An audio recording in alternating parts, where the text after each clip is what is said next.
Welcome to Emily Brontë's timeless masterpiece, a tale of love, revenge, and haunting passions across the Yorkshire moors. Wuthering Heights by Alice Bell. 29 Chapter, I Misanthropist, 1801. I have just returned from a visit to my landlord, the solitary neighbor that I shall be troubled with. This is certainly a beautiful country. In all England, I do not believe that I could have fixed on a situation so completely removed from the stir of a perfect misanthropist's heaven and Mr. Heathcliff. Fee Society and I are such a suitable pair to divide the desolation between us, a capital fellow. He little imagined how my heart warmed towards him when I beheld his black eyes withdraw so suspiciously under their brows, as I rode up, and when his fingers sheltered themselves, with a jealous resolution, still further in his waistcoat, as I announced my name. "Mr. Heathcliff," I said. "Aned," was the answer. "Mr. Lockwood, your new tenant, sir. I do myself the honor of calling as soon as possible after my arrival, to express the hope that I have not inconvenienced you by my perseverance in soliciting the occupation of Thrushcross Grange. I heard yesterday you had had some thoughts." "Thrushcross Grange is my own, sir," he interrupted, wincing. "I should not allow anyone to inconvenience me, if I could hinder it. Walk in." The walk-in was uttered with closed teeth, and expressed the sentiment, "Go to the deuce." Even Theggett, over which he leant, manifested no sympathizing movement to the words, and I think that circumstance determined me to accept the invitation. I felt interested in a man who seemed more exaggeratedly reserved than myself. When he saw my horse's breast fairly pushing the barrier, he did put out his hand to unch it, and then sullenly preceded me up the causeway, calling, as we entered the court, "Joseph, take Mr. Lockwood's horse, and bring up some wine. Here we have the whole establishment of domestics, I suppose," was the reflection suggested by this compound order. "No wonder the grass grows up between the flags, and cattle are the only hedge cutters." Joseph was an elderly, nay, an old man, very old, perhaps, though hale and sinewy. "The Lord help us," he soliloquized in an undertone of peevish displeasure, while relieving me of my horse, looking, meantime, in my face so sourly that I charitably conjectured he must have need of divine aid to digest his dinner, and his pious ejaculation had no reference to my unexpected advent. Wuthering Heights is the name of Mr. Heathcliff's dwelling, Wuthering being a significant provincial adjective, descriptive of the atmospheric tumult to which its station is exposed in stormy weather. Pure, bracing ventilation they must have up there at all times. Indeed, one may guess the power of the north wind blowing over the edge by the excessive slant of a few stunted firs at the end of the house, and by a range of gaunt thorns, all stretching their limbs one way, as if craving alms of the sun. Happily, the architect had foresight to build it strong. The narrow windows are deeply set in the wall, and the corners defended with large jutting stones. Before passing the threshold, I paused to admire a quantity of grotesque carving lavished over the front, and especially about the principal door, above which, among a wilderness of crumbling griffins and shameless little boys, I detected the date 1500 and the name Hareton Earnshaw. I would have made a few comments and requested a short history of the place from the surly owner, but his attitude at the door appeared to demand my speedy entrance or complete departure, and I had no desire to aggravate his impatience previous to inspecting the penetralium. One step brought us into the family sitting room, without any introductory lobby or passage. They call it here the house preeminently.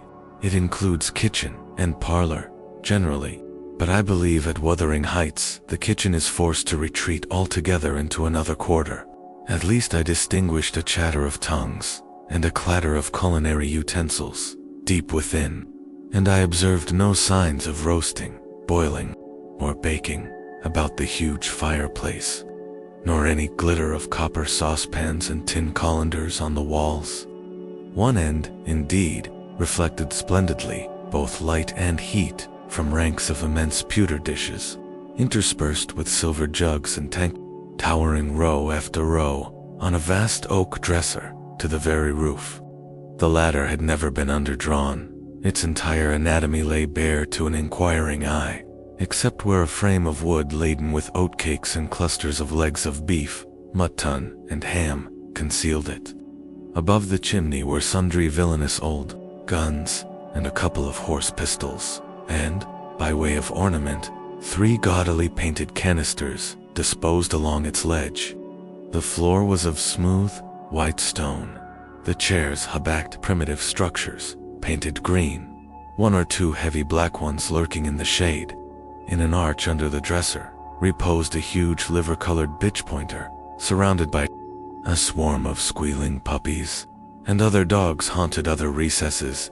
The apartment and furniture would have been nothing extraordinary, as belonging to a homely northern farmer with a stubborn countenance and stalwart limbs set out to advantage in knee breeches and gaiters.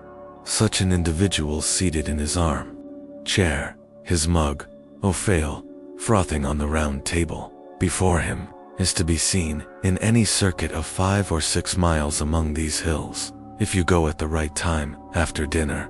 But Mr. Heathcliff forms a singular contrast to his abode and style of living. He is a dark-skinned gypsy in aspect, in dress and manners a gentleman, that is, as much a gentleman as many a country squire, rather slovenly, perhaps, yet not looking amiss with his negligence, because he has an erect and handsome figure, and rather morose. Possible, some people might suspect him of a degree of underbred pride. I have a sympathetic chord within that tells me it is nothing of the sort. I know, by instinct. His reserve springs from an aversion to showy displays of feeling, to manifestations of mutual kindliness. He'll love and hate equally under cover, and esteem it a species of impertinence to be loved or hated again. No, I'm running on too fast. I bestow my own attributes over liberally on him. Mr. Heathcliff may have entirely dissimilar reasons for keeping his hand out of the way when he meets a would-be acquaintance. To those which actuate me, let me hope my constitution is almost peculiar. My dear mother used to say I should never have a comfortable home, and only last summer I proved myself perfectly unworthy of one. While enjoying a month of fine weather at the sea coast, I was thrown into the company of a most fascinating creature, a real goddess in my eyes. As long as she took no notice of me, I never told my love vocally. Still, if looks have language, the merest idiot might have guessed I was over head and ears. She understood me at last, and looked a return, the sweetest of all imaginable looks. And what did I do? I confess it with shame, shrunk icily into myself. Like a snail, at every glance, retired colder and farther, till finally, the poor innocent was led to doubt her own senses, and, overwhelmed with confusion at her supposed mistake, persuaded her mamma to decamp. By this curious turn of disposition I have gained the reputation of deliberate heartlessness. How undeserved, I alone can appreciate. I took a seat at the end of the hearthstone opposite that towards which my landlord advanced, and filled up an instant of silence by attempting to caress the canine mother, who had left her nursery and was sneaking wolfishly to the back of my legs, her lip curled up and her white teeth watering for a snatch. Me caress provoked a long, guttural gnarl. "You'd better let the dog alone," growled Mr. Heathcliff in unison, checking fiercer demonstrations with a punch of his foot. "She's not accustomed to be spoiled, not kept for a pet." Then, striding to a side door, he shouted again, "Joseph." Joseph mumbled indistinctly in the depths of the cellar, but gave no intimation of ascending. So his master dived down to him, leaving me vis-a-vis the ruffianly bitch and a pair of grim shaggy sheepdogs, who shared with her a jealous guardianship over all my movements. Not anxious to come in contact with their fangs, I sat still, but, imagining they would scarcely understand tacit insults, I unfortunately indulged in winking and making faces at the trio, and some turn of my physiognomy so irritated Madame that she suddenly broke into a fury and leaped on my knees. I flung her back, and hastened to interpose the table between as this proceeding roused the whole hive. Half a dozen four-footed fiends, of various sizes and ages, issued from hidden dens to the common center. I felt my heels and coat, lapsed peculiar subjects of assault, and, parrying off the larger combatants, effectually as I could with the poker, I was constrained to demand, aloud, assistance from some of the household in re-establishing peace, as Mr. Heathcliff and his man climbed the cellar steps with vexatious phlegm. I don't think they moved 1 second faster than usual, though the hearth was an absolute tempest of worrying and yelping.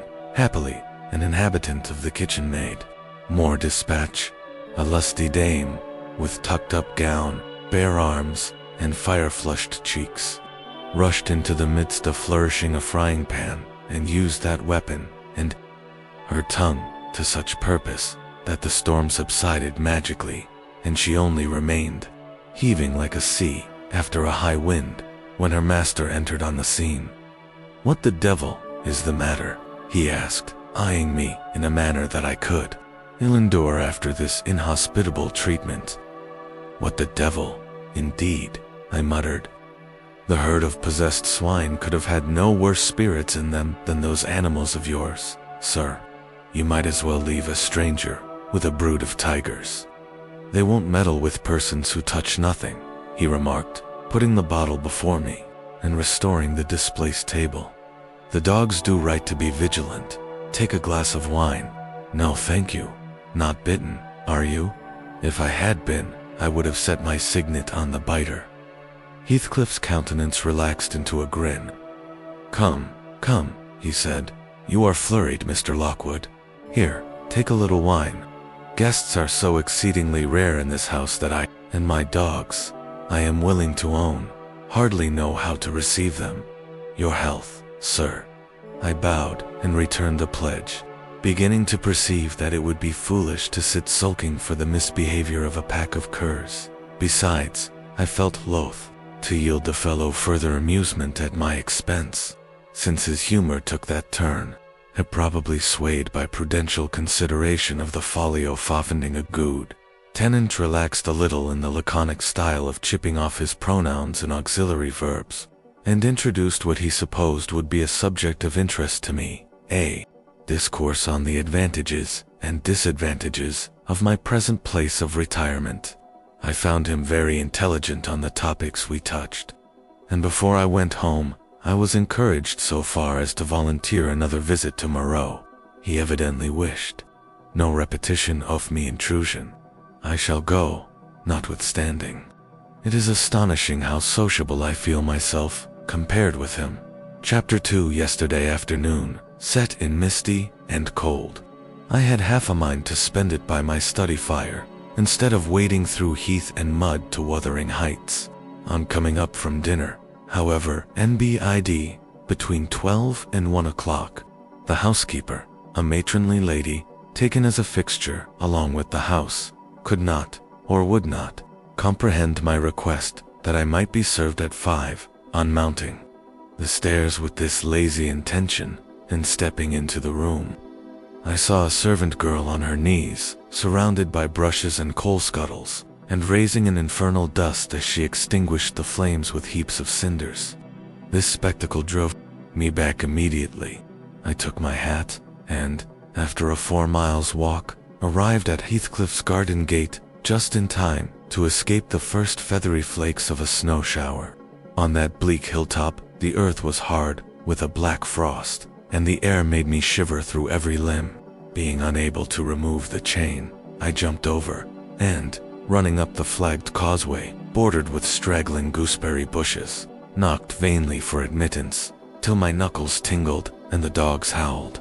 "Wretched inmates," I ejaculated. Mentally, "You deserve perpetual isolation from your species for your churlish inhospitality. At least, I would not keep my doors barred in the daytime. I don't care, we'll get in." So resolved, I grasped the latch and shook it vehemently. Vinegar-faced Joseph projected his head from a round window of the barn. "What are ye for?" he shouted. "Tea masters down," I tea-fouled. go around by th and Outlaith. If ye went to spake to him, is there nobody inside to open the door? I hallooed responsively. There's naebot tea, Mrs. Anshul, not opent, Anne, the Macier flassum dins till neat. Why, cannot you tell her who I am, eh, Joseph, nor me? I'll hae no hand white, muttered the head, vanishing. The snow began to drive thickly. I seized the handle to essay another trial, when a young man without coat and shouldering a pitchfork appeared in the yard behind. He hailed me to follow him, and, after marching through a wash-house and a paved area containing a coal-shed pump and pigeon cat, we at length arrived in the huge, warm, cheerful apartment where I was formerly received. It glowed delightfully in the radiance of an immense fire, compounded of coal, peat, and wood, and near the table, laid for a plentiful evening meal. I was pleased to observe the missus, an individual whose existence I had never previously suspected. I bowed and waited, thinking she would bid me take a seat. She looked at me, leaning back in her chair, and remained motionless and mute. Rough weather, I remarked. I'm afraid, Mrs. Heathcliff, the door must bear the consequence of your servant's leisure attendance. I had hard work to make them hear me.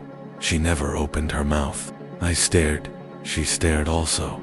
At any rate, she kept her eyes on me in a cool, regardless manner, exceedingly embarrassing and disagreeable. Sit down, said the young man gruffly. Be in soon. I obeyed, and hemmed, and called the villain, Juno, who deigned, at this second interview, to move the extreme tip of her tail, in token of owning my acquaintancy a beautiful animal. I commenced again. Do you intend partying with the little ones, madam? They are not mine, said the amiable hostess, more repellingly than Heathcliff himself could have replied. Ah, your favorites are among these, I continued, turning to an obscure cushion full of some thing like cats. A strange choice of favorites, she observed scornfully. Unluckily, it was a heap of dead rabbits. I hemmed one simmer and drew closer to the hearth, repeating my comment on the wildness of the evening. You should not have come out, she said, rising and reaching from the chimney-piece. Two of the painted canisters, countenance, her position before, was sheltered from the light. Now, I had a distinct view of her whole figure, and she was slender, and apparently scarcely past girlhood, an admirable form, and the most exquisite little face that I have ever had the pleasure of beholding. Small features, very fair, flaxen, ringlets, or rather golden, hanging loose on her delicate neck, and eyes, had they been agreeable in expression, that would have been irresistible. Fortunately, for my susceptible heart, the only sentiment they evinced hovered between scorn and a kind of desperation, singularly unnatural to be detected there. The canisters were almost out of her reach. I made a motion to aid her. She turned upon me, as Amesser might turn if anyone attempted to assist him in counting his gold. I didn't want her help, she snapped. I can get them for myself. I beg your pardon, I hastened to reply. Were you asked to tea? She demanded, tying an apron over her neat black frock and standing with a spoonful of the leaf poised over the pot. I shall be glad to have a cup, I answered. Were you asked? She repeated. Wuthering Heights? No, I said, half smiling. You are the proper person to ask me. She flung the tea back, spoon and all, and resumed her chair in a pet, her forehead corrugated, and her red underlip pushed out, like a child's ready to cry. Meanwhile, the young man had slung onto his person a decidedly shabby upper garment, and, erecting himself before the blaze, looked down on me from the corner of his eyes. For all the world, as if there were some mortal feud unavenged between us. I began to doubt whether he were a servant or not. His dress and speech were both rude, entirely devoid of the superiority observable in Mr. and Mrs. Heathcliff. His thick, brown curls were rough and uncultivated.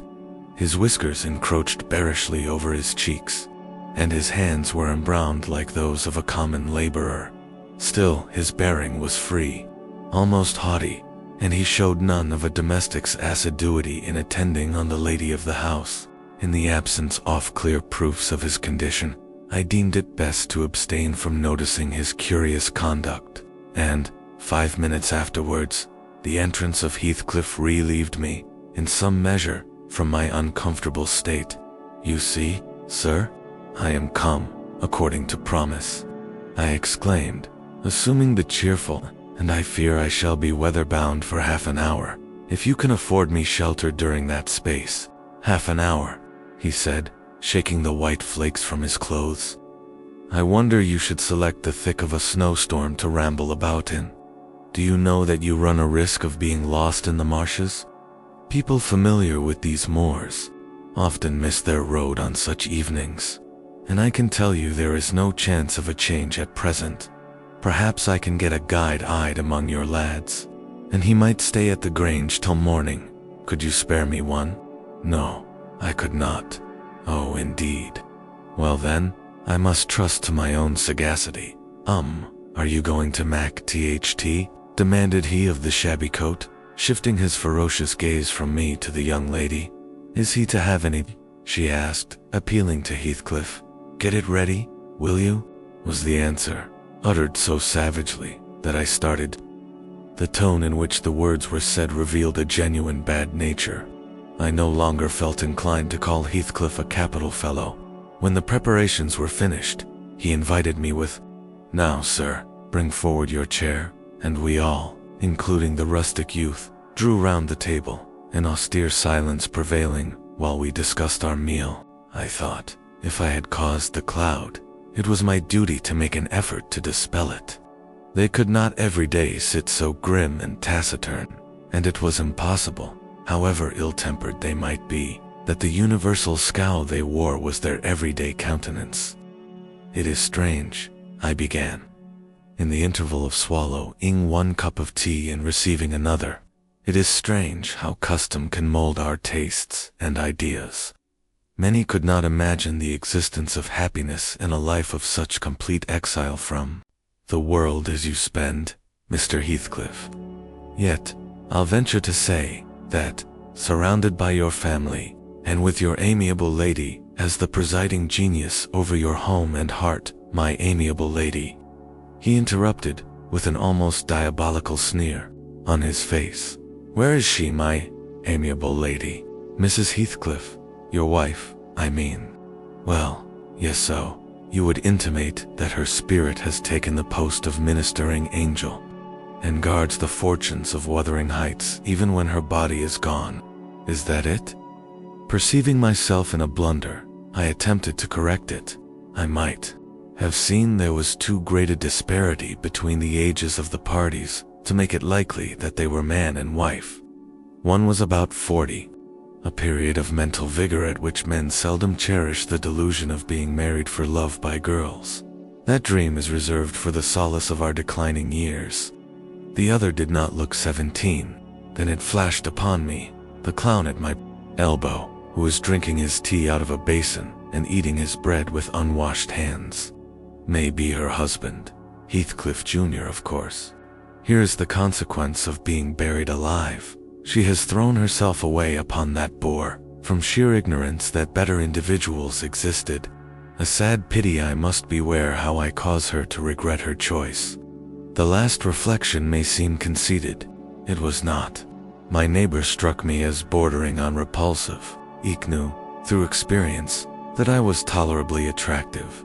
"Mrs. Heathcliff is my daughter-in-law," said Heathcliff, corroborating my surmise. He turned, as he spoke, a peculiar look in her direction, a look off-hated, unless he has a most perverse set of facial muscles that will not, like those of other people, interpret the language of his soul. "Ah, certainly I see now.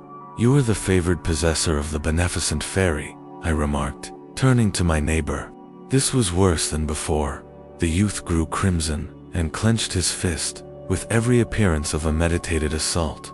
But he seemed to recollect himself presently, and smothered the storm in a brutal curse, muttered on my behalf, which, however, I took care not to notice. Unhappy in your conjectures, sir, observed my host. We neither of us have the privilege of owning your good fairy. Her mate is dead. I said she was my daughter-in-law, therefore she must have married my son, and this young man is not my son. Assuredly. Heathcliff smiled again, as if it were rather too bold a jest to attribute the paternity of that bear to him. My name is Hareton Earnshaw, growled the other, and I'd counsel you to respect it. I've shown no disrespect, was my reply, laughing internally at the dignity with which he announced himself. He fixed his eye on me longer than I cared to return the stare, for fear I might be tempted either to box his ears or render my hilarity audible. I began to feel unmistakably out of place in that pleasant family circle. The dismal spiritual atmosphere overcame, and more than neutralized, the glowing physical comforts round me, and I resolved to be cautious how I ventured under those rafters a third time. The business of eating being concluded, and no one uttering a word of sociable conversation, I approached a window to examine the weather. A sorrowful sight I saw, dark night coming down prematurely, and sky and hills mingled in one bitter whirl of wind and suffocating snow. I don't think it possible for me to get home now without a guide, I could not help exclaiming. The roads will be buried already, and, if they were bare, I could scarcely distinguish a foot in advance. Hareton, drive those dozen sheep into the barn porch. They'll be covered if left in the fold all night, and put a plank before them, said Heathcliff. Irritation. How must I do? I continued. With rising there was no reply to my question, and on looking round I saw only Joseph bringing in a pail of porridge for the dogs, and Mrs. Heathcliff leaning over the fire, diverting herself with burning a bundle of matches which had fallen from the chimney-piece, as she restored the tick-canister to its place. Theffermer, when he had deposited his burden, took a critical survey of the room, and in cracked tones grated out, "All wonder how Jock and Fashion to stand there, I idleness, on war, when all on M's going out. Bud yar, anout, and it's no use talking ya el niver. Mendo your ill ways, but go arate to T. Deville, like your mother afore thee." I imagined, for a moment, that this piece of eloquence was addressed to me, and, sufficiently enraged, stepped towards the aged rascal with an intention of kicking him out of the door. Mrs. Heathcliff, however, checked me by her answer. "You scandalous old hypocrite," she replied. "Are you not afraid of being carried away bodily whenever you mention the devil's name? I warn you to refrain from provoking me, or I'll ask your abduction as a special favor. Stop. Look here, Joseph," she continued, taking a long, dark book from a shelf. "I'll show you how far I've progressed in the black art. I shall soon be competent to make a clear house of it. The red cow didn't die by chance, and your rheumatism can hardly be reckoned among providential visitations." "Oh, wicked, wicked," gasped the elder. "May the Lord deliver us from evil. No, reprobate. You are a castaway, be off, or 1ll hurt you seriously. I'll have you all modeled in wax and clay, and the first who passes the limits I fix, I'll not say what he shall be done to, but you'll see. Go, I'm looking at you." The little witch put a mock malignity into her beautiful eyes, and Joseph, trembling with sincere horror, hurried out praying and ejaculating "wicked" as he went. I thought her conduct must be prompted by a species of dreary fun, and, now that we were alone, I endeavored to interest her in my distress. "6, Mrs. Heathcliff," I said earnestly, "you must excuse me for troubling you. I presume, because, with that face, I am sure you cannot help being good-hearted. Do point out some landmarks by which I may know my way home. I have no more idea how to get there than you would have how to get to London." "Take the road you came," she answered, ensconcing herself in a chair, with a candle and the long book open before her. "It is brief advice, but as sound as I can give. Then, if you hear of me being discovered dead in a bog or a pitfall of snow, your conscience won't whisper that it is partly your fault." "How so? I cannot escort you." They wouldn't let me go to the end of the garden wall. I should be sorry to ask you to cross the threshold, for my convenience, on such a night, I cried. I want you to tell me my way, not to show it, or else to persuade Mr. Heathcliff to give me a guide, who there is himself, Earnshaw, Zillah, Joseph, and I. Which would you have? Are there no boys at the farm? No, those are all. Then, it follows that I am compelled to stay, that you may settle with your host. I have nothing to do with it. I hope it will be a lesson to you to make no more rash journeys on these hills, cried Heathcliff's stern voice from the kitchen entrance. As to staying here, I don't keep accommodations for visitors.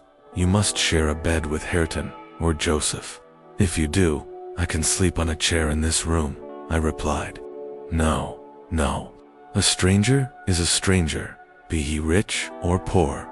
It will not suit me to permit anyone the range of the place while I am off guard, said the unmannerly wretch.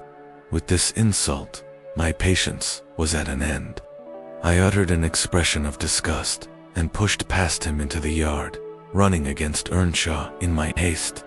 It was so dark that I could not see the means of exit, and, as I wandered round, I heard another specimen of their civil behavior amongst each other.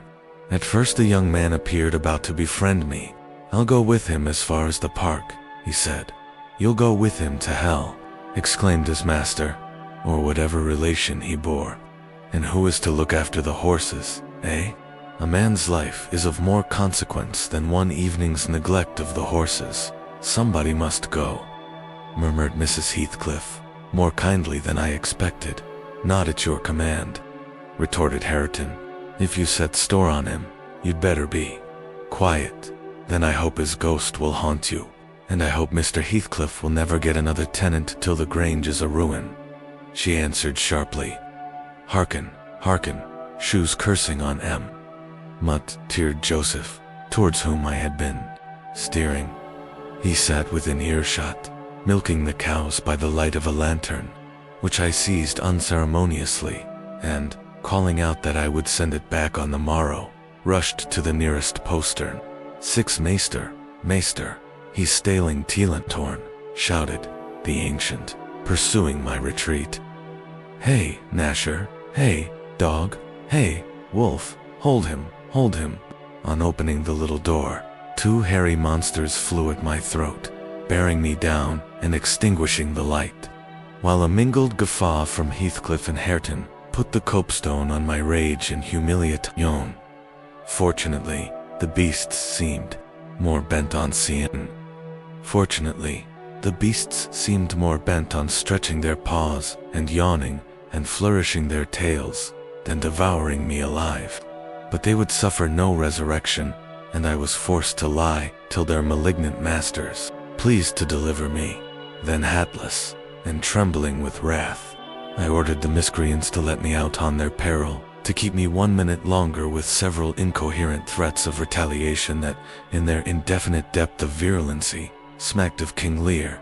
The vehemence of my agitation brought on a copious bleeding at the For a moment I considered it absurd that I should need such a weapon to gain admittance into my own residence. Then a new idea flashed across me.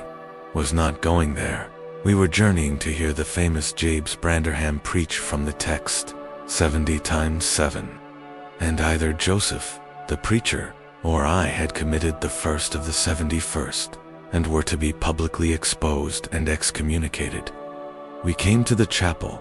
I have passed it really in my walks, twice or thrice. It lies in a hollow, between two hills, an elevated hollow, near a swamp, whose peaty moisture is said to answer all the purposes of embalming on the few corpses deposited there. The roof has been kept whole, hitherto, but as the clergyman's stipend is only £20 per annum, and a house with 2 rooms, threatening speedily to determine into one, no clergyman will undertake the duties of pastor, especially as it is currently reported that his flock would rather let him starve than increase the living by 1 penny from their own pockets. However, in my dream, Jabes had a full and attentive congregation, and he preached, good God, what a sermon, divided into 490 parts, each fully equal to an ordinary address from the pulpit, and each discussing a separate sin. Where he searched for them, I cannot tell. He had his private manner of interpreting the phrase, and it seemed necessary the brothers should sin different sins on every occasion. They were of the most curious character, odd transgressions that I never imagined previously. Oh, how weary I grew, how I writhed, and yawned, and nodded, and revived, how I pinched, and pricked myself, and rubbed my eyes, and stood up, and sat down again, and nudged Joseph to inform me if he would ever have done. I was condemned to hear all out.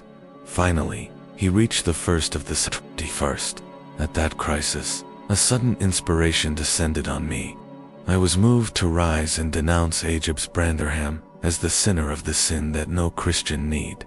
"Pardon, sir," I exclaimed, "sitting here within these four walls. At one stretch, I have endured and forgiven the 490 heads of your discourse.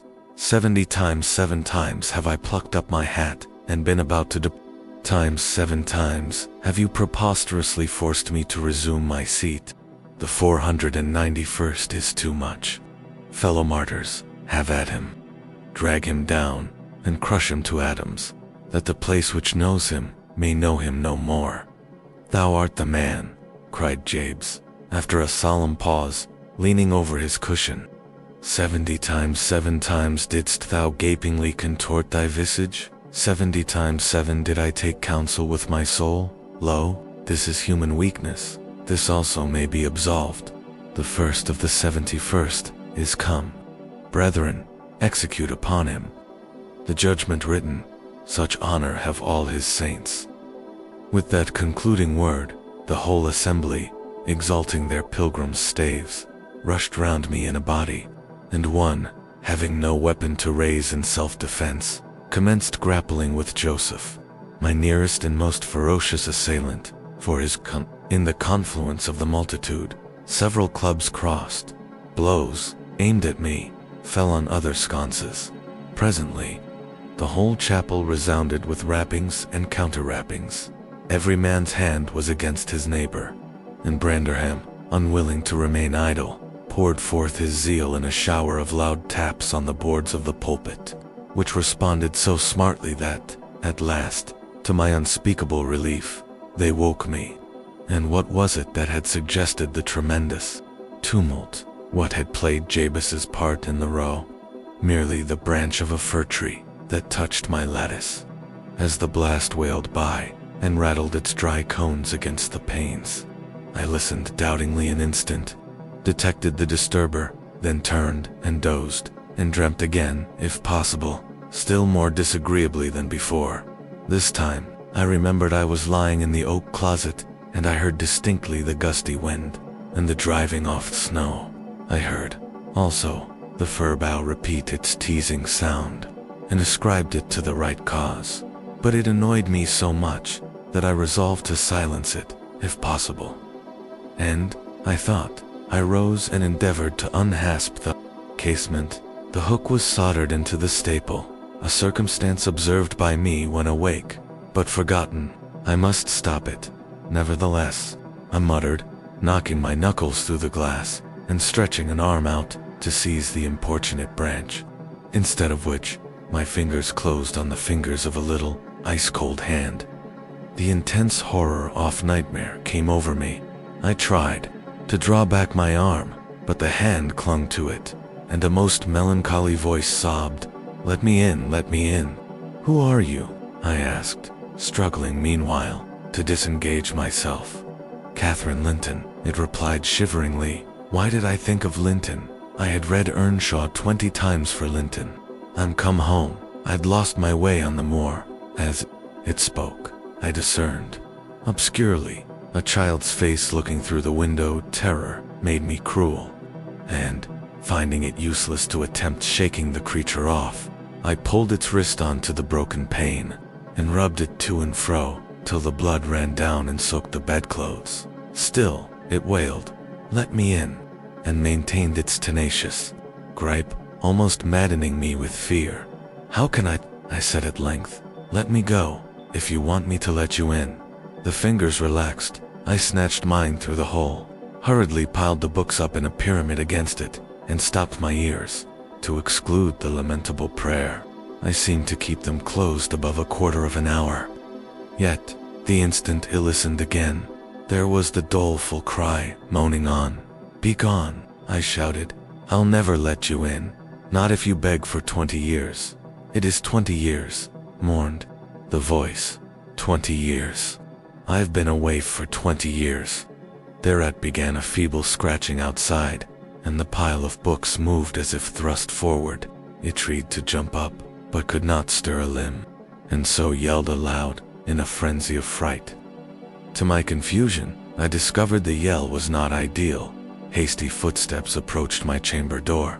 Somebody pushed it open with a vigorous hand, and a light glimmered through the squares at the top of the bed. I sat shuddering yet, and wiping the perspiration from my forehead. The intruder appeared to hesitate, and muttered to himself. At last, he said in a half whisper, plainly not expecting an answer, "Is anyone here?" I considered it best to confess my presence, for I knew Heathcliff's accents, and feared he might search further if I kept quiet. With this intention, I turned and opened the panels. I shall not soon forget the effect my action produced. He stood near the entrance, in his shirt and trousers, with a candle dripping over his fingers, and his face as white as the wall behind him. The first creak of the oak startled him like an electric shock. The light leaped from his hold to a distance of some feet, and his agitation was so extreme that he could hardly pick it up. "It is only your guest, sir," I called out to spare him the humiliation of exposing his cowardice further. I had the misfortune to scream in my sleep, owing to a frightful nightmare. "I'm sorry I disturbed you. Oh God confound you, Mr. Lockwood. I wish you were at the commenced," my host, setting the candle on a chair, because he found it impossible to hold it steady. "And who showed you up into this room?" he continued, crushing his nails into his palms and grinding his teeth to subdue the maxillary convulsions. "Who was it? I've a good mind to turn them out of the house this moment." "It was your servant Zillah," I replied, flinging myself onto the floor and rapidly resuming my garments. "I should not care if you did, Mr. Heathcliff. She richly deserves it. I suppose that she wanted to get another proof that the place was haunted, at my expense. Well, it is swarming with ghosts and goblins. You have reason in shutting it up, I assure you. No one will thank you for a doze in such a den." "What do you mean?" asked Heathcliff. "And what are you doing?" "Lie down and finish out the night, since you are here. But, for heaven's sake, don't repeat that horrid noise. Nothing could excuse it, unless you were having your throat cut. If the little fiend had got in at the window, she probably would have strangled me," I returned. "I'm not going to endure the persecutions of your hospitable ancestors again. Was not the Reverend Jabes Branderham akin to you on the mother's side? And that minx, Catherine Linton, or Earnshaw, or however she was called, she must have been a changeling, wicked little soul. She told me she had been walking the earth these 20 years, a just punishment for her mortal transgressions, I've no doubt." Scarcely were these words uttered when I recollected the association of Heathcliff's with Catherine's name in the book, which had completely slipped from my memory till thus awakened. I blushed at my inconsideration, but, without showing further consciousness of the offense, I hastened to add, "The truth is, sir, I passed the first part of the night in here." I stopped afresh. I was about to say, perusing those old volumes. Then it would have revealed my knowledge of their written, as well as their printed, contents. So, correcting myself, I went on, in spelling over the names scratched on that window ledge, a monotonous occupation, calculated to set me asleep, like counting, or hot. "Can you mean by talking in this way to me?" thundered Heathcliff with savage vehemence. How dare you, under my roof? God, he's mad to speak so." And he struck his forehead with rage. I did not know whether to resent this language or pursue my explanation. but he seemed so powerfully. At the nose, and still Heathcliff Laud, and still, I scolded. I don't know what would have concluded the scene, had there not been one person at hand rather more rational than myself, and more benevolent than my entertainer. This was the stout housewife, who at length issued forth to inquire into the nature of the uproar. She thought that some of them had been laying violent hands on me, and, not daring to attack her master, she turned her vocal artillery against the younger scoundrel. "Well, Mr. Earnshaw," she cried, "I wonder what you'll have agate next.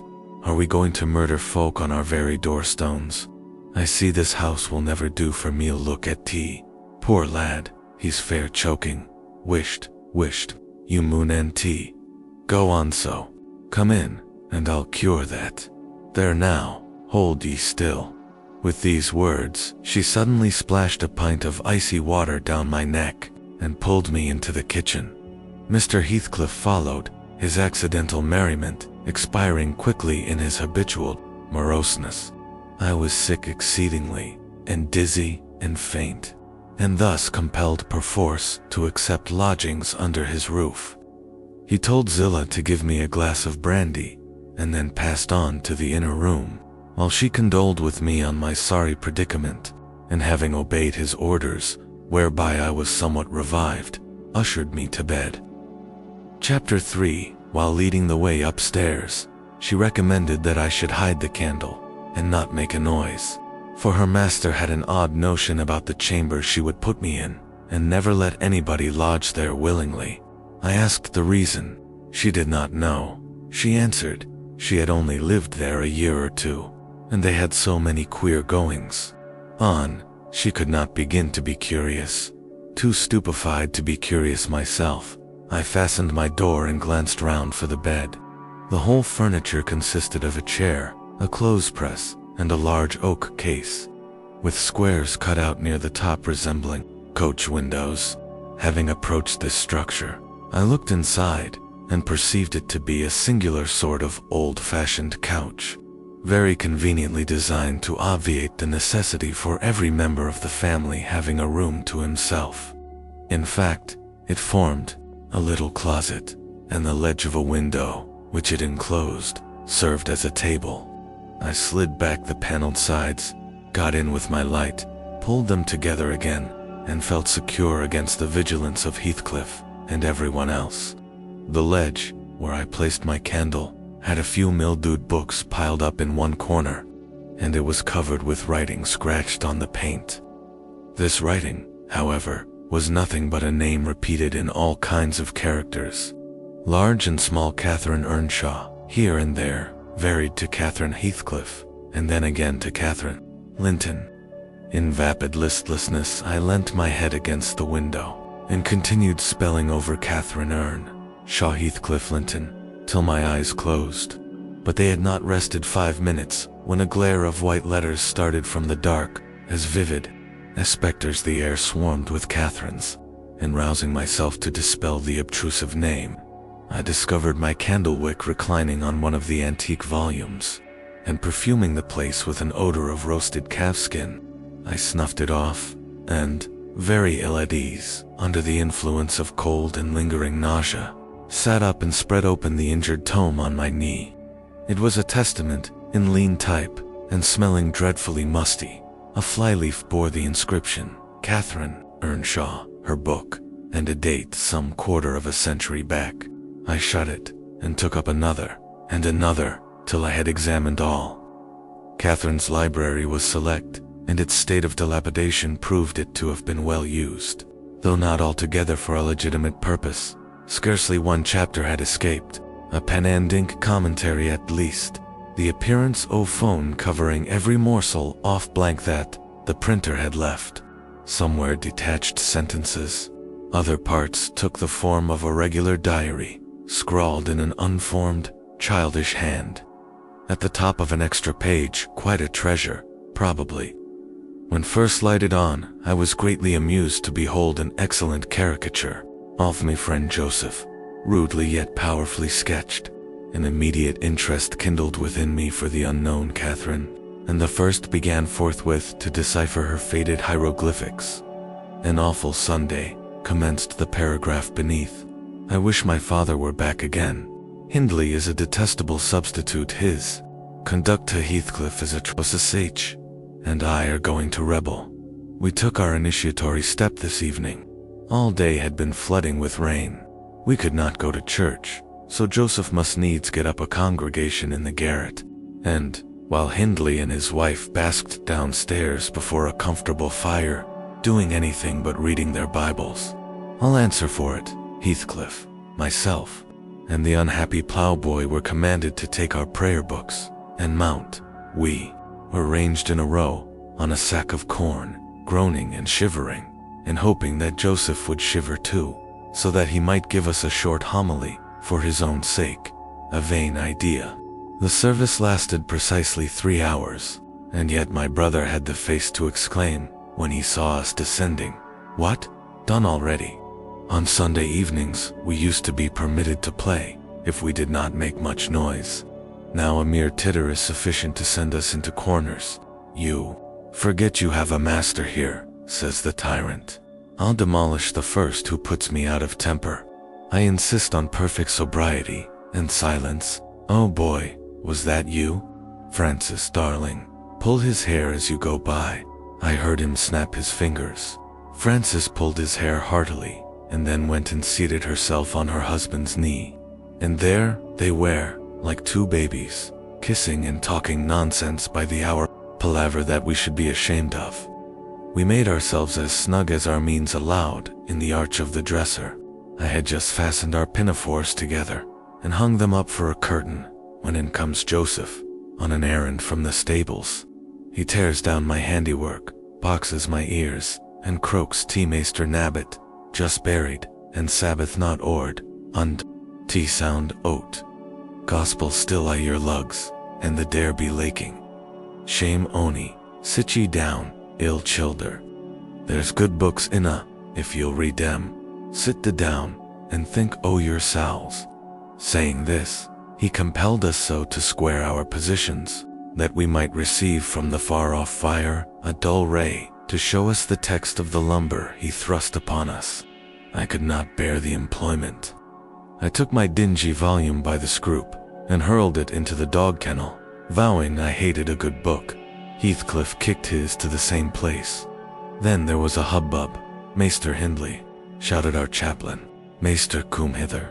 Miss Cathy's riven, th back off th helmet, o salvation." On Heathcliff's paused his fit into T first part, ot brood way to destruction. It's fair flaysome that the let em go on this gate. Ekth, old man wad, laced em properly, but he's goin'.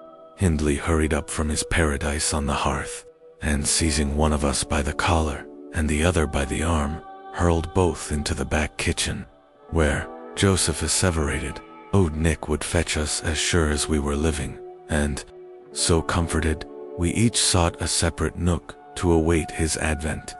I reached this book and a pot of ink from a shelf, and pushed the house door ajar to give me light, and I have got the time on with writing for 20 minutes. But my companion is impatient, and proposes that we should appropriate the dairywoman's cloak, and have a scamper on the moors, under its shelter. A pleasant suggestion, and then, if the surly old man come in, he may believe his prophecy verified. We cannot be damper or colder in the rain than we are here. I suppose Catherine fulfilled her project, for the next sentence took up another subject. She waxed lachrymose. "How little did I dream that Hindley would ever make me cry so," she wrote. "My head aches till I cannot keep it on the pillow, and still I can't give over. Poor Heathcliff. Hindley calls him a vagabond, and won't let him sit with us, nor eat with us any more. And, he says, he and I must not play together, and threatens to turn him out of the house if we break his orders. He has been blaming our father, how dared he, for treating H too liberally, and swears he will reduce him to his right place." I began to nod drowsily over the dim page. My eye wandered from manuscript to print. I saw a red ornamented title, 70 times 7, and the first of the 71st, a pious discourse, delivered by the Reverend James Branderham, in the chapel of Gimmerton Sow. And while I was, half-consciously, worrying my brain to guess what James Branderham would make of his subject, I sank back in bed and fell asleep. Alas, for the effects of bad tea and bad temper. What else could it be that made me pass such a terrible night? I don't remember another that I can at all compare with it, since I was capable of suffering. I began to dream, almost before I ceased to be sensible of my locality. I thought it was morning, and I had set out on my way home, with Joseph Foray, guide. The snow lay yards deep in our road, and, as we floundered on, my companion wearied me with constant reproaches that I had not brought a pilgrim's staff, telling me that I could never get into the house without one, and boastfully flourishing a heavy-headed cudgel, which I understood to be so denominated. Lishment, I desired Mrs. Dean, when she brought in supper, to sit down while I ate it, hoping sincerely she would prove a regular gossip, and either rouse me to animation or lull me to sleep by her talk. "You have lived here a considerable time," I commenced. "Did you not say 16 years? 18, sir. I came, when the mistress was married, to wait on her. After she died, the master retained me for his housekeeper." Indeed, there ensued a pause. She was not a gossip, I feared, unless about her own affairs, and those could hardly interest me. However, having studied for an interval, with a fist on either knee, and a cloud of meditation over her ruddy countenance, she ejaculated, "Ah, times are greatly changed since then." "Yes," I remarked, "you've seen a good many alterations, I suppose." "I have, and troubles too," she said. "Oh, I'll turn the talk on my landlord's family," I thought to myself, "a good subject to start. And that pretty girl widow, I should like to know her history, whether she be a native of the country, or, as is more probable, an exotic that the surly indigent will not recognize for kin." With this intention, I asked Mrs. Dean why Heathcliff let Thrushcross Grange, and preferred living in a situation and residence so much inferior. "Is he not rich enough to keep the estate in good order?" I inquired. "Rich, sir," she returned. "He has. Nobody knows what money, and every year it increases." Yes, he's rich enough to live in a finer house than this, but he's very near and, if he had meant to flit to Thrushcross Grange, as soon as he heard of a good tenant, he could not have borne to miss the chance of getting a few hundreds more. Is strange people should be so greedy when they are alone in the world. He had a son, it seems. Yes, he had one. He is dead. And that young lady, Mrs. Heathcliff, is his widow. Yes. Where did she come from originally? Why, sir, she is my late master's daughter. Catherine Linton was her maiden name. I nursed her, poor thing. I did wish Mr. Heathcliff would remove here, and then we might have been together again. What? Catherine Linton, I exclaimed, astonished. But a minute's reflection convinced me it was not my ghostly Catherine. Then, I continued, my predecessor's name was Linton. It was. And who is that Earnshaw, Hareton Earnshaw, who lives with Mr. Heathcliff? Are they relations? No. He is the late Mrs. Linton's nephew, the young lady's cousin, then. Yes, and her husband was her cousin also, one on the mother's, the other on the father's side. Heathcliff married Mr. Linton's sister. I see the house at Wuthering Heights has Earnshaw carved over the front door. Are they an old family? Very old, sir. And Hareton is the last of them, as our Miss Cathy is of Usamin, of the Linton. Have you been to Wuthering Heights? I beg pardon for asking, but I should like to hear how she is. Mrs. Heathcliff, she looked very well, and very handsome. Yet, I think, not very happy. Oh dear, I don't wonder. And how did you like the master? A rough fellow, rather, Mrs. Dean. Is not that his character? Rough as a sedge, and hard as whinstone. The less you meddle with him, the better. He must have had some ups and downs in life to make him such a churl. Do you know anything of his history? It's a cuckoo's. So I know all about it, except where he was born, and who were his parents, and how he got his money, at first.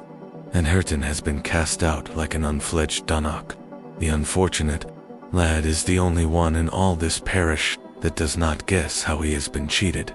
Well, Mrs. Dean, it will be a charitable deed to tell me something of my neighbors. I feel I shall not rest if I go to bed. So be good enough to sit and chat an hour. Oh, certainly, sir. I'll just fetch a little sewing, and then I'll sit as long as you please. But you've caught cold. I saw you shivering, and you must have some gruel to drive it out. The worthy woman bustled off, and I crouched nearer the fire. My head felt hot, and the rest of me chill. Moreover, I was excited, almost to a pitch of foolishness, through my nerves and brain. This caused me to feel, not uncomfortable, but rather fearful, as I am still of serious effects from the incidents of today and yesterday. She returned presently, bringing a smoking basin and a basket of work, and, having placed the former on the hob, drew in her seat, evidently pleased to find me so companionable. Before I came to live here, she commenced. No farther invitation to her story. I was almost always at Wuthering Heights, because my mother had nursed Mr. Hindley Earnshaw, that was Hareton's father, and I got used to playing with the children. I ran errands too, and helped to make hay, and hung about the farm ready for anything that anybody would set me to. One fine summer morning, it was the beginning of harvest. I remember Mr. Earnshaw, the old master, came downstairs, dressed for a journey, and after he had told Joseph what was to be done during the day, he turned to Hindley and Cathy and me, for I sat eating my porridge with them, and he said, speaking to his son, "Now, my bonny man, I'm going to Liverpool today. What shall I bring you? You may choose what you like, only let it be little, for I shall walk there and back, 60 miles each way. That is a long spell." Hindley named a fiddle, and then he asked Miss Cathy. She was hardly 6 years old, but she could ride any horse in the stable, and she chose Owip. He did not forget me, for he had a kind heart, though he was rather severe sometimes. He promised to bring me a pocket full of apples and pears, and then he kissed his children, said goodbye, and set off. It seemed a long while to us all, 3 days of his absence, and often did little Cathy ask when he would be home. Mrs. Earnshaw expected him by supper time on the third evening, and she put the meal off hour after hour. There were no signs of his coming, however, and at last the children got tired of running down to the gate to look. Then it grew dark.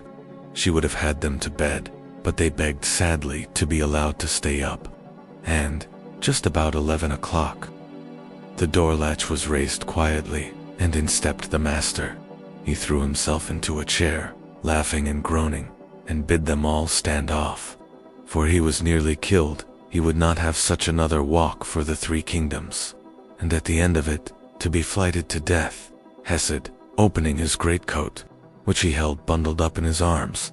"See here, wife, I was never so beaten with anything in my life, but you must untake it as a gift of God, though it's as dark almost as if it came from the devil."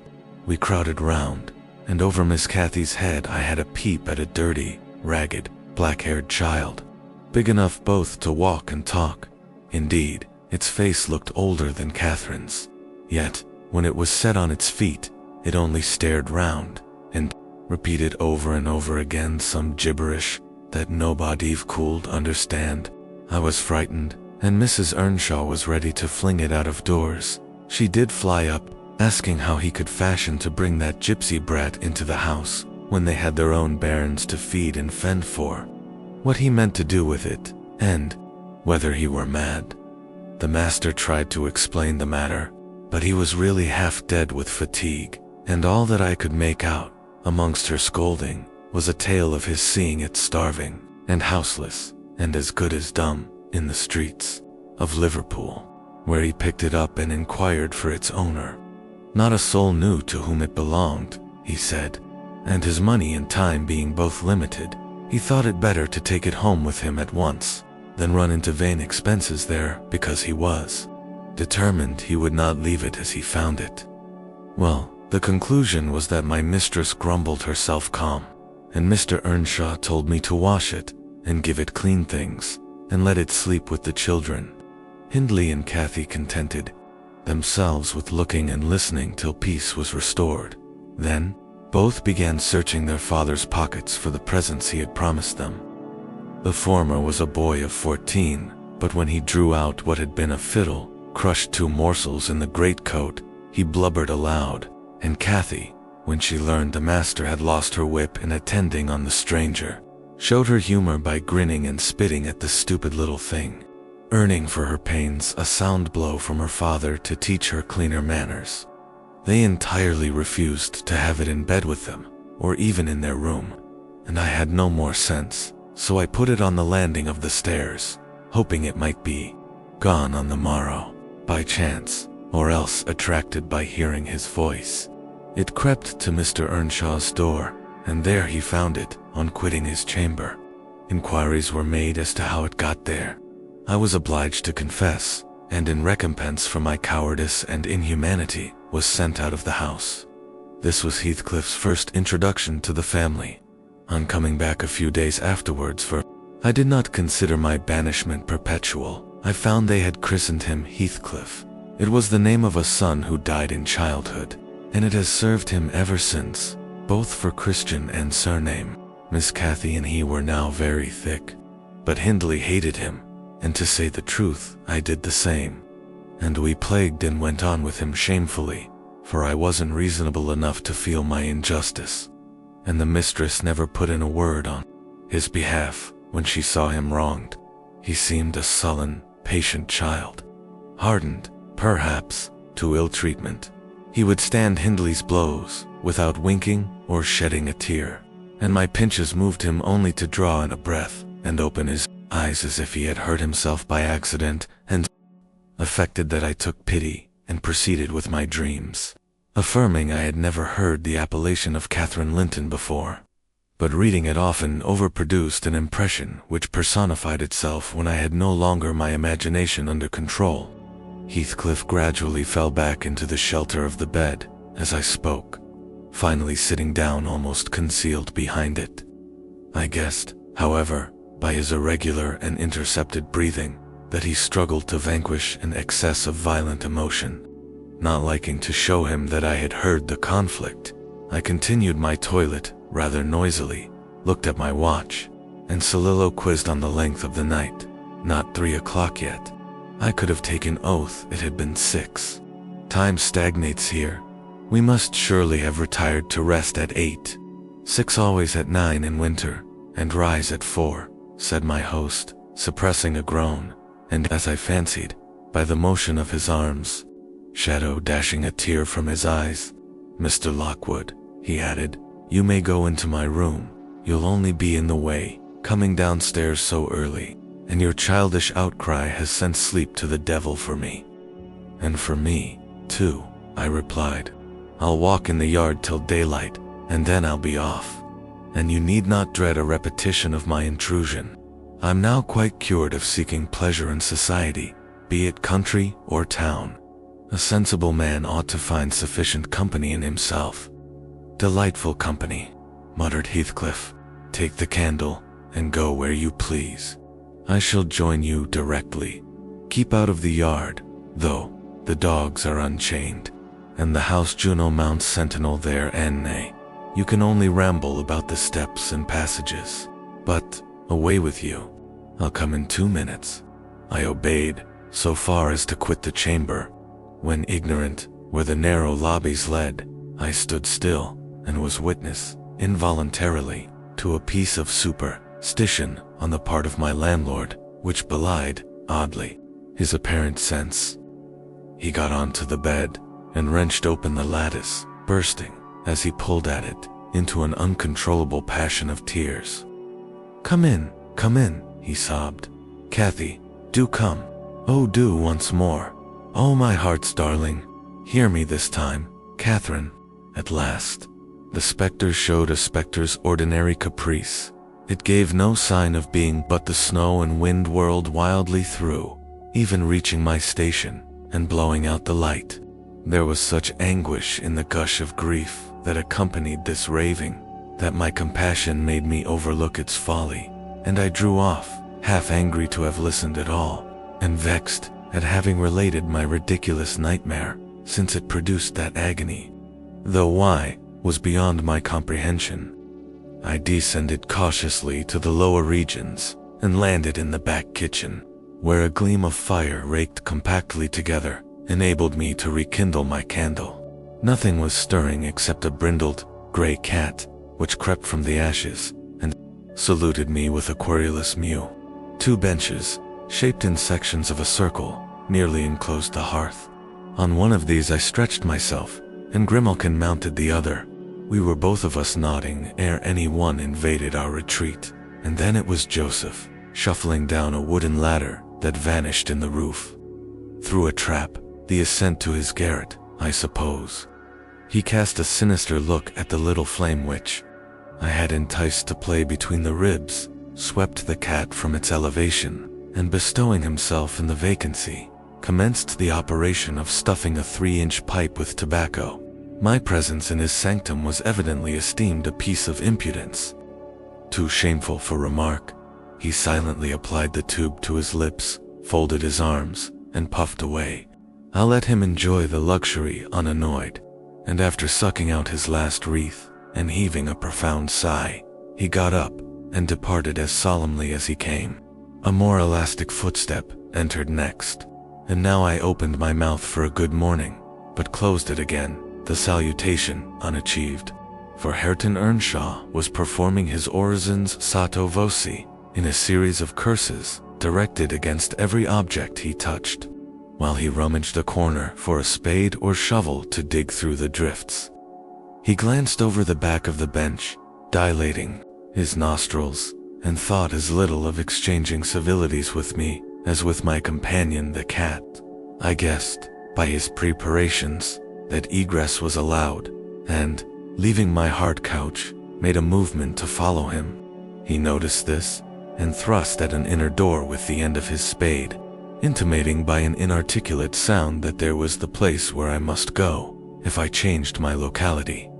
It opened into the house, where the females were already astir, urging flakes of flame up the chimney with a colossal bellows, and Mrs. Heathcliff, kneeling on the hearth, reading a book by the aid of the blaze. She held her hand interposed between the furnace seat and her eyes, and seemed absorbed in her occupation, desisting from it only to chide the servant for covering her with sparks, or to push away a dog, now and then, that snoozled its nose forwardly into her face. I was surprised to see Heathcliff there also. He stood by the fire, his back towards me, just finishing a stormy scene to poor Zillah, who ever and anon interrupted her labor to pluck up the corner of her apron and heave an indignant groan. "And you worthless," he broke out as I entered, turning to his daughter-in-law and employing an epithet as harmless as duck or sheep, but generally represented by a dash. "There you are, at your idle tricks again. The rest of them do earn their bread, you live on my charity. Put your trash away and find something to do. You shall pay me for the plague of having you eternally in my sight. Do you hear, damnable jade?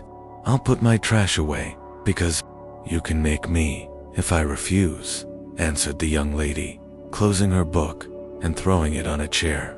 "But I'll not do anything, though you should swear your tongue out, except what I please."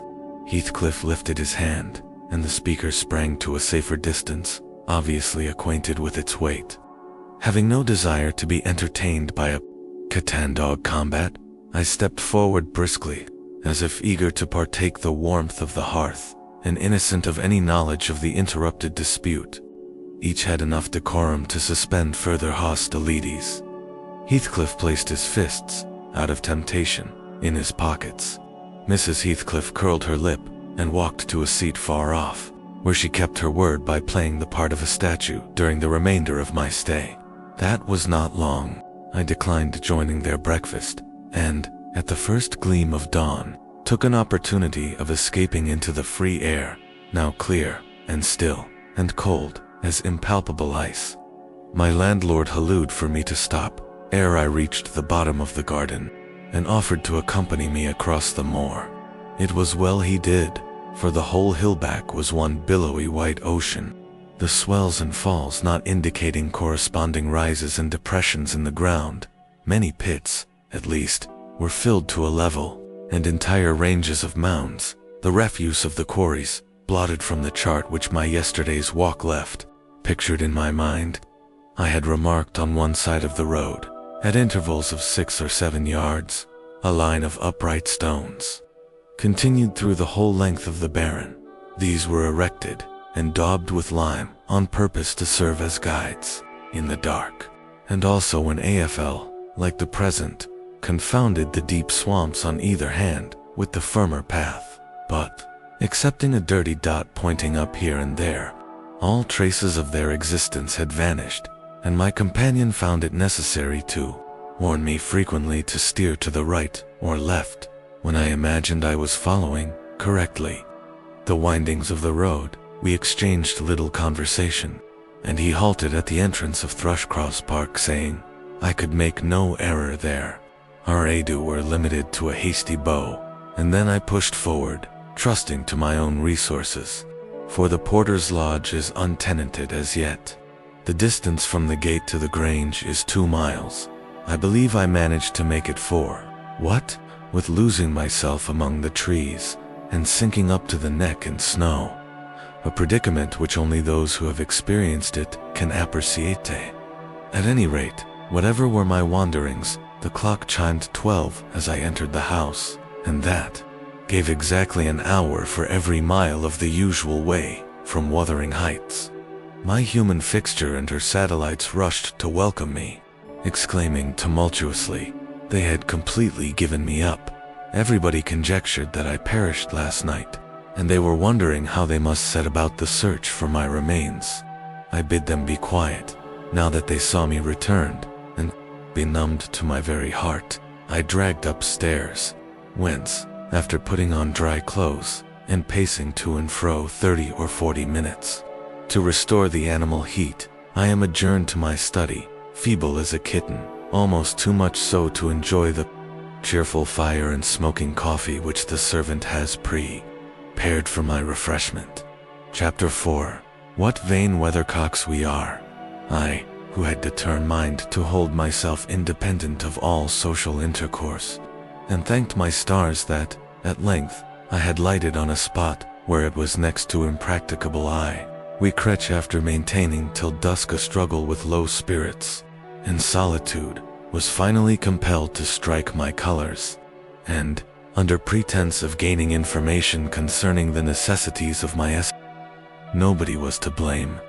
This endurance made old Earnshaw furious when he discovered his son persecuting the poor, fatherless child, as he called him. He took to Heathcliff strangely, believing all he said. For that matter, he said precious little, and generally the truth, and petting him up far above Cathy, who was too mischievous and wayward for a favorite. So, from the very beginning, he bred bad feeling in the house, and at Mrs. Earnshaw's death, which happened in less than 2 years after, the young master had learned to regard his father as an oppressor rather than a friend, and Heathcliff as a usurper of his parents' affections and his privileges, and he grew bitter with brooding over these injuries. Thighs a while, but when the children fell ill of the measles, and I had to tend them, and take on me the cares of a woman at once, I changed my ideas. Heathcliff was dangerously sick, and while he lay at the worst he would have me constantly by his pillow. I suppose he felt I did a good deal for him, and he hadn't wit to guess that I was compelled to do it. However, I will say this, he was the quietest child that ever nurse watched over. The difference between him and the others forced me to be less partial. Cathy and her brother harassed me terribly. He was as uncomplaining as a lamb, though hardness, not gentleness, made him give little trouble. He got through, and the doctor affirmed it was in a great measure owing to me, and praised me for my care. I was vain of his commendations, and softened towards the being by whose means I earned them, and thus Hindley lost his last ally still. I couldn't dote on Heathcliff, and I wondered often what my master saw to admire so much in the sullen boy, who never, to my recollection, repaid his indulgence by any sign of gratitude. He was not insolent to his benefactor, he was simply insensible, though knowing perfectly the hold he had on his heart, and conscious he had only to speak, and all the house would be obliged to bend to his wishes. As an instance, I remember Mr. Earnshaw once bought a couple of colts at the parish fair, and gave the lads each one. Heathcliff took the handsomest, but it soon fell lame, and when he discovered it, he said to Hindley, "You must exchange horses with me, I don't like mine. And if you won't, I shall tell your father of the 3 thrashings you've given me this week, and show him my arm, which is black to the shoulder." Hindley put out his tongue, and cuffed him over the ears. "You'd better do it at once," he persisted, escaping to the porch. They were in the stable. "You will have to, and if I speak of these blows, you'll get them again with interest." "Off, dog," cried Hindley, threatening him with an iron weight used for weighing potatoes and hay. "Throw it," he replied, standing still. "And then I'll tell how you boasted that you would turn me out of doors as soon as he died. And see whether he will not turn you out directly." Hindley threw it, hitting him on the breast, and down he fell, but staggered up immediately, breathless and white. And, had not I prevented it, he would have gone just so, to the master, and got full revenge by letting his condition plead for him, intimating who had caused it. "Take my colt, gypsy, then," said young Earnshaw, "and I pray that he may break your neck. Take him, and be damned, you beggarly interloper, and wheedle my father out of all he has. Only afterwards show him what you are, imp of Satan, and take that, I hope he'll kick out your brains." Heathcliff had gone to loose the beast, and shifted to his own stall. He was passing behind it, when Hindley finished his speech by knocking him under its feet, and without stopping to examine whether his hopes were fulfilled, ran away as fast as he could. I was surprised to witness how coolly the child gathered himself up, and went on with his intention, exchange, ing saddles and all, and then sitting down on a bundle of hay, to overcome the qualm which the violent blow occasioned. Before he entered the house, I persuaded him easily to let me lay the blame of his bruises on the horse. He minded little what tale was told, since he had what he wanted. He complained so seldom, indeed, of such stirs as these, that I really thought him not vindictive. I was deceived completely, as you will hear. Chapter V. In the course of time, Mr. Earnshaw began to fail. He had been active and healthy, yet his strength left him suddenly, and when he was confined to the chimney corner, he grew grievously irritable. A nothing vexed him, and suspected slights of his authority nearly threw him into fits. This was especially to be remarked if anyone attempted to impose upon, or domineer over, his favorite.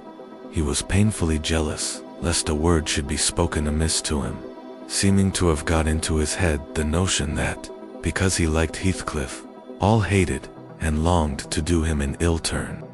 It was a disadvantage to the lad, for the kinder among us did not wish to fret the master, so we humored his partiality, and that humoring was rich nourishment to the child's pride and black tempers. Still, it became in a manner necessary. Twice, or thrice, Hindley's manifestation of scorn, while his father was near, roused the old man to a fury. He seized his stick to strike him, and shook with rage that he could not do it. At last, we had a curate then, who made the living answer by teaching the little Lintons and Earnshaws, and farming his bit of land himself, advised that the young man should be sent to college. And Mr. Earnshaw agreed, though with a heavy spirit, for he said Hindley was not, and would never thrive as where he wandered. It I hoped heartily we should have peace now. Hurt me to think the master should be made uncomfortable by his own good deed. I fancied the discontent of age and disease arose from his family disagreements, as he would have it that it did. Really, you know, sir, it was in his sinking frame. We might have got on tolerably, notwithstanding, but for two people, Miss Cathy and Joseph. The servant, you saw him, I dare say, up yonder. He was, and is yet, most likely, the wearisomest self-righteous Pharisee that ever ransacked a Bible, to rake the promises to himself and fling the curses to his neighbors. By his knack of sermonizing and pious discoursing, he contrived to make a great impression on Mr. Earnshaw, and the more feeble the master became, the more influence he gained. He was relentless in worrying him about his soul's concerns, and about ruling his children rigidly. He encouraged him to regard Hindley as a reprobate, and, night after night, he regularly grumbled out a long string of tales against Heathcliff and Catherine, always minding to flatter Earnshaw's weakness by heaping the heaviest blame on the latter. Certainly, she had ways with her such as I never saw a child take up before, and she put all of us past our patience 50 times, and oftener, in a day, from the hour she came downstairs till the hour she went to bed. We had not a minute's security that she wouldn't be in mischief. Her spirits were always at high-water mark, her tongue always going, singing, laughing, and plaguing everybody while would not do the same. A wild, wicked slip she was, but she had the bonniest eye, the sweetest smile, and lightest foot in the parish, and, after all, I believe she meant no harm. For when once she made you cry, in good earnest, it seldom happened that she would not keep you company, and oblige you to be quiet, that you might comfort her. She was much too fond of Heathcliff. The greatest punishment we could invent for her was to keep her separate from him. Yet she got chided more than any of us on his account. In play, she liked exceedingly to act the little mistress, using her hands freely, and commanding her companions. She did so to me, but I would not bear shopping and ordering, and so I let her know.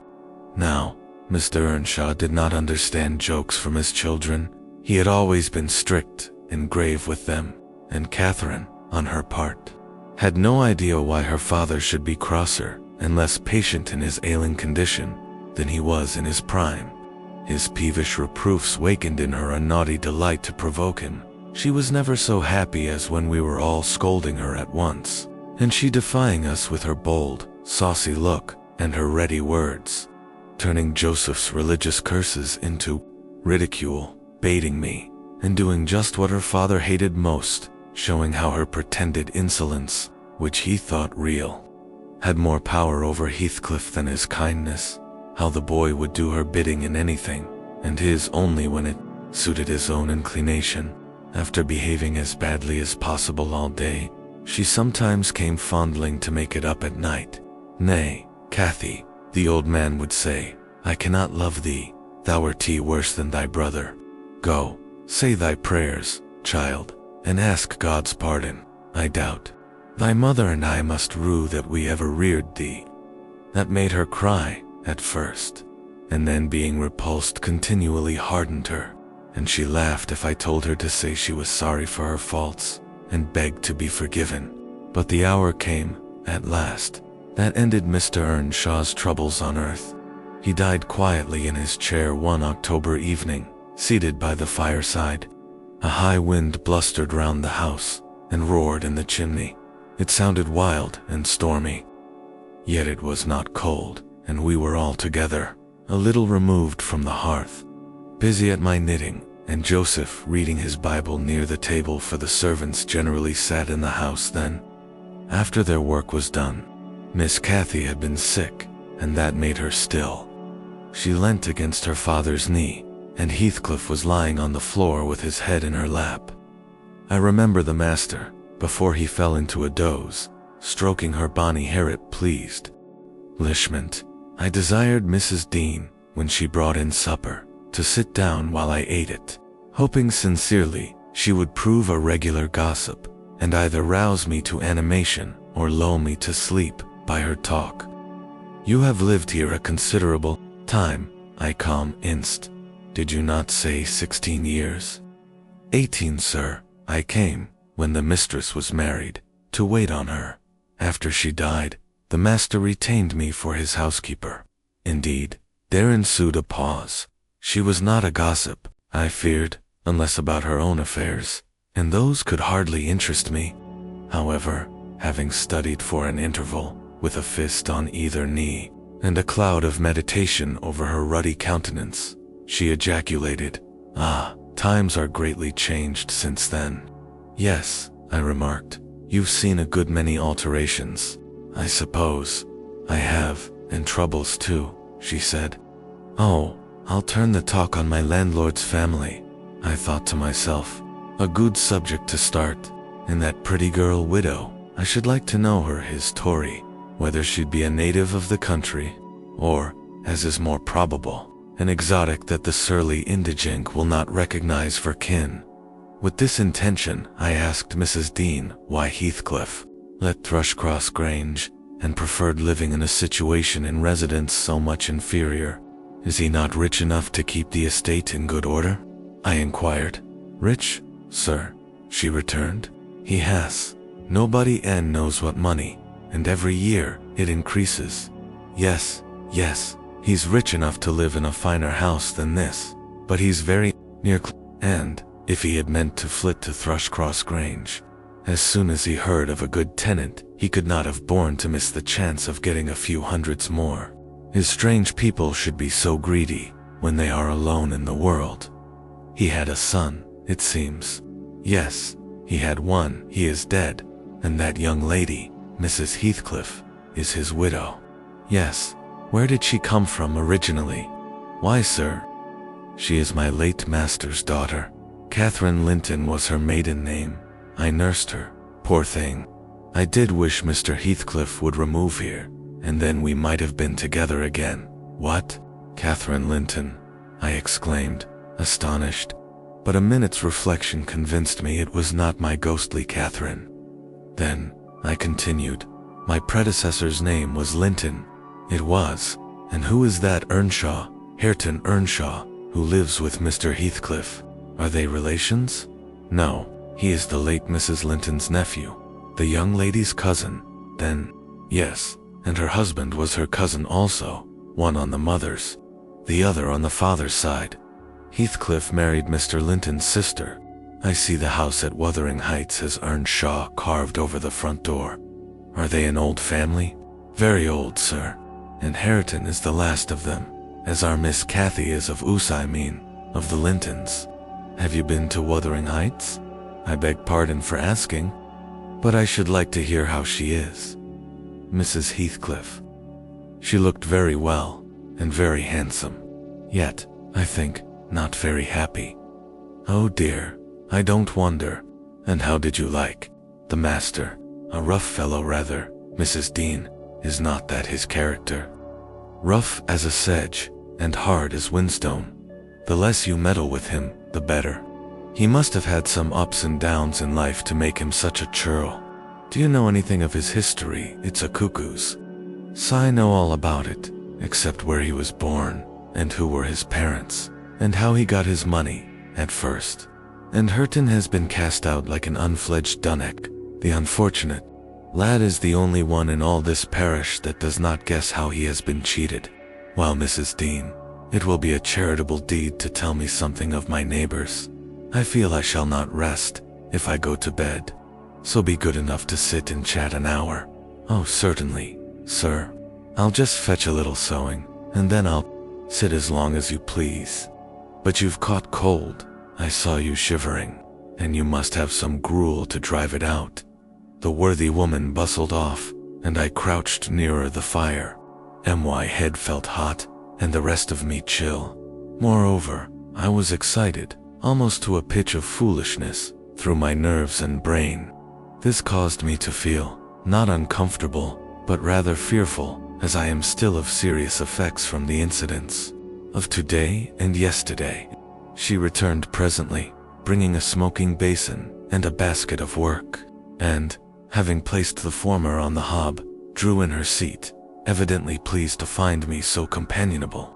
"Before I came to live here, she no farther invitation to her story," I was almost always at Wuthering Heights, because my mother had nursed Mr. Hindley Earnshaw, that was Hareton's father, and I got used to playing with the children. I ran errands too, and helped to make hay, and hung about the farm ready for anything that anybody would set me to. One fine summer morning, it was the beginning of harvest.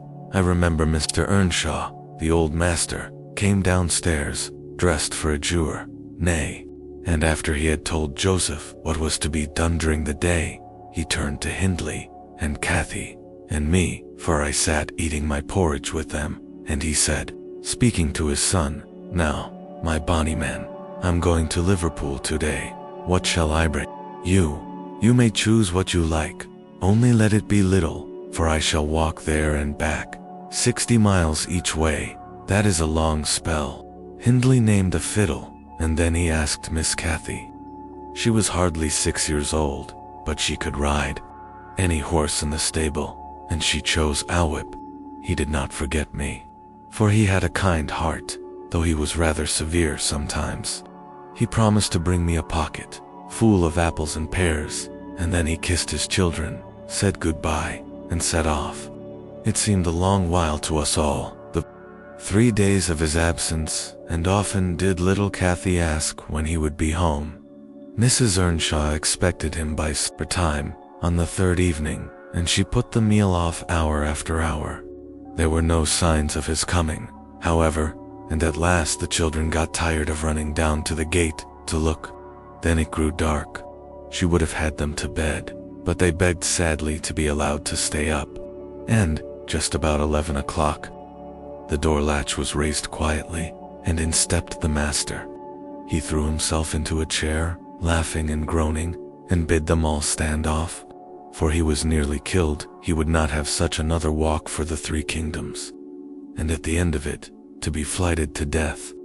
Hesed, opening his greatcoat, which he held bundled up in his arms. "See here, wife, I was never so beaten with anything in my life, but you must, e'en, take it as a gift of God, though it's as dark almost as if it came from the devil." We crowded round, and over Miss Cathy's head I had a peep at a dirty, ragged, black-haired child, big enough both to walk and talk. Indeed, its face looked older than Catherine's, yet, when it was set on its feet, it only stared round, and repeated over and over again some gibberish that nobody could understand. I was frightened, and Mrs. Earnshaw was ready to fling it out of doors. She did fly up, asking how he could fashion to bring that gypsy brat into the house when they had their own barons to feed and fend for, what he meant to do with it, and whether he were mad. The master tried to explain the matter, but he was really half dead with fatigue, and all that I could make out, amongst her scolding, was a tale of his seeing it starving, and houseless, and as good as dumb, in the streets of Liverpool, where he picked it up and inquired for its owner. Not a soul knew to whom it belonged, he said, and his money and time being both limited, he thought it better to take it home with him at once, than run into vain expenses there, because he was determined he would not leave it as he found it. Well, the conclusion was that my mistress grumbled herself calm, and Mr. Earnshaw told me to wash it, and give it clean things, and let it sleep with the children. Hindley and Cathy contented themselves with looking and listening till peace was restored. Then, both began searching their father's pockets for the presents he had promised them. The farmer was a boy of 14, but when he drew out what had been a fiddle, crushed 2 morsels in the greatcoat, he blubbered aloud, and Cathy, when she learned the master had lost her whip in attending on the stranger, showed her humor by grinning and spitting at the stupid little thing, earning for her pains a sound blow from her father to teach her cleaner manners. They entirely refused to have it in bed with them, or even in their room, and I had no more sense, so I put it on the landing of the stairs, hoping it might be gone on the morrow, by chance, or else attracted by hearing his voice. It crept to Mr. Earnshaw's door, and there he found it, on quitting his chamber. Inquiries were made as to how it got there. I was obliged to confess and in recompense for my cowardice and inhumanity, was sent out of the house. This was Heathcliff's first introduction to the family. On coming back a few days afterwards I did not consider my banishment perpetual. I found they had christened him Heathcliff. It was the name of a son who died in childhood, and it has served him ever since, both for Christian and surname. Miss Cathy and he were now very thick, but Hindley hated him, and to say the truth, I did the same. And we plagued and went on with him shamefully, for I wasn't reasonable enough to feel my injustice, and the mistress never put in a word on his behalf when she saw him wronged. He seemed a sullen, patient child, hardened, perhaps, to ill treatment. He would stand Hindley's blows without winking or shedding a tear, and my pinches moved him only to draw in a breath and open his eyes, as if he had hurt himself by accident, and "Run, Heathcliff, run," she whispered. "They have let the bulldog loose, and he holds me." The devil had seized her ankle. "Nellie," I heard his abominable snorting. She did not yell out. She would have scorned to do it if she had been spitted on the horns of a mad cow. I did, though. I vociferated curses enough to annihilate any fiend in Christendom, and I got a stone and thrust it between his jaws, and tried with all my might to cram it down his throat. A beast of a servant came up with a lantern, at last, shouting, "Keep fast, Skulker, keep fast." He changed his note, however, when he saw Skulker's game. The dog was throttled off, his huge, purple tongue hanging half a foot out of his mouth, and his pendant lips streaming with bloody slaver. The man took Cathy up. She was sick, not from fear, I'm certain, but from pain. He carried her in, IFOL load, grumbling execrations, and vengeance. "What, pray, Robert?" hallooed Linton from the entrance. "Skulker has caught a little girl, sir," he replied. "And there's a lad here," he added, making a clutch ATM, "who looks an out. Very like the robbers were for putting them through the window to open the doors to the gang. After all, we're asleep, that they might murder us at their ease. Hold your tongue, you foul-mouthed thief. You shall go to the gallows for this, Mr. Linton. Sir, don't lay by your gun." "No, no, Robert," said the old fool. "The rascals knew that yesterday was my rent day. They thought to have me cleverly. Come in, I'll furnish them a reception. There, John, fasten the chain. Give Skulker some water, Jenny. To beard a magistrate in his stronghold, and on the Sabbath, too. Where will their insolence stop? Oh, my dear Mary, look here. Don't be afraid, it is but a boy, yet the villain scowls so plainly in his face. Would it not be a kindness to the country to hang him at once, before he shows his nature in acts as well as features?" He pulled me under the chandelier, and Mrs. Linton placed her spectacles on her nose and raised her hands in horror. The cowardly children crept nearer, also, Isabella lisping, "Frightful thing. Put him in the cellar, Papa. He's exactly like the son of the fortune-teller that stole my tame pheasant. Isn't he, Edgar?" While they examined me, Cathy came round. She heard the last speech and laughed. Edgar Linton, after an inquisitive stare, collected sufficient wit to recognize her. "They see us at church, you know, though we seldom meet them elsewhere. That's Miss Earnshaw," he whispered to his mother, "and look how Skulker has bitten her, how her foot bleeds." "Miss Earnshaw, nonsense," cried the dame. "Miss Earnshaw scouring the country with a gypsy. And yet, my dear, the child is in mourning. Surely it is, and she may be lamed for life." "What culpable carelessness in her brother," exclaimed Mr. Linton, turning from me to Catherine. "I've understood from Shielders that was the curate, sir, that he lets her grow up in absolute heathenism. But who is this? Where did she'll pick up this companion? Oh, I declare, he is that strange acquisition my late neighbor made in his journey to Liverpool, little Lasker, or an American or Spanish castaway. A wicked boy, at all events," remarked the old lady, "and quite unfit for a decent house. Did you notice his language, Linton? I'm shocked that my children should have heard it. I recommenced cursing. Don't be angry, Nellie. And so Robert was ordered to take me off. I refused to go without Kathy. He dragged me into the garden, pushed the lantern into my hand, assured me that Mr. Earnshaw should be informed of my behavior, and, bidding me march directly, secured the door again. The curtains were still looped up at one corner, and I resumed my station as SPY, because, if Catherine had wished to return, I intended shattering their great glass panes to a million of fragments unless they let her out. She sat on the sofa, quietly. Mrs. Linton took off the gray cloak of the dairymaid which we had borrowed for our excursion. Shaking her head and expostulating with her, I suppose, she was a young lady, and they made a distinction between her treatment and mine. Then the woman servant brought a basin of warm water and washed her feet, and Mr. Linton mixed a tumbler of negus, and Isabella emptied a plateful of cakes into her lap, and Edgar stood gaping at a distance. Afterwards, they dried and combed her beautiful hair, and gave her a pair of enormous slippers, and wheeled her to the fire. And I left her, as merry as she could be, dividing her food between the little dog and Skulker, whose nose she pinched as he ate, and kindling a spark of spirit in the vacant blue eyes of the Lintons, a dim reflection from her own enchanting face. I saw they were full of stupid admiration.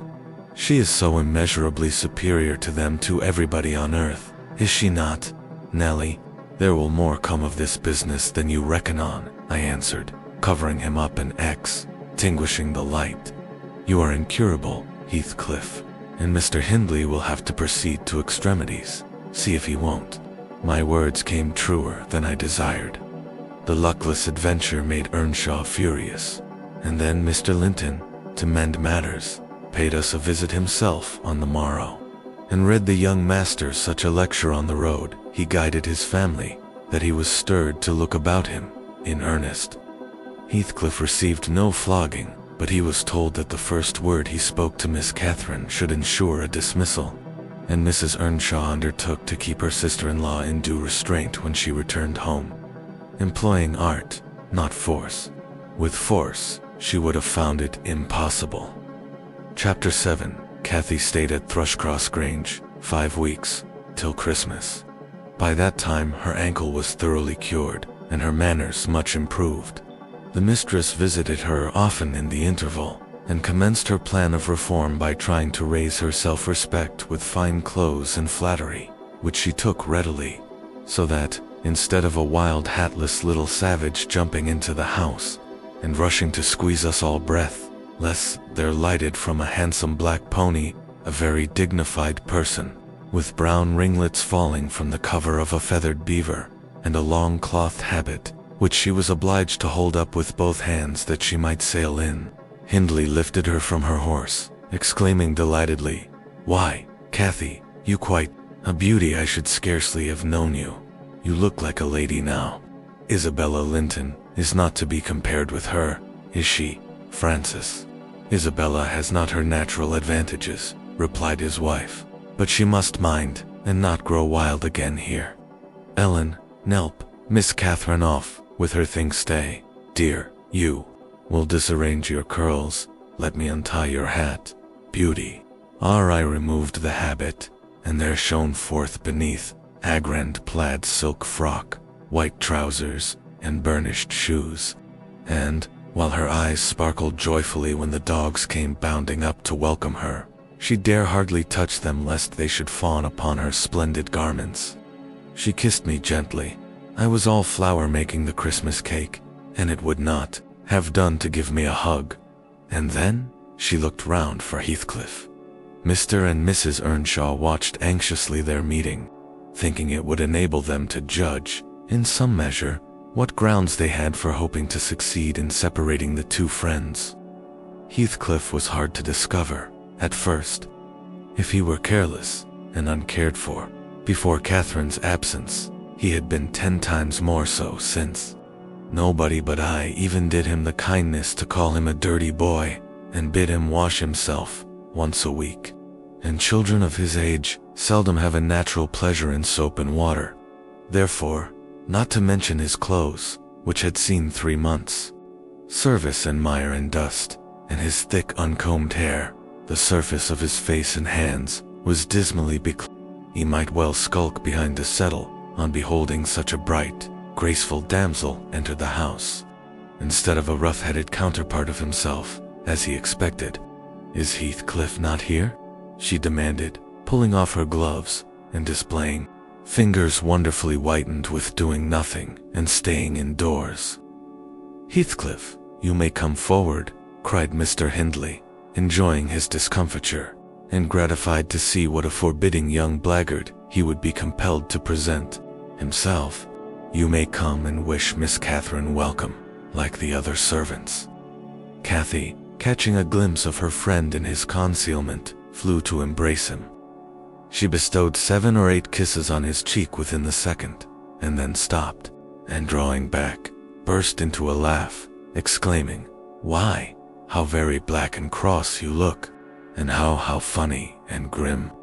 But that's because I'm used to Edgar and Isabella Linton. Well, Heathcliff, have you forgotten me?"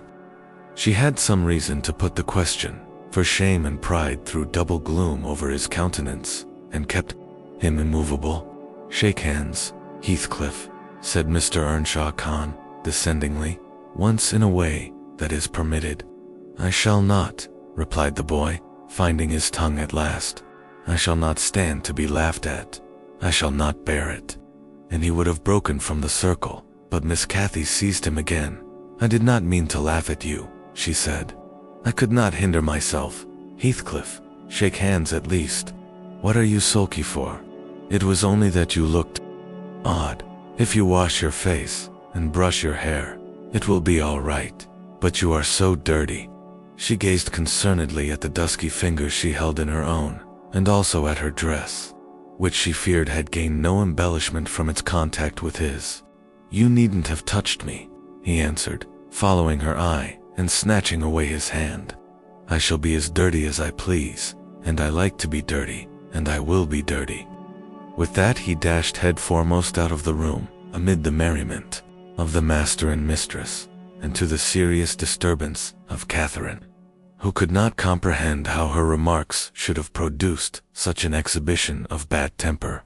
"After playing lady's maid to the newcomer, and putting my cakes in the oven, and making the house and kitchen cheerful, with great fires, befitting Christmas Eve, I prepared to sit down and amuse myself by singing carols, all alone, regardless of Joseph's affirmations that he considered the merry tunes I chose as next door to songs.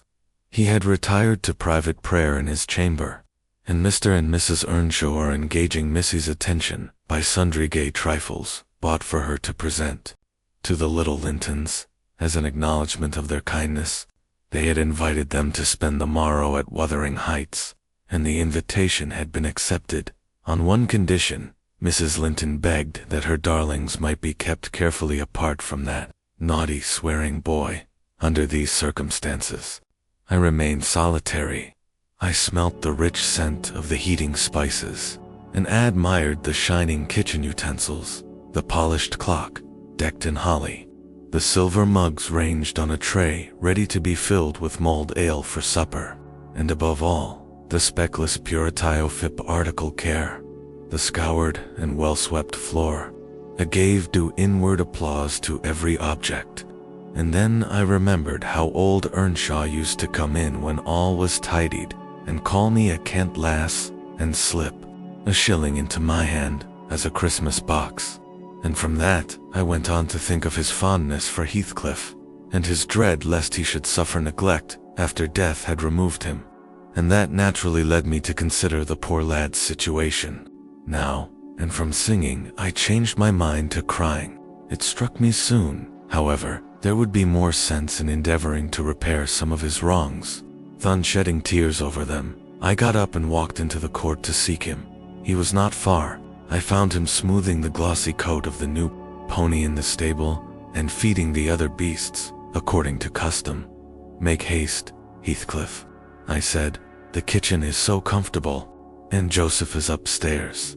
Make haste, and let me dress you smart before Miss Cathy comes out." and then you can sit together, with the whole hearth to yourselves, and have a long chatter till bedtime." He proceeded with his task and never turned his head towards me. "Komar, you coming?" I continued. "There's a little cake for each of you, nearly enough, and you'll need half. An hour's dawning." I waited 5 minutes, but getting no answer left him. Catherine supped with her brother and sister-in-law. Joseph and I joined at an unsociable meal, seasoned with reproofs on one side and sauciness on the other. His cake and cheese remained on the table all night for the fairies. He managed to continue work till 9 o'clock, and then marched dumb and dour to his chamber. Kathy sat up late, having a world of things to order for the reception of her new friends. She came into the kitchen once to speak to her old one, but he was gone, and she only stayed to ask what was the matter with him, and then went back. In the morning he rose early, and as it was a holiday, carried his ill humor onto the moors, not reappearing till the family were departed for church. Fasting and reflection seemed to have brought him to a better spirit. He hung about me for a while, and having screwed up his courage, exclaimed abruptly, "Make me decent. I'm going to be good." "High time, Heathcliff," I said. "You have grieved Catherine. She's sorry she ever came home, I dare say. It looks as if you envied her, because she is more thought of than you." The notion of envying Catherine was incomprehensible to him, but the notion of grieving her, he understood clearly enough. "Did she say she was grieved?" he inquired, looking very serious. "She cried when I told her you were off again this morning." 6. "Well, I cried last night," he returned, "and I had more reason to cry than she." "Yes, you had the reason of going to bed with a proud heart and an empty stomach," said I. "Proud people breed sad sorrows for themselves. But, if you be ashamed of your touchiness, you must ask pardon, mind, when she comes in. You must go up and offer to kiss her, and say you know best what to say. Only do it heartily, and not as if you thought her converted into a stranger by her grand dress. And now, though I have dinner to get ready, I'll steal time to arrange you, so that Edgar Linton shall look quite a doll beside you, and that he does. You are younger, and yet, I'll be bound, you are taller and twice as broad across the shoulders. You could knock him down in a twinkling. Don't you feel that you could?" Heathcliff's face brightened a moment. Then it was overcast afresh, and he sighed. "But, Nellie, if I knocked him down 20 times, that wouldn't make him less handsome or me more. I wish I had light hair and a fair skin, and was dressed and behaved as well, and had a chance of being as rich as he will be. So, and cried for Mama at every turn," I added, "and trembled if a country lad heaved his fist against you, and sat at home all day for a shower of rain. Oh, Heathcliff, you are showing a poor spirit. Come to the glass, and I'll let you see what you should wish. Do you mark those 2 lines between your eyes, and those thick brows, that instead of rising arched, sink in the middle, and that couple of black fiends, so deeply buried, who never open their windows boldly, but lurk glinting under them, like devil's spies? Wish and learn to smooth away the surly wrinkles, to raise your lids frankly, and change the fiends to confident, innocent angels, suspecting and doubting nothing, and always seeing friends where they are not sure of foes. Don't get the expression of a vicious cur that appears to know the kicks it gets are its dessert, and yet hates all the world, as well as the kicker, for what it suffers. In other words, I must wish for Edgar Linton's great blue eyes, and even forehead," he replied. "I do want. That won't help me to them. A good heart will help you to a bonny face, my lad," I continued. "If you were a regular black, and one will turn the bonnet into something worse than ugly. And now that we've done washing, and combing, and sulking, tell me whether you don't think yourself rather handsome." "I'll tell you, I do. You're fit for a prince in disguise. Who knows but your father was Emperor of China, and your mother an Indian queen, each of them able to buy up, with 1 week's income, Wuthering Heights and Thrush, cross-ranged together, and you were kidnapped by wicked sailors and brought to England. Were I in your place, I would frame high notions of my birth, and the thoughts of what I was should give me courage and dignity to support the oppressions of a little farmer. So I chattered on, and Heathcliff gradually lost his frown and began to look quite pleasant. When all at once our conversation was interrupted by a rumbling sound moving up the road and entering the court. He ran to the window and I to the door, just in time to behold the two Lintons descend from the family carriage, smothered in cloaks and furs, and the Earnshaws dismount from their horses. They often rode to church in winter. Catherine took a hand of each of the children and brought them into the house and set them before the fire, which quickly put color into their white faces. He urged my companion to hasten now and show his amiable humor, and he willingly obeyed. But ill luck would have it that, as he opened the door leading from the kitchen on one side, Hindley opened it on the other. They met, and the master, irritated at seeing him clean and cheerful, or, perhaps, eager to keep his promise to Mrs. Linton, shoved him back with a sudden thrust, and angrily bade Joseph keep the fellow out of the room, send him into the garret till dinner is over. He'll be cramming his fingers in the tarts and stealing the fruit, if left alone with them a minute. Nay, sir, I could not avoid answering. He'll touch nothing, not he, and I suppose he must have his share of the dainties as well as we. He shall have his share of my hand, if I catch him downstairs till dark, cried Hindley. Begone, you vagabond. What? You are attempting the coxcomb, are you? Wait till I get hold of those elegant locks, see if I won't pull them a bit longer. They are long enough already, observed Master Linton, peeping from the doorway. I wonder they don't make his head ache. It's like a colt's mane over his eyes. He ventured this remark without any intention to insult. But Heathcliff's violent nature was not prepared to endure the appearance of impertinence from one whom he seemed to hate, even then, as a rival. He seized a tureen of hot apple sauce, the first thing that came under his gripe, and dashed it full against the speaker's face and neck, who instantly commenced a lament that brought Isabella and Catherine hurrying to the place. Mr. Earnshaw snatched up the culprit directly and conveyed him to his chamber, where, doubtless, he administered a rough remedy to cool the fit of passion, for he appeared red and breathless. I got the dishcloth and rather spitefully scrubbed Edgar's nose and mouth, affirming it served him right for meddling. His sister began weeping to go home, and Cathy stood by, confounded, blushing for all. You should not have spoken to him, she expostulated with Master Linton. He was in a bad temper, and now you've spoilt your visit. And he'll be flogged. I hate him to be flogged. I can't eat midnight. Why did you speak to him, Edgar? I didn't, sobbed the youth, escaping from my hands, and finishing the remainder of the purification with his cambric pocket handkerchief. I promised Mama that I wouldn't say one word to him, and I didn't. Well, don't cry, replied Catherine contemptuously. You're not killed. Don't make more mischief. My brother is coming. Be quiet. Hush, Isabella. Has anybody hurt you? There. Children, to your seats, cried Hindley, bustling in. That brute of a lad has warmed me nicely.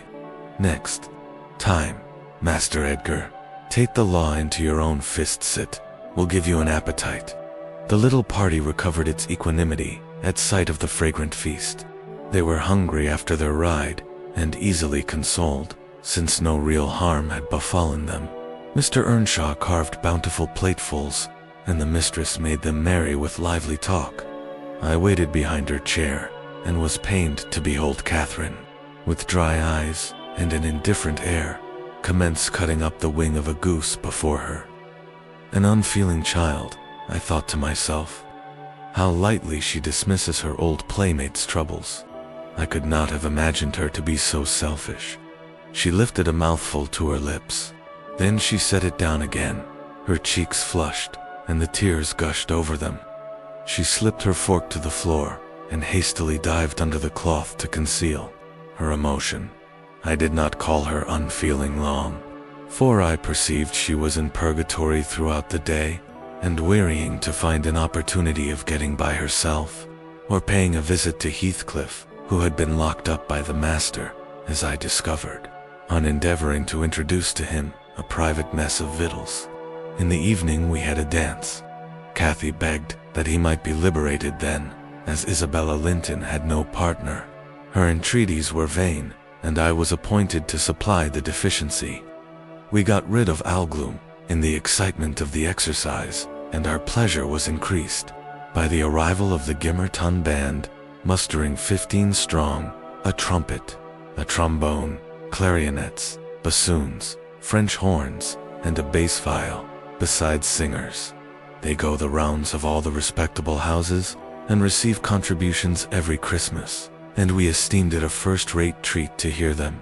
After the usual carols had been sung, we set them to songs and glees. Mrs. Earnshaw loved the music, and so they gave us plenty. Catherine loved it too, but she said it sounded sweetest at the top of the steps, and she went up in the dark. I followed. They shut the house door below, never noting our absence. It was so full of people. She made no stay at the stairs' head, but mounted farther, to the garret where Heathcliff was confined, and called him. He stubbornly declined answering for a while. She persevered, and finally persuaded him to hold communion with her through the boards. I let the poor things converse unmolested, till I supposed the songs were going to cease, and the singers to get some refreshment. Then I clambered up the ladder to warn her. Instead of finding her outside, I heard her voice within. The little monkey had crept by the skylight of one garret, along the roof, into the skylight of the other, and it was with the utmost difficulty I could coax her out again. When she did come, Heathcliff came with her, and she insisted that I should take him into the kitchen, as my fellow servant had gone to a neighbor's to be removed from the sound of our devil's psalmody, as it pleased him to call it. I told them I intended by no means to encourage their tricks, but as the prisoner had never broken his fast since his dinner, I would wink at his cheating Mr. Hindley that once. He went down. I set him a stool by the fire, and offered him a quantity of good things. But he was sick, and could eat little, and my attempts to entertain him were thrown away. He leant his 2 elbows on his knees, and his chin on his hands, and remained wrapped in dumb meditation. On my inquiring the subject of his thoughts, he answered gravely, "I'm trying to settle how I shall pay Hindley back. I don't care how long I wait, if I can only do it at last. I hope he will not die before I do." "For shame, Heathcliff," said I. "It is for God to punish wicked people. We should learn to forgive." "No, God won't have the satisfaction that I shall," he returned. "I only wish I knew the best way. Let me alone, and I'll plan it out. While I'm thinking of that I don't feel pain. But, Mr. Lockwood, I forget these tales cannot divert you. I'm annoyed how I should dream of chattering on at such a rate, and your gruel cold, and you nodding for bed. I could have told Heathcliff's history, all that you need, here, in half a dozen words." Thus, interrupting herself, the housekeeper rose, and proceeded to lay aside her sewing. But I felt incapable of moving from the hearth, and I was very far from nodding. "Sit still, Mrs. Dean," I cried. "Do sit still, another half hour. You've done just right to tell the story leisurely. That is the method I like, and you must finish it in the same style. I am interested in every character you have mentioned, more or less. The clock is on the stroke of 11, sir. No matter, I'm not accustomed to go to bed in the long hours. 1 or 2 is early enough for a person who lies till 10. You shouldn't lie till 10. There's the very prime of the morning gone long before that time. A person who has not done 1/2 his day's work by 10 o'clock runs a chance of leaving the other half undone. Nevertheless, Mrs. Dean, resume your chair, because tomorrow I intend lengthening the night till afternoon. I prognosticate for myself an obstinate cold. At least, I hope not, sir. Well, you must allow me to leap over some 3 years. during that space, Mrs. Earnshaw. No, no, I'll allow nothing of the sort. Are you acquainted with the mood of mind in which, if you were seated alone, and the cat licking its kitten on the rug before you, you would watch the operation so intently? That puss's neglect of one ear would put you seriously out of temper. A terribly lazy mood, I should say. On the contrary, it is a tiresomely active one, mine, at present. And, therefore, continue minutely. I perceive that people in these regions acquire over people in towns the value that a spider in a dungeon does over a spider in a cottage, to their various occupants, and yet the deepened attraction is not entirely owing to the situation of the looker-on. They do live more in earnest, more in themselves, and less in surface, change, and frivolous external things.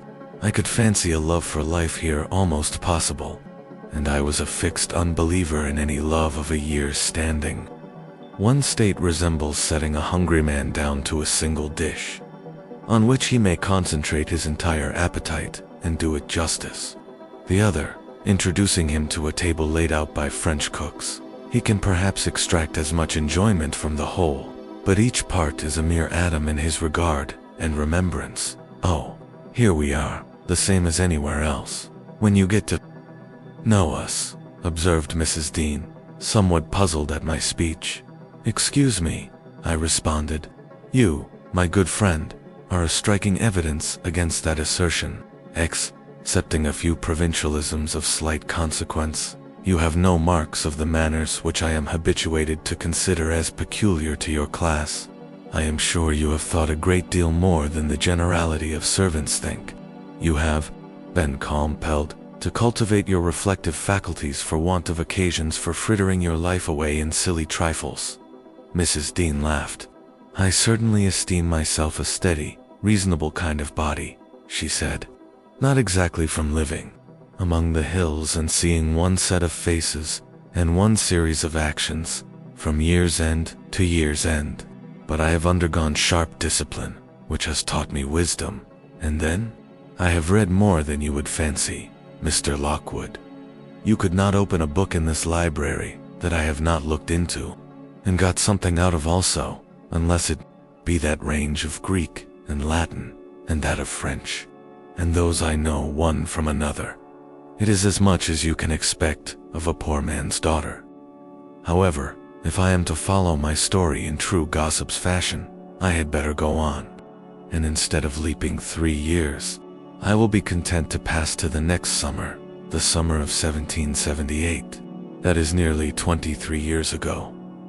Chapter 8. On the morning of a fine June day, my first bonny little nursling, and the last of the ancient Earnshaw stock, was born. We were busy with the hay in a faraway field, when the girl that usually brought our breakfasts came running an hour too soon, across the meadow and up the lane, calling me as she ran.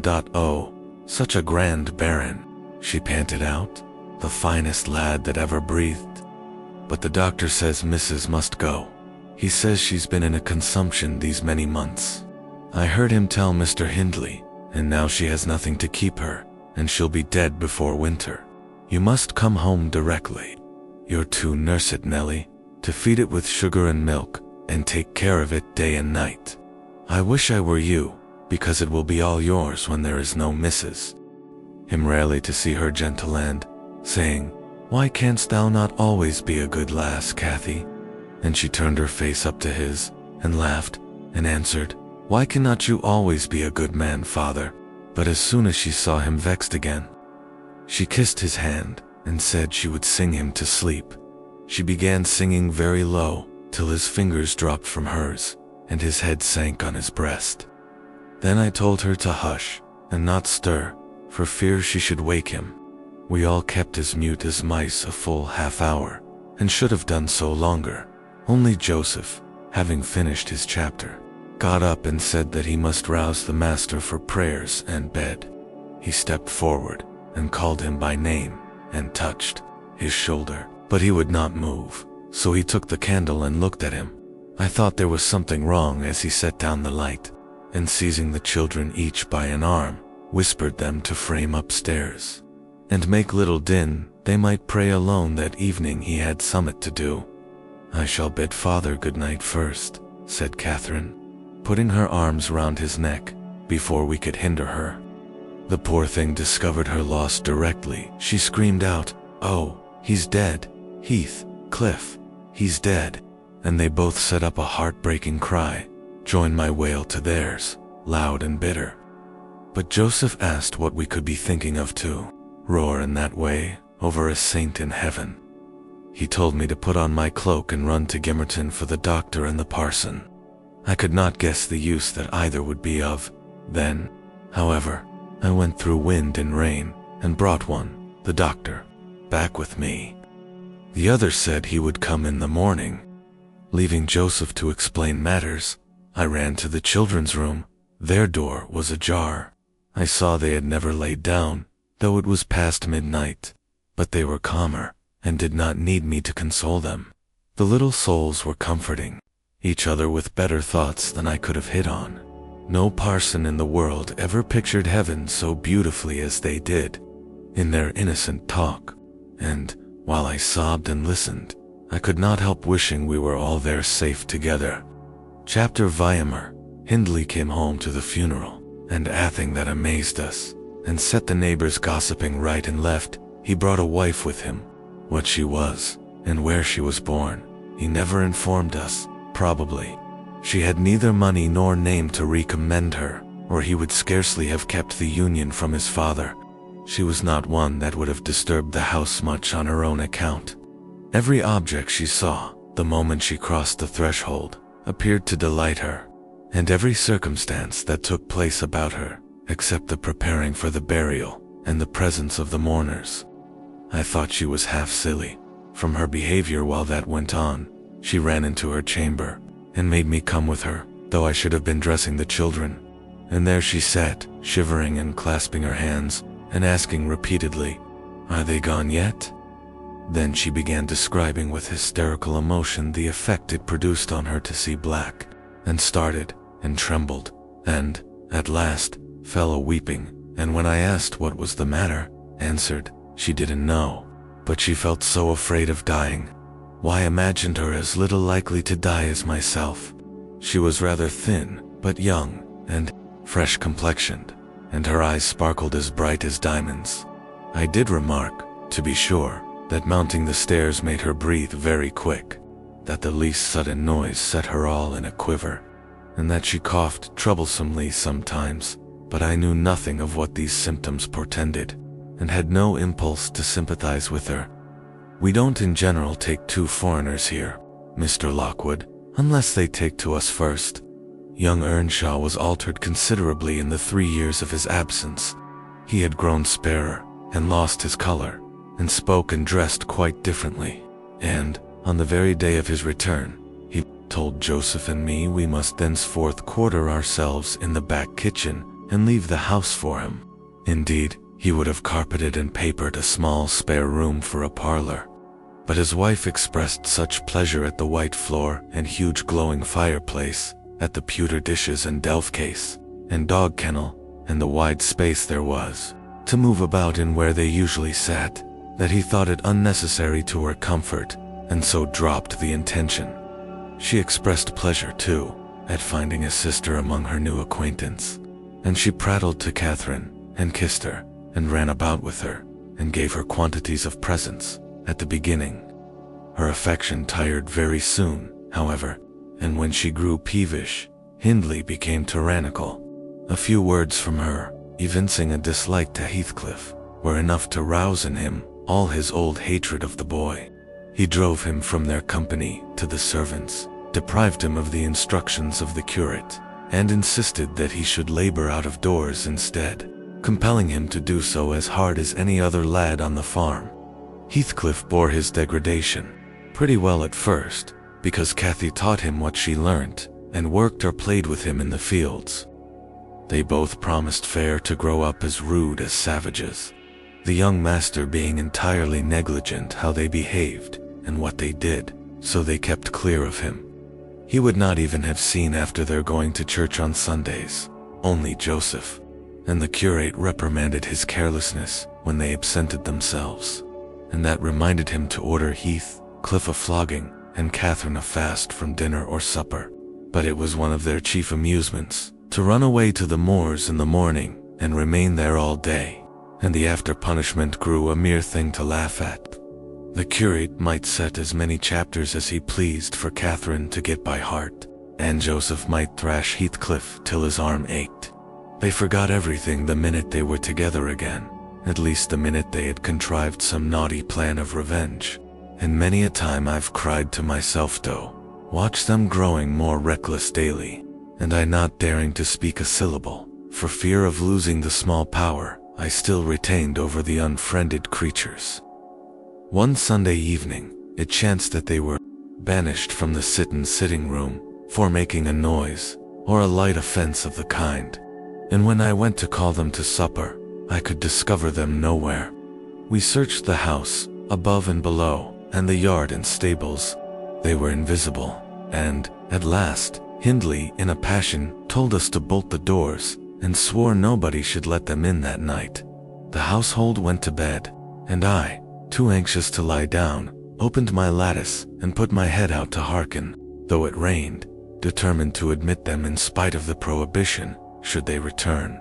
In a while, I distinguished steps coming up the road, and the light of a lantern glimmered through the gate. I threw a shawl over my head and ran to prevent them from waking Mr. Earnshaw by knocking. There was Heathcliff, by himself. It gave me a start to see him alone. "Where is Miss Catherine?" I cried hurriedly. "No accident, I hope."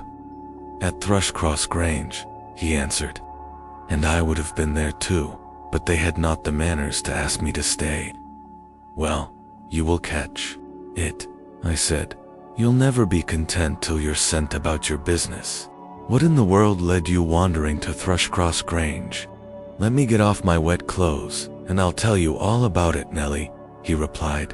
I bid him beware of rousing the master, and while he undressed, and I waited to put out the candle, he continued, "Cathy and I escaped from the wash-house to have a ramble at Liberty, and getting a glimpse of the Grange lights, we thought we would just go and see whether the Lintons passed their Sunday evenings standing shiver-inging in corners, while their father and mother sat eating and drinking, and singing and laughing, and burning their eyes out before the fire.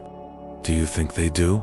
Or reading sermons, and being catechized by their manservant, and set to learn a column of scripture names, if they don't answer properly? Probably not, I responded. They are good children, no doubt, and don't deserve the treatment you receive for your bad conduct. Can't, Nellie, he said. Nonsense. We ran from the top of the heights to the park, without stopping Catherine completely beaten in the race, because she was barefoot. You'll have to seek for her shoes in the bog tomorrow. We crept through a broken hedge, groped our way up the path, and planted ourselves on a flower plot under the drawing-room window. The light came from thence. They had not put up the shutters, and the curtains were only half closed. Both of us were able to look in by standing on the basement and clinging to the ledge, and we saw. It was beautiful, a splendid place, carpeted with crimson, and crimson-covered chairs and tables, and a pure white ceiling bordered by gold. A shower of glass drops hanging in silver chains from the center, and shimmering with little soft tapers. Old Mr. and Mrs. Linton were not there. Edgar and his sister had it entirely to themselves. Shouldn't they have been happy? We should have thought ourselves in heaven.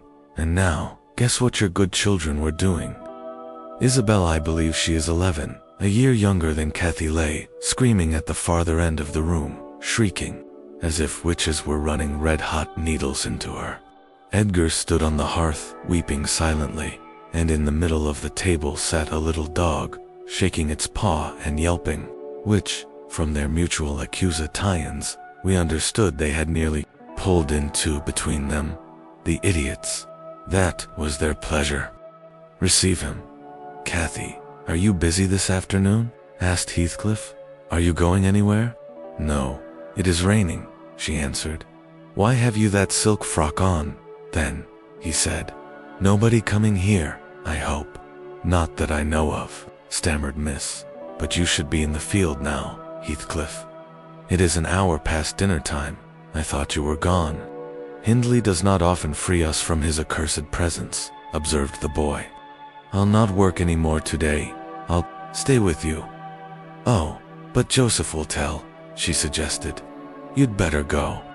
Joseph is loading lime on the farther side of Penistow Crag. It will take him till dark, and he'll never know. So saying, he lounged to the fire and sat down.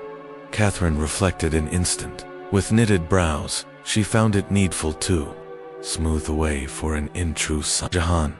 Isabella and Edgar Linton talked of calling this afternoon, she said, at the conclusion of a minute's silence. As it rains, I hardly expect them. But they may come, and if they do, you run the risk of being scolded for no good. Order Ellen to say you are engaged. Kathy, he persisted, don't turn me out for those pitiful silly friends of yours. I'm on the point, sometimes, of complaining that they I'll not, that they what?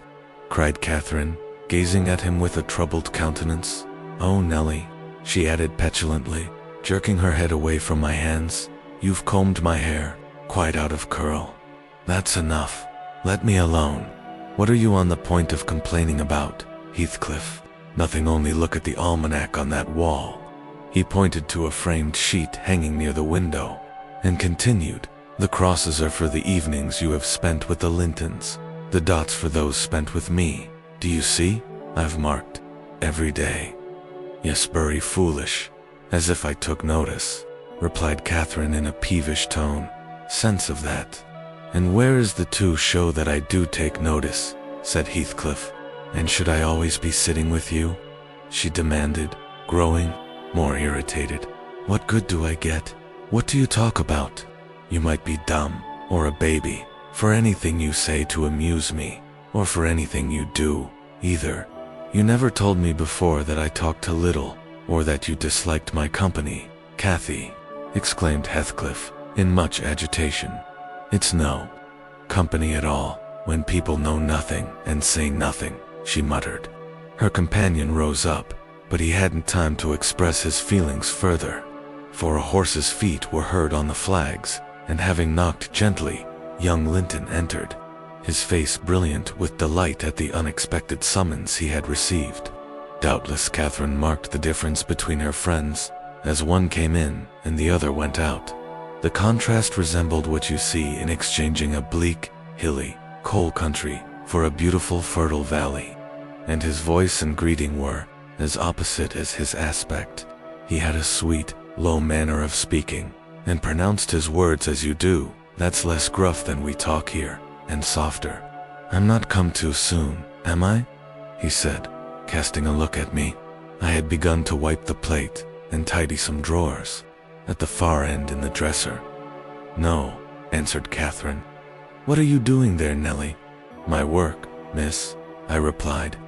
Mr. Hindley had given me directions to make a third party in any private visits Linton chose to pay. She stepped behind me and whispered crossly, take yourself and your dusters off. When company are in the house, servants don't commence scouring and cleaning in the room where they are. It's a good opportunity, now that master is away, I answered aloud. He hates me to be fidgeting over these things in his presence. I'm sure Mr. Edgar will excuse me. I hate you to be fidgeting in my presence, exclaimed the young lady imperiously, not allowing her guest time to speak. She had failed to recover her equanimity since the little dispute with Heathcliff. I'm sorry for it, Miss Catherine, was my response, and I proceeded assiduously with my occupation. She, supposing Edgar could not see her, snatched the cloth from my hand and pinched me, with a prolonged wrench, very spitefully, on the arm. I've said I did not love her, and rather relished mortifying her vanity now and then. Besides, she hurt me extremely, so I started up from my knees and screamed out, "Oh, miss, that's a nasty trick. You have no right to nip me, and I'm not going to bear it. I didn't touch you." "You lying creature," cried she, her fingers tingling to repeat the act, and her ears red with rage. She never had power to conceal her passion, It always set her whole complexion in a blaze. "What's that then?" I retorted, showing a decided purple witness to refute her. She stamped her foot, wavered a moment, and then, irresistibly impelled by the naughty spirit within her, slapped me on the cheek, a stinging blow that filled both eyes with water. "Catherine, love, Catherine," interposed Linton, greatly shocked at the double fault of falsehood and violence which his idol had committed. "Leave the room, Ellen," she repeated, trembling all over. Little Hareton, who followed me everywhere, and was sitting near me on the floor, at seeing my tears commenced crying himself, and sobbed out complaints against wicked Aunt Cathy, which drew her fury onto his unlucky head. She seized his shoulders, and shook him till the poor child waxed livid, and Edgar thoughtlessly laid hold of her hands to deliver him. In an instant one was wrung free, and the astonished young man felt it applied over his own ear in a way that could not be mistaken for jest. He drew back in consternation. I lifted Hareton in my arms, and walked off to the kitchen with him, leaving the door of communication open, for I was curious to watch how they would settle their disagreement. The insulted visitor moved to the spot where he had laid his hat, pale, and with a quivering lip. "That's right," I said to myself. "Take warning and be gone. It's a kindness to let you have a glimpse, offer genuine disposition." "Where are you going?" demanded Catherine, advancing to the door. He swerved aside and attempted to pass. "You must not go," she exclaimed energetically. "I must and shall," he replied in a subdued voice. "No," she persisted, grasping the handle. "Not yet, Edgar Linton. Sit down. You shall not leave me in that temper. I should be miserable all night, and I won't be miserable for you." "Can I stay after you have struck me?" asked Linton. Catherine was mute. "You've made me afraid and ashamed of you," he continued. "I'll not come here again." Her eyes began to glisten, and her lids to twinkle. "And you told a deliberate untruth," he said. "I didn't," she cried, recovering her speech. "I did nothing deliberately." "Well, go, if you please. Get away. And now, I'll cry myself sick." She dropped down on her knees by a chair, and set to weeping in serious earnest. Edgar persevered in his resolution as far as the court. There he lingered. I resolved to encourage him. "Miss is dreadfully wayward, sir," I called out. "As bad as any marred child. You'd better be riding home, or else she will be sick, only to grieve us." The soft thing looked askance through the window. He possessed the power to depart, as much as a cat possesses the power to leave a mouse half-killed, or a bird half-eaten. "Ah," I thought, "there will be no saving him. He's doomed, and flies to his fate." And so it was. He turned abruptly, hastened into the house again, shut the door behind him, and when I went in a while after, to inform them that Earnshaw had come home rabid drunk, ready to pull the old place about our ears, his ordinary frame of mind in that condition, I saw the quarrel had merely affected a closer intimacy had broken. The outworks off youth, fool timidity, had enabled them to forsake the disguise of friendship and confess themselves lovers. Intelligence of Mr. Hindley's arrival drove Linton speedily to his horse, and Catherine to her chamber. He went to hide little Hareton, and to take the shot out of the master's fowling piece, which he was fond of playing with in his insane excitement, to the hazard of the lives of any who provoked, or even attracted his notice too much. And I had hit upon the plan of removing it, that he might do less mischief if he did go the length of firing the gun. Chapter X. He entered, vociferating oaths, dreadful to hear, and caught me in the act of stowing his son away in the kitchen cupboard. Hareton was impressed with a wholesome terror of encountering either his wild beast's fondness or his madman's rage.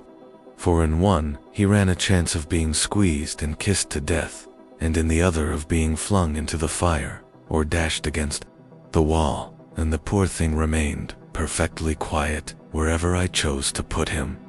"There, I've found it out at last," cried Hindley, pulling me back by the skin of my neck, like a dog. By heaven and hell, you've sworn between you to murder that child. I know how it is, now that he is always out of my way. But, with the help of Satan, I shall make you swallow the carving knife. Nellie, you needn't laugh, for I've just crammed Kenneth, head downmost, in the Black Horse Marsh. And 2 is the same as 1, and I want to kill some of you. I shall have no rest till I do.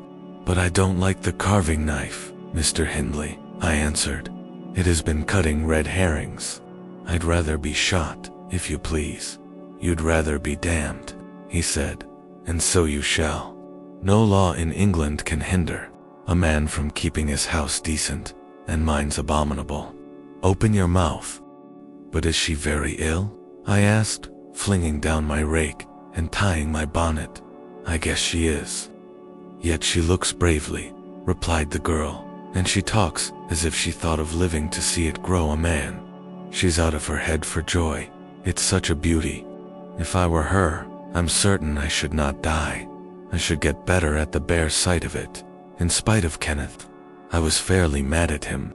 Dame Archer brought the cherub down to Master, in the house, and his face just began to light up when the old croaker steps forward and says he, Earnshaw, it's a blessing your wife has been spared to leave you this son. When she came, I felt convinced we shouldn't keep her long. And now, I must tell you, the winter will probably finish her. Don't take on and fret about it too much. It can't be helped. And besides, you should have known better than to choose such a rush of a lass. And what did the master answer? I inquired. I think he swore, but I didn't mind him. I was straining to see the bairn, and she began again to describe it rapturously. I, as zealous as herself, hurried eagerly home to admire, on my part, though I was very sad for Hindley's sake. He had room in his heart only for 2 idols, his wife and himself. He doted on both, and adored one, and I couldn't conceive how he would bear the loss. When we got to Wuthering Heights, there he stood at the front door, and, as I passed in, I asked, how was the baby? Nearly ready to run about, Nell? He replied, putting on a cheerful smile. And the mistress? I ventured to inquire. The doctor says she's damned. The doctor, he interrupted, reddening. Francis is quite right. She'll be perfectly well by this time next week. Are you going upstairs? Will you tell her that I'll come if she promised not to talk? I left her because she would not hold her tongue, and she must tell her Mr. Kenneth says she must be quiet. I delivered this message to Mrs. Earnshaw. She seemed in flighty spirits, and replied merrily. I hardly spoke a word. Ellen, and there he has gone out twice, crying. Well, say, I promise. I won't speak, but that does not bind me, not to laugh, poor soul. Till within a week of her death, that gay heart never failed her, and her husband persisted doggedly, nay, furiously, in affirming her health improved every day. When Kenneth warned him that his medicines were useless at that stage of the malady, and he needn't put him to further expense by attending her, he retorted, I know you need not. She's well. She does not want any more attendance from you. She never was in a consumption. It was a fever, and it is gone. Her pulse is as slow as mine now, and her cheek is cool. He told his wife the same story, and she seemed to believe him. But one night, while leaning on his shoulder, in the act of saying she thought she should be able to get up tomorrow, a fit of coughing took her, a very slight one. He raised her in his arms. She put her 2 hands about his neck, her face changed, and she was dead. As the girl had anticipated, the child Hareden fell wholly into my hands. Mr. Earnshaw, provided he saw him healthy and never heard him cry, was contented, as far as regarded him. For himself, he grew desperate. His sorrow was of that kind that will not lament. He neither wept nor prayed. He cursed and defied, execrated God and man, and gave himself up to reckless dissipation. The servants could not bear his tyrannical and evil conduct long. Joseph and I were the only 2 that would stay. I had not the heart to leave my charge. And besides, you know, I had been his foster sister, and excused his behavior more readily than a stranger would.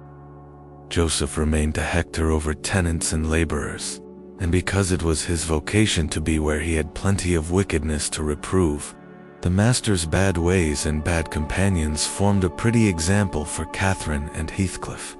His treatment of the latter was enough to make a fiend of a saint, and, truly, it appeared as if the lad were possessed of something diabolical at that period. He delighted to witness Hindley degrading himself past redemption, and became daily more notable for savage sullenness and ferocity. I could not half tell what an infernal house we had. The curate dropped calling, and nobody decent came near us, at last, unless Edgar Linton's visits to Miss Cathy might be an exception. At 15 she was the queen of the countryside. She had no peer, and she did turn out a haughty, headstrong creature. I own I did not like her, after her infancy was past, and I vexed her frequently by trying to bring down her arrogance. She never took an aversion to me, though. She had a wondrous constancy to old attachments. Even Heathcliff kept his hold on her affections unalterably, and young Linton, with all his superiority, found it difficult to make an equally deep impression. He was my late master. That is his portrait over the fireplace. It used to hang on one side, and his wife's on the other, but hers has been removed, or else you might see something of what she was. Can you make that out? Mrs. Dean raised the candle, and I discerned a soft-featured face, exceedingly resembling the young lady at the Heights, but more pensive and amiable in expression. It formed a sweet picture. The long light hair curled slightly on the temples, the eyes were large and serious, the figure almost too graceful. I did not marvel how Catherine Earnshaw could forget her first friend for such an individual. I marveled much how he, with a mind to correspond with his person, could fancy my idea of Catherine Earnshaw. A very agreeable portrait, I observed to the housekeeper. Is it like 6? Yes, she answered, but he looked better when he was animated. That is his everyday countenance. He wanted spirit, in general. Catherine had kept up her acquaintance with the Lintons since her 5 weeks' residence among them, and as she had no temptation to show her rough side in their company, and had the sense to be ashamed of being rude where she experienced such invariable courtesy, she imposed unwittingly on the old lady and gentleman by her ingenious cordiality, gained the admiration of Isabella, and the heart and soul of her brother, acquisitions that flattered her from the first, for she was full of ambition, and led her to adopt a double character without exactly intending to deceive anyone, in the place where she heard Heathcliff termed a vulgar young ruffian, and worse than a brute. She took Caronat to act like him, but at home she had small inclination to practice politeness that would only be laughed at, and restrain an unruly nature when it would bring her neither credit nor praise. Mr. Edgar seldom mustered courage to visit Wuthering Heights openly. He had a terror of Earnshaw's reputation, and shrunk from encountering him, and yet he was always received with our best attempts at civility. The master himself avoided offending him, knowing why him, and if he could not be gracious, kept out of the way. I rather think his appearance there was distasteful to Catherine. She was not artful, never played the coquette, and had evidently an object-tie-on to her two friends meeting at all. For when Heathcliff expressed contempt of Linton in his presence, she could not half coincide, as she did in his absence. And when Linton evinced disgust and antipathy to Heathcliff, she dare not treat his sentiments with indifference, as if depreciation of her playmate were of scarcely any consequence to her. I've had many a laud at her perplexities and untold troubles, which she vainly strove to hide from my mockery. That sounds ill-natured, but she was so proud. It became really impossible to pity her distresses, till she should be chastened into more humility. She did bring herself, finally, to confess, and to confide in me. There was not a soul else that she might fashion into an adviser. Mr. Hindley had gone from home one afternoon, and Heathcliff presumed to give himself a holiday on the strength of He had reached the age of 16 then, I think, and without having bad features, or being deficient in intellect, he contrived to convey an impression of inward and outward repulsiveness that his present aspect retains no traces of. In the first place, he had by that time lost the benefit of his early education. Continual hard work, begun soon and concluded late, had extinguished any curiosity he once possessed in pursuit of knowledge, and any love for books or learning. His childhood sense of superiority, instilled into him by the favors of old Mr. Earnshaw, was faded away. He struggled long to keep up an equality with Catherine in her studies, and yielded with poignant, though silent regret, but he yielded completely, and there was no prevailing on him to take a step in the way of moving upward when he found he must, necessarily, sink beneath his former level. Then personal appearance sympathized with mental deterioration. He acquired a slouching gait and ignoble look.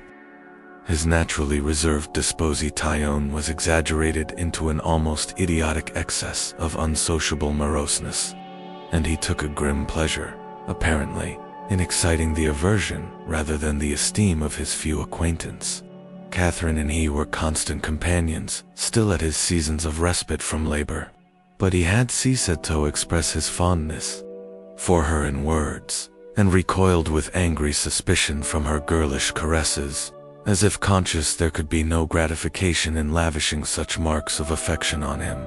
On the before-named occasion, he came into the house to announce his intention of doing nothing. While I was assisting Miss Cathy to arrange her dress, she had not reckoned on his taking it into his head to be idle, and imagining she would have the whole place to herself, she managed, by some means, to inform Mr. Edgar of her brother's absence, and was then preparing to. He held the knife in his hand and pushed its point between my teeth, but, for my part, I was never much afraid of his vagaries. I spat out, and affirmed it tasted detestably. I would not take it on any account. "Oh," said he, releasing me, "I see that hideous little villain is not Hareton. I beg your pardon, Nell. If it be, he deserves flaying alive for not running to welcome me, and for screaming as if I were a goblin. Unnatural cub, come hither. I'll teach thee to impose on a good-hearted, deluded father. Now, don't you think the lad would be handsomer cropped? It makes a dog fiercer, and I love something fierce. Get me a scissors, something fierce and trim. Besides, it's infernal affectation, devilish conceit, it is. To cherish our ears we're asses enough without them. Hush, child, hush. Well then, it is my darling. Wished, dry thy eyes, there's a joy. Kiss me. What? It won't. Kiss me, Hareton. Damn thee, kiss me. By God, as if I would rear such a monster. As sure as I'm living, I'll break the brat's neck." Poor Hareton was squalling and kicking in his father's arms with all his might, and redoubled his yells when he carried him upstairs and lifted him over the banister. I cried out that he would, frightened the child into fits, and ran to rescue him. As I reached them, Hindley leant forward on the rails to listen to a noise below, almost forgetting what he had in his hands. "Who is that?" he asked, hearing someone approaching the stairs foot. I leant forward also, for the purpose of signing to Heathcliff, whose step I recognized, not to come farther, and, at the instant when my eye quitted Hareton, he gave a sudden spring, delivered himself from the careless grasp that held him, and fell. There was scarcely time to experience a thrill of horror before we saw that the little wretch was safe. Heathcliff arrived underneath just at the critical moment. By a natural impulse, he arrested his descent, and setting him on his feet, looked up to discover the author of the accident, a miser who has parted with a lucky lottery ticket for 5 shillings, and finds next day he has lost in the bargain £5,000. Could not show a blanker countenance than he did on beholding the figure of Mr. Earnshaw above. It expressed, plainer than words could do, the intensest anguish at having made himself the instrument of thwarting his own revenge.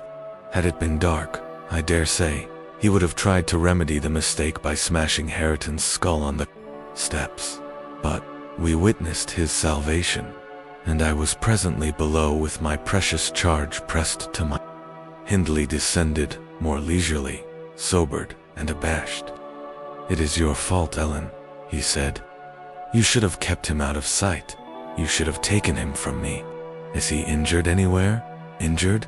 I cried angrily. "If he's not killed, he'll be an idiot. I wonder his mother does not rise from her grave to see how you use him. You're worse than a heathen treating your own flesh and blood in that manner." He attempted to touch the child, who, on finding himself with me, sobbed off his terror directly. At the first finger his father laid on him, however, he shrieked again, louder than before, and struggled as if he would go into convulsions.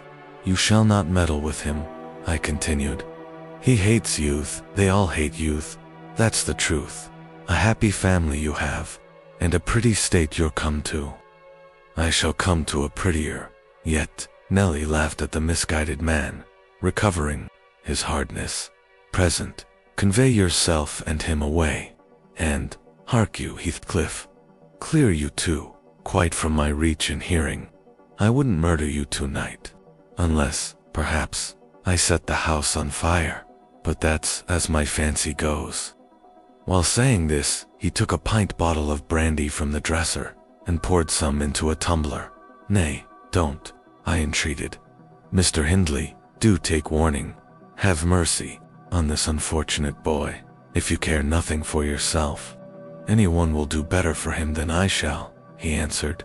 "Have mercy on your own soul," I said, endeavoring to snatch the glass from his hand. "Not I. On the contrary, I shall have great pleasure in sending it to perdition to punish its maker," exclaimed the blasphemer. "Here's to its hearty damnation," had drank the spirits and impatiently bade us go, terminating his command with a sequel of horrid imprecations, too bad to repeat or remember. "It's a pity he cannot kill himself with drink," observed Heathcliff, muttering an echo of curses back when the door was shut. "He's doing his very utmost, but his constitution defies him. Mr. Kenneth says he would wager his mare that he'll any man on this side Gimmerton, and go to the grave a hoary sinner, unless some happy chance out of the common course befall him." I went into the kitchen and sat down to lull my little lamb to sleep. Heathcliff, as I thought, walked through to the barn.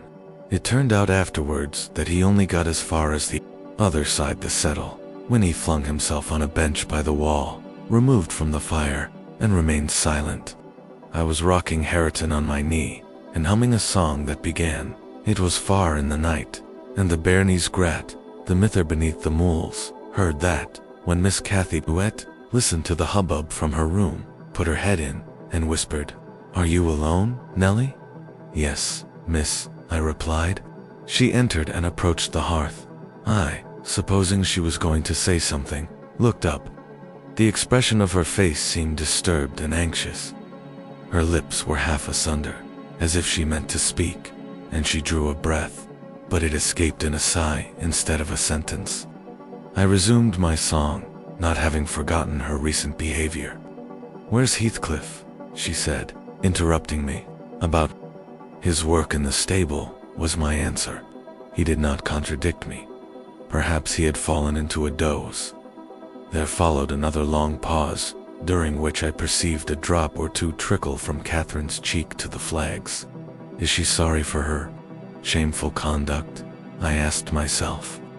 That will be a novelty, but she may come to the point as she will. I shan't help her. No, she felt small trouble regarding any subject, save her own concerns. "Oh dear," she cried at last. "I'm very unhappy." "Apathy," observed I. "You're hard to please. So many friends and so few cares, and can't make yourself content. Nellie, will you keep a secret for me?" she pursued, kneeling down by me, and lifting her winsome eyes to my face with that sort of look which turns off bad temper, even when one has all the right in the world to indulge it. "Is it worth keeping?" I inquired, less sulkily. "Yes, and it worries me, and I must let it out. I want to know what I should do. Today, Edgar Linton has asked me to marry him, and I've given him an answer. Now, before I tell you whether it was a consent or denial, you tell me which it ought to have been." "Really, Miss Catherine, how can I know?" I replied. "To be sure, considering the exhibition you performed in his presence this afternoon, I might say it would be wise to refuse him, since he asked you after that. He must either be hopelessly stupid or a venturesome fool." "If you talk so, I won't tell you any more," she returned peevishly, rising to her feet. "I accepted him, Nellie. Be quick and say whether I was wrong." "You accepted him? Then what good is it discussing the matter? You have pledged your word and cannot retract. But say whether I should have done so too," she exclaimed in an irritated tone, chafing her hands together and frowning. "There are many things to be considered before that question can be answered properly," I said sententiously. "First and foremost, do you love Mr. Edgar? Who can help it?" "Of course I do," she answered. Then I put her through the following catechism. For a girl of 22, it was not injudicious. "Why do you love him, Miss Cathy?" "Nonsense. I do. That's sufficient." "By no means. You must say why." "Well, because he is handsome and pleasant to be with." "Bad," was my commentary. "And because he is young and cheerful." "Bad still." "And because he loves me." "Indifferent." "Coming there." "And he will be rich, and I shall like to be the greatest woman of the neighborhood, and I shall be proud of having such a husband." "Worst of all. And now, say how you love him, as everybody loves your silly Nellie." "Not at Altwindsor. I love the ground under his feet, and the air over his head, and everything he touches, and every word he says. I love all his looks, and all his actions, and him entirely and altogether." "There now. And why?" "Nay, you are making a jest of it. It is exceedingly ill-natured." "It's no jest to me," said the young lady, scowling and turning her face to the fire. "I'm very far from jesting, Miss Catherine," I replied. "You love Mr. Edgar because he is handsome and young and cheerful and rich and loves you. The last, however, goes for nothing. You would love him without that, probably. And with it you wouldn't, unless he possessed the 4 former attractions. No. To be sure not. I should only pity him, hate him, perhaps, if he were ugly and a clown. But there are several other handsome rich young men in the world, handsomer, possibly, and richer than he is. What should hinder you from loving them? If there be any, they are out of my way. I've seen none like Edgar. You may see some, and he won't always be handsome and young, and may not always be rich. He is now, and I have only to do with the present. I wish you would speak rationally. Well, that settles it. If you have only to do with the present, marry Mr. Linton. And because he is young and cheerful, bad, still. And because he loves me, indifferent, coming there. And he will be rich, and I shall like to be the greatest woman of the neighborhood, and I shall be proud of having such a husband, worst of all. And now, say how you love him, as everybody loves your silly Nellie. Not at all. I love the ground under his feet, and the air over his head, and everything he touches, and every word he says. I love all his looks, and all his actions, and him entirely. And there now. And why? Nay, you are making a jest of it. It is exceedingly ill. It's no jest to me, said the young lady, scowling, and turning her face to the fire. I'm very far from jesting, Miss Catherine, I replied. You love Mr. Edgar because he is handsome, and young, and cheerful, and rich, and loves you. The last, however, goes for nothing. You would love him without that, probably, and with it, you wouldn't, unless he possessed the 4 former attractions. No, to be sure not. I should only pity him, hate him, perhaps, if he were ugly and a clown.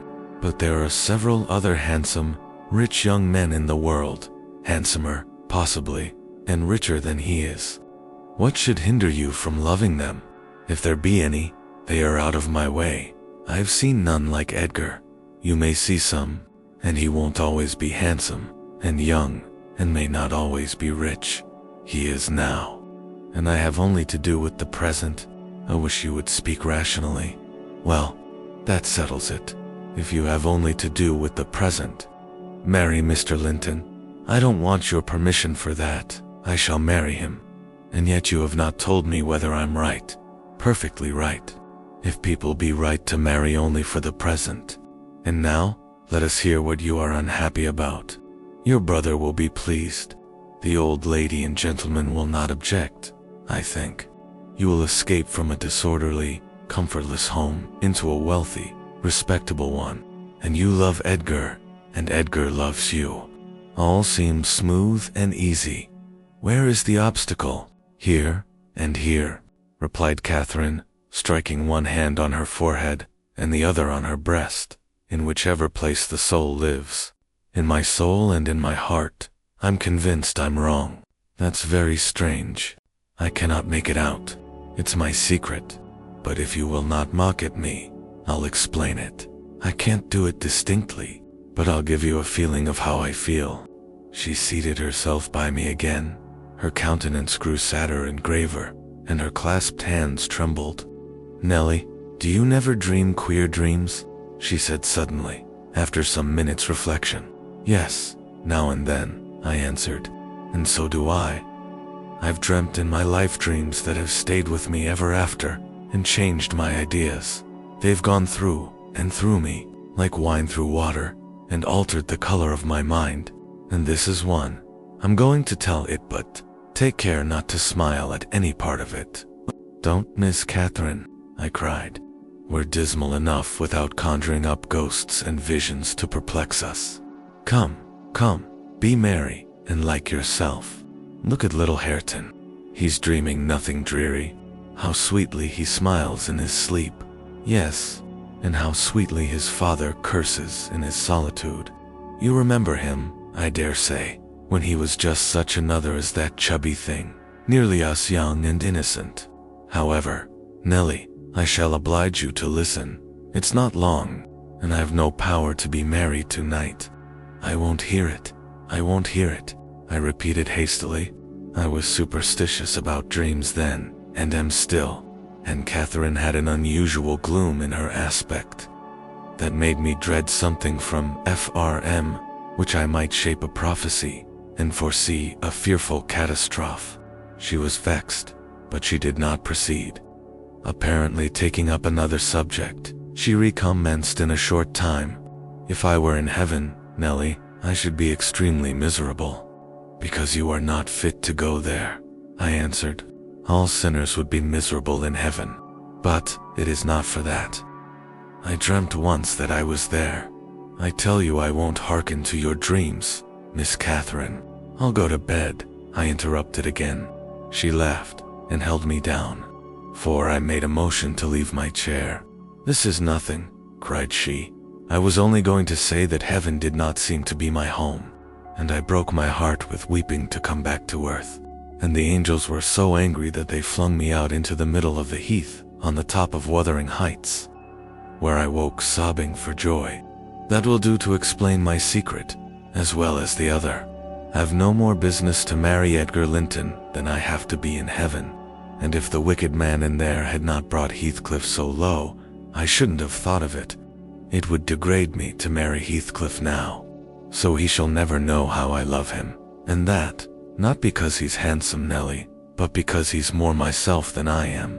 Whatever our souls are made of, his and mine are the same, and Linton's is as different as a moonbeam from lightning, or frost from fire. Ere this speech ended, I became sensible of Heathcliff's presence. Having noticed a slight movement, I turned my head and saw him rise from the bench and steal out noiselessly. He had listened till he heard Catherine say it would degrade her to marry him, and then he stayed to hear no further. My companion, sitting on the ground, was prevented by the back of the settle from remarking his presence or departure, but I started and bade her hush. Why? She asked, gazing nervously round. Joseph is here, I answered, catching opportunely the roll of his cartwheels up the road. "And Heathcliff will come in with him. I'm not sure whether you were not at the door this moment." "Oh, he couldn't overhear me at the door," said she. "Give me Hareton while you get the supper, and when it is ready, ask me to sup with you. I want to cheat my uncomfortable conscience and be convinced that Heathcliff has no notion of these things. He is not, has he? He does not know what being in love is. I see no reason that he should not know, as well as you," I returned. "And if you are his choice, he'll be the most unfortunate creature that ever was born. As soon as you become Mrs. Linton, he loses friend and love and all. Have you considered how you'll bear the separation, and how he'll bear to be quite deserted in the world? Because, Miss Catherine, he, quite deserted. We separated," she exclaimed, with an accent of indignation. "Who is to separate us, pray? They'll meet the fate of Milo. Not as long as I live, Ellen, for no mortal creature. Every Linton on the face of the earth might melt into nothing before I could consent to forsake Heathcliff. Oh, that's not what I intend, that's not what I mean. I shouldn't be Mrs. Linton were such a price demanded. He'll be as much to me as he has been all his lifetime. Edgar must shake off his antipathy and tolerate him, at least. He will, when he learns my true feelings towards him. Nellie, I see now, you think me a selfish wretch. But did it never strike you that if Heathcliff and I married, we should be beggars? Whereas, if I marry Linton, I can aid Heathcliff to rise and place him out of my brother's power. With your husband's money, Miss Catherine?" I asked. "You'll find him not so pliable as you calculate upon, and though I'm hardly a judge, I think that's the worst motive you've given yet for being the wife of young Linton." "It is not," retorted she. "It is the best. The others were the satisfaction of my whims, and for Edgar's sake, too, to satisfy him. This is for the sake of one who comprehends in his person my feelings to Edgar and myself. I cannot express it, but surely you and everybody have a notion that there is, or should be, an existence of yours beyond you. What were the use of my creation if I were entirely contained here? My great miseries in this world have been Heathcliff's miseries, and I watched and felt each from the beginning. My great thought in living is himself. If all else perished, and he remained, I should still continue to be. And if all else remained, and he were annihilated, the universe would turn to a mighty stranger. I should not seem a part of it. My love for Linton is like the foliage in the woods. Time will change it, I'm well aware, as winter changes the trees. My love for Heathcliff resembles the eternal rocks beneath, a source of little visible delight, but necessary. Nellie, I am Heathcliff. He's always, always in my mind, not as a pleasure, any more than I am always a pleasure to myself, but as my own being. So don't talk of our separation again. It is impracticable." And she paused and hid her face in the folds of my gown, but I jerked it forcibly away. I was out of patience with her folly. "If I can make any sense of your nonsense, miss," I said, "it only goes to convince me that you are ignorant of the duties you undertake in marrying, or else that you are a wicked, unprincipled girl. But trouble me with no more secrets. I'll not promise to keep them." "You'll keep that?" she asked eagerly. "No, I'll not promise," I repeated. She was about to insist, when the entrance of Joseph finished our conversation, and Catherine removed her seat to a corner and nursed Hareton while I made the supper. After it was cooked, my fellow servant and I began to quarrel who should carry some to Mr. Hindley, and we didn't settle it till all was nearly cold. Then we came to the agreement that we would let him ask if he wanted any, for we feared particularly to go into his presence when he had been some time alone. And how isn't that now come in fro th field? Be this time. What is he about? Gert idle seat, demanded the old man, looking round for Heathcliff. I'll call him, I replied. He's in the barn, I've no doubt. I went and called, but got no answer. On returning, I whispered to Catherine that he had heard a good part of what she said. I was sure and told how I saw him quit the kitchen just as she complained of her brother's conduct regarding him. She jumped up in a fine fright, flung Hareton onto the settle, and ran to seek for her friend herself, not taking leisure to consider why she was so flurried, or how her talk would have affected him. She was absent such a while that Joseph proposed we should wait no longer. He cunningly conjectured they were staying away in order to avoid hearing his protracted blessing. They were ill enough for any foul manners, he affirmed, and on their behalf he added that night a special prayer to the usual quarter of an hour's supplication before meat, and would have tacked another to the end of the grace, had not his young mistress broken in upon him with a hurried command that he must run down the road, and, wherever Heathcliff had rambled, find and make him re-enter directly. "I want to speak to him, and I must, before I go upstairs," she said, "and the gate is open. He is somewhere out of hearing." For he would not reply, though I shouted at the top of the fold, as loud as I could. Joseph objected at first. She was too much in earnest, however, to suffer contradiction, and at last he placed his hat on his head and walked grumbling forth. Meantime, Catherine paced up and down the floor, exclaiming, "I wonder where he is, I wonder where he can be." "What did I say, Nellie? I've forgotten. Was he vexed at me bad humor this afternoon? Dear, tell me what I've said to grieve him. I do wish he'd come. I do wish he would. What a noise for nothing," I cried, though rather uneasy myself. "What a trifle scares you. It's surely no great cause of alarm that Heathcliff should take a moonlight saunter on the moors, or even lie too sulky to speak to us in the hayloft. I'll engage he's lurking there. See if I don't ferret him out." I departed to renew my search. Its result was disappointment, and Joseph's quest ended in the same. "Yon lad gets war on war," observed he, on re-entering. "He's left Th8 at tea full swing, and Mrs. Pony has trodden Dan to Riggs O'Corn, and ploddered through, rate o'er, into T Meadow Hassemda. T Maester, he'll play T Devil to morn, and he'll do weel. He's patience itself, wi sich, careless, offald craters, patience itself he is. Bud he'll not be soa, Alashares, see, all on the Jamun and T drive him out of his he had for nout." "Have you found Heathcliff, you ass?" interrupted Catherine. "Have you been looking for him, as I ordered?" I sawed more liquor. "Look for Th horse," he replied. "It'll be 2 more cents. Bud, I can look for norther horse, newer man of a neat loik. This as black as Chimbley. Undy Heathcliff snow and T-chap, to coom at my whistle happen, he'll be less hard o-hearing wi though." It was a very dark evening for summer. The clouds appeared inclined to thunder, and I said we had better all sit down. The approaching rain would be certain to bring him home without further trouble. However, Catherine would not be persuaded into tranquility.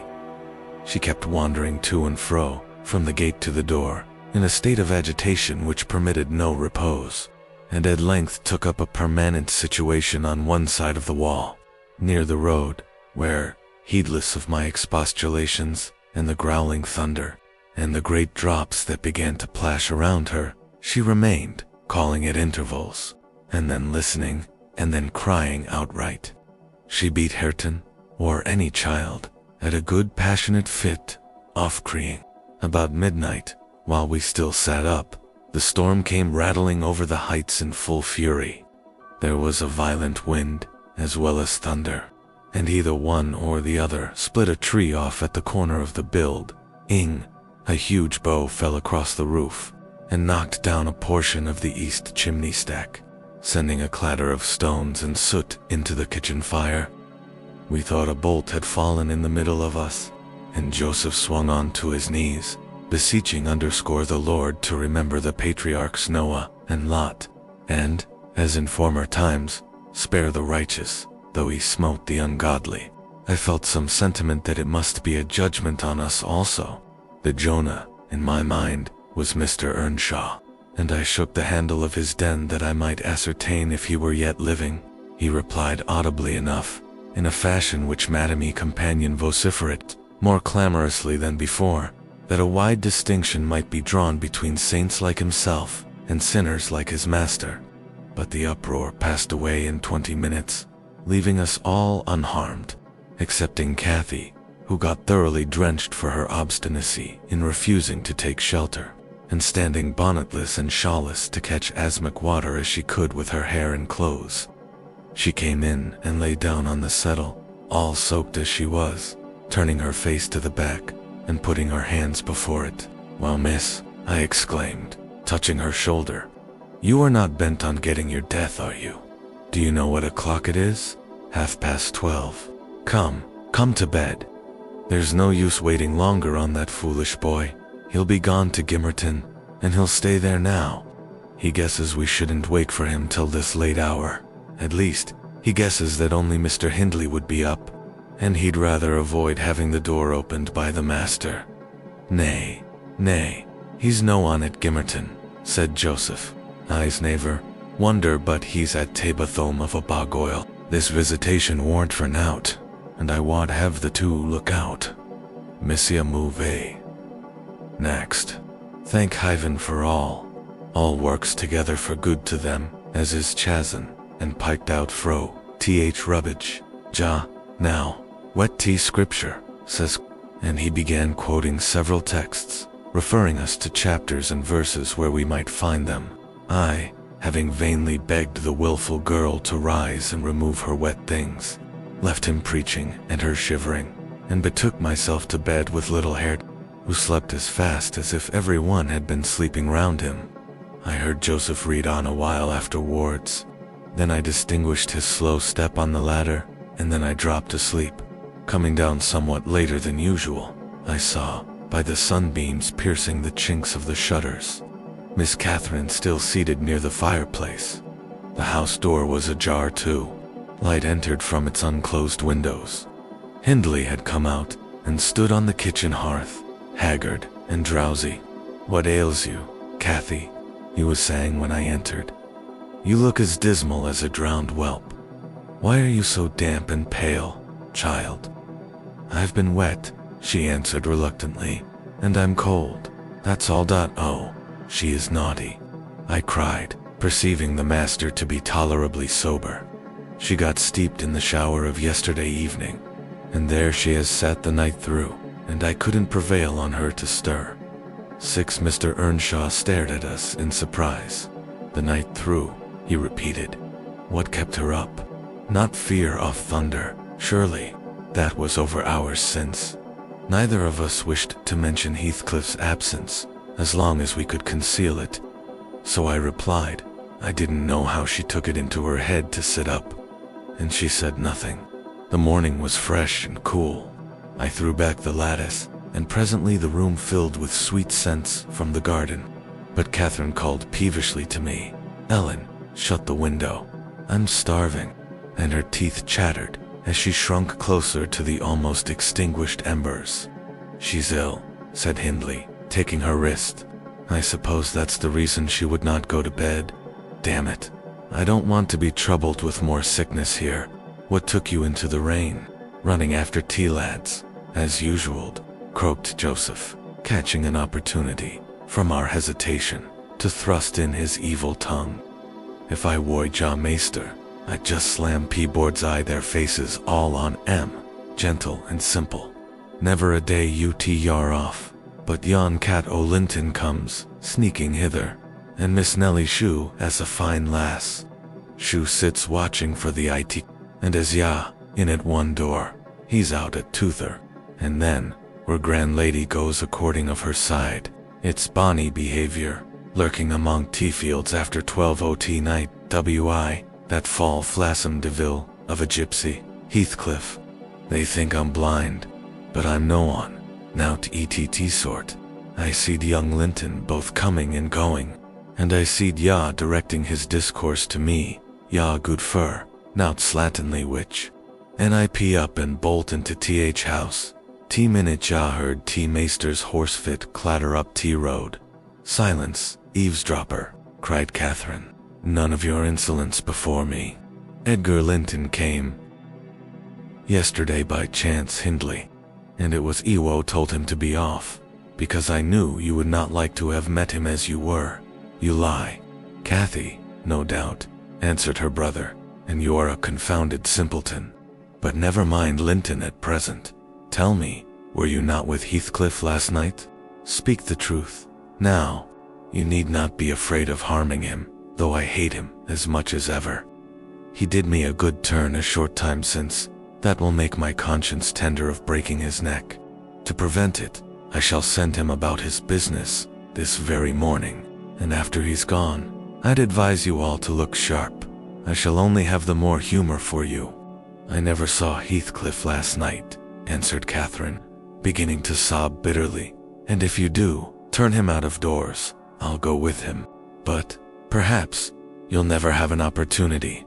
Perhaps he's gone. Here she burst into uncontrollable grief, and the remainder of her words were inarticulate. Hindley lavished on her a torrent of scornful abuse, and bade her get to her room immediately, or she shouldn't cry for nothing. I obliged her to obey, and I shall never forget what a scene she acted when we reached her chamber. It terrified me. I thought she was going mad, and I begged Joseph to run for the doctor. It proved the commencement of delirium. Mr. Kenneth, as soon as he saw her, pronounced her dangerously ill. She had a fever. He bled her, and he told me to let her live on whey and water gruel, and take care she did not throw herself downstairs or out of the window. And then he left, for he had enough to do in the parish, where 2 or 3 miles was the ordinary distance between cottage and cottage, though I cannot say. I made a gentle nurse, and Joseph and the master were no better. And though our patient was as wearisome and headstrong as a patient could be, she weathered it through. Old Mrs. Linton paid us several visits, to be sure, and set things to rights, and scolded and ordered us Elland when Catherine was convalescent. She insisted on conveying her to Thrushcross Grange, for which deliverance we were very grateful. But the poor dame had reason to repent of her kindness. She and her husband both took the fever, and died within a few days of each other. Our young lady returned to us, saucier and more passionate and haughtier than ever. Heathcliff had never been heard of since the evening of the thunderstorm, and, one day, I had the misfortune, when she had provoked me exceedingly, to lay the blame of his disappearance on her, where indeed it belonged, as she well knew. From that period, for several months, she ceased to hold any communication with me, save in the relation of a mere servant. Joseph fell under a ban also. He would speak his mind, and lecture her all the same as if she were a little girl, and she esteemed herself a woman, and our mistress, and thought that her recent illness gave her a claim to be treated with consideration. Then the doctor had said that she would not bear crossing much. She ought to have her own way, and it was nothing less than murder in her eyes for any one to presume to stand up and contradict her. From Mr. Earnshaw and his companions she kept aloof, and tutored by Kenneth, and serious threats of a fit that often attended her rages. Her brother allowed her whatever she pleased to demand, and generally avoided aggravating her fiery temper. He was rather too indulgent in humoring her caprices, not from affectation, but from pride. He wished earnestly to see her bring honor to the family by an alliance with the Linton, and as long as she let him alone she might trample on us like slaves, for aught he cared. Edgar Linton, as multitudes have been before, and will be after him, was infatuated, and believed himself the happiest man alive on the day he led her to Gimmerton Chapel, 3 years subsequent to his father's death. Much against my inclination, I was persuaded to leave Wuthering Heights and accompany her here. Little Hareton was nearly 5 years old, and I had just begun to teach him his letters.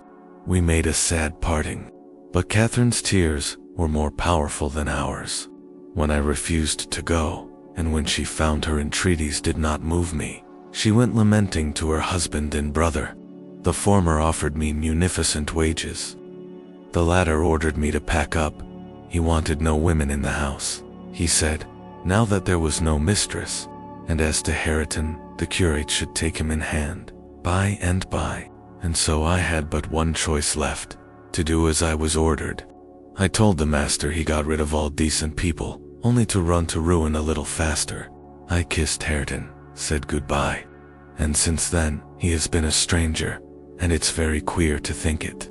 But I've no doubt he has completely forgotten all about Ellen Dean, and that he was ever more than all the world to her, and she to him. At this point of the housekeeper's story, she chanced to glance towards the timepiece over the chimney, and was in amazement on seeing the minute hand measure 1:30. She would not hear of staying a second longer. In truth, I felt rather disposed to defer the sequel of her narrative myself, and now that she has vanished to her rest, and I have meditated for another hour or two, I shall summon courage to go, also, in spite of aching laziness of head and limbs. Chapter X. A charming introduction to a hermit's life. For weeks torture, tossing, and sickness. Oh, these bleak winds and bitter northern skies, and impassable roads, and dilatory country surgeons. And oh, this dearth of the human physiognomy, and, worse than all, the terrible intimation of Kenneth that I need not expect to be out of doors till spring. Mr. Heathcliff has just honored me with a call. About 7 days ago he sent me a brace of grouse, the last of the season, scoundrel. He is not altogether guiltless in this illness of mine, and that I had a great mind to tell him, but, alas, how could I offend a man who was charitable enough to sit at my bedside a good hour, and talk on some other subject than pills and draughts, blisters and leeches? This is quite an easy interval. I am too weak to read, yet I feel as if I could enjoy something interesting. Why not have up Mrs. Dean to finish her tale? I can recollect its chief incidents, as far as she had gone. Yes, I remember her hero had run off, and never been heard of for 3 years, and the heroine was married. I'll ring. She'll be delighted to find me capable of talking cheerfully. Mrs. Dean came. It wants 20 minutes, sir, to taking the medicine, she commenced. Away with it, I replied. I desired to have the doctor says you must drop the powders. With all my heart. Don't interrupt me. Come and take your seat here. Keep your fingers from that bitter phalanx of vials. Draw your knitting out of your pocket. That will do now. Continue the history of Mr. Heathcliff, from where you left off, to the present day. Did he finish his education on the continent, and come back a gentleman? Or did he get a sizar's place at college, or escape to America, and earn honors by drawing blood from his foster country, or make a fortune more promptly on the English highways? He may have done a little in all these vocations, Mr. Lockwood, but I couldn't give my word for any. I stated before that I didn't know how he gained his money. Neither am I aware of the means he took to raise his mind from the savage ignorance into which it was sunk. But, with your leave, I'll proceed in my own fashion, if you think it will amuse and not weary you. Are you feeling better this morning? Much. That's good news. I got Miss Catherine and myself to Thrushcross Grange, and, to my agreeable disappointment, she behaved infinitely better than I dared to expect. She seemed almost overfond of Mr. Linton, and even to his sister, she showed plenty of affection. They were both very attentive to her comfort. Certainly, it was not the thorn bending to the honeysuckles, but the honeysuckles embracing the thorn. There were no mutual concessions. One stood erect, and the others yielded. And who can be ill-natured and bad-tempered when they encounter neither opposition nor indifference? I observed that Mr. Edgar had a deep-rooted fear of ruffling her humor. He concealed it from her, but if ever he heard me answer sharply, or saw any other servant grow cloudy at some imperious order of hers, he would show his trouble by a frown of displeasure that never darkened on his own account. Hemony, at times, spoke sternly to me about my pertness, and averred that the stab of a knife could not inflict a worse pang than he suffered at seeing his lady vexed. Not to grieve a kind master, I learned to be less touchy, and, for the space of half a year, the gunpowder lay as harmless as sand, because no fire came near to explode it. Catherine had seasons of gloom and silence now and then. They were respected with sympathizing silence by her husband, who ascribed them to an alteration in her constitution, produced by her perilous illness, as she was never subject to depression of spirits before. The return of sunshine was welcomed by answering sunshine from him. I believe I may assert that they were really in possession of deep and growing happiness. It ended well. We must be for ourselves, in the long run.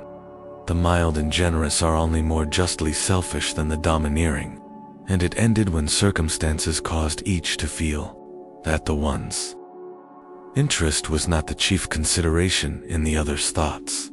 On a mellow evening in September, I was coming from the garden with a heavy basket of apples which I had been gathering. It had got dusk, and the moon looked over the high wall of the court, causing undefined shadows to lurk in the corners of the numerous projecting portions of the building. I set my burden on the house steps by the kitchen door, and lingered to rest, and drew in a few more breaths of the soft, sweet air.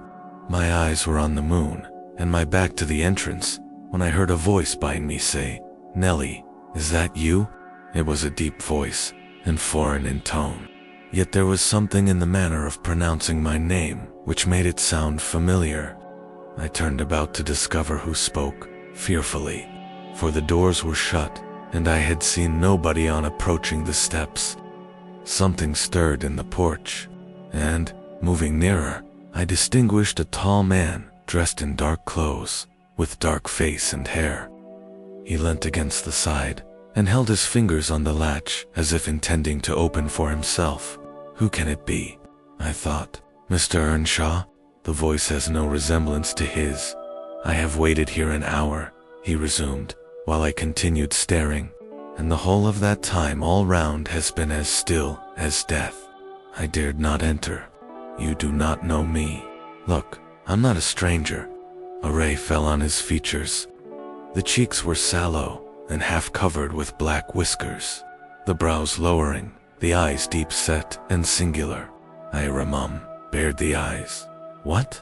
I cried, uncertain whether to regard him as a worldly visitor, and I raised my hands in amazement. "What? You come back? Is it really you? Is it?" "Yes, Heathcliff," he replied, glancing from me up to the windows, which reflected a score of glittering moons, but showed no lights from within. "Erethy, at home. Where is she? Nellie, you are not glad. You needn't be so disturbed. Is she here? Speak. I want to have one word with her, your mistress. Go, and say some person from Gimmerton desires to see her." "How will she take it?" I exclaimed.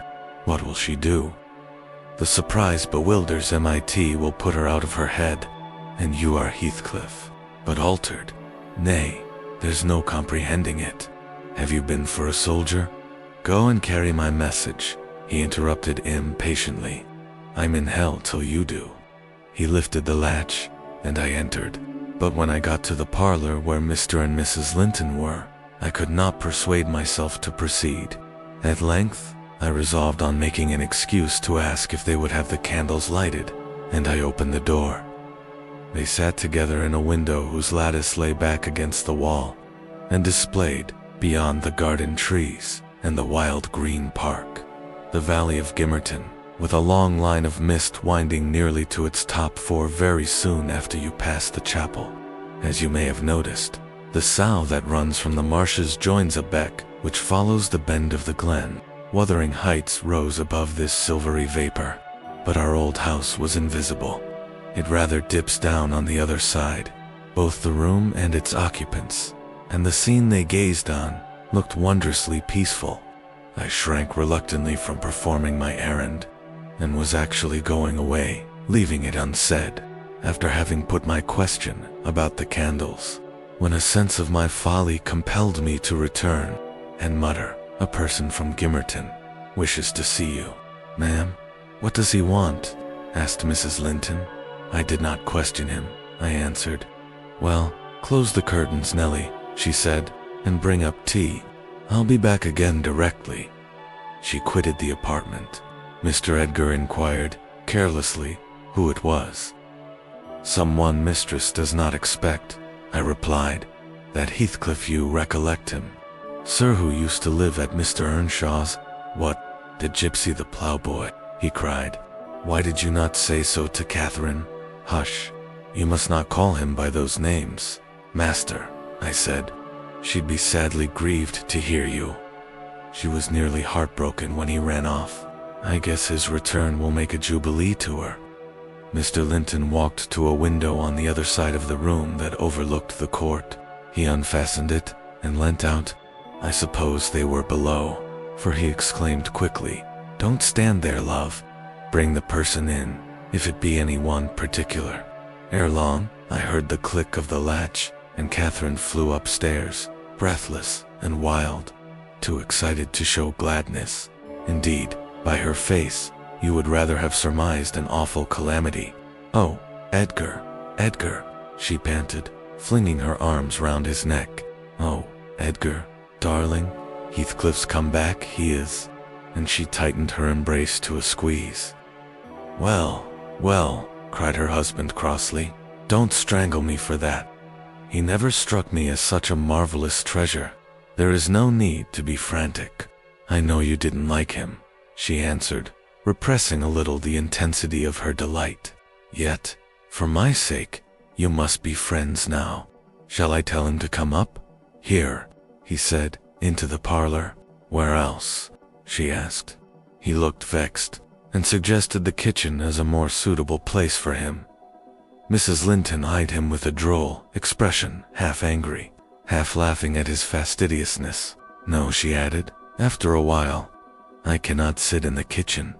Set 2 tables here, Ellen, one for your master and Miss Isabella, being gentry, the other for Heathcliff and myself, being of the lower orders. Will that please you, dear, or must I have a fire lighted elsewhere? If so, give directions. I'll run down and secure my guest.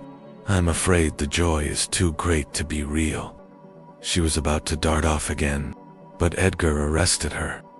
"You bid him step up," he said, addressing me, "and, Catherine, try to be glad, without being absurd. The whole household need not witness the sight of your welcoming a runaway servant as a brother." I descended, and found Heathcliff waiting under the porch, evidently anticipating an invitation to enter. He followed my guidance without waste of words, and I ushered him into the presence of the master and mistress, whose flushed cheeks betrayed signs of warm talking. But the lady's glowed with another feeling when her friend appeared at the door. She sprang forward, took both his hands, and led him to Linton, and then she seized Linton's reluctant fingers and crushed them into his. Now fully revealed by the fire and candlelight, I was amazed, more than ever, to behold the transformation of Heathcliff. He had grown a tall, athletic, well-formed man, beside whom my master seemed quite slender and youth-like. His upright carriage suggested the idea of his having been in the army.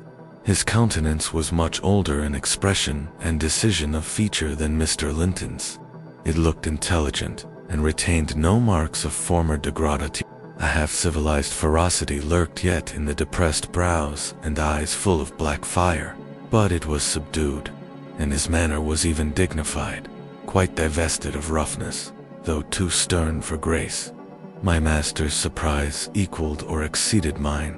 He remained for a minute at a loss how to address the ploughboy, as he had called him.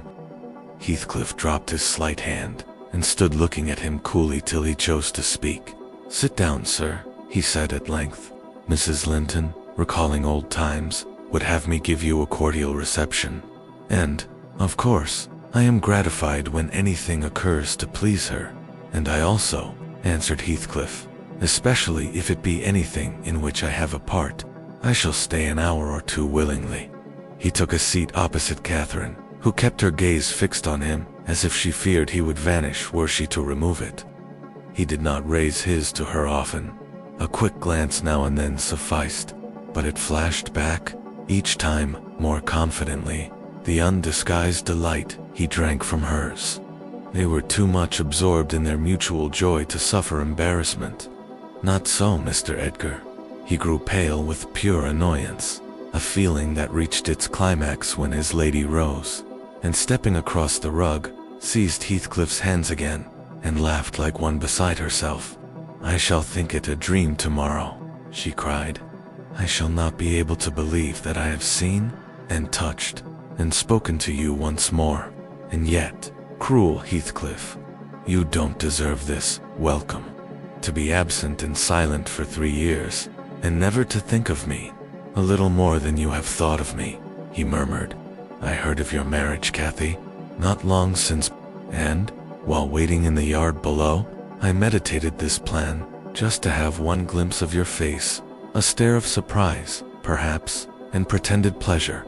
Afterwards, settle my score with Hindley, and then prevent the law by doing execution on myself. Your welcome has put these ideas out of my mind, but beware of meeting me with another aspect next time. Nay, you'll not drive me off again. You were really sorry for me, were you? Well, there was cause. I've fought through a bitter life since I last heard your voice, and you must forgive me, for I struggled only for you. Catherine, unless we are to have cold tea, please, to come to the table, interrupted Linton, striving to preserve his ordinary tone and a due measure of politeness. Mr. Heathcliff will have a long walk, wherever he may lodge tonight, and I'm thirsty. She took her post before the urn, and Miss Isabella came, summoned by the bell. Then, having handed their chairs forward, I left the room. The meal hardly endured 10 minutes. Catherine's cup was never filled. She could neither eat nor drink. Edgar had made a slop in his saucer, and scarcely swallowed a mouthful. Their guest did not protract his stay that evening above an hour longer. I asked, as he departed, if he went to Gimmert. No, to Wuthering Heights, he answered. Mr. Earnshaw invited me, when I called this morning. Mr. Earnshaw invited him, and he called on Mr. Earnshaw. I pondered this sentence painfully. After Howe is gone, is he turning out a bit of a hypocrite, and coming into the country to work mischief under a cloak? I mused. I had a presentiment in the bottom of my heart that he had better have remained away. About the middle of the night, I was wakened from my first nap by Mrs. Linton gliding into my chamber, taking a seat on my bedside, and pulling me by the hair to rouse me. I cannot rest, Ellen, she said, by way of apology, and I want some living creature to keep me company in my happiness. Edgar is sulky, because I'm glad of a thing that does not interest him.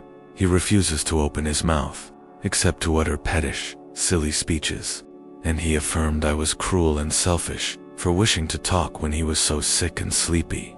He always contrives to be sick at the least cross. I gave a few sentences of commendation to Heathcliff, and he, either for a headache or a pang of envy, began to cry. So I got up and left him. What use is it, praising Heathcliff to him? I answered. As lads they had an aversion to each other, and Heathcliff would hate just as much to hear him praised. It's human nature. Let Mr. Linton alone about him, unless you would like an open quarrel between them. But does it not show great weakness? Pursued she. I'm not envious. I never feel hurt at the brightness of Isabella's yellow hair and the whiteness of her skin, at her dainty elegance and the fondness all the family exhibit for her. Even you, Nellie, if we have a dispute sometimes, you back Isabella at once, and I yield like a foolish mother. I call her a darling and flatter her into a good temper. It pleases her brother to see us cordial, and that pleases me, but they are very much alike. They are spoiled children, and fancy the world was made for their accommodation, and though I humor both, I think a smart chastisement might improve them, all the same. You're mistaken, Mrs. Linton, said I. They humor you. I know what there would be to do if they did not. You can well afford to indulge their passing whims as long as their business is to anticipate all your desires. You may, however, fall out, at last, over something of equal consequence to both sides, and then those you term weak are very capable of being as obstinate as you, and then we shall fight to the death, shan't we, Nellie? She returned, laughing. No, I tell you, I have such faith in Linton's love that I believe I might kill him, and he wouldn't wish to retaliate. I advised her to value him the more for his affection. "I do," she answered, "but he needn't resort to whining for trifles. It is childish." And, instead of melting into tears because I said that Heathcliff was now worthy of anyone's regard, and it would honor the first gentleman in the country to be his friend, he ought to have said it for me, and been delighted from sympathy. He must get accustomed to him, and he might as well like him. Considering how Heathcliff has reason to object to him, I'm sure he behaved excellently. "What do you think of his going to Wuthering Heights?" I inquired. "He is reformed in every respect, apparently, quite a Christian, offering the right hand of fellowship to his enemies all around. He explained it," she replied. "I wonder as much as you. He said he called to gather information concerning me from you, supposing you resided there still, and Joseph told Hindley, who came out and fell to questioning him of what he had been doing, and how he had been living, and finally desired him to walk in. There were some persons sitting at cards. Heathcliff joined them. My brother lost some money to him, and, finding him plentifully supplied, he requested that he would come again in the evening, to which he consented. Hindley is too reckless to select his acquaintance prudently. He doesn't trouble himself to reflect on the causes he might have for mistrusting one whom he has basely injured. But Heathcliff affirms his principal reason for resuming a connection with his ancient persecutor is a wish to install himself in quarters at walking distance from the Grange, and an attachment to the house where we lived together, and likewise a hope that I shall have more opportunities of seeing him there than I could have if he settled in Gimmerton. He means to offer liberal payment for permission to lodge at the Heights, and doubtless my brother's covetousness will prompt him to accept the terms. He was always greedy, though what he grasps with one hand he flings away with the other. It's a nice place for a young man to fix his dwelling in, said I. Have you no fear of the consequences, Mrs. Linton? None for my friend, she replied. His strong head will keep him from danger. A little for Hindley, but he can't be made morally worse than he is, and I stand between him and bodily harm. The event of this evening has reconciled me to God and humanity. I had risen in angry rebellion against Providence. Oh, I've endured very, very bitter misery, Nellie. If that creature knew how bitter, he'd be ashamed to cloud its removal with idle petulance. It was kindness for him which induced me to bear it alone. Had I expressed the agony I frequently felt, he would have been taught to long for its alleviation as ardently as I, however. It's over, and I'll take no revenge on his folly. I can afford to suffer anything hereafter. Should the meanest thing alive slap me on the cheek, I'd not only turn the other, but I'd ask pardon for provoking it, and, as a proof, I'll go make my peace with Edgar instantly. Good night, I'm an angel. In this self-complacent conviction, she departed, and the success of her fulfilled resolution was obvious on the morrow. Mr. Linton had not only abjured his peevishness, though his spirits seemed still subdued by Catherine's exuberance of vivacity, but he ventured no objection to her taking Isabella with her to Wuthering Heights in the afternoon, and she rewarded him with such a summer of sweetness and affection in return as made the house a paradise for several days, both master and servants profiting from the perpetual sunshine. Mr. Heathcliff, I should say, in futures, the liberty of visiting at Thrushcross Grange cautiously. At first, he seemed estimating how far its owner would bear his intrusion. Catherine also deemed it judicious to moderate her expressions of pleasure in receiving him, and he gradually established his right to be expected. He retained a great deal of the reserve for which his boyhood was remarkable, and that served to repress all startling demonstrations of feeling. My master's uneasiness experienced a lull, and further circumstances diverted it into another channel for a space. His new source of trouble sprang from the not anticipated misfortune of Isabella Linton, evincing a sudden and irresistible attraction towards the tolerated guest. She was at that time a charming young lady of 18, infantile in manners, though possessed of keen wit, keen feelings, and a keen temper, too. Her brother, who loved her tenderly, was appalled at this fantastic preference. Leaving aside the degradation of an alliance with a nameless man, and the possible fact that his property, in default of heirs male, might pass into such a one's power, he had sense to comprehend Heathcliff's disposition, to know that, though his exterior was altered, his mind was unchangeable and unchanged, and he dreaded that mind. It revolted him. He shrank forebodingly from the idea of committing Isabella to its keeping. He would have recoiled still more had he been aware that her attachment rose unsolicited and was bestowed where it awakened no reciprocation of sentiment. For the minute he discovered its existence, he laid the blame on Heathcliff's deliberate designing. We had all remarked, during some time, that Miss Linton fretted and pined over something. She grew cross and wearisome, snapping at and teasing Catherine continually, at the imminent risk of exhausting her limited patience. We excused her, to a certain extent, on the plea of ill health. She was dwindling and fading before our eyes. But one day, when she had been peculiarly wayward, rejecting her breakfast, complaining that the servants did not do what she told them, that the mistress would allow her to be nothing in the house, and Edgar neglected her, that she had caught a cold with the doors being left open, and we let the parlor fire go out on purpose to vex her, with 100 yet more frivolous accusations, Mrs. Linton peremptorily insisted that she should get to bed, and, having scolded her heartily, threatened to send for the doctor. Mention of Kenneth caused her to exclaim, instantly, that her health was perfect, and it was only Catherine's harshness which made her unhappy. "How can you say I am harsh, you naughty fondling?" cried the mistress, amazed at the unreasonable assertion. "You are surely losing your reason. When have I been harsh? Tell me." "Yesterday," sobbed Isabella. "And now?" "He's a bird of bad omen, no mate for you." Mrs. Linton spoke strongly, and yet I can't contradict her. She is better acquainted with his heart than I, or any one besides, and she never would represent him as worse than he is. Honest people don't hide their deeds. How has he been living? How has he got rich? Why is he staying at Wuthering Heights, the house of a man whom he abhors?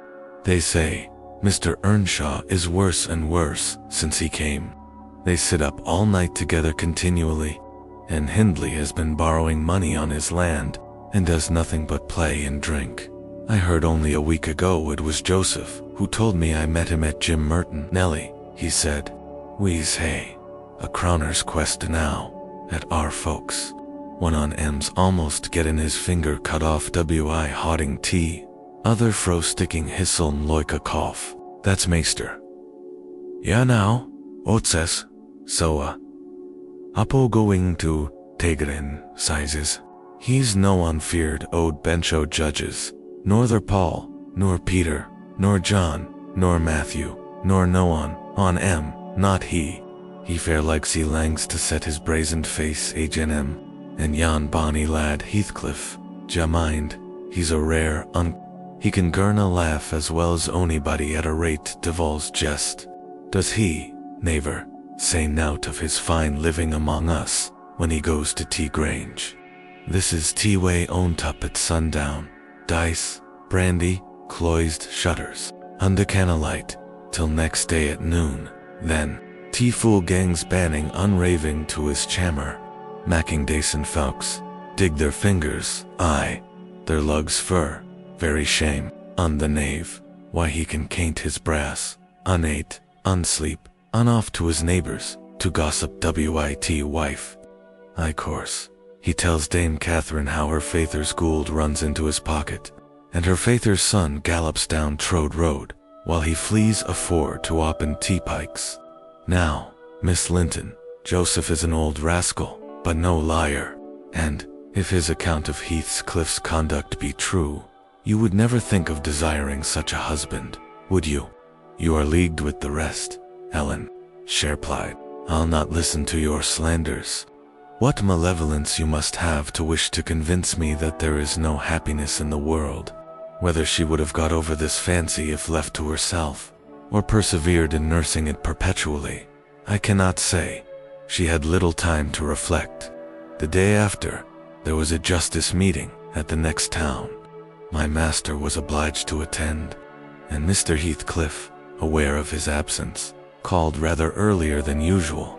Catherine and Isabella were sitting in the library, on hostile terms, but silent, the latter alarmed at her recent indiscretion, and the disclosure she had made of her secret feelings in a transient fit of passion.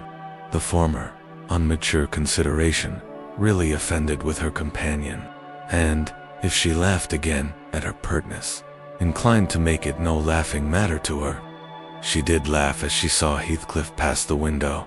I was sweeping the hearth, and I noticed a mischievous smile on her lips. Isabella, absorbed in her meditations, or a book, remained till the door opened, and it was too late to attempt an escape, which she would gladly have done had it been practicable.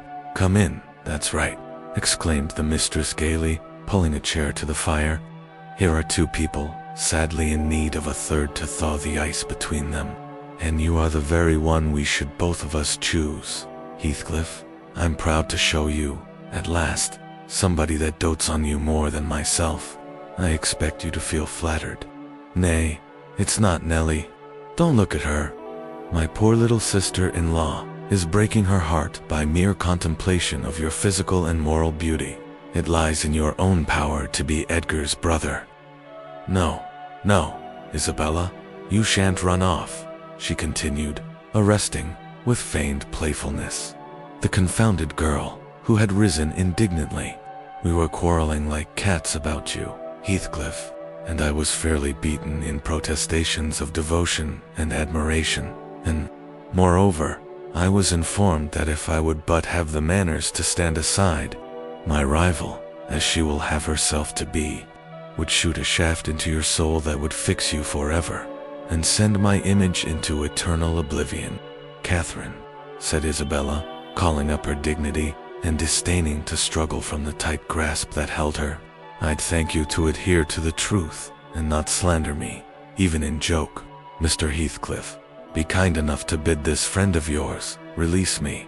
She forgets that you and I are not intimate acquaintances, and what amuses her is painful to me beyond expression." As the guest answered nothing, but took his seat, and looked thoroughly indifferent what sentiments she cherished concerning him, she turned and whis paradanernistable for liberty to her tormentor. "By no means," cried Mrs. Linton in answer. "I won't be named a dog in the manger again. You shall stay. Now then, Heathcliff, why don't you evince satisfaction at my pleasant news? Isabella swears that the love Edgar has for me is nothing to that she entertains for you. I'm sure she made some speech of the kind, did she not, Ellen? And she has fasted, ever since the day before yesterday's walk, from sorrow and rage that I dispatched her out of your society under the idea of its being unacceptable." "I think you belie her," said Heathcliff, twisting his chair to face them. "She wishes to be out of my society now, at any rate," and he stared hard at the object of discourse, as one might do at a strange, repulsive animal, a centipede from the Indies, for instance, which curiosity leads one to examine, in spite of the aversion it raises. The poor thing couldn't bear that. She grew white and red in rapid succession, and, while tears beaded her lashes, bent the strength of her small fingers to loosen the firm clutch of Catherine, and perceiving that as fast as she raised one finger off her arm, another closed down, and she could not remove through altogether, she began to make use of her nails, and their sharpness presently ornamented the detainers with crescents of red. "There's a tigress," exclaimed Mrs. Linton, setting her free, and shaking her hand with pain. "Begone, for God's sake, and hide your vixen face. How foolish to reveal those talents to him. Can't you fancy the conclusions he'll draw? Look, Heathcliff, they are instruments that will do execution. You must beware of your eyes." "I'd wrench them off her fingers, if they ever menaced me," he answered brutally, when the door had closed after her. "But what did you mean by teasing the creature in that manner, Cathy? You were not speaking the truth, were you?" "I assure you I was," she returned. "She has been dying for your sake several weeks, and raving about you this morning, and pouring forth a deluge of abuse, because I represented your failings in a plain light, for the purpose of mitigating her adoration. But don't notice it further.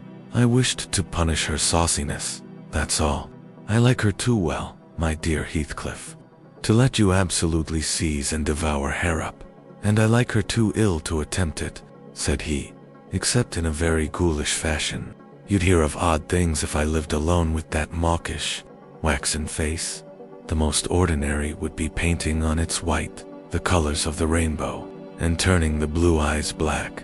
Every day or two, they detestably resemble Linton's, observed Catherine. They are Dove's eyes. She's her brother's heir, is she not? He asked, after a brief silence. I should be sorry to think so, returned his companion. Half a dozen nephews shall erase her title. Please heaven, abstract your mind from the subject at present. You are too prone to covet your neighbor's goods. Remember, this neighbor's goods are mine. If they were mine, they would be none the less that, said Heathcliff. But though Isabella Linton may be silly, she is scarcely mad, and, in short, we'll dismiss the matter, as you advise. From their tongues, they did dismiss it, and Catherine, probably, from her thoughts. The other, I felt certain, recalled it often in the course of the evening. I saw him smile to himself, grin, rather, and lapse into ominous musing whenever Mrs. Linton had occasion to be absent from the apartment. I determined to watch his movements. My heart invariably cleaved to the master's, in preference to Catherine's side, with reason I imagined, for he was kind, and trustful, and honorable, and she could not be called the opposite. Yet she seemed to allow herself such wide latitude, that I had little faith in her principles, and still less sympathy for her feelings. I wanted something to happen which might have the effect of freeing both Wuthering Heights and the Grange of Mr. Heathcliff, quietly, leaving us as we had been prior to his advent. His visits were a continual nightmare to me, and, I suspected, to my master also. His abode at the Heights was an oppression past explaining. I felt that God had forsaken the stray sheep there to its own wicked wanderings, and an evil beast prowled between it and the fold, waiting his time to spring and destroy. She sometimes, while meditating on these things in solitude, I've got up in a sudden terror, and put on my bonnet to go see how all was at the farm. I've persuaded my conscience that it was a duty to warn him how people talked regarding his ways, and then I've recollected his confirmed bad habits, and, hope, less of benefiting him, have flinched from re-entering the dismal house, doubting if I could bear to be taken at my word. One time I passed the old gate, going out of my way, on a journey to Gimmerton. It was about the period that my narrative has reached, a bright frosty afternoon, the ground bare, and the road hard and dry. I came to a stone where the highway branches off onto the moor at your left hand, a rough sand pillar, with the letters WH cut on its north side, on the east, G, and on the southwest, TG. It serves as a guidepost to the Grange, the Heights, and village.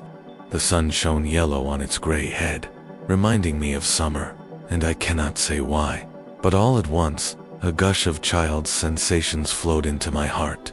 Hindley and I held at a favorite spot 20 years before. I gazed long at the weather-worn block, and, stooping down, perceived a hole near the bottom, still full of snail shells and pebbles, which we were fond of storing there with more perishable things. And, as fresh as reality, it appeared that I beheld my early playmate, seated on the withered turf, his dark square head bent forward, and his little hand scooping out the earth with a piece of slate. Poor Hindley, I exclaimed involuntarily. I started. I was cheated into a momentary belief that the child lifted its face and stared straight into mine. It vanished in a twinkling, but immediately, I felt an irresistible yearning to be at the Heights. Superstition urged me to comply with this impulse. Supposing he should be dead, I thought Tor should die soon. Supposing it were a sign of death. The nearer I got to the house, the more agitated I grew, and on catching sight of it, I trembled in every limb. The apparition had outstripped me. It stood looking through the gate. That was my first idea, on observing an elf-locked brown-eyed boy, setting his ruddy countenance against the bars. Further reflection suggested, this must be Hareton, my Hareton, not altered greatly since I left him 10 months since. 6 God bless thee, darling, I cried, forgetting instantin my foolish fears. Hareton, it's Nellie. Nellie, thy nurse. He retreated out of arm's length and picked up a large flint. I am come to see thy father, Hareton, I added, guessing from the action that Nellie, if she lived in his memory at all, was not recognized as one with me. He raised his missile to hurl it. I commenced a soothing speech, but could not stay his hand. The stone struck my bonnet, and then ensued, from the stammering lips of the little fellow, a string of curses, which, whether he comprehended them or not, were delivered with practiced emphasis, and distorted his baby features into a shocking expression of malignity. You may be certain this grieved more than angered me. Fit to cry, I took an orange from my pocket and offered it to propitiate him. He hesitated, and then snatched it from me, as if he fancied I only intended to tempt and disappoint him. I showed another, keeping it out of his reach. Who has taught you those fine words, my bairn? I inquired. The curate. Damn the curate. And the "Gimme me that," he replied. Tell us where you got your lessons, and you shall have it, said I. Who's your master? Devil Daddy, was his answer. And what do you learn from Daddy? I continued, head jumped at the fruit. I raised it higher. Does he teach you? I asked. What not, said he, but to keep out of his gate. Daddy cannot bide me, because I swear at him.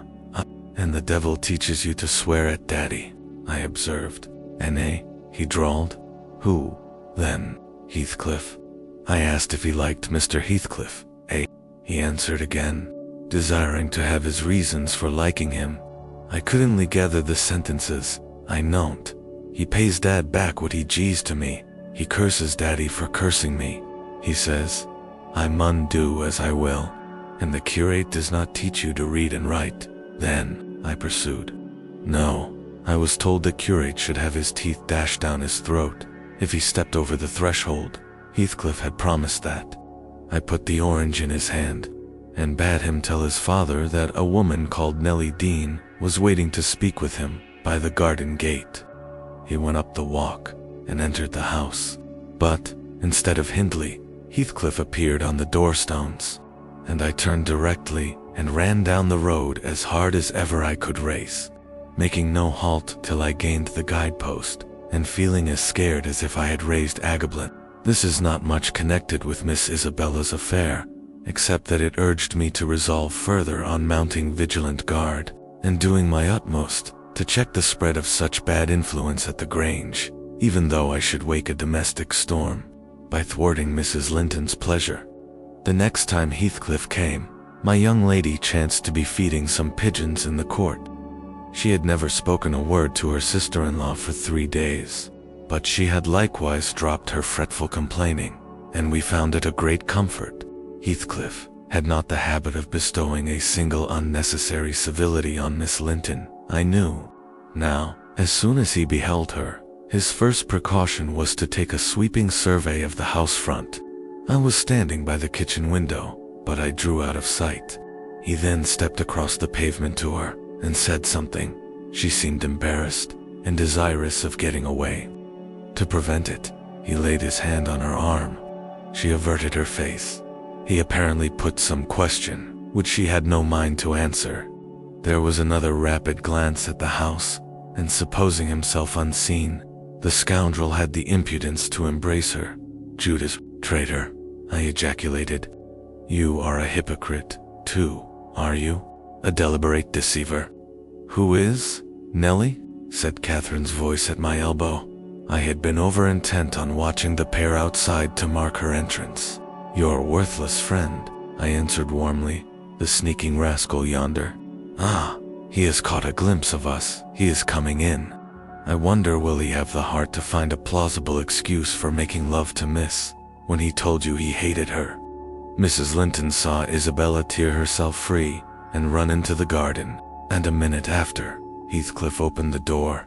I couldn't withhold giving some loose to my indignation, but Catherine angrily insisted on silence and threatened to order me out of the kitchen.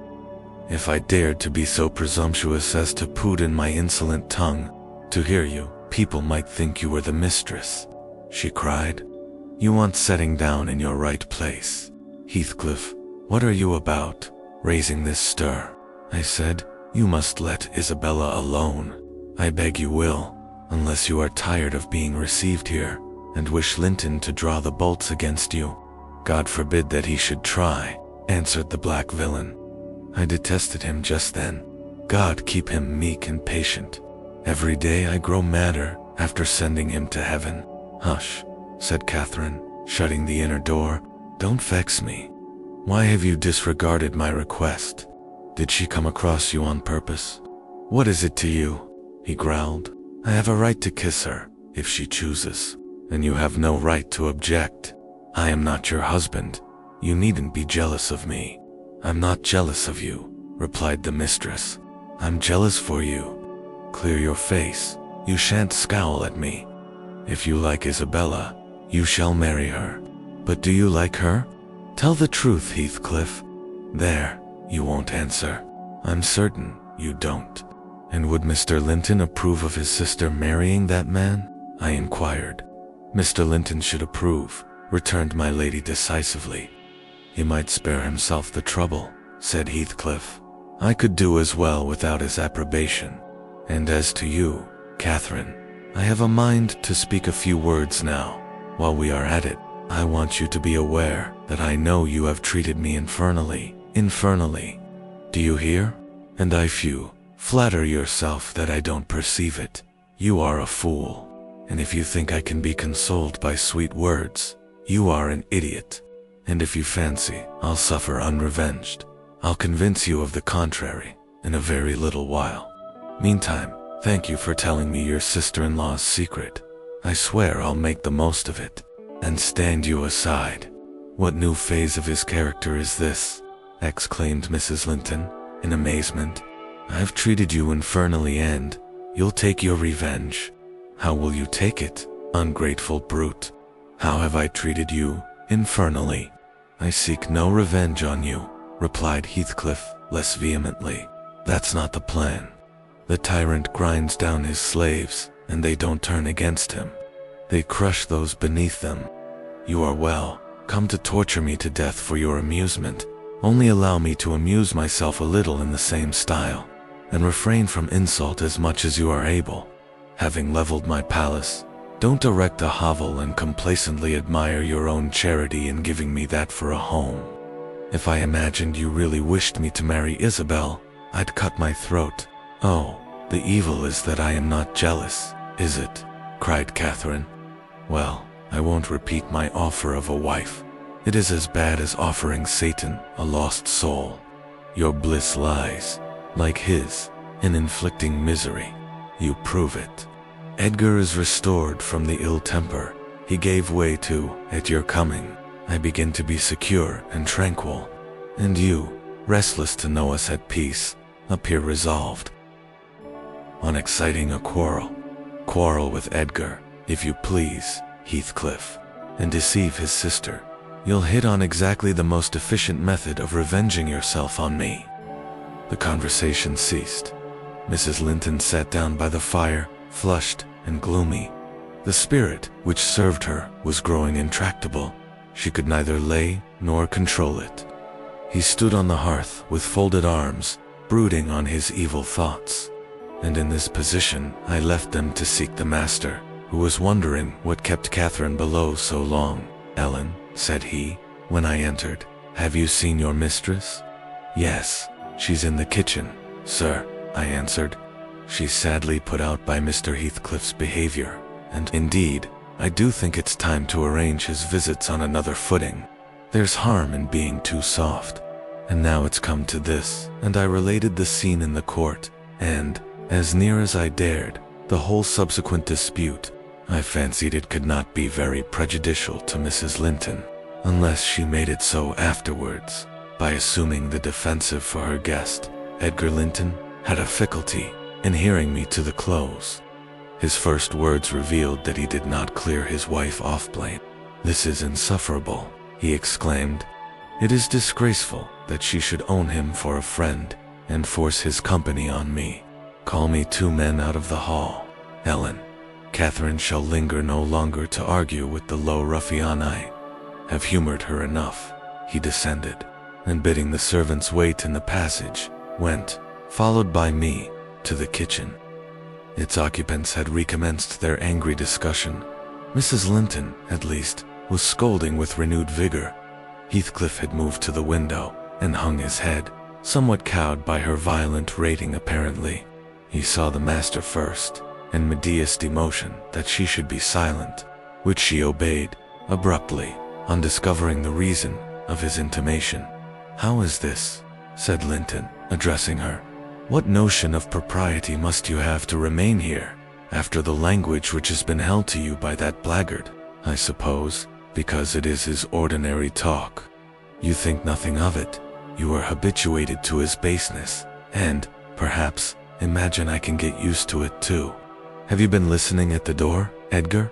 asked the mistress, in a tone particularly calculated to provoke her husband, implying both carelessness and contempt of his irritation. Heathcliff, who had raised his eyes at the former speech, gave a sneering laugh at the latter, on purpose, it seemed, to draw Mr. Linton's attention to him. He succeeded, but Edgar did not mean to entertain him with any high flights of passion. "I have been so far forbearing with you, sir," he said quietly. "Not that I was ignorant of your able, degraded character, but I felt you were only partly responsible for that. And Catherine, wishing to keep up your acquaintance, I acquiesced foolishly. Your presence is a moral poison that would contaminate the most virtuous. For that cause, and to prevent worse consequences, I shall deny you hereafter admission into this house, and give notice now that I require your instant departure. 3 minutes' delay will render it involuntary and ignominious." Heathcliff measured the height and breadth of the speaker with an eye full of derision. "Cathy, this lamb of yours threatens like a bull," he said. "It is in danger of splitting its skull against my knuckles. By God, Mr. Linton, I'm mortally sorry that you are not worth knocking down." My master glanced towards the passage, and signed me to fetch the men. He had no intention of hazarding a personal encounter. I obeyed the hint, but Mrs. Linton, suspecting something, followed, and when I attempted to call them, she pulled me back, slammed the door to, and locked it. "Fair means," she said, in answer to her husband's look of angry surprise. "If you have not courage to attack him, make an apology, or allow yourself to be beaten. It will correct you of feigning more valor than you possess. No, I'll swallow the key before you shall get it. I'm delightfully rewarded for my kindness to each, after constant indulgence of one's weak nature, and the other's bad one. I earn 4 thanks to samples of blind ingratitude, stupid to absurdity. Edgar, I was defending you and yours, and I wish Heathcliff may flog you sick for daring to think an evil thought of me."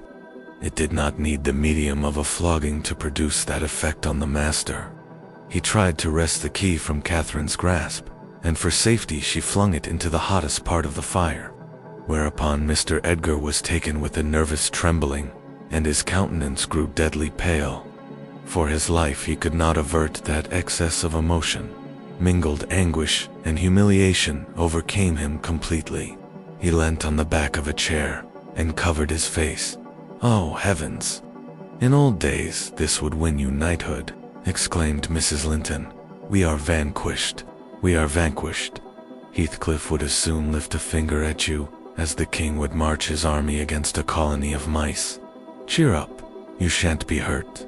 Your type is not a lamb, it's a sucking leveret. I wish you joy of the milk-blooded coward, Cathy," said her friend. "I compliment you on your taste, and that is the slavering, shivering thing you preferred to me. I would not strike him with my fist, but I'd kick him with my foot, and experience considerable satisfaction. Is he weeping, or is he going to faint for fear? The fellow approached and gave the chair on which Linton rested a push. He'd better have kept his distance. My master quickly sprang erect and struck him full on the throat, a blow that would have leveled a slighter man. It took his breath for a minute, and while he choked, Mr. Linton walked out by the back door into the yard and from thence to the front entrance. "There, you've done with coming here," cried Catherine. "Get away, now." He'll return with a brace of pistols and half a dozen assistants. If he did overhear us, of course he'd never forgive you. You've played me an ill turn, Heathcliff. But go, make haste. I'd rather see Edgar at bay than you. Do you suppose I'm going with that blow burning in my gullet? He thundered. By hell no. I'll crush his ribs in like a rotten hazelnut before I cross the threshold. If I don't floor him now, I shall murder him sometime. So, as you value his existence, let me get at him. He's not coming, I interposed, framing a bit of a lie. There's the coachman and the two gardeners. You'll surely not wait to be thrust into the road by them. Each has a bludgeon, and master will, very likely, be watching from the parlor windows to see that they fulfill his orders. The gardeners and coachmen were there, but Linton was with them. They had already entered the court. Heathcliff, on the second thoughts, resolved to avoid a struggle against three underlings. He seized the poker, smashed the lock from the inner door, and made his escape as they tramped in. Mrs. Linton, who was very much excited, bade me accompany her upstairs. She did not know me share in contributing to the disturbance, and I was anxious to keep her in ignorance. "I'm nearly distracted, Nellie," she exclaimed, throwing herself on the sofa. "1,000 smiths' hammers are beating in my head. Tell Isabella to shun me. This uproar is owing to her, and should she or anyone else aggravate my anger at present, I shall get wild. And, Nellie, say to Edgar, if you see him again tonight, that I'm in danger of being seriously ill. I wish it may prove true. He has startled and distressed me shockingly. I want to frighten him. Besides, he might come and begin astring of abuse or I'm certain I should recriminate, and God knows where we should end. Will you do so, my good Nellie? You are aware that I am no way blamable in this matter." What POS sest him to turn listener? Heathcliff's talk was outrageous after you left us, but I could soon have diverted him from Isabella, and the rest meant nothing. Now all is dashed wrong, by the fool's craving to hear evil of self, that haunts some people like a demon. Had Edgar never gathered our conversation, he would never have been the worse for it. Really, when he opened on me in that unreasonable tone of displeasure after I had scolded Heathcliff till he was hoarse for him, I did not care hardly what they did to each other, especially as I felt that, however the scene closed, we should all be driven asunder for nobody knows how long. Well, if I cannot keep Heathcliff from my friend Edgar will be mean and jealous. I'll try to break their hearts by breaking my own. That will be a prompt way of finishing all when I am pushed to extremity. But it's a deed to be reserved for a forlorn hope. I'd not take Linton by surprise with it. To this point he has been discreet in dreading to provoke me. You must represent the peril of quitting that policy and remind him of my passionate temper, verging, when kindled, on frenzy. I wish you could dismiss that apathy out of that countenance and look rather more anxious about me. The stolidity with which I received these instructions was, no doubt, rather exasperating, for they were delivered in perfect sincerity, but I believed a person who could plan the turning of her fits off Ashen to account beforehand might, by exerting her will, manage to control herself tolerably, even while under their influence. And I did not wish to frighten her husband, as she said, and multiply his annoyances for the purpose of serving her selfishness. Therefore I said nothing when I met the master coming towards the parlor, but I took the liberty of turning back to listen whether they would resume their quarrel together. He began to speak first. "Remain where you are, "Catherine," he said, without any anger in his voice, but with much sorrowful despondency, "I shall not stay. I am neither come to wrangle nor be reconciled, but I wish just to learn whether, after this evening's events, you intend to continue your intimacy with O." "For mercy's sake," interrupted the mistress, stamping her foot. "For mercy's sake, let us hear no more of it now. Your cold blood cannot be worked into a fever. Your veins are full of ice water, but mine, air boiling, and the sight of such chillness makes them dance. To get rid of me, answer my question," persevered Mr. Linton. "You must answer it, and that violence does not alarm me. I have found that you can be as stoical as anyone, when you please. Will you give up Heathcliff hereafter, or will you give up me? It's impossible for you to be my friend and his at the same time, and I absolutely require to know which you choose." I require to be let alone," exclaimed Catherine furiously. "I demand it. Don't you see, I can scarcely stand. Edgar, you leave me." She rang the bell till it broke with a twang. I entered leisurely. It was enough to try the temper of a saint, such senseless, wicked rages. There she lay, dashing her head against the arm of the sofa, and grinding her teeth, so that you might fancy she would crash them to splinters. Mr. Linton stood, looking at her in sudden compunction and fear. He told me to fetch some water. She had no breath for speaking. I brought a glass full, and as she would not drink, I sprinkled it on her face. In a few seconds she stretched herself out stiff, and turned up her eyes, while her cheeks, at once blanched and livid, assumed the aspect of death. Linton looked terrified. "There is nothing in the world the matter," I whispered. I did not want him to yield, though I could not help being afraid in my heart. "She has blood on her lips," he said, shuddering. "Never mind," I answered tartly, and I told him how she had resolved, previous to his coming, on exhibiting a fit of frenzy. I incautiously gave the account aloud, and she heard me, for she started up, her hair flying over her shoulders, her eyes flashing, the muscles of her neck and arms standing out preternaturally. I made up my mind for broken bones, at least, but she only glared about her for an instant, and then rushed from the room. The master directed me to follow.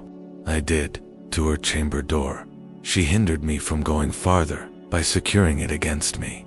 As she never offered to descend to breakfast next morning, I went to ask whether she would have some carried up. "No," she replied peremptorily. The same question was repeated at dinner and tea, and again on the morrow after, and received the same answer.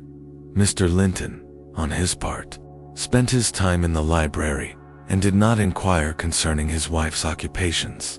Isabella and he had had an hour's interview, during which he tried to elicit from her some sentiment of proper horror for Heathcliff's advances, but he could make nothing of her evasive replies, and was obliged to close the examination unsatisfactorily, adding, however, a solemn warning that if she were so insane as to encourage that worthless suitor, it would dissolve all bonds of relationship between herself and him. Chapter 12. While Miss Linton moped about the park and garden, always silent, and almost always in tears, and her brother shut himself up among books that he never opened, a guest, with a continual vague expectation that Catherine, repenting her conduct, would come of her own accord to ask pardon and seek a reconciliation, and she fasted pertinaciously, under the idea, probably, that at every meal Edgar was ready to choke for her absence, and pride alone held him from running to cast himself at her feet. I went about my household duties, convinced that the Grange had but one sensible soul in its walls, and that lodged in my body. I wasted no condolences on Miss, nor any expostulations on my mistress, nor did I pay much attention to the sighs of my master, who yearned to hear his lady's name, since he might not hear her voice. I determined they should come about as they pleased for me, and though it was a tiresomely slow process, I began to rejoice at length in a faint dawn of its progress, as I thought at first. Mrs. Linton, on the third day, unbarred her door, and having finished the water in her pitcher and decanter, desired a renewed supply and a basin of gruel, for she believed she was dying. That I set down as a speech meant for Edgar's ears. I believed no such thing, so I kept it to myself and brought her some tea and dry toast. She ate and drank eagerly, and sank back on her pillow again, clenching her hands and groaning. "Oh, I will die," she exclaimed, "since no one cares anything about me. I wish I had not taken that." Then a good while after I heard her murmur, "No, I'll not die. He'd be glad he does not love me at all. He would never miss me." "Did you want anything, ma'am?" I inquired, still preserving my external composure, in spite of her ghastly countenance and strange, exaggerated manner. "What is that apathetic being doing?" she demanded, the thick, entangled locks from her wasted a lethargy. "Or is he dead?" "Pushing the thick and tang neither," replied I. "If you mean Mr. Linton, he's tolerably well, I think, though his studies occupy him rather more than they ought.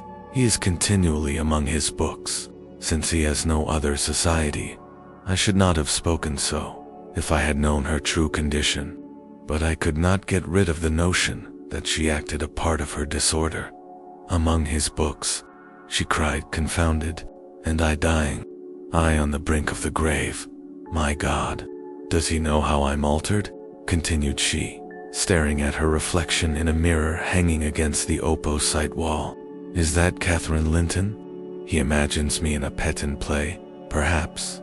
Cannot you inform him that it is frightful earnest? Nelly, if it be not too late, as soon as I learn how he feels, I'll choose between these two, either to starve at once, that would be no punishment unless he had a heart or to recover, and leave the country. Are you speaking the truth about him now? Take care. Is she actually so utterly indifferent for my life?" "Why, ma'am," I answered, "the master has no idea of your being deranged. And of course, he does not fear that you will let yourself die of hunger. You think not?" "Cannot you tell him I will?" she returned. "Persuade him. Speak of your own mind. Say you are certain I will." "No, you forget, Mrs. Linton," I suggested, "that you have eaten some food with a relish this evening, and tomorrow you will perceive its good effects." "If I were only sure it would kill him," she interrupted, "I'd kill myself directly. These 3 awful nights, I've never closed my lids and, oh, I've been tormented. I've been haunted, Nelly. But I begin to fancy you don't like me. How strange," I thought, "though everybody hated and despised each other, they could not avoid loving me. And they have all turned to enemies in a few hours. They have, I'm positive. The people here. How dreary to meet death, surrounded by their cold faces." Isabella, terrified and repelled, lead, afraid to enter the room. It would be so dreadful to watch Catherine go, and Edgar standing solemnly by to see it over, and offering prayers of thanks to God for restoring peace to his house and going back to his books. What in the name of all that feels has he to do with books when I am Dean? She could not bear the notion which I had put into her head of Mr. Linton's philosophical resignation. Tossing about, she increased her feverish bewilderment to madness and tore the pillow with her teeth. Then, raising herself up all burning, desired that I would open the window. We were in the middle of winter. The wind blew strong from the northeast, and I objected. Both the expressions flitting over her face and the changes of her moods began to alarm me terribly, and brought to my recollection her former illness, and the doctor's injunction that she should not be crossed. A minute, previously, she was violent. Now, supported on one arm, and not noticing my refusal to obey her, she seemed to find childish diversion in pulling the feathers from the rents she had just made, and ranging them on the sheet according to their different species. Her mind had strayed to other associations. "That's a turkey's," she murmured to herself, "and this is a wild duck's, and this is a pigeon's. Ah, they put pigeon's feathers in the pillows. No wonder I couldn't die. Let me take care to throw it on the floor when I lie down. And here is a and this I should know it among 1,000. It's a lapwing's. bonny bird, wheeling over our heads in the middle of the moor. It wanted to get to its nest, for the clouds had touched the swells, and it felt rain coming. This feather was picked up from the heath. The bird was not shot. We saw its nest in the winter, full of little skeletons. Heath, cliff set a trap over it, and the old ones dare not come. I made him promise he'd never shoot a lapwing after that, and he didn't. Yes, here are more. Did he shoot my lapwings, Nellie? Are they red? Any of them? Let me look. Give over with that baby work, I interrupted, dragging the pillow away and turning the holes towards the mattress, for she was removing its contents by handfuls. Lie down and shut your eyes. You're wandering. There's a mess. The down is flying about like snow. I went there, and they're collecting it. I see in you, Nellie, she continued dreamily, an aged woman. You have gray hair and bent shoulders. This bed is the fairy cave under Penistone Crag, and you are gathering elf bolts to hurt our heifers, pretending, while I am near, that they are only locks of wool. That's what you'll come to 50 years hence. I know you are not so now. I'm not wandering. You're mistaken. Or else I should believe you really were that withered hag, and I should think I was under Penistone Crag, and I'm conscious it's night, and there are 2 candles on the table making the black press shine like jet. The black press? Where is that? I asked. You were talking in your sleep. It's against the wall, as it always is, she replied. It does appear I see a face in it. There's no press in the room, and never was, said I, resuming my seat, and looping up the curtain that I might watch her. Don't you see that face? She inquired, gazing earnestly at the mirror, and say what I could. I was incapable of making her comprehend it to be her own, so I rose and covered it with a shawl. It's behind there still, she pursued anxiously, and it stirred. Who is it? I hope it will not come out when you are gone. Oh, Nellie, the room is haunted. I'm afraid of being alone. I took her hand in mine and bid her be composed, for a succession of shudders convulsed her frame, and she would keep straining her gaze towards the glass. There's nobody here, I insisted. It was yourself, Mrs. Linton. You knew it a while since. Myself, she gasped. And the clock is striking 12. It's true, then. That's dreadful. Her fingers clutched the clothes and gathered them over her eyes. I attempted to steal to the door with an intention of calling her husband. Booty was summoned back by a piercing shriek. The shawl had dropped from the frame. Why? What is the matter? Cried I, who was coward now. Wake up.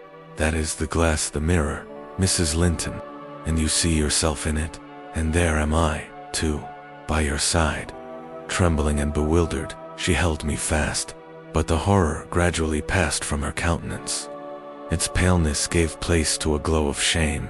Oh dear, I thought I was at home, she sighed. I thought I was lying in my chamber at Wuthering Heights. Because I'm weak, my brain got confused, and I screamed unconsciously. Don't say anything, but stay with me. I dread sleeping. My dreams appall me. A sound sleep would do you good, ma'am, I answered, and I hope this suffering will prevent your trying starving again. Oh, if I were but in my own bed in the old house, she went on bitterly, wringing her hands, and that wind sounding in the firs by the lattice. Do let me feel it tit come straight down the moor. Do let me have one breath. To pacify her, I held the casement ajar a few seconds. A cold blast rushed through. I closed it and returned to my post. She lay still now, her face bathed in tears. Exhaustion of body had entirely subdued her spirit. Our fiery Catherine was no better than a wailing child. How long is it since I shut myself in here? She asked, suddenly reviving. It was Monday evening, I replied, and this is Thursday night, or rather Friday morning, at present. What? Of the same week? She exclaimed. Only that brief time. Long enough to live on nothing but cold water and ill temper, observed I well. It seems a weary number of hours, she muttered doubtfully. It must be more. I remember being in the parlor after they had quarreled, and Edgar being cruelly provoking, and me running into this room desperate. As soon as ever I had barred the door, utter blackness overwhelmed me, and I fell on the floor. I couldn't explain to Edgar how certain I felt of having a fit, or going raging mad, if he persisted in teasing me. I had no command of tongue or brain, and he did not guess my agony. Perhaps it barely left me sense to try to escape from him and his voice. Before I recovered sufficiently to see and hear, it began to be dawn, and, Nellie, I'll tell you what I thought, and what has kept recurring and recurring till I feared for my reason. I thought, as I lay there, with my head against that table leg, and my eyes dimly discerning the gray square of the window, that I was enclosed in the oak-paneled bed at home, and my heart ached with some great grief which, just waking, I could not recollect. I pondered and worried myself to discover what it could be, and, most strangely, the whole last 7 years of my life grew a blank. I did not recall that they had been at all. I was a child, my father was just buried, and my misery arose from the separation that Hindley had ordered between me and Heathcliff. I was laid alone for the first time, and, rousing from a dismal doze after a night of weeping, I lifted my hand to push the panels aside. It struck the tabletop. I swept it along the carpet, and then memory burst in. My late anguish was swallowed in a paroxysm of despair. I cannot say why I felt so wildly wretched. It must have been temporary derangement, for there is scarcely cause. But, supposing at 12 years old I had been wrenched from the heights, and every early association, and my all in all, as Heathcliff was at that time, and been converted at a stroke into Mrs. Linton, the lady of Thrushcross Grange, and the wife of a stranger, an exile, an outcast thenceforth from what had been my world. You may fancy a glimpse of the abyss where I groveled. Shake your head as you will, Nellie. You have helped to unsettle me. You should have spoken to Edgar. Indeed, you should, and compelled him to leave me quiet. Oh, I'm burning. I wish I were out of doors. I wish I were a girl again, half savage and hardy and free, and laughing at injuries, not maddening under them. Why am I so changed? Why does my blood rush into a hella tumult at a few words? I'm sure I should be myself were I once among the heather on those hills. Open the window again wide. Fasten it open. Quick, why don't you move? Because I won't give you your death of cold, I answered. You won't give me a chance of life. Mean, she said sullenly. However, I'm not helpless yet. I'll open it myself. And sliding from the bed before I could hinder her, she crossed the room, walking very uncertainly, threw it back, and bent out, careless of the frosty air that cut about her shoulders as keen as a knife, entreated, and finally attempted to force her to retire. But I soon found her delirious strength much surpassed mine. She was delirious. I became convinced by her subsequent actions and ravings. There was no moon, and everything beneath lay in misty darkness. Not a light gleamed from any house. Far or near all had been extinguished long ago, and those at Wuthering Heights were never visible. Still, she asserted, she caught their shining. Look, she cried eagerly. That's my room with the candle in it, and the trees swaying before it. And the other candle is in Joseph's garret. Joseph sits up late, doesn't he? He's waiting till I come home. Father may lock the gate. Well, he'll wait a while yet. It's a rough journey, and a sad heart to travel it, and we must pass by Gimmerton Kirk to go that journey. We've braved its ghosts often together, and dared each other to stand among the graves and ask them to come. But, Heathcliff, if I dare, Yano, will you venture? If you do, I'll keep you. I'll not lie there by myself. They may bury me 12 feet deep and throw the church down over me, but I won't rest till you are with me. I never will. She paused and resumed with a strange smile. He's considering he'd rather I'd come to him. Find a way then, not through that kirkyard. You are slow. Be content. You always followed me. perceiving it vain to argue against her insanity. I was planning how I could reach something to rap about her, without quitting my hold of herself, for I could not trust her alone by the gaping lattice, when, to my consternation, I heard the rattle of the door handle, and Mr. Linton entered. He had only then come from the library, and, in passing through the lobby, had noticed our talking and been attracted by curiosity or fear to examine what it signified at that late hour. "Oh, sir," I cried, checking the exclamation risen to his lips at the sight which met him, and the bleak atmosphere of the chamber. "My poor mistress is ill, and she quite masters me. I cannot manage her at all. Pray, come and persuade her to go to bed. Forget your anger, for she's hard to guide any way but her own." "Catherine ill," he said, hastening to us. "Shut the window, Ellen. Catherine." Why, he was silent. The haggardness of Mrs. Linton's appearance smote him speechless, and he could only glance from her to me in horrified astonishment. "She's been fretting here," I continued, "and eating scarcely anything, and never complaining. She would admit none of us till this evening, and so we couldn't inform you of her state, as we were not aware of it ourselves. But it is nothing." 6. I felt. I uttered my explanations awkwardly. The master frowned. "It is nothing, is it, Ellen Dean?" he said sternly. "You shall account more clearly for keeping me ignorant of this." And took his wife in his arms, and looked at her with anguish. At first she gave him no glance of recognition.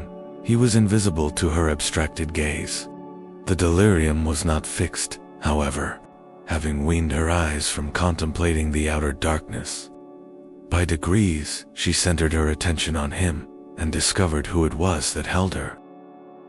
"Ah, you are come, are you, Edgar Linton?" she said, with angry animation. "You are one of those things that are ever found when least wanted, and when you are wanted, never. I suppose we shall have plenty of lamentations now. I see we shall, but they can't keep me from my narrow home out yonder, my resting place, where I'm bound before spring is over. There it is, not among the Lintons, mind, under the chapel roof, but in the open air, with a headstone, and you may please yourself, whether you go to them or come to me." "Catherine, what have you done?" commenced the master. "Am I nothing to you any more? Do you love that wretch Heath?" "Hush," cried Mrs. Linton. "Hush, this moment. You mention that name, and I end the matter instantly by a spring from the window. What you touch at present you may have, but my soul will be on that hilltop before you lay hands on me again. I don't want you, Edgar. I'm past wanting you. Return to your books. I'm glad you possess a consolation, for all you had in me is gone." "Her mind wanders, sir," I interposed. "She has been talking nonsense the whole evening. But let her have quiet and proper attendance, and she rally. Hereafter, we must be cautious how we vex her." "I desire no further advice from you," answered Mr. Linton. "You knew your mistress's nature, and you encouraged me to harass her, and not to give me one hint of how she has been these 3 days. It was heartless. Months of sickness could not cause such a change." I began to defend myself, thinking it too bad to be blamed for another's wicked waywardness. "I knew Mrs. Linton's nature to be headstrong and domineering," cried I, "but I didn't know that you wished to foster her fierce temper. I didn't know that, to humor her, I should wink at Mr. Heathcliff. I performed the duty of a faithful servant in telling you, and I have got a faithful servant's wages. Well, it will teach me to be careful next time. Next time you may gather intelligence for yourself. The next time you bring a tale to me, you shall quit my service, Ellen Dean," he replied. "You'd rather hear nothing about it, I suppose, then, Mr. Linton," said I. "Heathcliff has your permission to come according to Miss, and to drop in at every opportunity your absence offers, on purpose to poison the mistress against you." Confused as Catherine was, her wits were alert at applying our conversation. "Ah, Nellie has played traitor," she exclaimed passionately. "Nellie is my hidden enemy. You witch, So you do seek elf bolts to hurt us? Let me go, and I'll make her rue. I'll make her howl a maniac's fury kindled under her brows. She struggled desperately to disengage herself from Linton's arms. I felt no inclination to tarry the event, and resolving to seek medical aid on my own responsibility, I quitted the chamber, in passing the garden to reach the road, at a place where a bridle hook is driven into the wall. I saw something white moved irregularly, evidently by another agent than the wind. Notwithstanding my hurry, I stayed to examine it, lest ever after I should have the conviction impressed on my imagination that it was a creature of the other world. My surprise and perplexity were great on discovering bee-touch, more than vision. Miss Isabella Springer, Fanny, suspended by a handkerchief, and nearly at its last gasp. I quickly released the animal, and lifted it into the garden.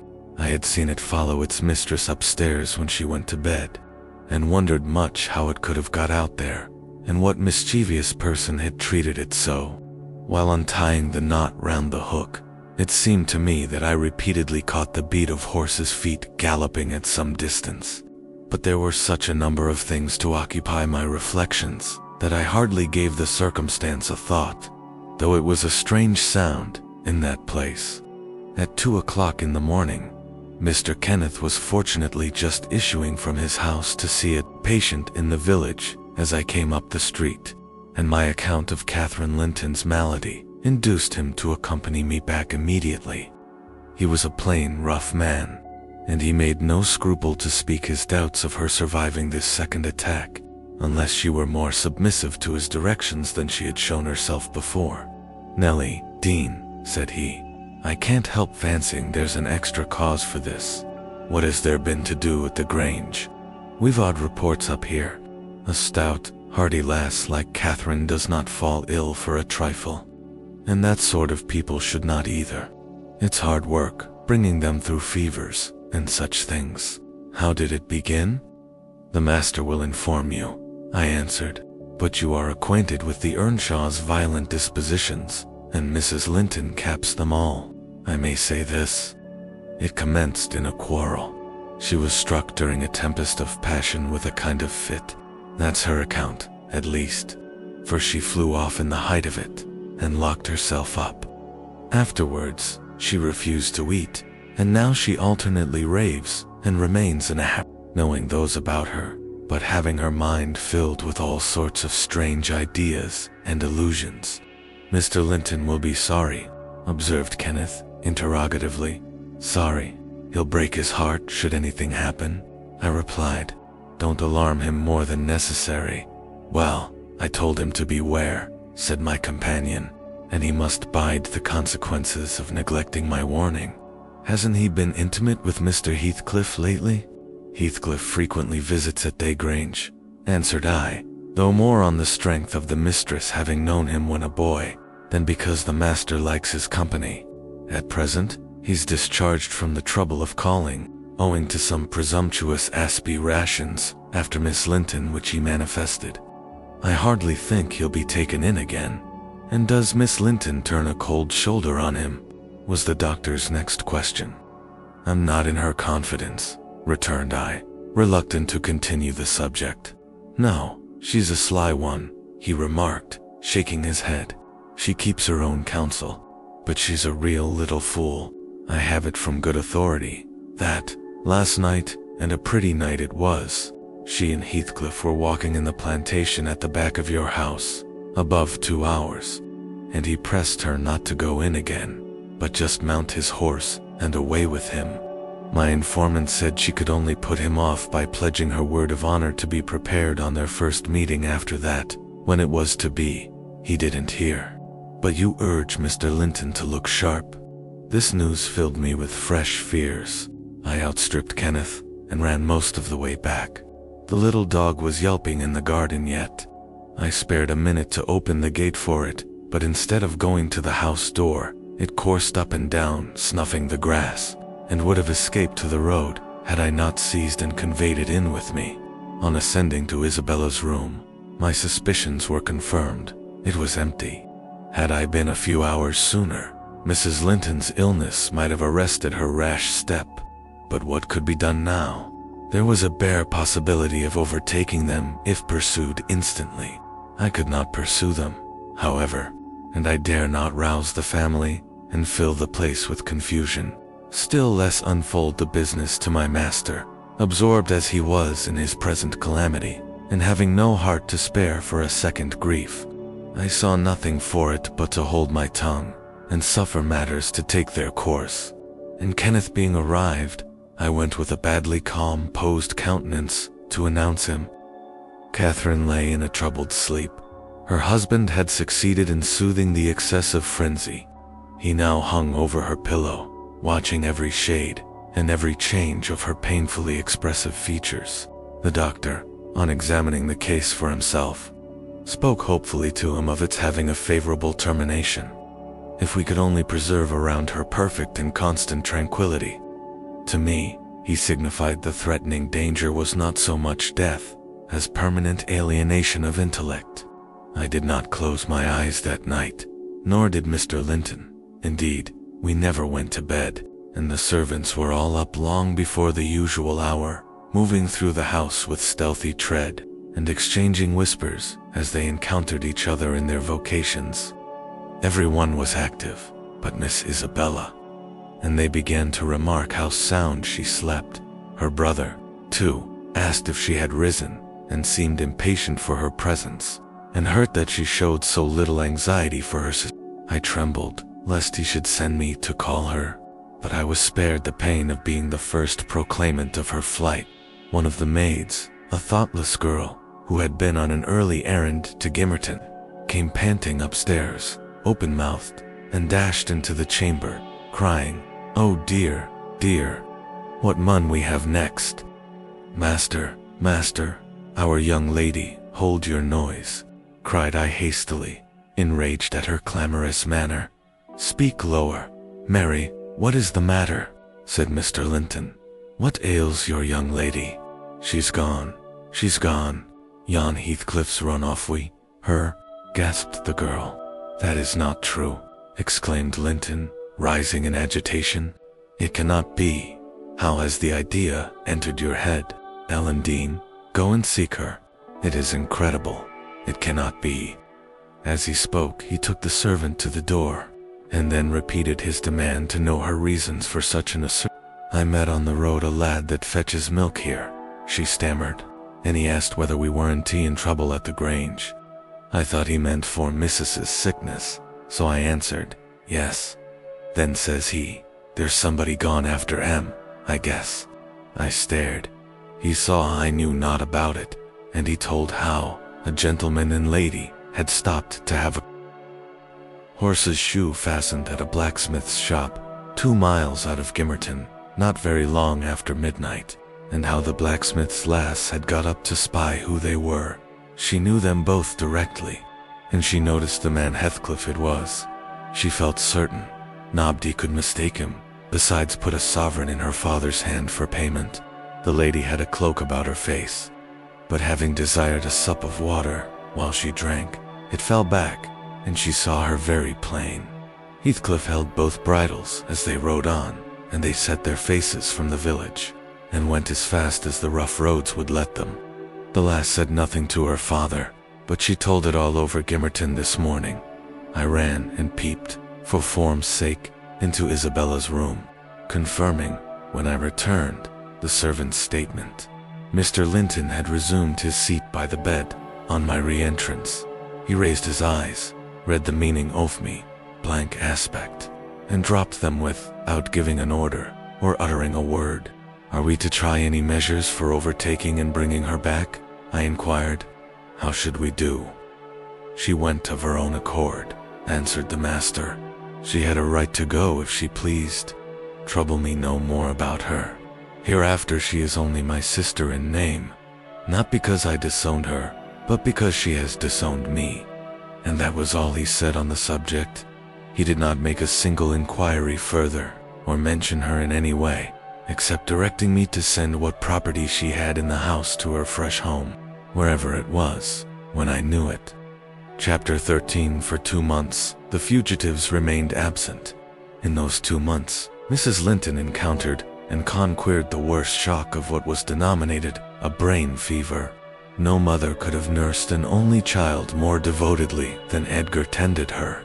Day and night he was watching, and patiently enduring all the annoyances that irritable nerves and a shaken reason could inflict. And, though Kenneth remarked that what he saved from the grave would only come, Pence's care by forming the source of constant future NCAT, in fact, that his health and strength were being sacrificed to preserve a mere ruin of humanity, he knew no limits in gratitude and joy when Catherine's life was declared out of danger.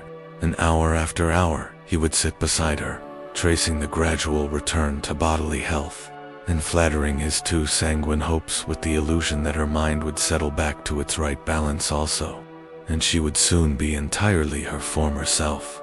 The first time she left her chamber was at the commencement of the following March. Mr. Linton had put on her pillow, in the morning, a handful of golden crocuses. Her eye, long stranger to any gleam of pleasure, caught them in waking, and shone delighted as she gathered them eagerly together. "These are the earliest flowers at the Heights," she exclaimed. "They remind me of soft thaw winds, and warm sunshine, and nearly melted snow. Edgar, is there not a south wind, and is not the snow almost gone?" "The snow is quite gone down, her darling," replied her husband, "and I only see 2 white spots on the whole range of moors. The sky is blue, and the larks are singing, and the becks and brooks are all brimful. Catherine, last spring at this time, I was longing to have you under this roof. Now, I wish you were a mile or 2 up those hills. The air blows so sweetly, I feel that it would cure you." "I shall never be there, but once more," said the invalid, "and then you'll leave me, and I shall remain forever. Next spring, you'll long again to have me under this roof, and you'll look back and think you were happy today." Linton lavished on her the kindest caresses, and tried to cheer her by the fondest words, but, vaguely regarding the flowers, she let the tears collect on her lashes and stream down her cheeks unheeding. We knew she was really better, and, therefore, decided that long confinement to a single place produced much of this despondency, and it might be partially removed by a change of scene. The master told me to light a fire in the many weeks deserted parlor, and to set an easy chair in the sunshine by the window. And then he brought her down, and she sat a long while, enjoying the genial heat, and, as we expected, revived by the objects round her, which, though familiar, were free from the dreary associations investing her hated sick chamber. By evening, she seemed greatly exhausted, yet no arguments could persuade her to return to that apartment, and I had to arrange the parlor sofa for her bed till another room could be prepared.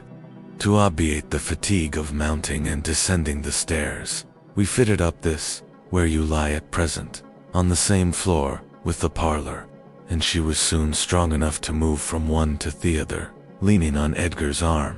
I thought myself, she might recover, so waited on as she was, and there was double cause to desire it, for on her existence depended that of another. We cherished the hope that in a little while, Mr. Linton's heart would be gladdened, and his lands secured from a stranger's gripe by the birth of an heir. He should mention that Isabella sent to her brother, some 6 weeks from her departure, a short note announcing her marriage with Heathcliff. It appeared dry and cold, but at the bottom was dotted in with pencil an obscure apology and an entreaty for kind remembrance and reconciliation, if her proceeding had offended him, asserting that she could not help it then, and being done, she had now no power to repeal it. Linton did not reply to this, I believe, and, in a fortnight more, I got a long letter, which I considered odd, coming from the pen of a bride just out of the honeymoon. I'll read it, for I keep it yet. Any relic of the dead is precious, if they were valued living. Dear Ellen, it begins. I came last night to Wuthering Heights, and heard, for the first time, that Catherine has been, and is yet, very ill. I must not write to her, I suppose, and my brother is either too angry or too distressed to answer what I sent him. Still, I must write to somebody, and the only choice left me is you. Inform Edgar that I'd give the world to see his face again, that my heart returned to Thrushcross Grange in 24 hours after I left it, and is there at this moment. Full low-form feelings for him and Catherine. I can't follow it. Though those words are underlined, they need not expect me, and they may draw what conclusions they please. Taking care, however, to lay nothing at the door of my weak will or deficient affection. The remainder of the letter is for yourself alone. I want to ask you 2 questions. The first is, how did you contrive to preserve the common sympathies of human nature when you resided here? I cannot recognize any sentiment which those around share with. The second question I have great interest in. It is this: says Mr. Heathcliff a man? If so, is he mad? And if not, is he a devil? I shan't tell my reasons for making this inquiry, but I beseech you to explain, if you can, what I have married, that is, when you call to see me. And you must call, Ellen, very soon. Don't write, but come and bring me something from Edgar. Now, you shall hear how I have been received in my new home, as I am led to imagine the Heights will be. It is to amuse myself that I dwell on such subjects as the lack of external comforts. They never occupy my thoughts, except at the moment when I miss them. I should laugh and dance for joy if I found their absence was the total of my miseries, and the rest was an unnatural dream. The sun set behind the Grange as we turned on to the moors. By that, I judged it to be 6 o'clock, and my companion halted half an hour to inspect the park and the gardens, and, probably, the place itself, as well as he could. So it was dark when we dismounted in the paved yard of the farmhouse, and your old fellow servant Joseph issued out to receive us by the light of a dip candle. He did it with a courtesy that redounded to his credit. His first act was to elevate his torch to a level with my face, squint malignantly, project his underlip, and turn away. Then he took the 2 horses and led them into the stables, reappearing for the purpose of locking the outer gate, as if we lived in an ancient castle. Heathcliff stayed to speak to him, and I entered the kitchen, a dingy, untidy hole. I dare say you would not know it. It is so changed since it was in your charge. By the fire stood a ruffianly child, strong in limb and dirty in garb, with a look of Catherine in his eyes and about his mouth. This is Edgar's legal nephew. I reflected mine in a manner. I must shake hands, and yes, I must kiss him. It is right to establish a good understanding at the beginning. I approached, and, attempting to take his chubby fist, said, "How do you do, my dear?" He replied in a jargon I did not comprehend. "Shall you and I be friends, Hareton?" was my next essay at conversation. An oath, and a threat to set Throttler on me if I did not frame off rewarded my perseverance. "Hey, Throttler, lad," whispered the little wretch, rousing a half-bred bulldog from its lair in a corner. "Now wilt thou be ganging?" he asked authoritatively. Love for my life urged a compliance. I stepped over the threshold to wait till the others should enter. Mr. Heathcliff was nowhere visible, and Joseph, whom I followed to the stables and requested to accompany me in, after staring and muttering to himself, screwed up his nose and replied, "Mim, Mim. Did ever Christian body hear aught like it? Minching, unmunching.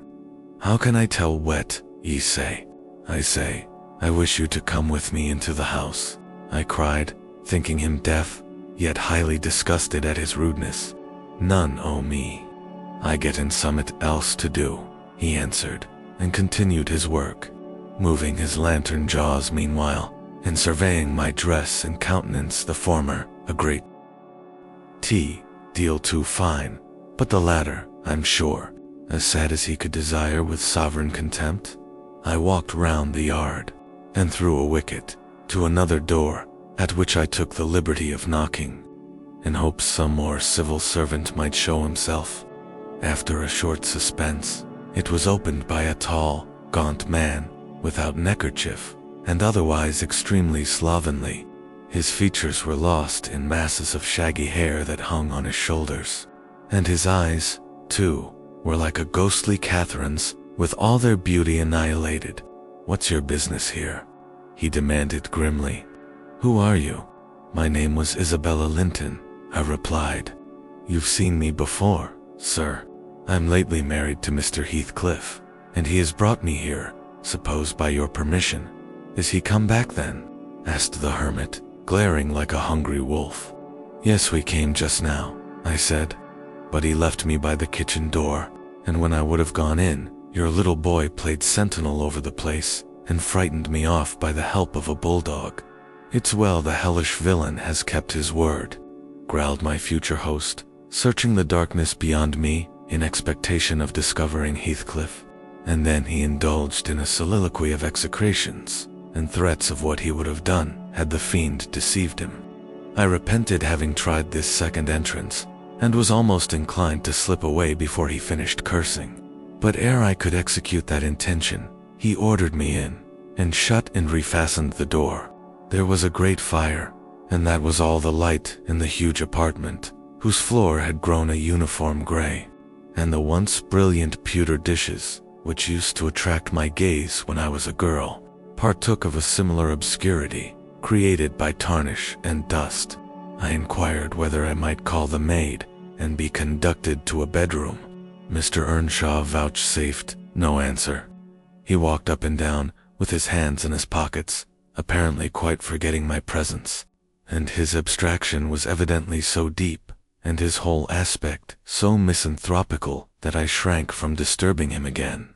You'll not be surprised, Ellen, at my feeling particularly cheerless, seated in worse than solitude on that inhospitable hearth, and remembering that 4 miles distant lay my delightful home, containing the only people I loved on earth, and there might as well be the Atlantic to part us, instead of those 4 miles. I could not overpass them. I questioned with myself, where must I turn for comfort? And mind you, don't tell Edgar or Catherine Bob every sorrow beside. This rose preeminent, despair at finding nobody who could or would be my ally against Heathcliff. I had sought shelter at Wuthering Heights almost gladly, because I was secured by that arrangement from living alone with him. But he knew the people we were coming amongst, and he did not fear their intermeddling. I sat and thought a doleful time. The clock struck 8 and 9, and still my companion paced to and fro, his head bent on his breast, and perfectly silent, unless a groan or a bitter ejaculation forced itself out at intervals. I listened to detect a woman's voice in the house, and filled the interim with wild regrets and dismal anticipations, which, at last, spoke audibly in irrepressible sighing and weeping. I was not aware how openly I grieved, till Earnshaw halted opposite in his measured walk, and gave me a stare of newly awakened surprise, taking advantage of his recovered attention. I exclaimed, "I'm tired with my journey, and I want to go to bed. Where is the maid? Direct me to her, as she won't come to me." "We have none," he answered. "You must wait on yourself." "Where must I sleep, then?" I sobbed. I was beyond regarding self-respect, weighed down by fatigue. "Joseph will show you Heathcliff's chamber," said he. "Open that door, he's in there." I was going to obey, but he suddenly arrested me, and added in the strangest tone, "Be so good as to turn your lock, and draw your bolt. Don't omit it." "Well," I said, "but why, Mr. Earnshaw?" I did not relish the notion of deliberately fastening myself in with Heathcliff. "Look here," he replied, pulling from his waistcoat a curiously constructed pistol, having a double-edged spring knife attached to the barrel. "That's a great tempter to a desperate man, is it not? I cannot resist going up with this every night and trying his door. I find it open, he's done for. I do it invariably, even though the minute before I have been recalling 100 reasons that should make me refrain. It is some devil that urges me to thwart my own schemes by killing him. You fight against that devil for love as long as you may. When the time comes, not all the angels in heaven shall save him." I surveyed the weapon inquisitively. A hideous notion struck me. How powerful I should be, possessing such an instrument. I took it from his hand and touched the blade. He looked astonished at the expression my face assumed during a brief second.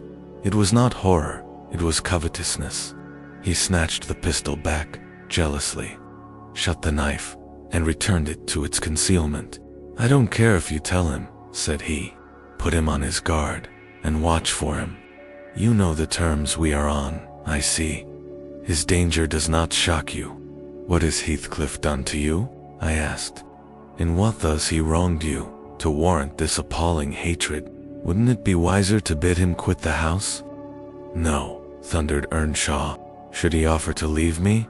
He's a dead man. Persuade him to attempt it, and you are a murderess. Am I to lose all, without a chance of retrieval? Is Hareton to be a beggar? Oh, damnation! I will have it back, and I'll have his gold too, and then his blood, and hell shall have his soul. It will be 10 times blacker with that guest than ever it was before. You've acquainted me, Ellen, with your old master's habits. He is clearly on the verge of madness. He was so last night, at least. I should Arato be near him, and thought on the servant's ill-bred moroseness as comparatively agreeable. He now recommenced his moody walk, and I raised the latch and escaped into the kitchen.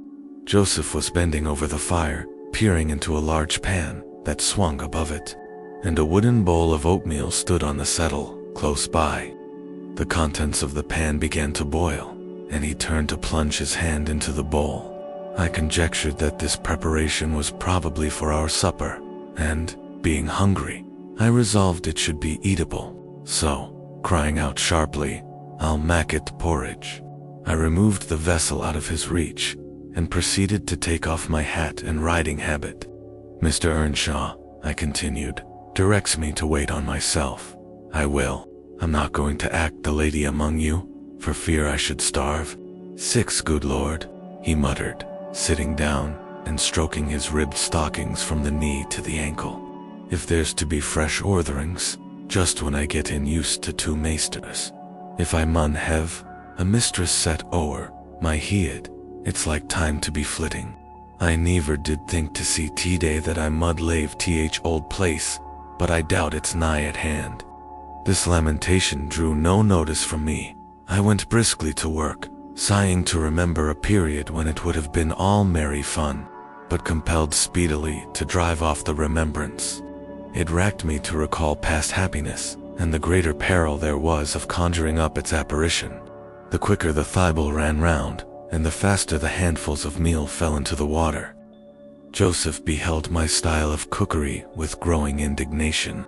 "Thea," he ejaculated, "Hareton, thou wilt sup thy porridge too neat. There'll be naught but lumps as big as my knife. There, I'd fling in bowl on all, if I were the— There, pale twilp off, then ye'll hae, done white, bang, bang. It's a mercy tea Botham isn't deaved out." It was rather a rough mess, I own, when poured into the basins. 4 had been provided. An agallon pitcher of new milk was brought from the dairy, which Hareton seized and commenced drinking and spilling from the expansive lip. I expostulated, and desired that he should have his in a mug, affirming that I could not taste the liquid treated so dirty. The old cynic chose to be vastly offended at this nicety, assuring me, repeatedly, that the barn was every bit as good as I, and every bit as walsome, and wondering how I could fashion to be so conceited. Meanwhile, the infant ruffian continued sucking, and glowered up at me defyingly as he slavered into the jug. "I shall have my supper in another room," I said. "Have you no place you call a parlor?" "Parlor?" he echoed sneeringly. "Parlor? Nay, we've noa parlors. If Ja donat loik, we're company, there's maester. If Ja donat loik, maester, there's us." "Then I shall go upstairs," I answered. "Show me a chamber." I put my basin on a tray, and went myself to fetch some more milk. With great grumblings, the fellow rose, and preceded me in my ascent. We mounted to the garret. He opened a door, now and then, to look into the apartments we passed. "Here's a ram," he said, at last, flinging back a cranky board on hinges. It's wheel in a 2/8, a few porridge in. There's a pack o' corn, IT corner, theer, meterly. If you're feared, oh muckying, your grand silk Chloe's. Spread your handkerchief out top on't. The ram was a kind of lumber hole smelling strong of malt and grain, various sacks of which articles were piled around, leaving a wide, bare space in the middle. Why, man, I exclaimed, facing him angrily, this is not a place to sleep in. I wish to see my bedroom. Bedroom, he repeated, in a tone of mockery. Yas, see all tea bedrooms, theer, is yon's mine. Provided instantly with a place of refuge, and means apropos. Where the devile began, the religious elder the Lord bless us. The Lord forgie us, where the hell-walled, the gang, the marred, wearisome knout. You've seen all but Hareton's bit of a chamber. There's not another hoyle to lig down in ich hus. I was so vexed, I flung my tray and its contents on the ground, and then seated myself at the stair's head, hid my face in my hands, and cried, Eck, Eck, exclaimed Joseph. Weel done, Miss Cathy. Weel done, Miss Cathy Husifer.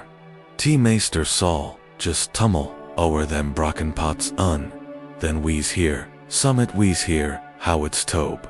Good for not, maddling yet a sarve, pining fro this too, Chursmas flinging tea precious gifts. Oh God, underfoot I your flassum rages. But, Mistine, if the show your spare at lang, will Hathacliff bide sich bonny ways. Think the eye nobbit, wish he may catch the eye that plisky. I nobbit, wish he may. And so he went on scolding to his den beneath, taking the candle with him, and I remained in the dark. The period of reflection succeeding this silly action compelled me to admit the necessity of smothering my pride and choking my wrath, and bestirring myself to remove its effects. An unexpected aid presently appeared in the shape of Throttler, whom I now recognized as a son of our old skulker. It had spent its well-put at the Grange, and was given by my father to Mr. Hindley. I fancy it knew me. It pushed its nose against mine by way of salute, and then hastened to devour the porridge, while I groped from step to step, collecting the shattered earthenware, and drying the spatters of milk from the banister with my pocket handkerchief. Our labors were scarcely over when I heard Earnshaw's tread in the passage. My assistant tucked in his tail, and pressed to the wall I stole into the nearest doorway. The dog's endeavor to avoid him was unsuccessful, as I guessed by a scutter downstairs, and a prolonged, piteous yelping. I had better luck. He passed on, entered his chamber, and shut the door. Directly after Joseph came up with Hareton, to put him to bed. I had found shelter in Hareton's room, and the old man, on seeing me, said they's ram for both the on your pride now. I said think, I the hoss. It's empty the may have it all to Ursuline on, him as Alos makes atherd, I sich ill company. Gladly did I take advantage of this intimation, and the minute I flung myself into a chair, by the fire, I nodded, and slept. My slumber was deep and sweet, though over far too soon. Mr. Heathcliff awoke me.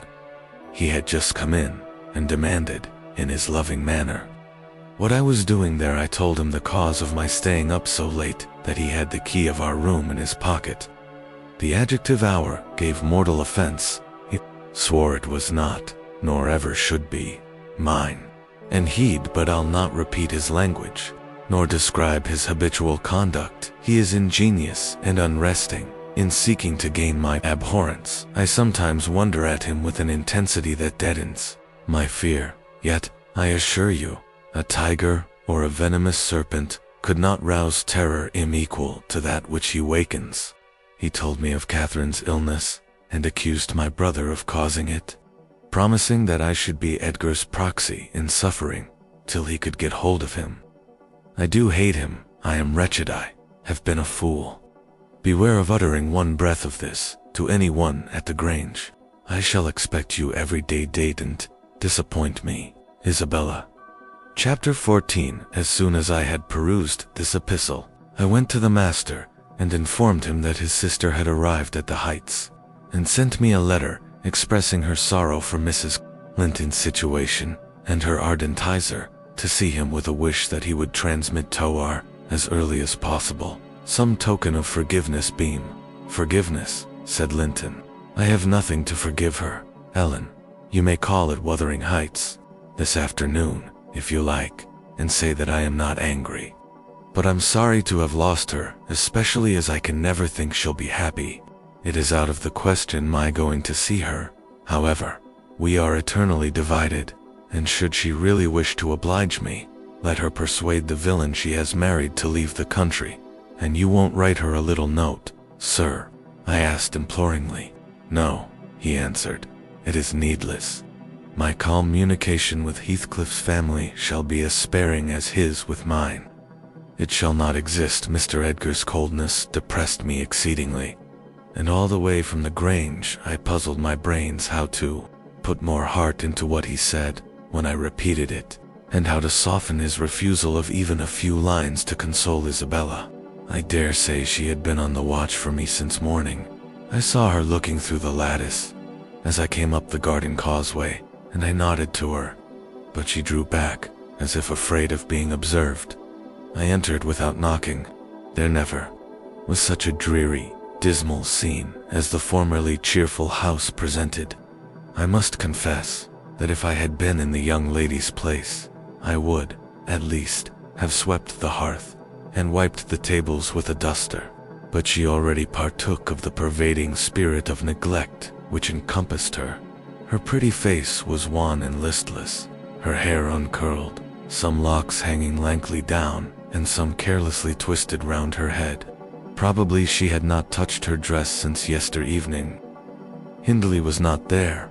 Mr. Heathcliff sat at a table, turning over some papers in his pocketbook, but he rose when I appeared, asked me how I did, quite friendly, and offered me a chair.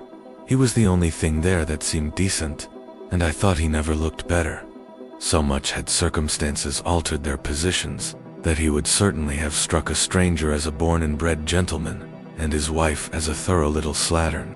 She came forward eagerly to greet me, and held out one hand to take the expected letter. I shook my head.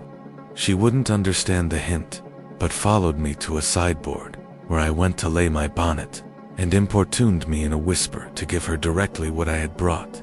Heathcliff guessed the meaning of her manoeuvres, and said, "If you have got anything for Isabella, as no doubt you have, Nelly, give it to her. You needn't make a secret of it. We have no secrets between us." "I have nothing," I replied, thinking it best to speak the truth at once. "My master bid me tell his sister that she must not expect either a letter or a visit from him at present. He sends his love, ma'am, and his wishes for your happiness, and his pardon for the grief you have occasioned. But he thinks that after this time, his household, and the household here, should drop intercommunication." As nothing could come of keeping it up, Mrs. Heathcliff's lip quivered slightly, and she returned to her seat in the window. Her husband took his stand on the hearthstone near me, and began to put questions concerning Catherine. I told him as much as I thought proper of her illness, and he extorted from me, by cross-examination, most of the facts connected with its origin. I blamed her, as she deserved, for bringing it all on herself, and ended by hoping that he would follow Mr. Linton's example and avoid future interference with his family, for good or evil. "Mrs. Linton is now just recovering," I said. "She never be like she was, but her life is spared. And if you really have a regard for her, you'll shun crossing her way again, nay, you'll move out of this country entirely, and that you may not regret it. I'll inform you Catherine Linton is as different now from your old friend Catherine Earnshaw as that young lady is different from me. Her appearance has changed greatly, her character much more so, and the person who is compelled, of necessity, to be her companion will only sustain his affection hereafter by the remembrance of what she once was, by common humanity, and a sense of duty." "That is quite possible," remarked Heathcliff, forcing himself to seem calm. "Quite possible that your master should have nothing but common humanity and a sense of duty to fall back upon. But do you imagine that I shall leave Catherine to his duty and humanity in Cannes? Compare my feelings respecting Catherine to his. Before you leave this house, I must exact a promise from you that you'll get me an interview with her consent, or refuse, I will see her." "What do you say I say, Mr. Heathcliff?" I replied. "You must not, you never shall, through my means. Another encounter between you and the master would kill her altogether. With your aid, that may be avoided continued, and should there be danger of such an event, he be the cause of adding a single trouble more to her existence. I think I shall be justified in going to extremes. I wish you had sincerity enough to tell me whether Catherine would suffer greatly from his loss. The fear that she would restrains me. And there you see the distinction between our feelings. Had he been in my place, and I in his, though I hated him with a hatred that turned my life to gall, I never would have raised a hand against him. You may look incredulous, if you please. I never would have banished him from her society as long as she desired his. The moment her regard ceased, I would have torn his heart out and drunk his blood. But, till then, if you don't believe me, you don't know me. Till then, I would have died by inches before I touched a single hair off his head. To say that I was married, I did write too, saw the note, and nothing since. No. My young lady is looking sadly the worse for her change of condition, I remarked. Somebody's love comes short in her case. Obviously whose, I may guess. But, perhaps, I shouldn't say I should guess it was her own, said Heathcliff. She degenerates into a mere slut. She is tired of trying to please me uncommonly early. You'd hardly credit it, but the very morrow of our wedding, she was sweeping to go home. However, she'll suit this house so much the better for not being over nice, and I'll take care she does not disgrace me by rambling abroad. Well, sir, returned I hope you'll consider that Mrs. Heathcliff is accustomed to be looked after and waited on, and that she has been brought up like an only daughter whom everyone was ready to serve. You must let her have a maid to keep things tidy about her, and you must treat her kindly. Whatever be your notion of Mr. Edgar, you cannot doubt that she has a capacity for strong attachments, or she wouldn't have abandoned the elegancies and comforts and friends of her former home to fix contentedly in such a wilderness as this with you. She abandoned them under a delusion, he answered, picturing in me a hero of romance and expecting unlimited indulgences from my chivalrous devotion. I can hardly regard her in the light of a rational creature, so obstinately has she persisted in forming a fabulous notion of my character, and acting on the false impressions she cherished. But, at last, I think she begins to know me. I don't perceive the silly smiles and grimaces that provoked me at first, and the senseless incapability of discerning that I was in earnest when I gave her my opinion of her infatuation and herself. It was a marvelous effort of perspicacity to discover that I did not love her. I believed, at one time, no lessons could teach her that, and yet it is poorly learnt. For this morning she announced, as a piece of appalling intelligence, that I had actually succeeded in making her hate me. A positive labor of Hercules, I assure you. If it be achieved, I have cause to return thanks. Can I trust your assertion, Isabella? Are you sure you hate me? If I let you alone for half a day, won't you come sighing and wheedling to me again? I dare say she would rather I had seemed all tenderness before you. It wounds her vanity to have the truth exposed. But I don't care who knows that the passion was wholly on one side, and I never told her a lie about it. She cannot accuse me of showing one bit of deceitful softness. The first thing she saw me do, on coming out of the Grange, was to hang up her little dog, and when she pleaded for it, the first words I uttered were a wish that I had the hanging of every being belonging to her, except one. Possibly she took that exception for herself. But no brutality disgusted her. I suppose she has an innate admiration of it, if only her precious person were secure from injury. Now, was it not the depth of absurdity of genuine idiocy for that pitiful, slavish, mean-minded bratch to dream that I could love her? Tell your master, Nellie, that I never, in all my life met with such an abject thing as she is. She even disgraces the name of Linton, and I've sometimes relented from pure lack of invention in my experiments on what she could endure, and still creep shamefully cringing back. But tell him also to set his fraternal and magisterial heart at ease that I keep strictly within the limits of the law. I have avoided, up to this period, giving her the slightest right to claim a separation, and, what's more, she'd thank nobody for dividing us. If she desired to go, she might. The nuisance of her presence outweighs the gratification to be derived from tormenting her. Mr. Heathcliff, said I, this is the talk of a madman. Your wife, most likely, is convinced you are mad, and, for that reason, she has borne with Yohidoto. But now that you say she may go, she doubtless avail herself of the permission. You are not so bewitched, ma'am, are you, as to remain with him of your own accord? Take care, Ellen, answered Isabella, her eyes sparkling irefully.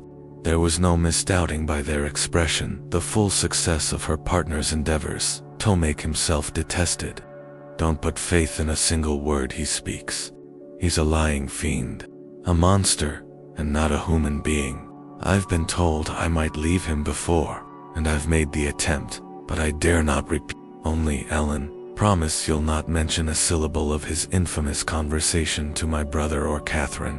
Whatever he may pretend, he wishes to provoke Edgar to desperation. He says he has married me on purpose to obtain power over him, and he shan't obtain it till I'll die first. He just hope, I pray, that he may forget his diabolical prudence and kill me. The single pleasure I can imagine is to die, or to see him dead. There, that will do for the present, said Heathcliff.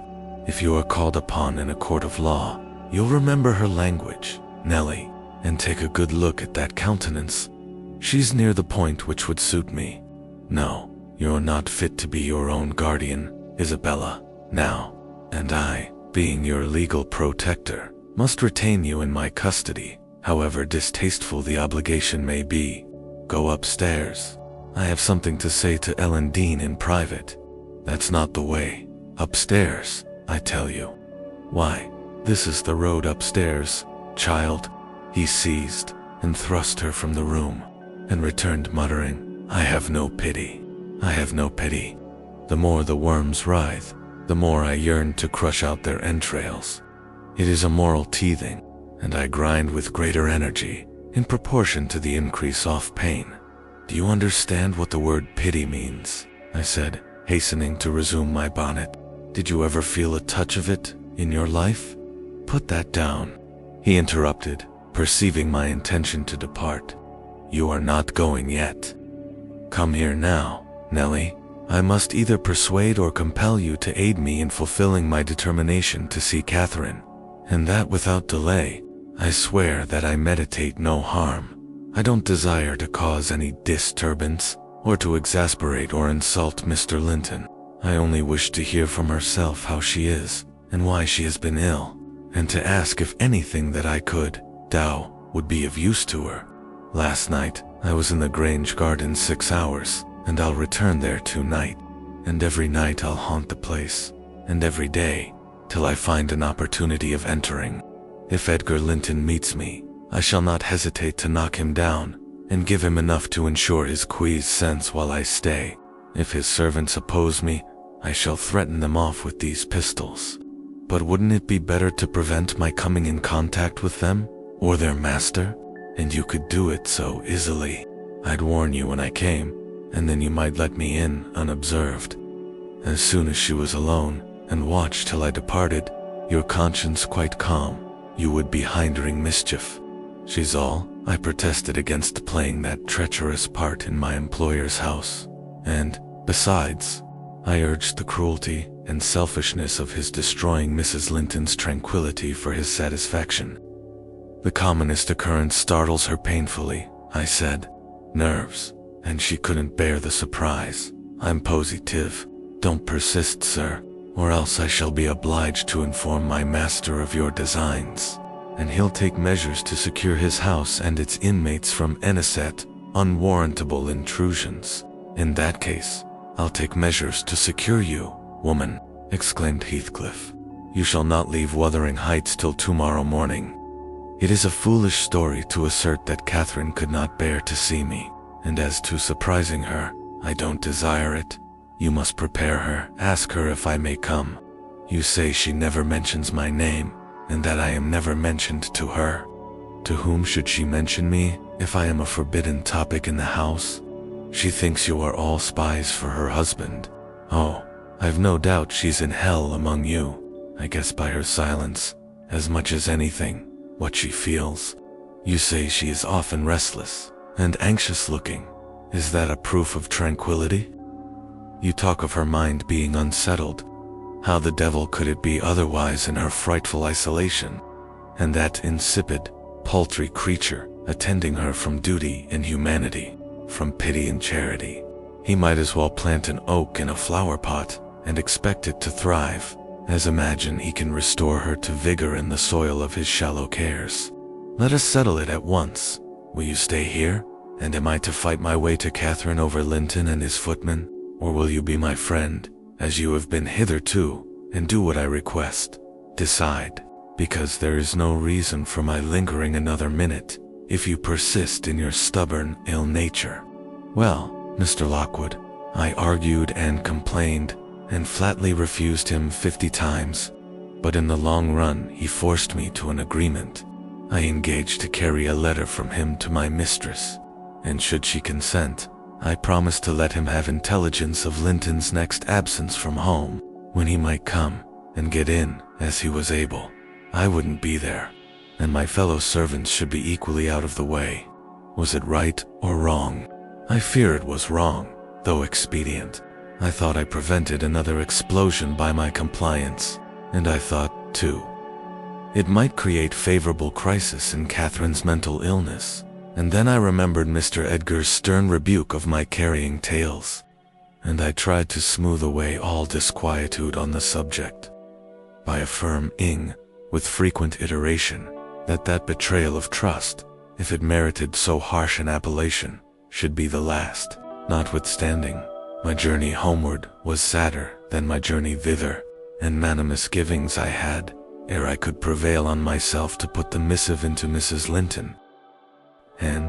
But here is Kenneth. I'll go down and tell him how much better you are.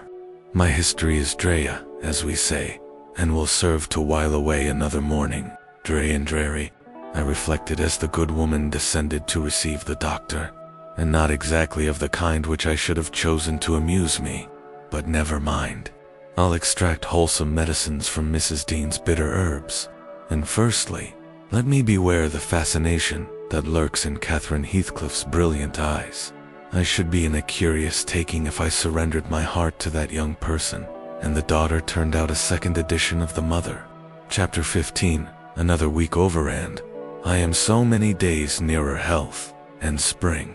I have now heard all my Neubauer's history at different sittings. As the housekeeper could spare time from more important occupations, I'll continue it in her own words, only a little condensed. She is, on the whole, a very fair narrator, and I don't think I could improve her style. In the evening, she said, the evening of my visit to the Heights, I knew, as well as if I saw him, that Mr. Heathcliff was about the place, and I shunned going out, because I still carried his letter in my pocket, and didn't want to be threatened or teased anymore. I had made up my mind not to give it till my master went somewhere, as I could not guess how its receipt would affect Catherine. The consequence was that it did not reach her before the lapse of 3 days. The 4th was Sunday, and I brought it into her room after the family were gone to church. There was a manservant left to keep the house with me, and we generally made a practice of locking the doors during the hours of service. But on that occasion, the weather was so warm and pleasant that I set them wide open, and, to fulfill my engagement, as I knew how it would be coming, I told my companion that the mistress wished very much for some oranges, and he must run over to the village and get a few, to be paid for on the morrow. Hedda parted, and I went upstairs. Mrs. Linton sat in a loose white dress, with a light shawl over her shoulders, in the recess of the open window, as usual. Her thick, long hair had been partly removed at the beginning of her illness, and now she wore it simply combed in its natural tresses over her temples and neck. Her appearance was altered, as I had told Heathcliff, but when she was calm, there seemed unearthly beauty in the change. The flash of her eyes had been succeeded by a dreamy and melancholy softness. They no longer gave the impression of looking at the objects around her. They appeared always to gaze beyond, and far beyond, you would have said, out of this world. Then, the paleness of her face, its haggard aspect, having vanished as she recovered flesh, and the peculiar expression arising from her mental state, though pain, fully suggestive of their causes, added to the touching interest which she awakened, and invariably, to me, I know, and to any person who saw her, I should think refuted more tangible proofs of convalescence, and stamped her as one doomed to decay. A book lay spread on the sill before her, and the scarcely perceptible wind fluttered its leaves at intervals. I believe Linton had laid it there, for she never endeavored to divert herself with reading or occupation of any kind, and he would spend many an hour in trying to entice her attention to some subject which had formerly been her amusement. She was conscious of his aim, and in her better moods endured his efforts placidly, only showing their uselessness by now, and then suppressing a wearied sigh, and checking him at last with the saddest of smiles and kisses. At other times, she would turn petulantly away, and hide her face in her hands, or even push him off angrily, and then he took care to let her alone, for he was certain of doing no good. Gimmerton Chapel bells were still ringing, and the full mellow flow of the beck in the valley came soothingly on the ear. It was a sweet substitute for the yet absent murmur of the summer foliage, which drowned that music about the grange when the trees were in leaf. At Wuthering Heights it always sounded on quiet days, following a great thaw or a season of steady rain. And of Wuthering Heights Catherine was thinking as she listened, that is, if she thought or listened at all. But she had the vague, distant look I mentioned before, which expressed no recognition of material things either by ear or eye. 6. There's a letter for you, Mrs. Linton, I said, gently inserting it in one hand that rested on her knee. You must read it immediately, because it wants an answer. Shall I break the seal?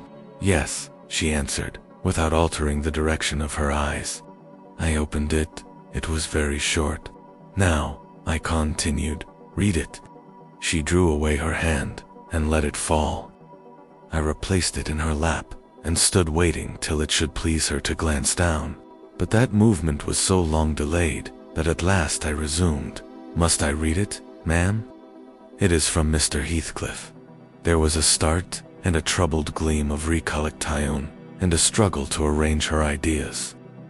She lifted the letter and seemed to peruse it, and when she came to the signature she sighed.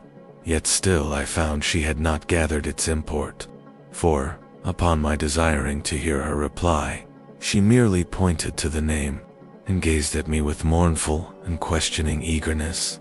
Well, he wishes to see you, said I, guessing her need of an interpreter. He's in the garden by this time, and impatient to know what answer I shall bring. As I spoke, I observed a large dog lying on the sunny grass beneath raise its ears, as if about to bark, and then, smoothing them back, announce, by a wag of the tail, that someone approached whom it did not consider a stranger. Mrs. Linton bent forward and listened breathlessly. The minute after a step traversed the hall. The open house was too tempting for Heathcliff to resist walking in. Most likely he supposed that I was inclined to shirk my promise, and so resolved to trust to his own audacity. With straining eagerness, Catherine gazed towards the entrance of her chamber. He did not hit the right room directly. She motioned me to admit him, but he found it out ere I could reach the door, and in a stride or two was at her side, and had her grasped in his arms. He neither spoke nor loosed his hold for some 5 minutes, during which period he bestowed more kisses than ever he gave in his life before, I dare say. But then my mistress had kissed him first, and I plainly saw that he could hardly bear, for downright agony, to look into her face. The same conviction had stricken him as me, from the instant he beheld her.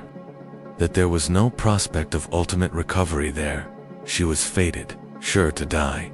"Oh, Kathy, oh, my life. How can I bear it?" was the first sentence he uttered, in a tone that did not seek to disguise his despair. And now, he stared at her so earnestly that I thought the very intensity of his gaze would bring tears into his eyes. But they burned with anguish. They did not melt. "What now?" said Catherine, leaning back, and returning his look with a suddenly clouded brow. Her humor was a mere vein for constantly varying caprices. "You and Edgar have broken my heart, Heathcliff, and you both come to bewail the deed to me, as if you were the people to be pitied. I shall not pity you, not I. You have killed me, and thriven on it, I think. How strong you are. How many years do you mean to live after I am gone?" Heathcliff had knelt on one knee to embrace her. He attempted to rise, but she seized his hair and kept him down. "I wish I could hold you," she continued bitterly, "till we were both dead. I shouldn't care what you suffered. I care nothing for your sufferings. Why shouldn't you suffer? I do. Will you forget me? Will you be happy when I am in the earth? Will you say 20 years hence? That's the grave of Catherine Earnshaw. I loved her long ago, and was wretched to lose her. But it is past. I have loved many others since. My children are dearer to me than she was, and, at death, I shall not rejoice that I am going to her. I shall be sorry that I must leave them. Will you say so, Heathcliff? Don't torture me till I'm as mad as yourself," cried he, wrenching his head free and grinding his teeth. The two, to a cool spectator, made a strange and fearful picture. Well might Catherine deem that heaven would be a land of exile to her, unless with her mortal body she cast away her moral character also. Her present countenance had a wild vindictiveness in its white cheek, and a bloodless lip and scintillating eye, and she retained in her closed fingers a portion of the locks she had been grasping. As to her companion, while raising himself with one hand, he had taken her arm with the other, and so inadequate was his stock of gentleness to the requirements of her condition, that on his letting go, I saw 4 distinct impressions left blue in the colorless skin. "Are you possessed with a devil?" he pursued savagely, "to talk in that manner to me when you are dying? Do you reflect that all those words will be branded in my memory, and eating deeper eater, Nally, after you have left me? You know you lie to say, I have killed you, and, Catherine, you know that I could as soon forget you as my existence. Is it not sufficient for your infernal selfishness, that while you airy at peace, I shall writhe in the torments of hell? I shall not be at peace," moaned Catherine, recalled to a sense of physical weakness by the violent, unequal throbbing of her heart, which beat visibly and audibly under this excess of agitation. She said nothing further till the paroxysm was over. Then she continued, more kindled. His breast heaved convulsively. An instant, they held asunder, and then how they met, I hardly saw. But Catherine made a spring, and he caught her, and they were locked in an embrace from which I thought my mistress would never be released alive. In fact, to my eyes, she seemed directly insensible. He flung himself into the nearest seat, and on my approaching hurriedly to ascertain if she had fainted, he gnashed at me, and foamed like a mad dog, and gathered her to him with greedy jealousy. I did not feel as if I were in the company of a creature of my own species. It appeared that he would not understand, though I spoke to him. So I stood off, and held my tongue, in great perplexity. A movement of Catherine's relieved me a little presently. She put up her hand to clasp his neck, and bring her cheek to his as he held her, while he, in return, covering her with frantic caresses, said wildly, "You teach me now how cruel you've been, cruel and false. Why did you despise me? Why did you betray your own heart, Cathy? I have not one word of comfort. You deserve this. You have killed yourself. Yes, you may kiss me, and cry, and wring out kisses and tears. They'll blight you, they'll damn you. You loved me then, what right had you to leave me? What right to answer me for the poor fancy you felt for Linton? Because misery and degradation and death and nothing that God or Satan could inflict would have parted us. You, of your own will, did it. I have not broken your heart, you have broken it, and in breaking it, you have broken mine. So much the worse for me that I am strong. Do I want to live? What kind of living will it be when you, oh God, would you like to live with your soul in the grave? Let me alone. Let me alone, sobbed Catherine. If I've done wrong, I'm dying for it. It is enough. You left me too. It is hard to forgive, and to look at those eyes, and feel those wasted hands, he answered. Kiss me again, and don't let me see your eyes. I forgive what you have done to me. I love Mimerdura, but yours, how can I? They were silent, their faces hit against each other, and washed by each other's tears. At least, I suppose the weeping was on both sides. As it seemed, Heathcliff could weep on a great occasion like this. I grew very uncomfortable. Meanwhile, for the afternoon wore fast away, the man whom I had sent off returned from his errand, and I could distinguish, by the shine of the western sun, up the valley, a concourse thickening outside Gimmerton Chapel porch. Service is over, I announced. My master will be here in half an hour. Heathcliff groaned a curse, and strained Catherine closer. She never moved. Ere long, I perceived a group of the servants passing up the road towards the kitchen wing.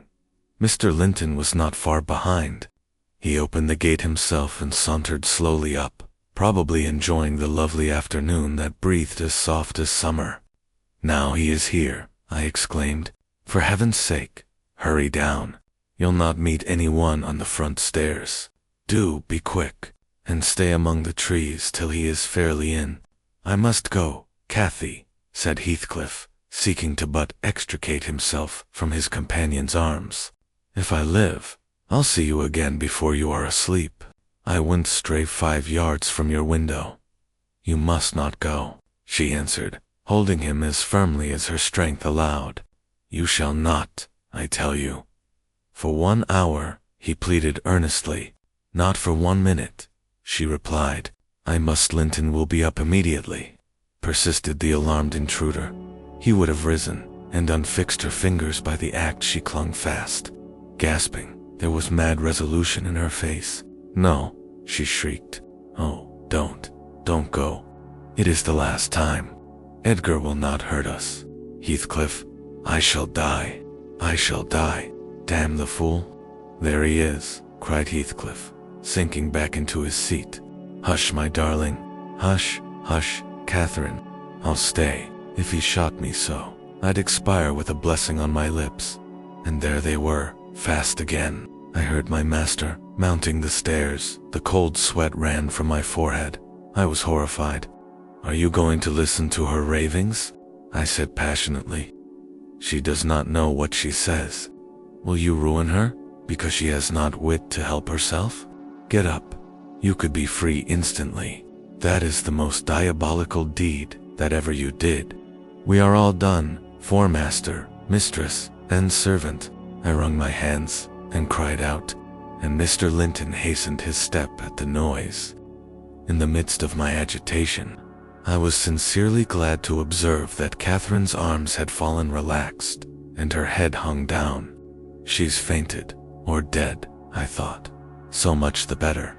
Far better that she should be dead than lingering a burden and a misery maker to all about her. Edgar sprang to his unbidden guest, blanched with astonishment and rage. What he meant to do, I cannot tell. However, the other stopped all demonstrations at once by placing the lifeless-looking form in his arms. Look there, he said, unless you be a fiend. Help her first, then you shall speak to me. He walked into the parlor and sat down. Mr. Linton summoned me, and with great difficulty, and after resorting to many means, we managed to restore her to sensation. But she was all bewildered. She sighed and moaned and knew nobody. Edgar, in his anxiety for her, forgot her hated friend. I did not. I went at the earliest opportunity and besought him to depart, affirming that Catherine was better, and he should hear from me in the morning how she passed the night. "I shall not refuse to go out of doors," he answered, "but I shall stay in the garden, and, Nellie, mind you, keep your word tomorrow. I shall be under those larch trees. Mind, or I pay another visit, whether Linton be in or not." He sent a rapid glance through the half-open door of the chamber, and, ascertaining that what I stated was apparently true, delivered the house of his luckless presence. Chapter 16. About 12 o'clock that night was born the Catherine you saw at Wuthering Heights, a puny, 7 months child, and 2 hours after the mother died, having never recovered sufficient consciousness to miss Heathcliff or know Edgar. The latter's distraction at his bereavement is a subject too painful to be dwelt on. Its after effects showed how deep the sorrow sunk. A great addition, in my eyes, was his being left without an heir. I bemoaned that, as I gazed on the feeble orphan, and I mentally abused old Linton for what was only natural partiality, the securing his estate to his own daughter, instead of his son's. An unwelcomed infant it was, poor thing. It might have wailed out of life, and nobody cared a morsel during those first hours of existence. We redeemed the neglect afterwards, but its beginning was as friendless as its end is likely to be. Next morning, bright and cheerful, out of doors, Stole softened in through the blinds of the silent room, and suffused the couch and its occupant with a mellow, tender glow. Edgar Linton had his head laid on the pillow, and his eyes shut. His young and fair features were almost as death-like as those of the form beside him, and almost as fixed, but his was the hush of exhausted anguish, and hers of perfect peace. Her brow smooth, her lids closed, her lips wearing the expression of a smile. No angel in heaven could be more beautiful than she appeared, and I partook of the infinite calm in which she lay. My mind was never in a holier frame than while I gazed on that untroubled image of divine rest.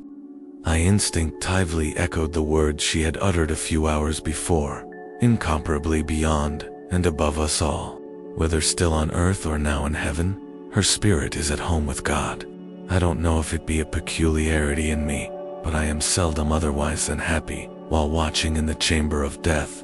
Should no frenzied or despairing mourner share the duty with me, I see a repose that neither earth nor hell can break, and I feel an assurance of the endless and shadowless hereafter, the eternity they have entered, where life is boundless in its duration, and love in its sympathy, and joy in its fullness.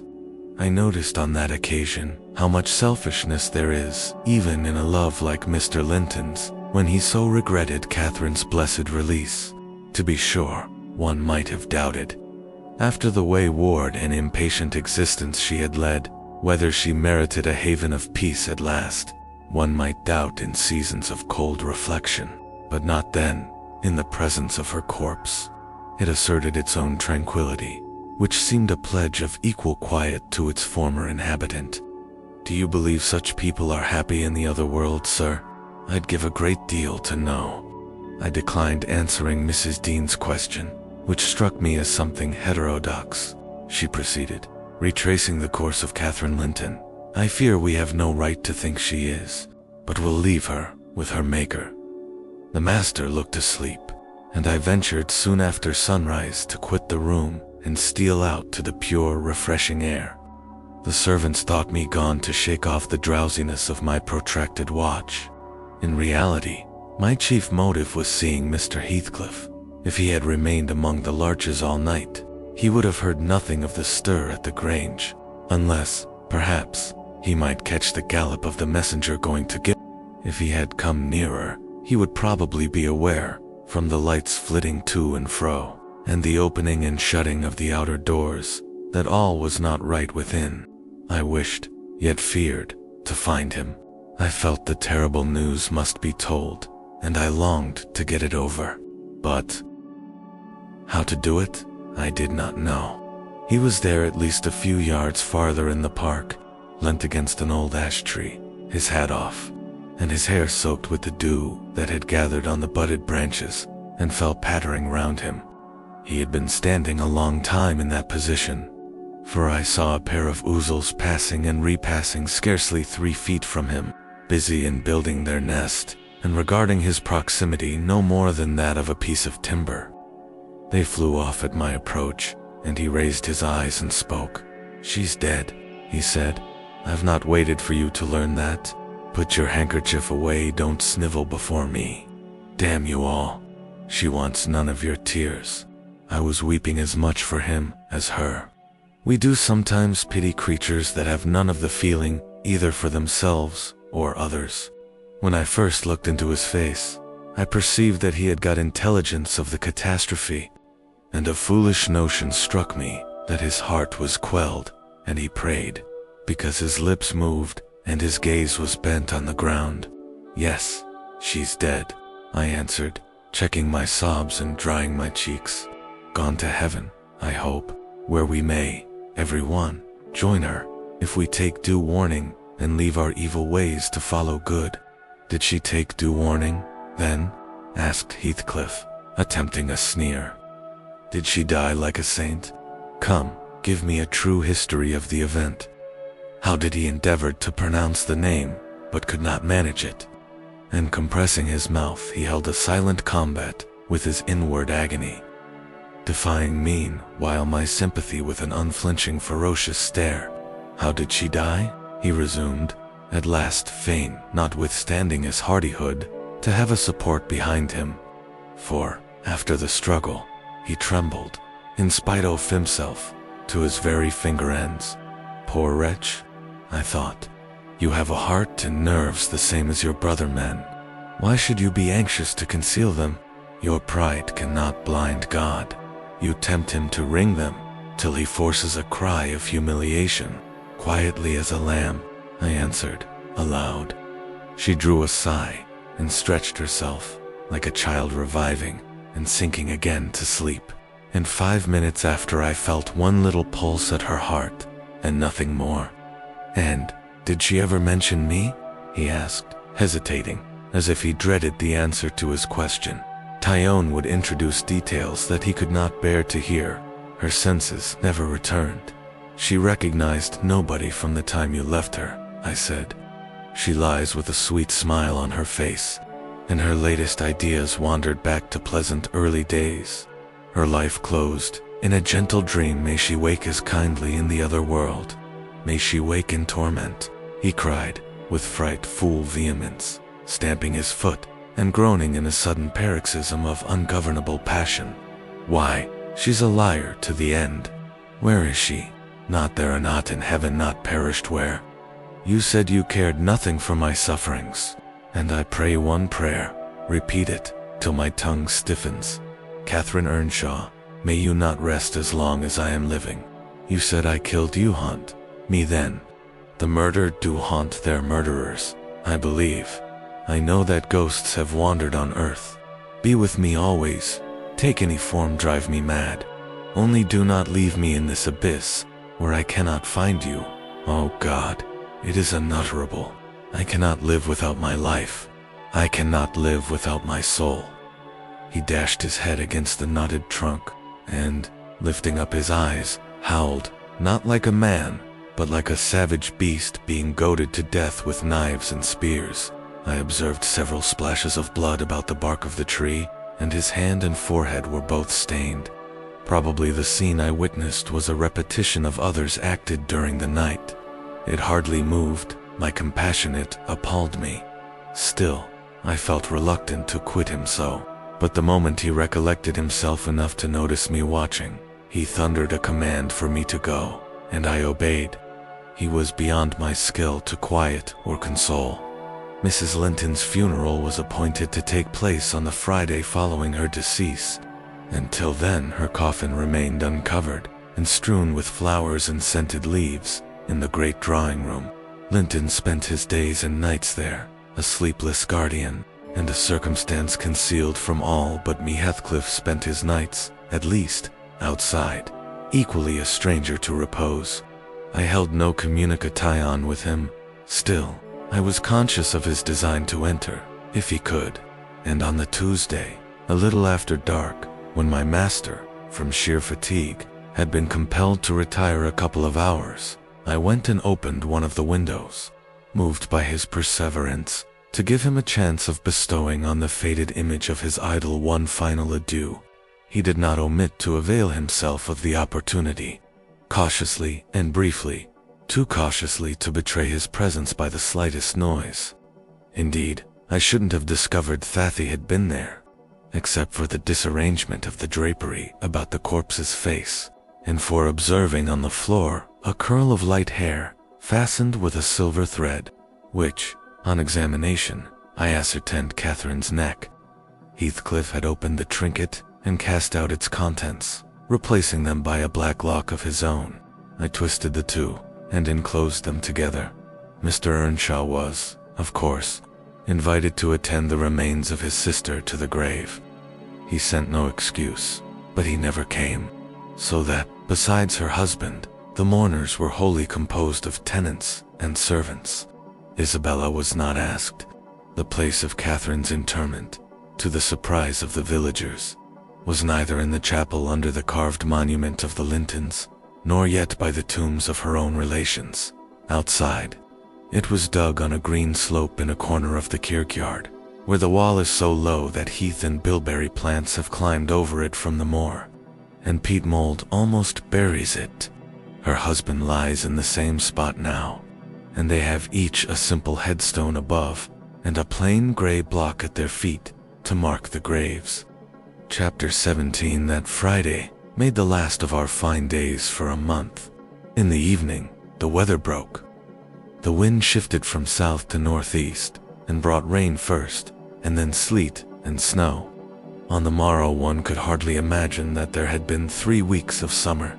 The primroses and crocuses were hidden under wintry drifts. The larks were silent, the young leaves of the early trees smitten and blackened, and dreary and chill and dismal. That morrow did creep over. My master kept his room. I took possession of the lonely parlor, converting it into a nursery, and there I was, sitting with the moaning doll of a child laid on my knee, rocking it to and fro, and watching. Meanwhile, the still driving flakes build up the uncurtained window, when the door opened, and some person entered, out of breath and laughing. My anger was greater than my astonishment for a minute.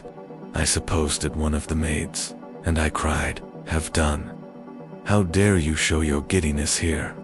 What would Mr. Linton say if he heard you?" "Excuse me," answered a familiar voice, "but I know Edgar is in bed, and I cannot stop myself." With that, the speaker came forward to the fire, panting, and holding her hand to her side. "I have run the whole way from Wuthering Heights," she continued, after a pause. "Except where I've flown. I couldn't count the number of falls I've had. Oh, I'm aching all over. Don't be alarmed. There shall be an explanation as soon as I can give it. Only just have the goodness to step out and order the carriage to take me on to Gimmerton, and tell a servant to seek up a few clothes in my wardrobe." The intruder was Mrs. Heathcliff. She certainly seemed in no laughing predicament. Her hair streamed on her shoulders, dripping with snow and water. She was dressed in the girlish dress she commonly wore, befitting her age more than her position, a low frock with short sleeves, and nothing on either head or neck. The frock was of light silk, and clung to her with wet, and her feet were protected merely by thin slippers. Add to this a deep cut under one ear, which only the cold prevented from bleeding profusely, a white face scratched and bruised, and a frame hardly able to support itself through fatigue, and you may fancy my first fright was not much allayed when I had had leisure to examine her. "My dear young lady," I exclaimed, "I'll stir nowhere, and hear nothing, till you have removed every article of your clothes, and put on dry things. And certainly you shall not go to Gimmerton tonight, so it is needless to order the carriage." "Certainly I shall," she said, "walking or riding. Yet I've no objection to dress myself decently, and see how it flows down my neck now. The fire does make it smart." She insisted on my fulfilling her directions, before she would let me touch her. and not till after the coachman had been instructed to get ready and a maid set to pack up some necessary attire, did I obtain her consent for binding the wound and helping to change her garments. "Now, Ellen," she said, when my task was finished and she was seated in an easy chair on the hearth, with a cup of tea before her, "you sit down opposite me and put poor Catherine's baby away. I don't like to see it. You mustn't think I care little for Catherine, because I behaved so foolishly on entering. I've cried, too, bitterly, yes, more than anyone else has reason to cry. We parted unreconciled, you remember, and I shan't forgive myself. But, for all that, I was not going to sympathize with him, the brute beast. Oh, give me the poker. This is the gold ring from her third finger, and threw it on the floor. I'll smash it," she continued, striking it with childish spite, "and then I'll burn it." And she took and dropped the misused article among the coals. "There he shall buy another, if he gets me back again. He'd be capable of coming to seek me, to tease Edgar. I dare not stay, lest that notion should possess his wicked head. And besides, Edgar has not been kind, has he? And I won't come suing for his assistance, nor will I bring him into more trouble. Necessity compelled me to seek shelter here, though, if I had not learned he was out of the way, I'd have halted at the kitchen, washed my face, warmed myself, got you to bring what I wanted, and departed again to anywhere out of the reach of my accursed dove, that incarnate goblin. Ah, he was in such a fury. If he had caught me, it's a pity Earnshaw is not his match in strength. I wouldn't have run till I'd seen him all but demolished, had Hindley been able to do it." "Well, don't talk so fast, miss," I interrupted. "You'll disorder the handkerchief I have tied round your face, and make the cut bleed again. Drink your tea, and take breath, and give overlawing laughter is sadly out of place under this roof, and in your condition. An undeniable truth," she replied. "Listen to that child. It maintains a constant wail. Send it out of my hearing for an hour. I shan't stay any longer." I rang the bell, and committed it to a servant's care, and then I inquired what had urged her to escape from Wuthering Heights in such an unlikely plight, and where she meant to go, as she refused remaining with us. "I ought, and I wish to remain," answered she, "to cheer Edgar and take care of the baby, for two things, and because the Grange is my right home. But I tell you he wouldn't let me. Do you think he could bear to see me grow fat, and Mara could bear to think that we were tranquil, and not resolve on poisoning our comfort? Now, I have the satisfaction of being sure that he detests me, to the point of its annoying him seriously to have me within earshot or eyesight. I notice, when I enter his presence, the muscles of his countenance are involuntarily distorted into an expression of hatred, partly arising from his knowledge of the good causes I have to feel that sentiment for him, and partly from original aversion. It is strong enough to make me feel pretty certain that he would not chase me over England, supposing I contrived a clear escape, and therefore I must get quite. I've recovered from my first desire to be light killed away. By him, I'd rather he'd kill himself. He has extinguished my love effectually, and so I'm at my ease. I can recollect yet how I loved him, and can dimly imagine that I could still be loving him, if no, even if he had doted on me, the devilish nature would have revealed its existence somehow. Catherine had an awfully perverted taste to esteem him so dearly, knowing him so well. Monster! Would that he could be blotted out of creation, and out of my memory. Hush, hush. He's a human being, I said. Be more charitable. There are worse men than he is yet. He's not a human being, she retorted, and he has no claim on my charity. I gave him my heart, and he took and pinched it to death, and flung it back to me. People feel with their hearts, Ellen, and since he has destroyed mine, I have not power to feel for him, and I would not, though he groaned from this to his dying day, and wept tears of blood for Catherine. No, indeed, I wouldn't. And here Isabella began to cry, but, immediately dashing the water from her lashes, she recommenced. you asked? What has driven me to flight at last? I was compelled to attempt it, because I had succeeded in rousing his rage a pitch above his malignity. Pulling out the nerves with red-hot pincers requires more coolness than knocking on the head. He was worked up to forget the fiendish prudence he boasted of, and proceeded to murderous violence. I experienced pleasure in being able to exasperate him. The sense of pleasure woke my instinct of self-preservation, so I fairly broke free.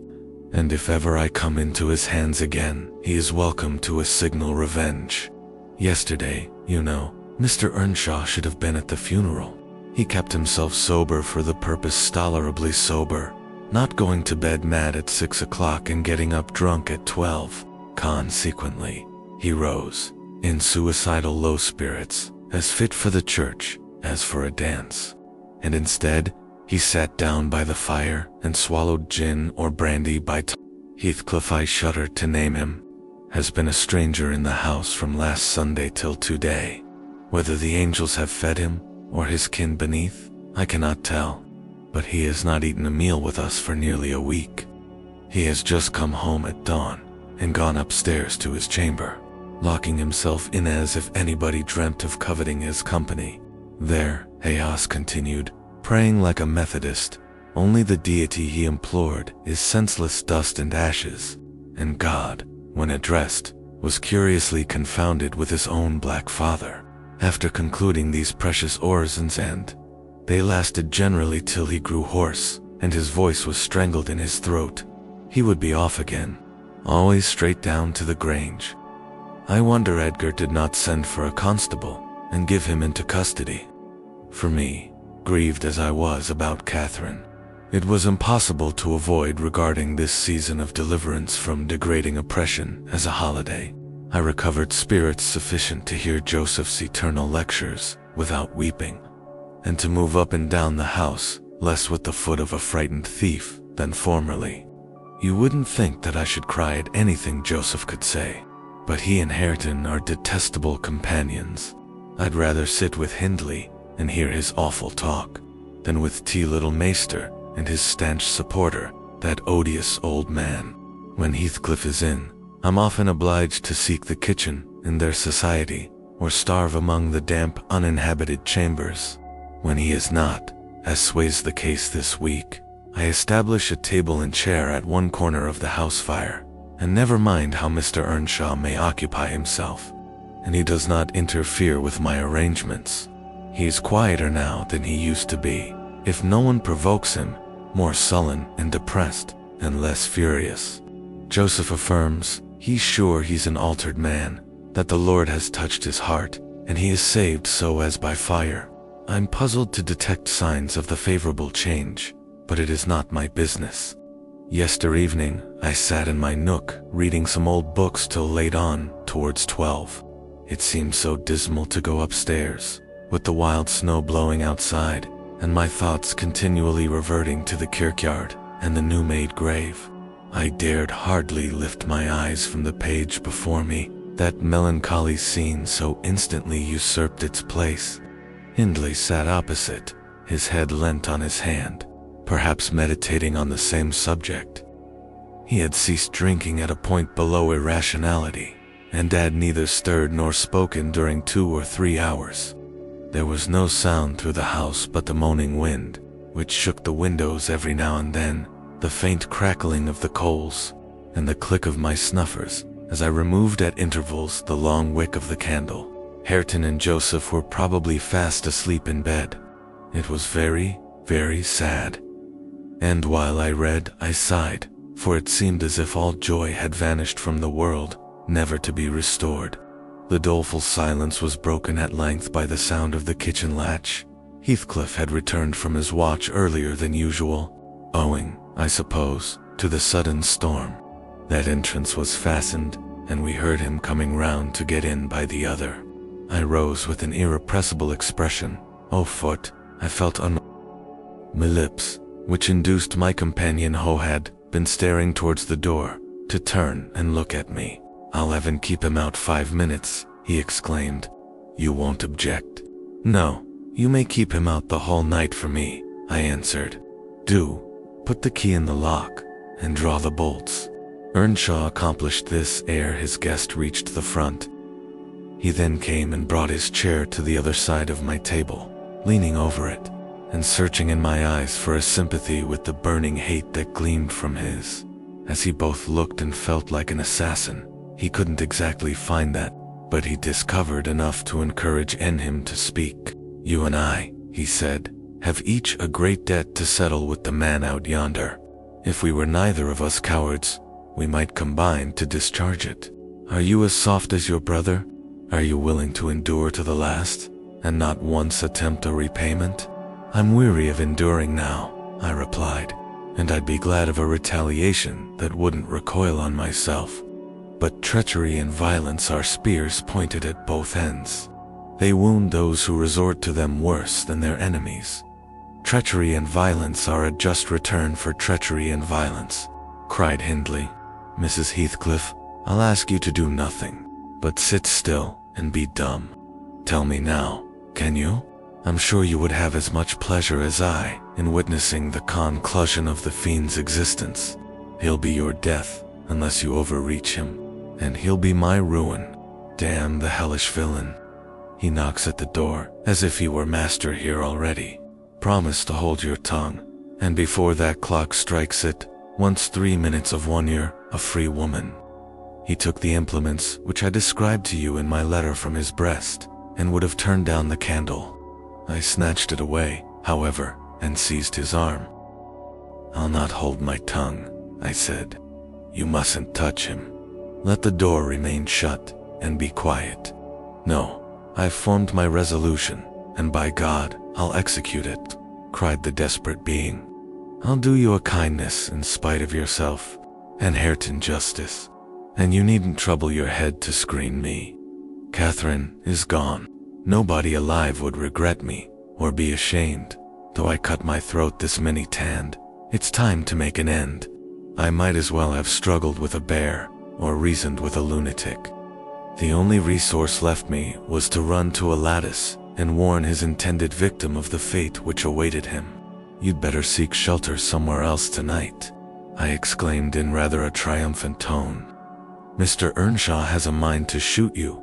If you persist in endeavoring to enter, you'd better open the door." "You," he answered, addressing me by some elegant term that I don't care to repeat. "I shall not meddle in the matter," I retorted again. "Come in and get shot, if you please. I've done my duty. Double quotes with that, I shut the window and returned to my place by the fire. Having too small a stock of hypocrisy at my command to pretend any anxiety for the danger that menaced him, Earnshaw swore passionately at me, affirming that I loved the villain yet, and calling me all sorts of names for the base spirit I evinced, and I, in my secret heart and conscience, never reproached me, thought what a blessing it would be for him should Heathcliff put him out of misery, and what a blessing for me should he send Heathcliff to his right abode. As I sat nursing these reflections, the casement behind me was banged onto the floor by a blow from the latter individual, and his black countenance looked blightingly through. The stanchions stood too close to suffer his shoulders to follow, and I smiled, exulting in my fancied security. His hair and clothes were whitened with snow, and his sharp cannibal teeth, revealed by cold and wrath, gleamed through the dark. "Isabella, let me in, or I'll make you repent," he gurned, as Joseph calls it. "I cannot commit murder," I replied. "Mr. Hindley stands sentinel with a knife and loaded pistol." "Let me in by the kitchen door," he said.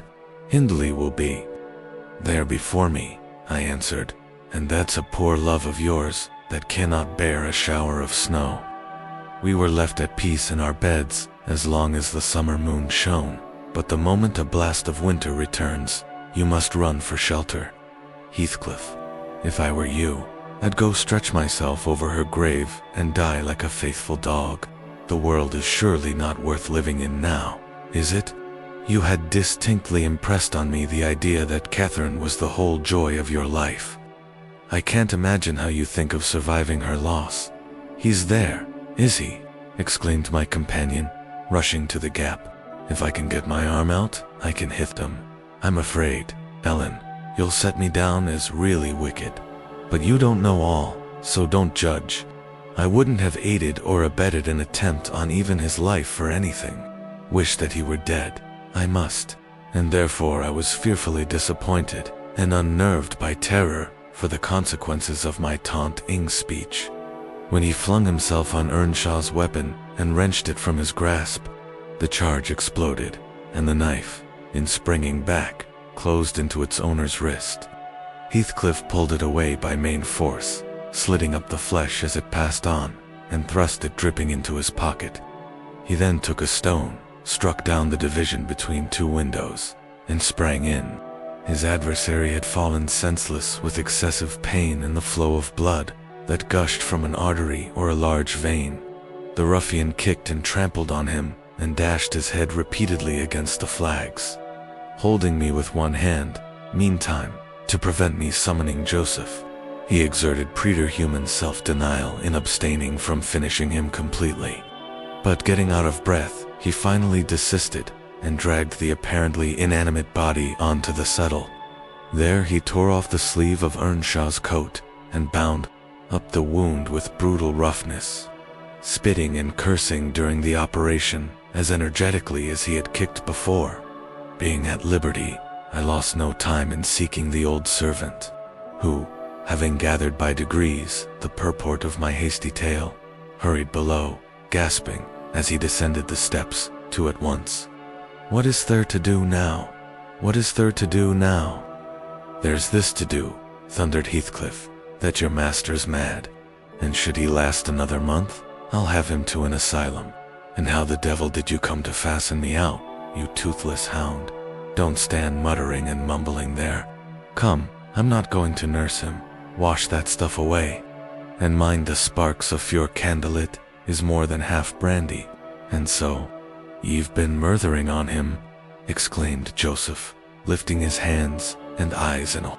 "If ever I seed a seed like this." May the Lord. Heathcliff gave him a push onto his knees in the middle of the blood and flung a towel to him. But instead of proceeding to dry it up, he joined his hands and began a prayer, which excited my laughter from its odd phraseology.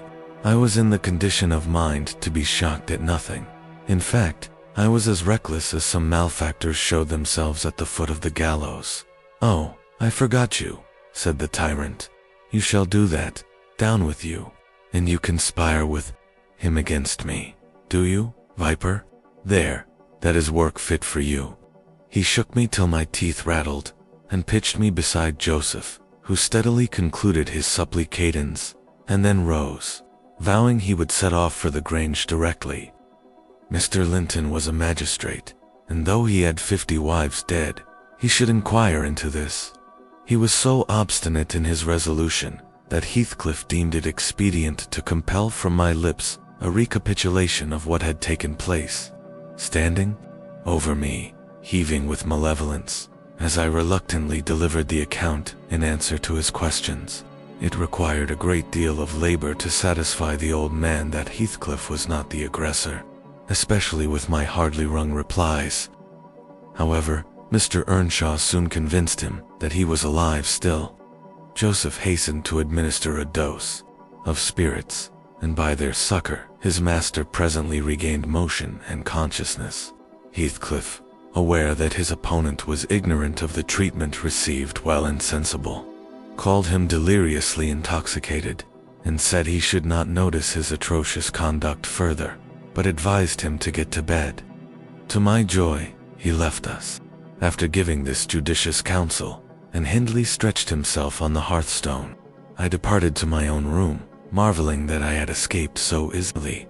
This morning, when I came down, about half an hour before noon, Mr. Earnshaw was sitting by the fire, deadly sick. His evil genius, almost as gaunt and ghastly, leant against the chimney. Neither appeared inclined to dine, and, having waited till all was cold on the table, I commenced alone. Nothing hindered me from eating heartily, and I experienced a certain sense of satisfaction and superiority as, at intervals, I cast a look towards my silent companions and felt the comfort of a quiet conscience within me. After I had done, I ventured on the unusual liberty of drawing near the fire, going round Earnshaw's seat, and kneeling in the corner beside him. Heathcliff did not glance my way, and I gazed up, and contemplated his features almost as confidently as if they had been turned to stone. His forehead, that I once thought so manly, and that I now think so diabolical, was shaded with a heavy cloud. His basilisk eyes were nearly quenched by sleeplessness, and weeping, perhaps, for the lashes were wet then.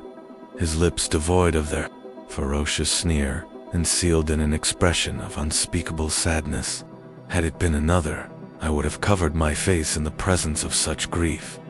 In his case, I was gratified, and, ignoble as it seems to insult a fallen enemy, I couldn't miss this chance of sticking in a dart.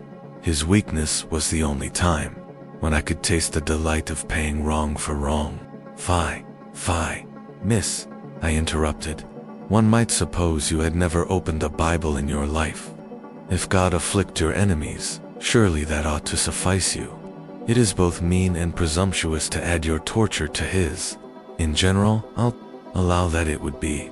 Ellen, she continued, but what misery laid on Heathcliff could content me, unless I have a hand in it. I'd rather he suffered less, if I might cause his sufferings, and he might know that I was the cause. Oh, I owe him so much. On only one condition can I hope to forgive him. It is, if I may take an eye for an eye, a tooth for a tooth. For every wrench of agony return a wrench, reduce him to my level. As he was the first to injure, make him the first to implore pardon. And then why then, Ellen, I might show you some generosity. But it is utterly impossible I can ever be revenged, and therefore I cannot forgive him. Hindley wanted some water, and I handed him a glass, and asked him how he was. Not as ill as I wish, he replied, but leaving out my arm, every inch of me is as sore as if I had been fighting with a legion of imps. Yes, no wonder, was my next remark.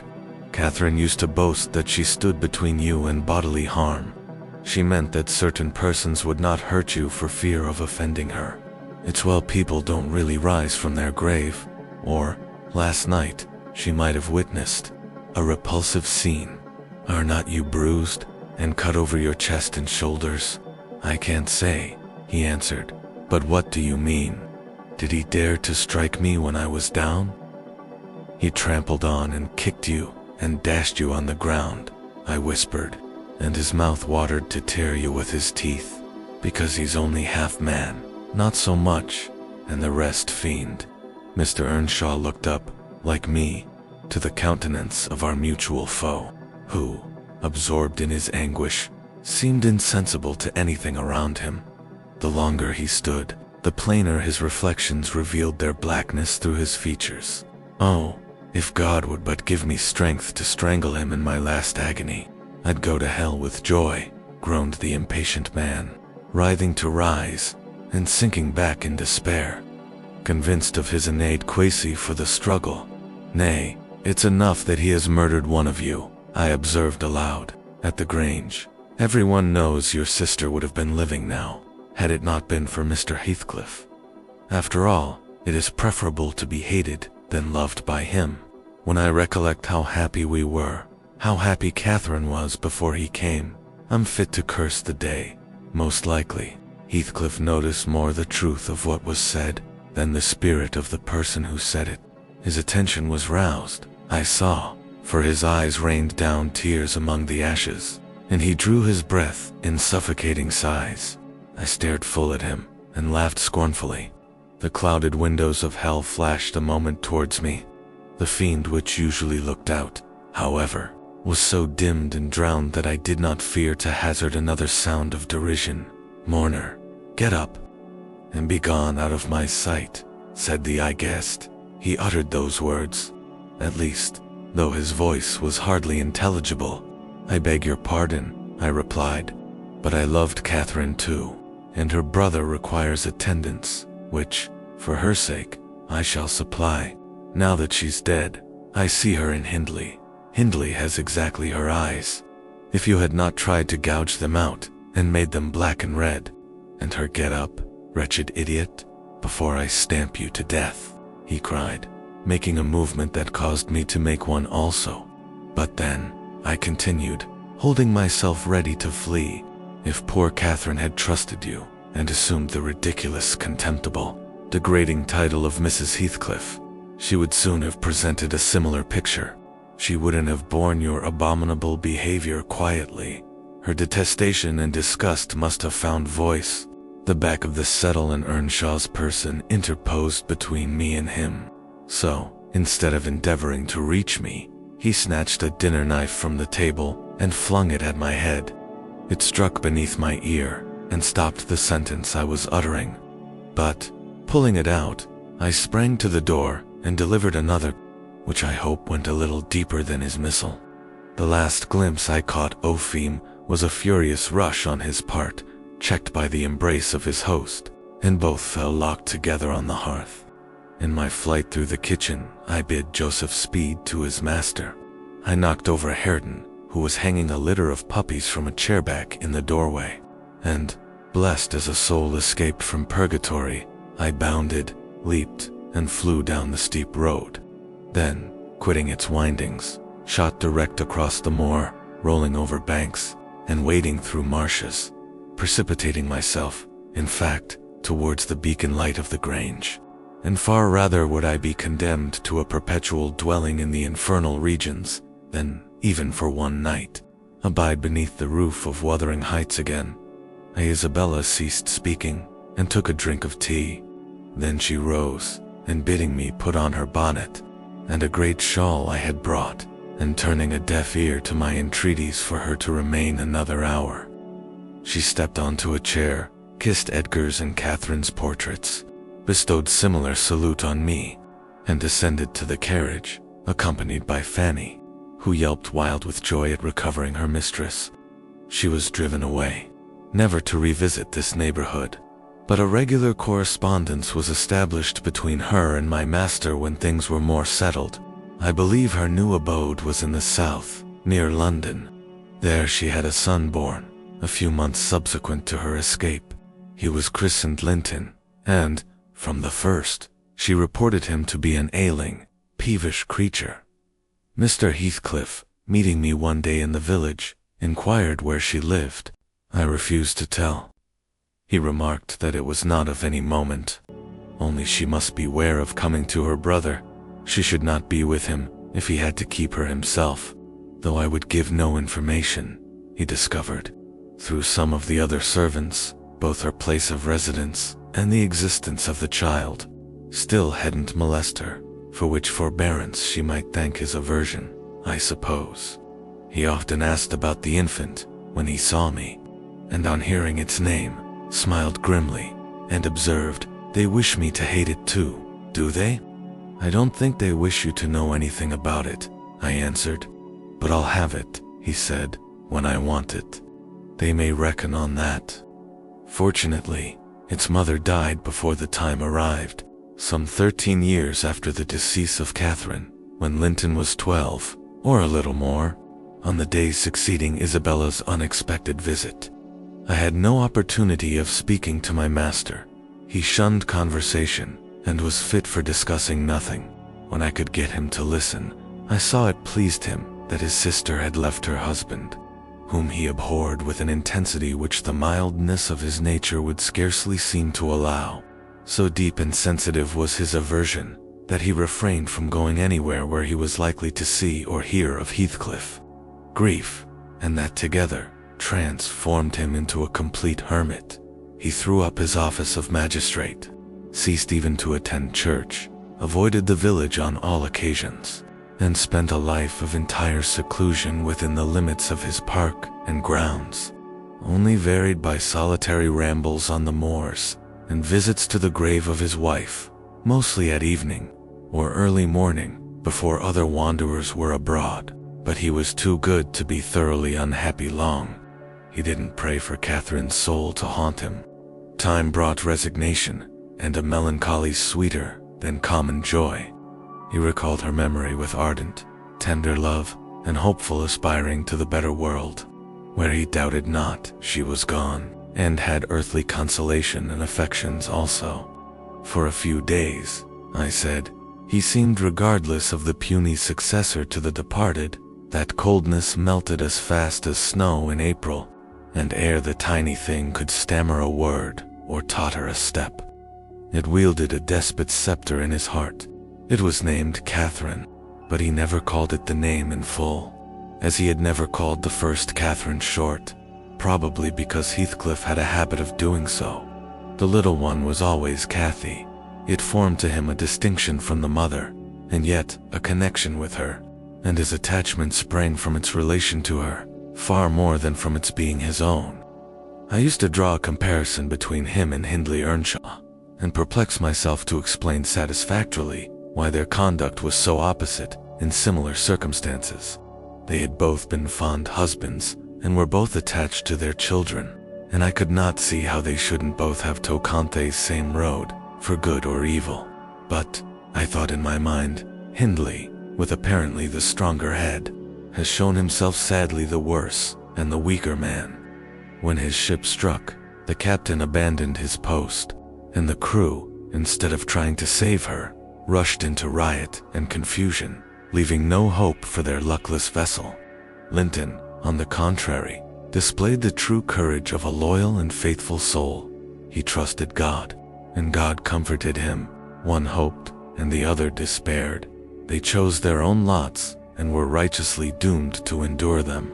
But you'll not want to hear my moralizing, Mr. Lockwood. You'll judge as well as I can, all these things. At least, you'll think you will, and that's the same. The end of Earnshaw was what might have been expected. It followed fast on his sisters. There were scarcely 6 months between them. We, at the Grange, never got a very succinct account of his state preceding it. All that I did learn was on occasion of going to aid in the preparations for the funeral. Mr. Kenneth came to announce the event to my master. "Well, Nellie," said he, riding into the yard one morning. "Too early not to alarm me with an instant presentiment of bad news. It's yours and my turn to go into mourning at present. Who's given us the slip now, do you think?" "Who?" I asked in a flurry. "Why, guess," he returned, dismounting and slinging his bridle on a hook by the door. "And nip up the corner of your apron. I'm certain you'll need it." "Not Mr. Heathcliff, surely," I exclaimed. "What? Would you have tears for him?" said the doctor. "No, Heathcliff's a tough young fellow. He looks blooming today. I've just seen him. He's rapidly regaining flesh since he lost his better half." "Who is it, then, Mr. Kenneth?" I repeated impatiently. "Hindley Earnshaw. Your old friend Hindley," he replied, "and my wicked gossip, though he's been too wild for me this long while." "There," I said, "we should draw water. But cheer up. He died true to his character, drunk as a lord. Poor lad. I'm sorry, too. One can't help missing an old companion, though he had the worst tricks with him that ever man imagined, and has done me many a rascally turn. He's barely 27, it seems. That's your own age. Who would have thought you were born in 1 year?" I confess this blow was greater to me than the shock of Mrs. Linton's death. Ancient associations lingered round my heart. I sat down in the porch and wept as for a blood relation, desiring Mr. Kenneth to get another servant to introduce him to the master. I could not hinder myself from pondering on the question, had he had fair play? Whatever I did, that idea would bother me. It was so tiresomely pertinacious that I resolved on requesting leave to go to Wuthering Heights and assist in the last duties to the dead.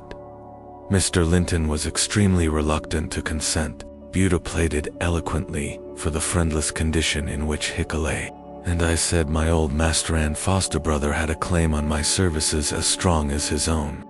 Besides, I reminded him that the child Hareton was his wife's nephew, and, in the absence of near kin, he ought to act as its guardian, and he ought to, and must, inquire how the property was left, and look over the concerns of his brother-in-law.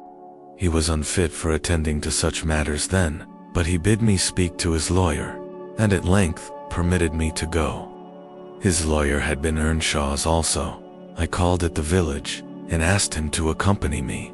He shook his head and advised that Heathcliff should be let alone, affirming, if the truth were known, Hareton would be found little else than a beggar. His father died in debt, he said. The whole property is mortgaged, and the sole chance for the natural heir is to allow him an opportunity of creating some interest in the creditor's heart, that he may be inclined to deal leniently towards him. When I reached the Heights, I explained that I had come to see everything carried on decently, and Joseph, who appeared in sufficient distress, expressed satisfaction at my presence. Mr. Heathcliff said he did not perceive that I was wanted, but I might stay and order the arrangements for the funeral if I chose. Correctly, he remarked, that fool's body should be buried at the crossroads, without ceremony of any kind. I happened to leave him 10 minutes yesterday afternoon, and in that interval he fastened the 2 doors of the house against me, and he has spent the night in drinking himself to death deliberately. We broke in this morning, for we heard him snorting like a horse. And there he was, laid over the settle. Flaying and scalping would not have wakened him. I sent for Kenneth, and he came, but not till the beast had changed into carrion. He was both dead and cold and stark, and you'll allow it was useless making more stir about him. The old servant confirmed this statement, but muttered I'd rather he'd go and hisselm for to doc. I sud hatain tent, oat maester, better nor him, and he warn't deed when I left, not oat sort. I insisted on the funeral being respectable. Mr. Heathcliff said I might have my own way there too, only he desired me to remember that the money for the whole affair came out of his pocket. He maintained a hard, careless deportment, indicative of neither joy nor sorrow.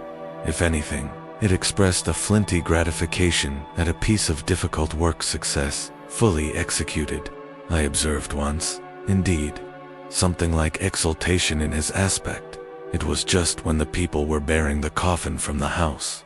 He had the hypocrisy to represent a mourner, and previous to following with Hareton, he lifted the unfortunate child onto the table and muttered, with peculiar gusto, "Now, my bonny lad, you are mine, and we'll see if one tree won't grow as crooked as another, with the same wind to twist it."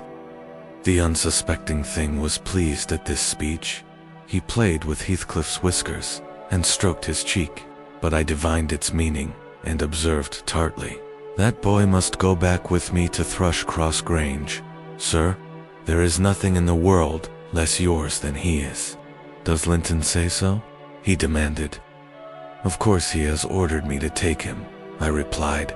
"Well," said the scoundrel, "we'll not argue the subject now, but I have a fancy to try my hand at rearing a young one, so intimate to your master that I must supply the place of this with my own, if he attempt to remove it. I don't engage to let Hareton go undisputed, but I'll be pretty sure to make the other come. Remember to tell him." This hint was enough to bind our hands. I repeated its substance on my return, and Edgar Linton, little interested at the commencement, spoke no more of interfering. I'm not aware that he could have done it to any purpose, had he been ever so willing. The guest was now the master of Wuthering Heights. He held firm possession, and proved to the attorney who, in his turn, proved it to Mr. Linton, that Earnshaw had mortgaged every yard of land he owned for cash to supply his mania for gaming, and he, Heathcliff, was the mortgagee. In that manner Hareton, who should now be the first gentleman in the neighborhood, was reduced to a state of complete dependence on his father's inveterate enemy, and lives in his own house as a servant. Deprived of the advantage of wages, quite unable to right himself because of his friendlessness and his ignorance that he has been wronged. Chapter 18, The 12 Years, continued Mrs. Dean, following that dismal period, were the happiest of my life. My greatest troubles in their passage rose from our little lady's trifling illnesses, which she had to experience in common with all children, rich and poor. For the rest, after the first 6 months, she grew like a larch, and could walk and talk in her own way, before the heath blossomed a second time over Mrs. Linton's dust. She was the most winning thing that ever brought sunshine into a desolate house, a real beauty in face, with the Earnshaw's handsome dark eyes, but the Lintons' fair skin and small features and yellow curling hair. Her spirit was high, though not rough, and qualified by a heart sensitive and lively to excess in its affections. That capacity for intense attachments reminded me of her mother. Still, she did not resemble her, for she could be soft and mild as a dove, and she had a gentle voice and pensive expressed scion. Her anger was never furious, her love never fierce. It was deep and tender. However, it must be acknowledged, she had faults to foil her gifts. A propensity to be saucy was one, and a perverse will that indulged children invariably acquire, whether they be good-tempered or cross. If a servant chanced to vex her, it was always "I shall tell Papa," and if he reproved her, even by a look, you would have thought it a heartbreaking business. I don't believe he ever did speak a harsh word to her. He took her education entirely on himself, and made it an amusement.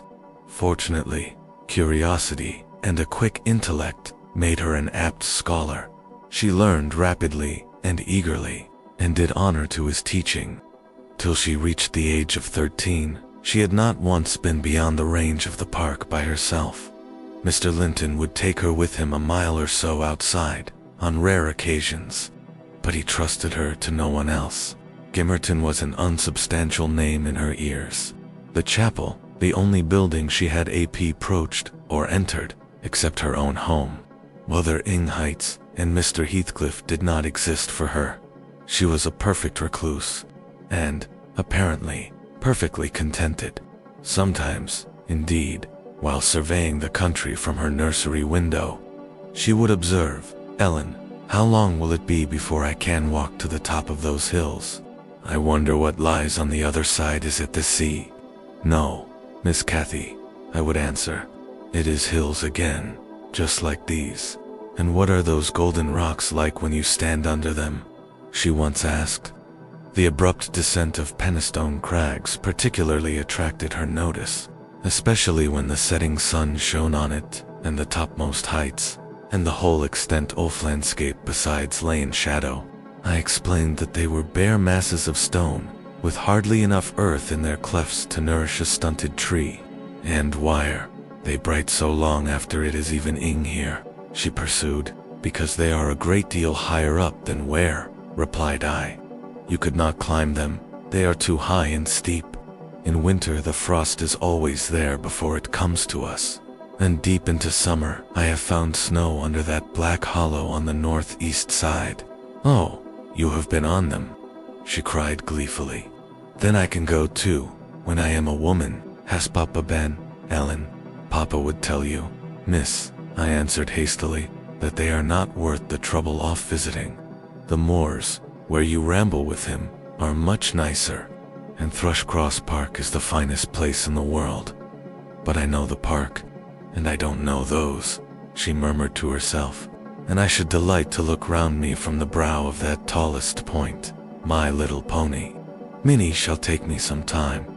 One of the maids, mentioning the fairy cave, quite turned her head with a desire to fulfill this project. She teased Mr. Linton about it, and he promised she should have the journey when she got older. But Miss Catherine measured her age by months, and, "Now, am I old enough to go to Penistone?" was the constant question in her mouth. The road thither wound close by Wuthering Heights. Edgar had not the heart to pass it, so she received as constantly the answer, "Not yet, love, not yet." I said Mrs. Heathcliff lived above a dozen years after quitting her husband. Her family were of a delicate constitution. She and Edgar both lacked the ruddy health that you will generally meet in these parts.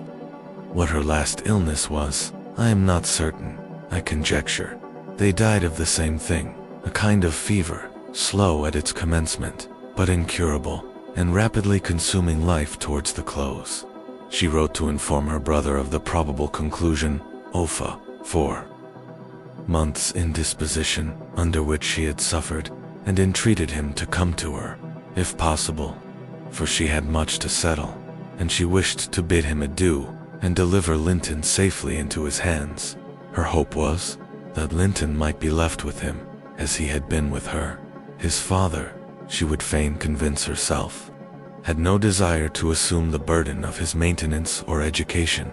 My master hesitated not a moment in complying with her request. Reluctant as he was to leave home at ordinary calls, he flew to answer this, commending Catherine to my peculiar vigilance in his absence, with reiterated orders that she must not wander out of the park. Even under my escort, he did not calculate on her going unaccompanied. He was away 3 weeks. The first day or two my charge sat in a corner of the library, too sad for either reading or playing. In that quiet state she caused me little trouble, but it was succeeded by an interval of impatient, fretful weariness. And being too busy, and too old then, to run up and down amusing her, I hit on a method by which she might entertain herself. I used to send her on her travels round the grounds, now on foot, and now on a pony, indulging her with a patient audience of all her real and imaginary adventures. When she returned, the summer shone in full prime, and she took such a taste for this solitary rambling that she often contrived to remain out from breakfast till tea, and then the evenings were spent in recounting her fanciful tales. I did not fear her breaking bounds, because the gates were generally locked, and I thought she would scarcely venture forth alone if they had stood wide open. Unluckily, my confidence proved misplaced. Catherine came to me one morning at 8 o'clock and said she was that day an Arabian merchant going to cross the desert with his caravan, and I must give her plenty of provision for herself and beasts, a horse and 3 camels, personated by a large hound and a couple of pointers. I got together a good store of dainties and slung them in a basket on one side of the saddle, and she sprang up as gay as a fairy, sheltered by her wide-brimmed hat and gauze veil from the July sun, and trotted off with a merry laugh, mocking my cautious counsel to avoid galloping and come back early. The naughty thing never made her appearance at tea. Woncherveller, the hound, being an old dog and fond of its ease, returned, but neither Cathy, nor the pony, nor the 2 pointers were visible in any direction. I patched emissaries down this path and that path, and at last went wandering in search of her myself. There was a laborer working at a fence round a plantation on the borders of the grounds. I inquired of him if he had seen our young lady. I saw her at morn, he replied. She would have me to cut her a hazel switch, and then she leaped her galloway over the hedge yonder, where it is lowest, and galloped out of sight. You may guess how I felt at hearing this news. It struck me directly she must have started for Penistone Crags. What will become of her? I ejaculated, pushing through a gap which the man was repairing, and making straight to the high. I walked as if for a wager, mile after mile, till Addern brought me in view of the heights. But no Catherine could I detect, far or near. The crags lie about 1.5 miles beyond Mr. Heathcliff's place, and that is 4 from the Grange, so I began to fear night would fall ere I could reach them. And what if she should have slipped in clambering among them, I reflected, and been killed, or broken some of her bones? My suspense was truly painful, and, at first, it gave me delightful relief to observe, in hurrying by the farmhouse, Charlie, the fiercest of the pointers, lying under a window, with swelled head and bleeding ear. I opened the wicket and ran to the door, knocking vehemently for admittance. Owe Manwam, I knew, and who formerly lived at Gimmerton, answered. She had been servant there since the death of Mr. Earnshaw. Ah, said she, you are come, a-seeking your little mistress. Don't be frightened. She's here safe, but I'm glad it isn't the master. He is not at home then, is he? I panted, quite breathless with quick walking and alarm. No, she replied. Both he and Joseph are off, and I think they won't return this hour or more. Step in and rest you a bit. I entered, and beheld my stray lamb seated on the hearth, rocking herself in a little chair that had been her mother's when a child. Her hat was hung against the wall, and she seemed perfectly at home, laughing and chattering, in the best spirits imaginable, to Hareton now, a great, strong lad of a teen who stared at her with considerable curiosity and astonishment, comprehending precious little of the fluent succession of remarks and questions which her tongue never ceased pouring forth. "Very well, miss," I exclaimed, concealing my joy under an angry countenance. "This is your last ride, till Papa comes back. I'll not trust you over the threshold again, you naughty, naughty girl." "Aha, Ellen," she cried gaily, jumping up and running to my side. "I shall have a pretty story to tell tonight. And so, you've found me out. Have you ever been here in your life before? Put that hat on, and home, at once," said I. "I'm dreadfully grieved at you, Miss Cathy. You've done extremely wrong. It's no use pouting and crying. That won't repay the trouble I've had, scouring the country after you. To think how Mr. Linton charged me to keep you in, and you stealing off so. It shows you are a cunning little fox, and nobody will put faith in you anymore. What have I done?" sobbed she, instantly checked. "Papa charged me nothing. He'll not scold me. Ellenie's never cross, like you." "Come," I repeated. "I'll tie the riband. Now, let us have no petulance. Oh, for shame, you 13 years old, and such a baby." This exclamation was caused by her pushing the hat from her head, and retreating to the chimney out of my reach. "Nay," said the servant, "don't be hard on the bonny lass, Mrs. Dean." We made her stop. She'd fain have ridden forwards, afeard you should be uneasy. Hareton offered to go with her, and I thought he should. It's a wild road over the hills. Hareton, during the discussion, stood with his hands in his pockets, too awkward to speak, though he looked as if he did not relish my intrusion. "How long am I to wait?" I continued, disregarding the woman's interference. "It will be dark in 10 minutes. Where is the pony, Miss Cathy? And where is Phoenix? I shall leave you, unless you be quick. So, please yourself." "The pony is in the yard," she replied, "and Phoenix is shut in there. He's bitten, and so is Charlie. I was going to tell you all about it, but you are in a bad temper, and don't deserve to hear." I picked up her hat, and approached to reinstate it.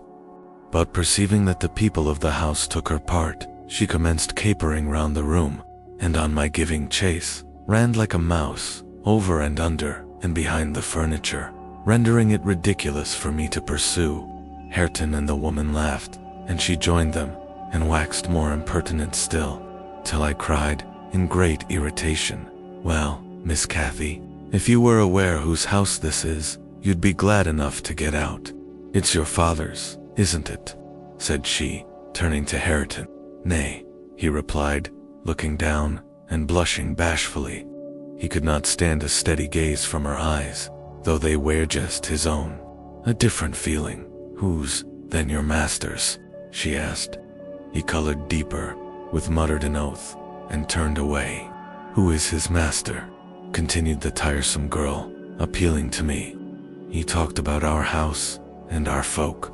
I thought he had been the owner, and he never said, Miss. He should have done, shouldn't he, if he's a servant?" Hareton grew black as a thundercloud at this childish speech. I silently shook my questioner, and at last succeeded in equipping her for departure. "Now, get my horse," she said, addressing her unknown kinsman as she would one of the stable boys at the Grange, "and you may come with me. I want to see where the goblin hunter rises in the marsh, and to hear about the Farishes, as you call them, but make haste." "What's the matter?" "Get my horse. I say 6, I'll see thee damned before I be thy servant," growled the lad. "You'll see me what?" asked Catherine in surprise. "Damn thou saucy witch," he replied. "There, Miss Cathy. You see you have got into pretty company," I interposed. "Nice words to be used to a young lady. Pray don't begin to dispute with him. Come, let us seek for Minnie ourselves, and be gone." "But Ellen," cried she, staring, fixed in astonishment, "how dare he speak so to me? Mustn't he be made to do as I ask him? "You wicked creature, I shall tell Papa what you said." "Now, then." Hareton did not appear to feel this threat, so the tears sprang into her eyes with indignation. "You bring the pony," she exclaimed, turning to the woman, "and let my dog free this moment." "Softly, miss," answered she addressed. "You'll lose nothing by being civil. Though, Mr. Hareton, there, be not the master's son. He's your cousin, and I was never hired to serve you." "Hemi," cried Kathy, with a scornful laugh. "Yes, indeed," responded her reprover. "Oh, Ellen, don't let them say such things," she pursued in great trouble. "Papa is gone to fetch my cousin from London. My cousin is a gentleman's son." She stopped and wept outright, upset at the bare notion of relationship with such a "Hush, hush," I whispered. "People can have many cousins, and of all sorts, Miss Kathy, without being any the worse for it. Only they needn't keep their company, if they be disagreeable and bad. He's not my cousin, Ellen," she went on, gathering fresh grief from reflection, and flinging herself into my arms for refuge from the idea. I was much vexed at her and the servant for their mutual revelations, having no doubt of Linton's approaching arrival, communicated by the former, being reported to Mr. Heathcliff, and feeling as confident that Catherine's first thought on her father's return would be to seek an explanation of the latter's assertion concerning her rude-bred kindred. Hareton, recovering from his disgust at being taken for a servant, seemed moved by her distress, and, having fetched the pony round to the door, he took, to propitiate her, a fine crooked-legged terrier whelp from the kennel, and putting it into her hand, bid her whist, for he meant not. Pausing in her lamentations, she surveyed him with a glance of awe and horror, then burst forth anew. I could scarcely refrain from smiling at this antipathy to the poor fellow, who was a well-made, athletic youth, good-looking in features, and stout and healthy, but attired in garments befitting his daily occupations of working on the farm, and lounging among the moors after rabbits and game. Still, I thought I could detect in his physiognomy a mind owning better qualities than his father ever possessed. Good things lost amid a wilderness of weeds, to be sure, whose rankness far overtopped their neglected growth, yet, notwithstanding, evidence of a wealthy soil that might yield luxuriant crops under other and favorable circumstances. Mr. Heathcliff, I believe, had not treated him physically ill, thanks to his fearless nature, which offered no temptation to that course of oppression. He had none of the timid susceptibility that would have given zest to ill treatment, in Heathcliff's judgment. He appeared to have bent his malevolence on making him a brute. He was never taught to read or write, never rebuked for any bad habit which did not annoy his keeper, never led a single step towards virtue, or guarded by a single precept against vice.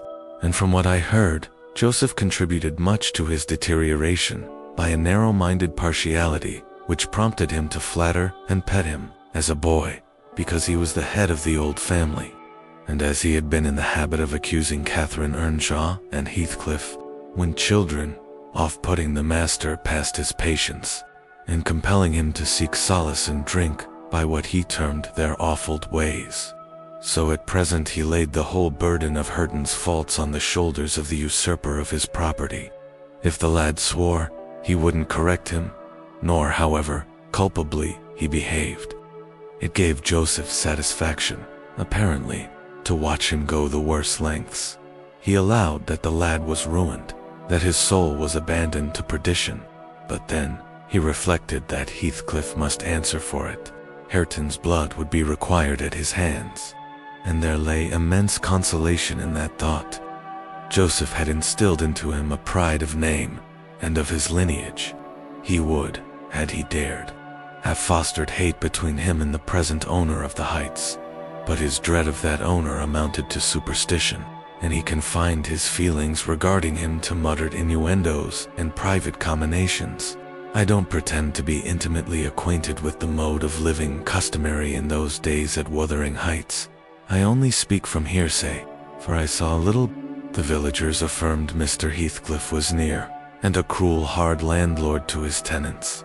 But the house, inside, had regained its ancient aspect of comfort under female management, and the scenes of riot, common in Hindley's time, were not now enacted within its walls. The master was too gloomy to seek companionship with any people, good or bad, and he is yet. This, however, is not making progress with mystery. Miss Cathy rejected the peace offering of the terrier and demanded her own dogs, Charlie and Phoenix. They came limping and hanging their heads, and we set out for home, sadly out of sorts, every one of us. I could not wring from my little lady how she had spent the day, except that, as I supposed, the goal of her pilgrimage was Penistone Crags, and she arrived without adventure to the gate of the farmhouse, when Hareton happened to issue forth, attended by some canine followers, who attacked her train. They had a smart battle before their owners could separate them. That formed an introduction. Catherine told Hareton who she was and where she was going, and asked him to show her the way, finally beguiling him to accompany her. He opened the mysteries of the fairy cave and 20 other queer places, but, being in disgrace, I was not favored with a description of the interesting objects she saw. I could gather, however, that her guide had been a favorite till she hurt his feelings by addressing him as a servant, and Heathcliff's housekeeper hurt hers by calling him her cousin. Then the language he had held to her rankled in her heart. She who was always love, and darling, and queen, and angel, with everybody at the Grange, to be insulted so shockingly by a stranger. She did not comprehend it, and hard work I had to obtain a promise that she would not lay the grievance before her father. I explained how he objected to the whole household at the Heights, and how sorry he would be to find she had been there, but I insisted most on the fact that if she revealed my negligence of his orders, he would perhaps be so angry that I should have to leave, and Cathy couldn't bear that prospect. She pledged her word, and kept it, for my sake. After all, she was a sweet little girl. Chapter 19. A letter, edged with black, announced the day of my master's return. Isabella was dead, and he wrote to bid me get mourning for his daughter, and arrange a room, and other accommodations, for his youthful nephew. Catherine ran wild with joy at the idea of welcoming her father back, and indulged most sanguine anticipations of the innumerable excellences of her real cousin. The evening of their expected arrival came. Since early morning, she had been busy ordering her own small affairs, and now, attired in her new black frock, poor thing, her aunt's death impressed her with no definite sorrow. She obliged me, by constant worrying, to walk with her down through the grounds to meet them. Linton is just 6 months younger than I am, she chattered, as we strolled leisurely over the swells and hollows of mossy turf, under shadow of the trees. How delightful it will be to have him for a playfellow. Aunt Isabella sent Papa a beautiful lock of his hair. It was lighter than mine, more flaxen, and quite as fine. I have it carefully preserved in a little glass box, and I've often thought what pleasure it would be to see its owner. Oh, I am happy, and Papa, dear, dear Papa. Come, Ellen, let us run, come, run. She ran, and returned and ran again, many times before my sober footsteps reached the gate, and then she seated herself on the grassy bank beside the path, and tried to wait patiently, but that was impossible. She couldn't be still a minute. How long they are, she exclaimed. Ah, I see some dust on the road. They are coming. No, when will they be here?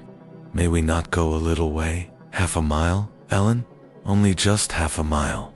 Do say yes to that clump of birches at the turn. I refused stanchly. At length, her suspense was misended. The traveling carriage rolled in. Cathy shrieked and stretched out her arms. As soon as she caught her father's face looking from the window, he descended, nearly as eager as herself, and a considerable interval elapsed ere they had a thought to spare for any but themselves. While they exchanged caresses, I took a peep in to see after Linton. He was asleep in a corner, wrapped in a warm, fur-lined cloak, as if it had been winter. A pale, delicate, effeminate boy, who might have been taken for my master's younger brother. So strong was the resemblance, but there was a sickly peevishness in his aspect that Edgar Linton never had. Latter saw me looking, and having shaken hands, advised me to close the door and leave him undies, turbid, for the journey had fatigued him. Kathy would fain have taken one glance, but her father told her to come, and they walked together up the park, while I hastened before to prepare the servants. "The now, darling," said Mr. Linton, addressing his daughter, as they halted at the bottom of the front steps. "Your cousin is not so strong or so merry as you are, and he has lost his mother, remember, a very short time since. Therefore, don't expect him to play and run about with you directly, and don't harass him much by talking. Let him be quiet this evening, at least, will you?" Yes, Papa," answered Catherine, "but I do want to see him." "And he hasn't once looked out," declared, and the sleeper being roused was lifted to the ground by his uncle. "This is your cousin Kathy, Linton," he said, putting their little hands together. "She's fond of you already, and mind you don't grieve her by crying too. Night. Try to be cheerful now. The traveling is at an end, and you have nothing to do but rest and amuse yourself as you please." "Let me go to bed, then," answered the boy, shrinking from Catherine's salute, and he put his fingers to remove incipient tears. Come, there's a good child," I whispered, leading him in. "You'll make her weep to see how sorry she is for you." I do not know whether it was sorrow for him, but his cousin put on as sad a countenance as himself, and returned to her father. All three entered, and mounted to the library, where tea was laid ready. I proceeded to remove Linton's cap and mantle, and placed him on a chair by the table, but he was no sooner seated than he began to cry afresh. Master inquired what was the matter. "I can't sit on a chair," sobbed the boy. "Go to the sofa then, and Ellen shall bring you some tea," answered his uncle patiently. He had been greatly tried. During the journey, I felt convinced, by his fretful, ailing charge. Linton slowly trailed himself off, and lay down. Kathy carried a footstool and her cup to his side. At first, she sat silent, but that could not last. She had resolved to make a pet of her little cousin, as she would have him to be, and she commenced stroking his curls, and kissing his cheek, and offering him tea in her saucer, like a baby. This pleased him, for he was not much better. He dried his eyes, and lightened into a faint smile. "Oh, he'll do very well," said the master to me, after watching them a minute. "Very well, if we can keep him, Ellen. The company of a child of his own age will instill new spirit into him soon, and by wishing for strength, he'll gain it. If we can keep him," I mused to myself, and sore misgivings came over me that there was slight hope of that. And then, I thought, however will that weakling live at Wuthering Heights? Between his father and Hareton, what playmates and instructors they'll be. Our doubts were presently decided even earlier than I expected. I had just taken the children upstairs, after tea was finished, and seen Linton asleep. He would not suffer me to leave him till that was the Kaisi had come down, and was standing by the table in the hall, lighting a bedroom candle for Mr. Edgar, when a maid stepped out of the kitchen and informed me that Mr. Heathcliff's servant Joseph was at the door and wished to speak with the master. "I shall ask him what he wants first," I said, in considerable trepidation. A very unlikely hour to be troubling people, and the instant they have returned from a long journey. "I don't think the master can see him." Joseph had advanced through the kitchen as I uttered these words, and now presented himself in the hall. He was donned in his Sunday garments, with his most sanctimonious and sourest face, and, holding his hat in one hand and his stick in the other, he proceeded to clean his shoes on the mat. "Good evening, Joseph," I said coldly. "Business brings you here tonight." "What? It's Maester Linton. I mun spake too," he answered, waving me disdainfully aside. "Mr. Linton is going to bed. unless you have something particular to say. I'm sure he won't hear it now, I continued. You had better sit down in there and entrust your message to me. Which is his ram? Pursued the fellow, surveying the range of closed doors. I perceived he was bent on refusing my mediation. So very reluctantly I went up to the library and announced the unseasonable visitor, advising that he should be dismissed till next day. Mr. Linton had no time to empower me to do so, for Joseph mounted close at my heels and, pushing into the apartment, planted himself at the far side of the table, with his 2 fists clapped on the head of his stick, and began in unelevated tone, as if anticipating opposition. Hathacliff has sent me for his lad, and I mun't go aback bout him. Edgar Linton was silent a minute. An expression of exceeding sorrow overcast his features. He would have pitied the child on his own account, but recalling Isabella's hopes and fears, and anxious wishes for her son, and her commendations of him to his care, he grieved bitterly at the prospect of yielding him up, and searched in his heart how it might be avoided. No plan offered itself. The very exhibition of any desire to keep him would have rendered the claimant more peremptory. There was nothing left but to resign him. However, he was not going to rouse him from his sleep. Tell Mr. Heathcliff, he answered calmly, that his son shall come to Wuthering Heights tomorrow. He is in bed, and too tired to go the distance now. You may also tell him that the mother of Linton desired him to remain under my guardianship, and, at present, his health is very precarious.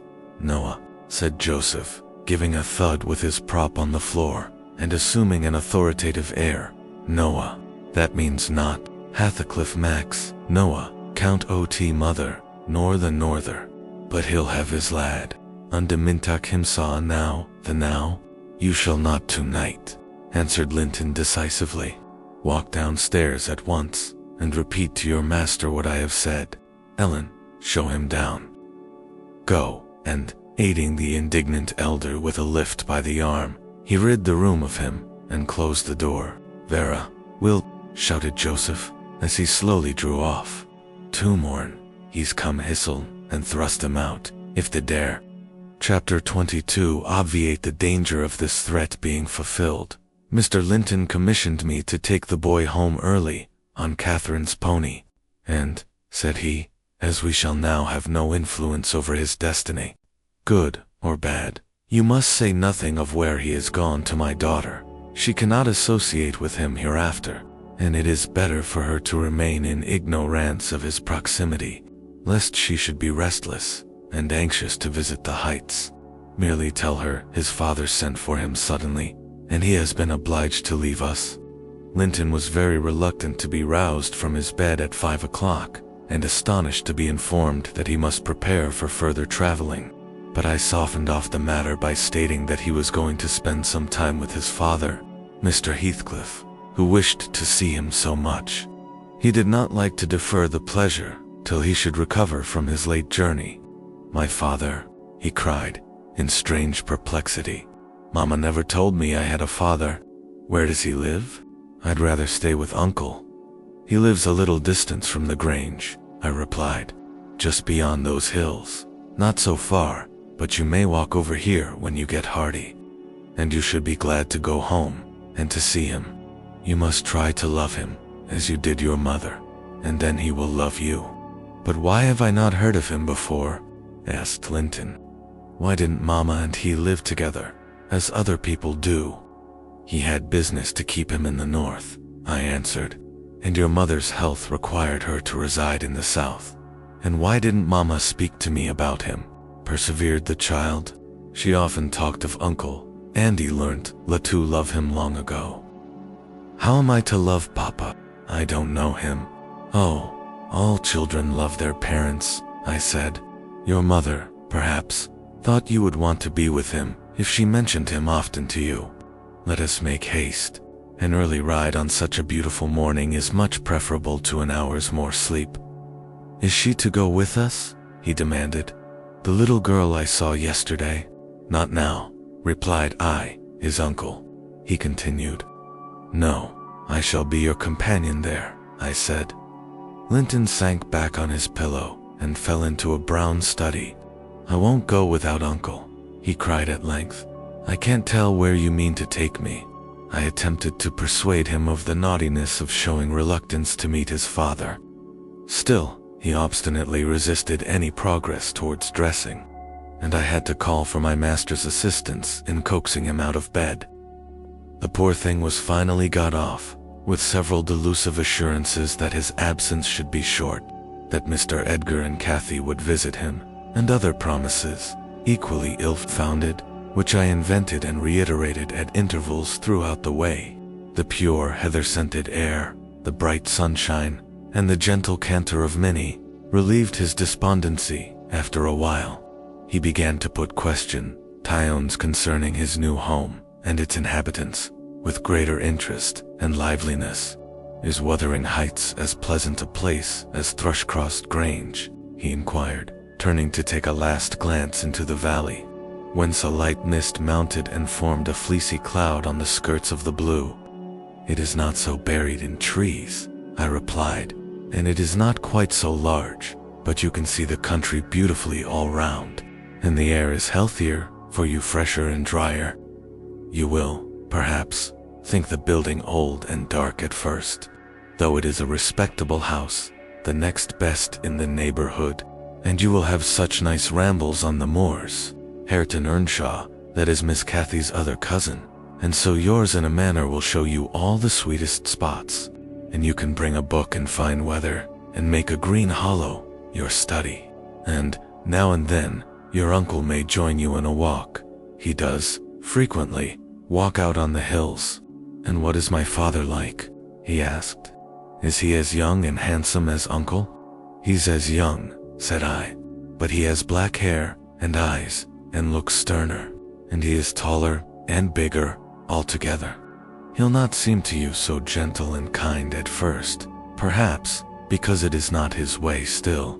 Mind you, be frank and cordial with him, and naturally he'll be fonder of you than any uncle, for you are his own." "Black hair and eyes," mused Linton. "I can't fancy him.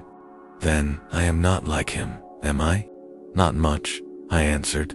"Not a morsel," I thought, surveying with regret the white complexion and slim frame of my companion.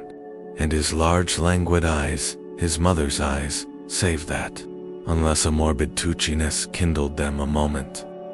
They had not a vestige of her sparkling spirit. "How strange that he should never come to see Mama and me," he murmured. "Has he ever seen me? If he has, I must have been a baby. I remember not a single thing about him. Why, Master Linton," said he, 300 miles is a great distance, and 10 years seem very different in length to a grown-up person compared with what they do to you. "It is probable Mr. Heathcliff proposed, going from summer to summer, but never found a convenient opportunity, and now it is too late. Don't trouble him with questions on the subject, it will disturb him, for no good." The boy was fully occupied with his own cogitations for the remainder of the ride, till we halted before the farmhouse garden gate. I watched to catch his impressions in his countenance. He surveyed the carved front and low-browed lattice, the straggling gooseberry bushes and crooked firs, with solemn intentness, and then shook his head. His private feelings entirely disapproved of the exterior of his new abode, but he had sense to postpone complaining. There might be compensation within. Before he dismounted, I went and opened the door. It was 6:30. The family had just finished breakfast. The servant was clearing and wiping down the table. Joseph stood by his master's chair telling some tale concerning a lame horse, and Hareton was preparing for the hayfield. "Hello, Nellie," said Mr. Heathcliff, when he saw I feared I should have to come down and fetch my property myself. "You've brought it, have you? Let us see what we can make of it." He got up and strode to the door. Hareton and Joseph followed in gaping curiosity. Poor Linton ran a frightened eye over the faces of the three. "Surely," said Joseph after a grave inspection, "he swapped W.I. the maester, and Jans his LSS. Heathcliff, having stared his son into an ague of confusion, uttered a scornful laugh. "God, what a beauty! What a lovely, Charming thing, he exclaimed. Having tea, they reared it on snails and sour milk. Nelly, oh, damn my soul. But that's worse than I expected, and the devil knows I was not sanguine. I bid the trembling and bewildered child get down and enter. He did not thoroughly comprehend the meaning of his father's speech, or whether it were intended for him. Indeed, he was not yet certain that the grim, sneering stranger was his father, but he clung to me with growing trepidation, and on Mr. Heathcliff's taking a seat and bidding him come hither, he hid his face on my shoulder and wept. Tut, tut, said Heathcliff, stretching out a hand and dragging him roughly between his knees, and then holding up his head by the chin. None of that. Nonsense. We're not going to hurt thee. Linton, isn't that thy name? Thou art thy mother's child, entirely. Where is my share in thee, puling chicken? He took off the boy's cap and pushed back his thick flaxen curls, felt his slender arms, and his small fingers, during which examination Linton ceased crying, and lifted his great blue eyes to inspect the inspector. Do you know me? Asked Heathcliff, having satisfied himself that the limbs were all equally frail and feeble. No, said Linton, with a gaze of vacant fear. You've heard of me, I dare say?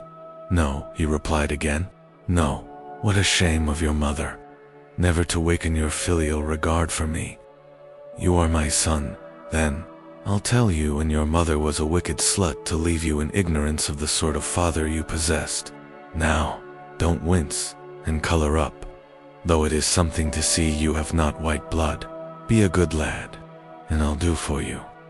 Nelly, if you'll be tired you may sit down, if not, get home again.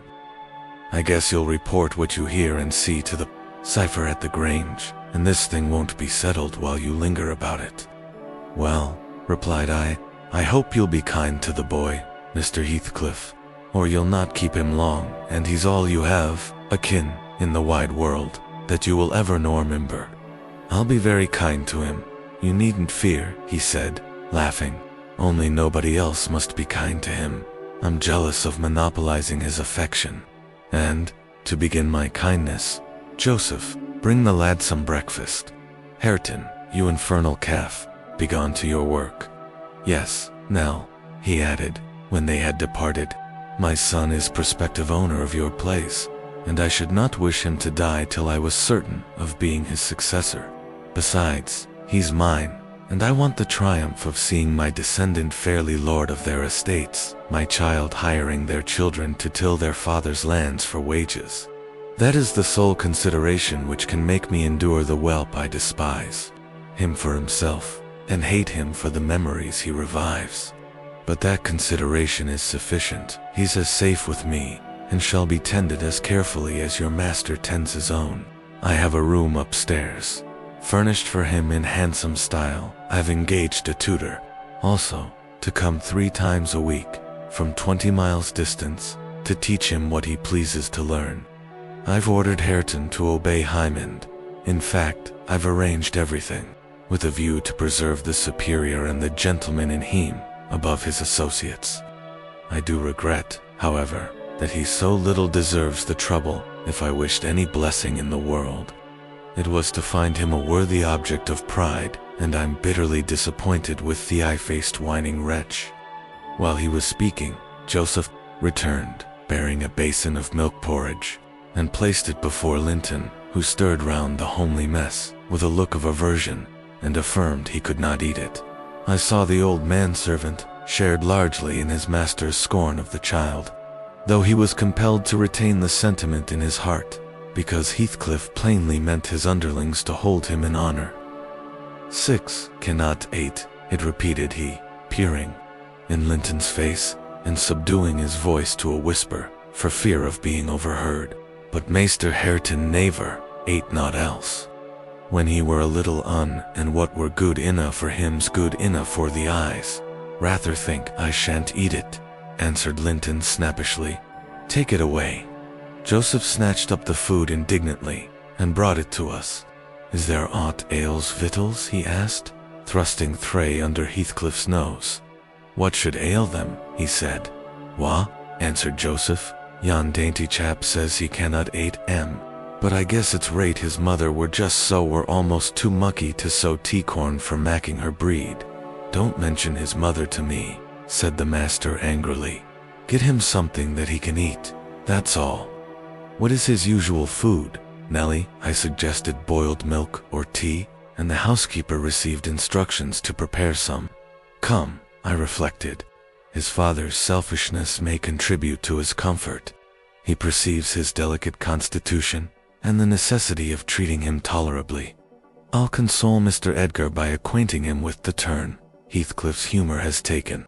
Having no excuse for lingering longer, slipped out while Linton was engaged in timidly rebuffing the advances of a friendly sheepdog, but he was too much on the alert to be cheated as I closed the door.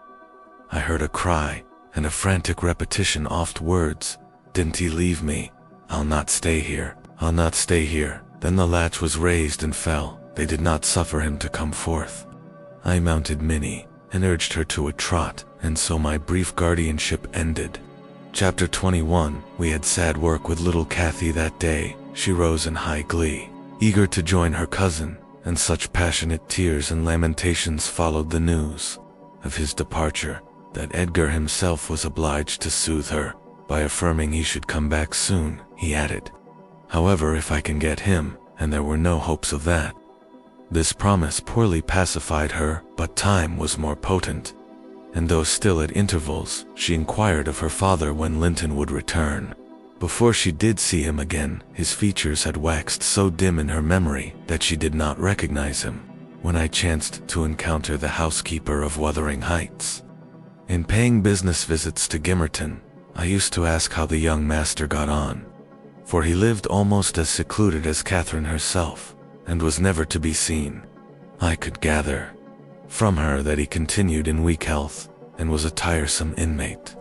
She said Mr. Heathcliff seemed to dislike him ever longer, and worse.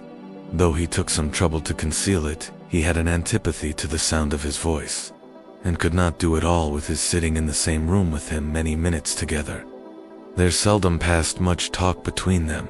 Linton learned his lessons and spent his evenings in a small apartment they called the parlor, or else lay in bed all day, for he was constantly getting coughs, and colds, and aches, and pains of some sort.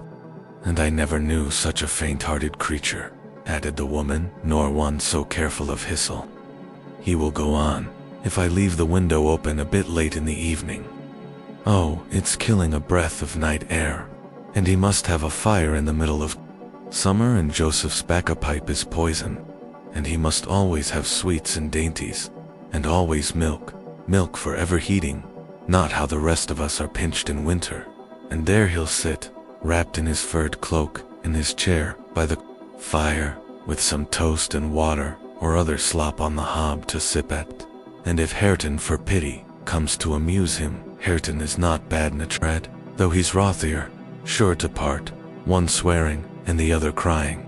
I believe the master would relish Earnshaw's thrashing him to a mummy, if he were not his son, and I'm certain he would be fit to turn him out of doors, if he knew half the nursing he gives Hissel. But then, he won't go into danger of temptation. He never enters the parlor, and should Linton show those ways in the house where he is, he sends him upstairs directly.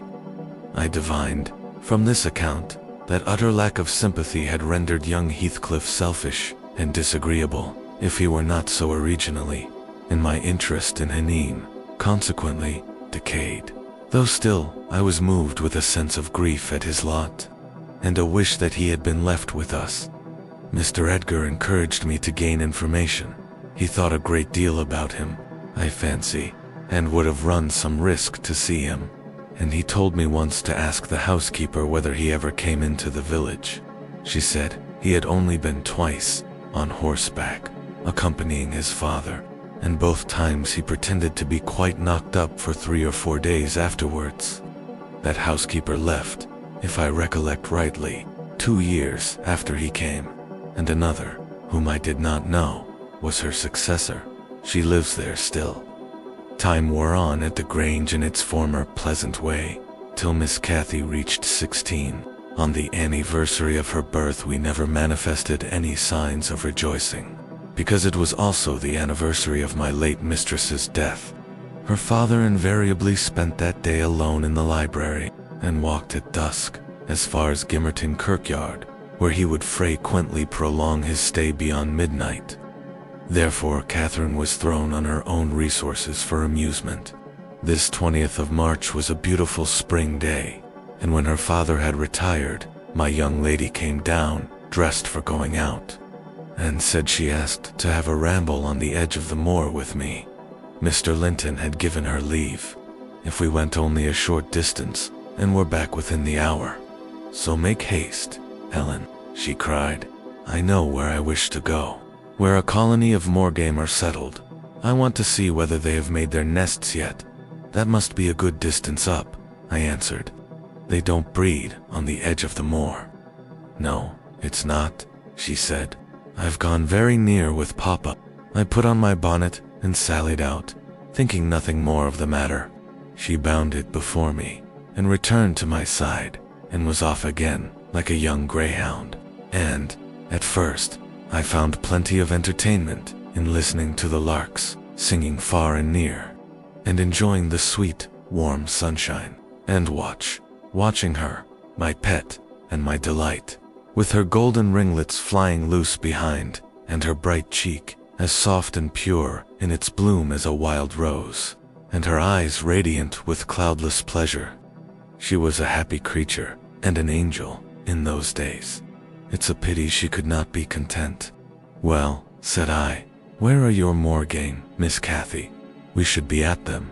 The Grange Park fence is a great way off now." "Oh, a little farther only, a little farther, Ellen," was her answer continually.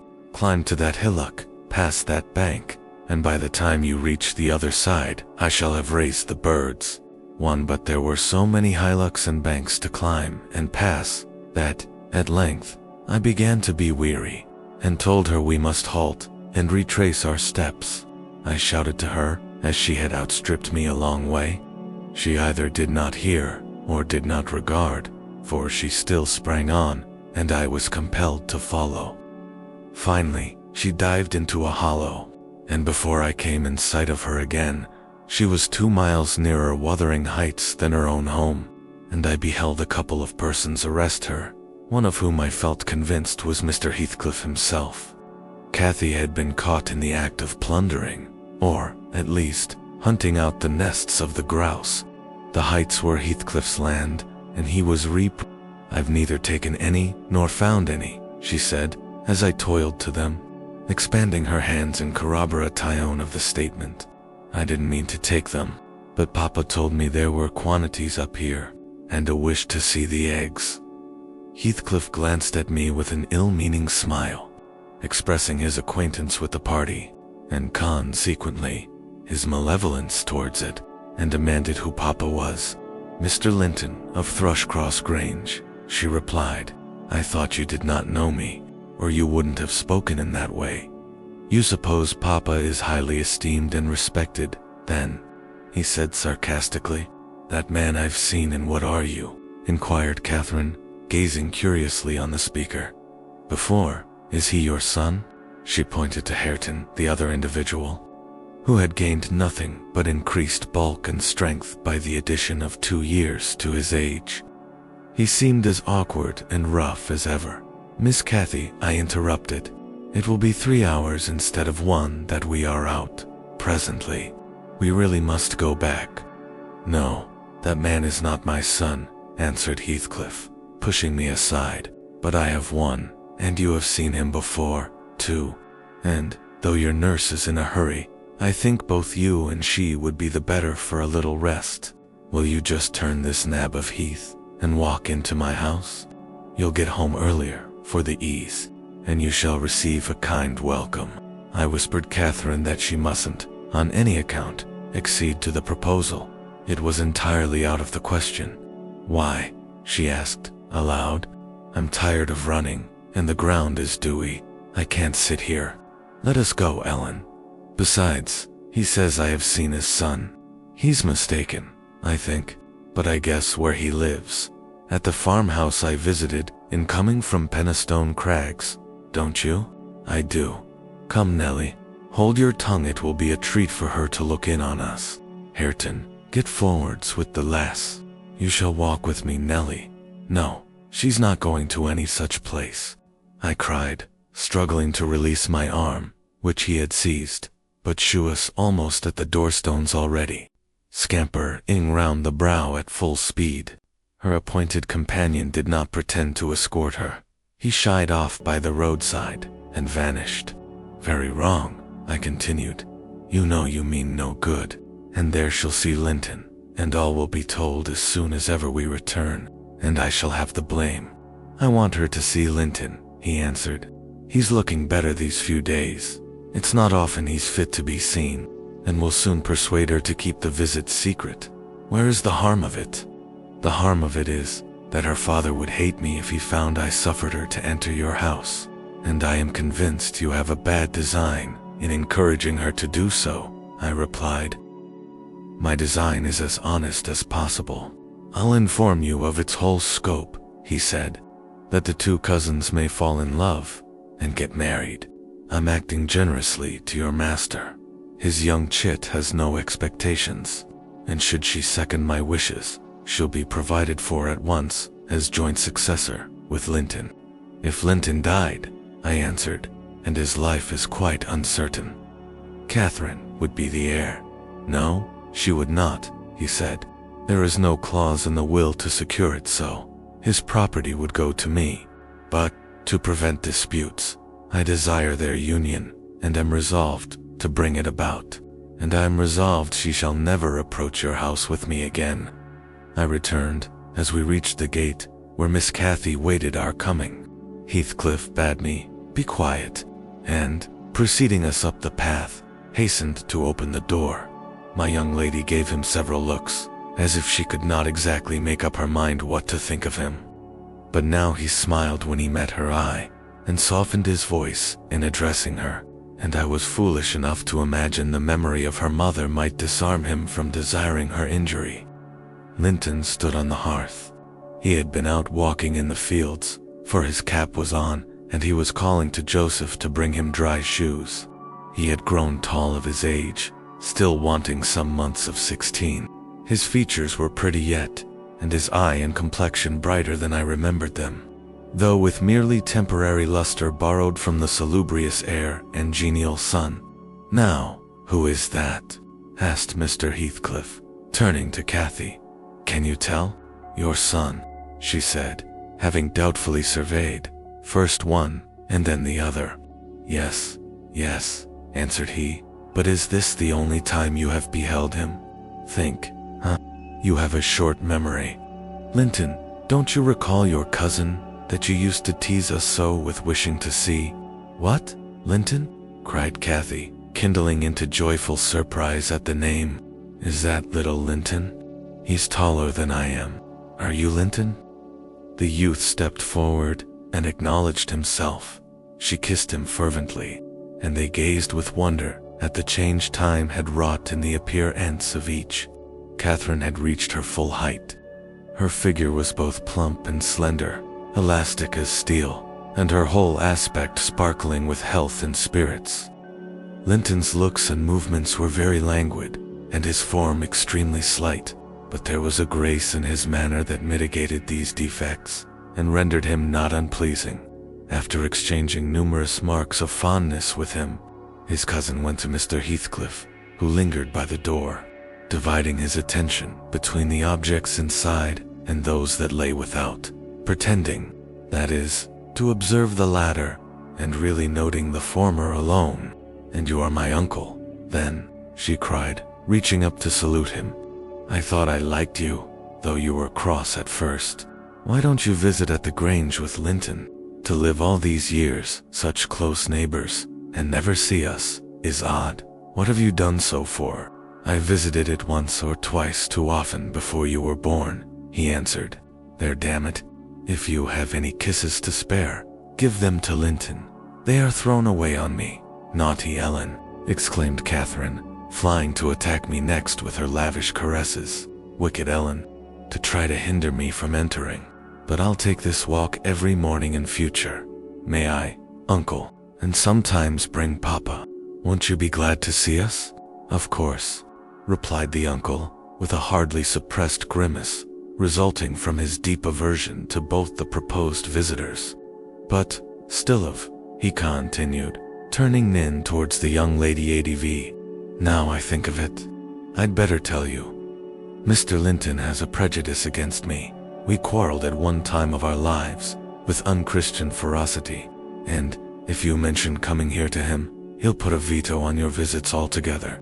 Therefore, you must not mention it, unless you be careless of seeing your cousin hereafter. You may come, if you will, but you must not mention it." "Why did you quarrel?" asked Catherine, considerably crestfallen. "He thought me too poor to wed his sister," answered Heathcliff, "and was grieved that I got her. His pride was hurt, and he'll never forgive it." "That's wrong," said the young lady. "Sometime, I'll tell him so, but Linton and I have no share in your quarrel. I'll not come here, then. He shall come to the Grange."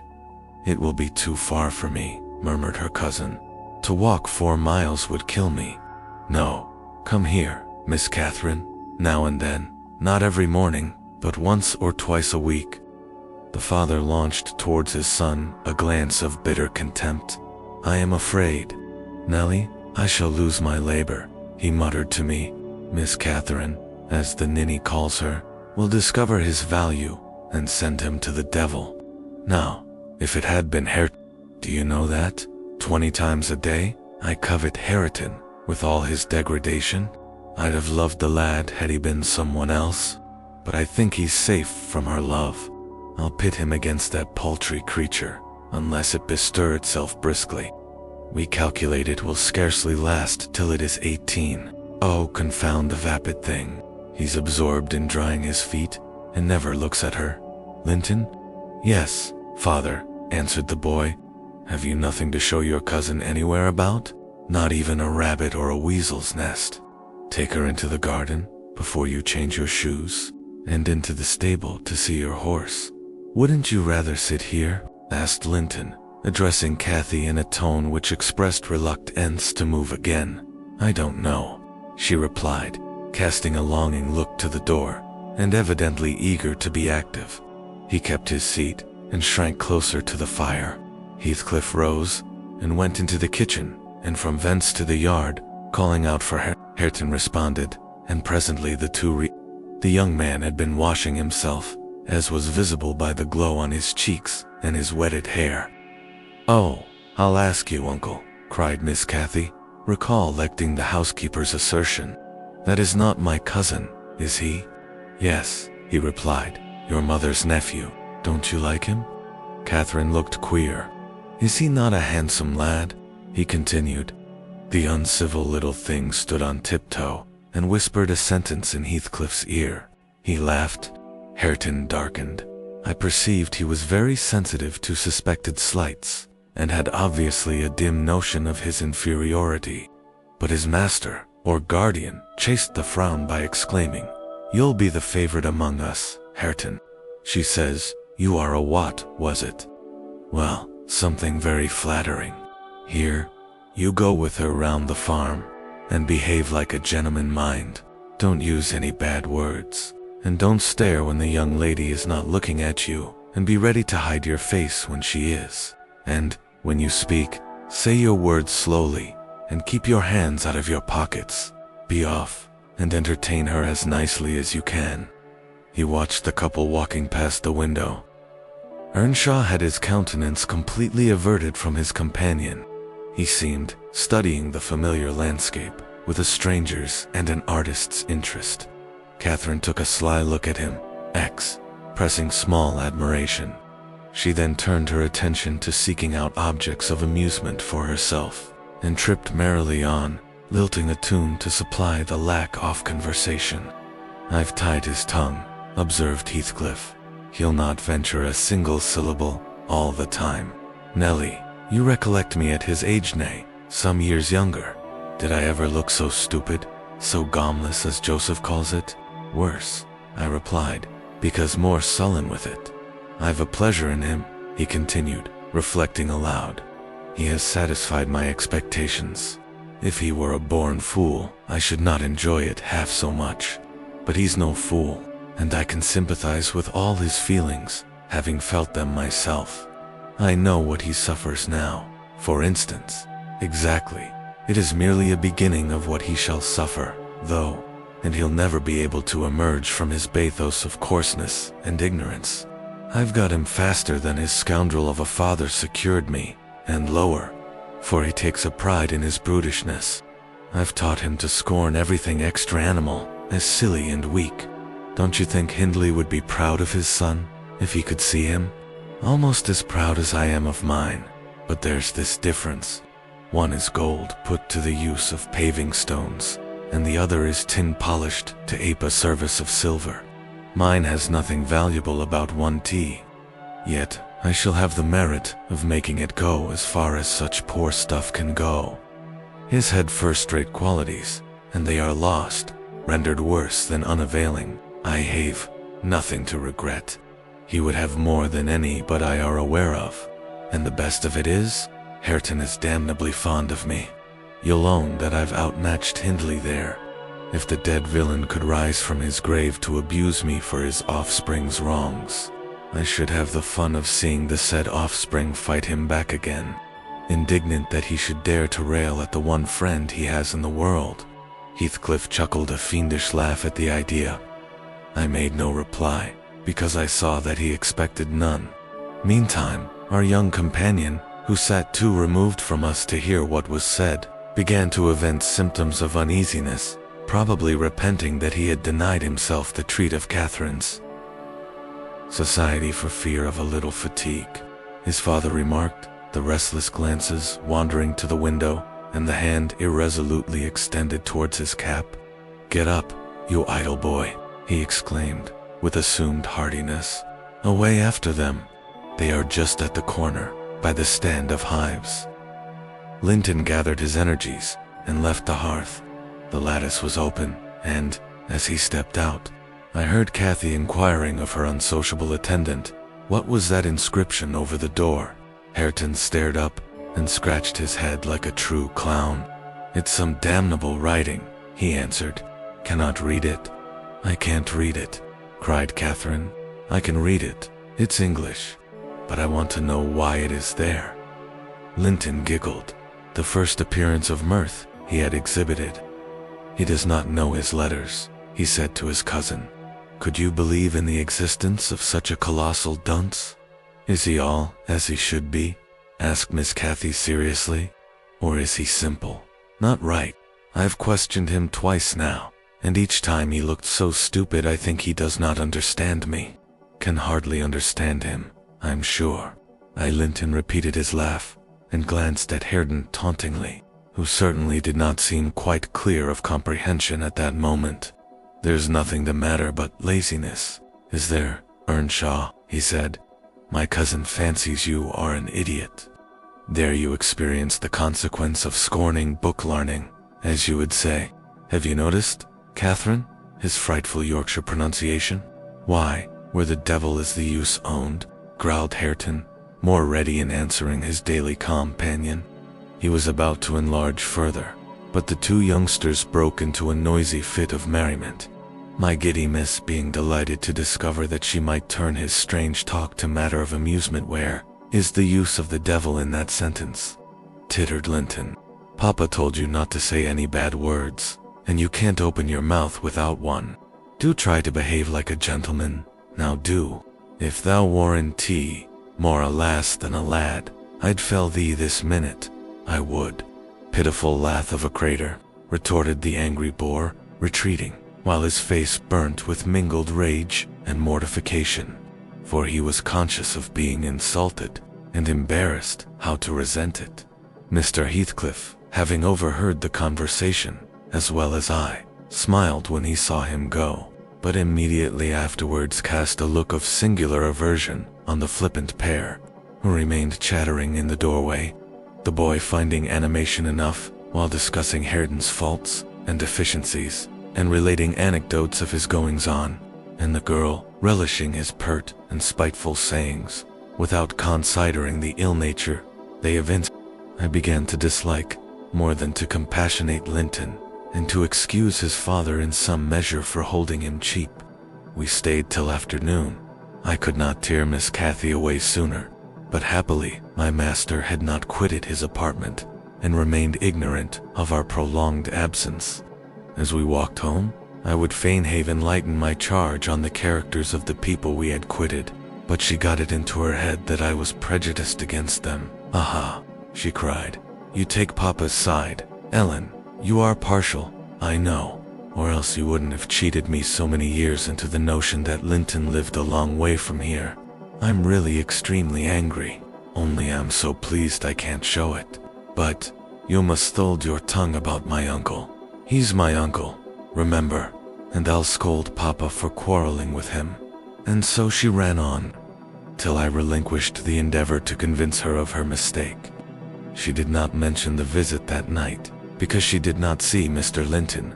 Next day it all came out, sadly to my chagrin, and still I was not altogether sorry. I thought the burden of directing and warning would be more efficiently borne by him than me, but he was too timid in giving satisfactory reasons for his wish that she should shun connection with the household of the Heights, and Catherine liked good reasons for every restraint that harassed her petted will.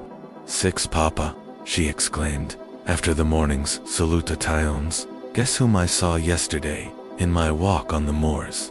"Ah, Papa, you started it. You've not done right, have you, now?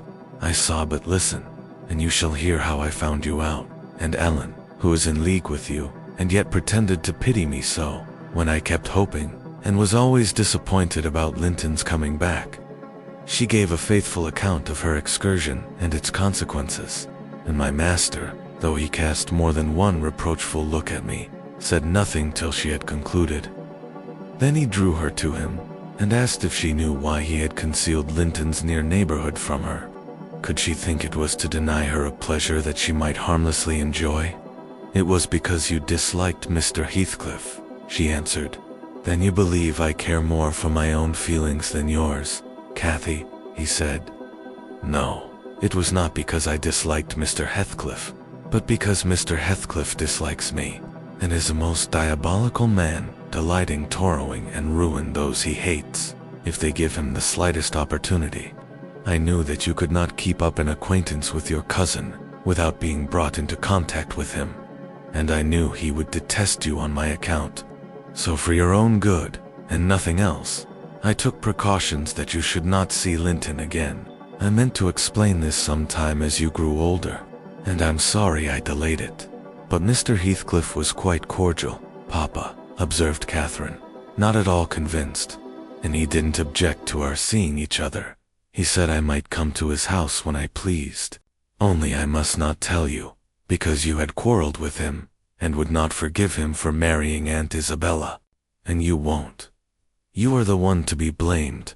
He is willing to let us be friends, at least, Linton and I, and you are not." My master, perceiving that she would not take his word for her uncle-in-law's evil disposition, gave a hasty sketch of his conduct to Isabella, and the manner in which Wuthering Heights became his property.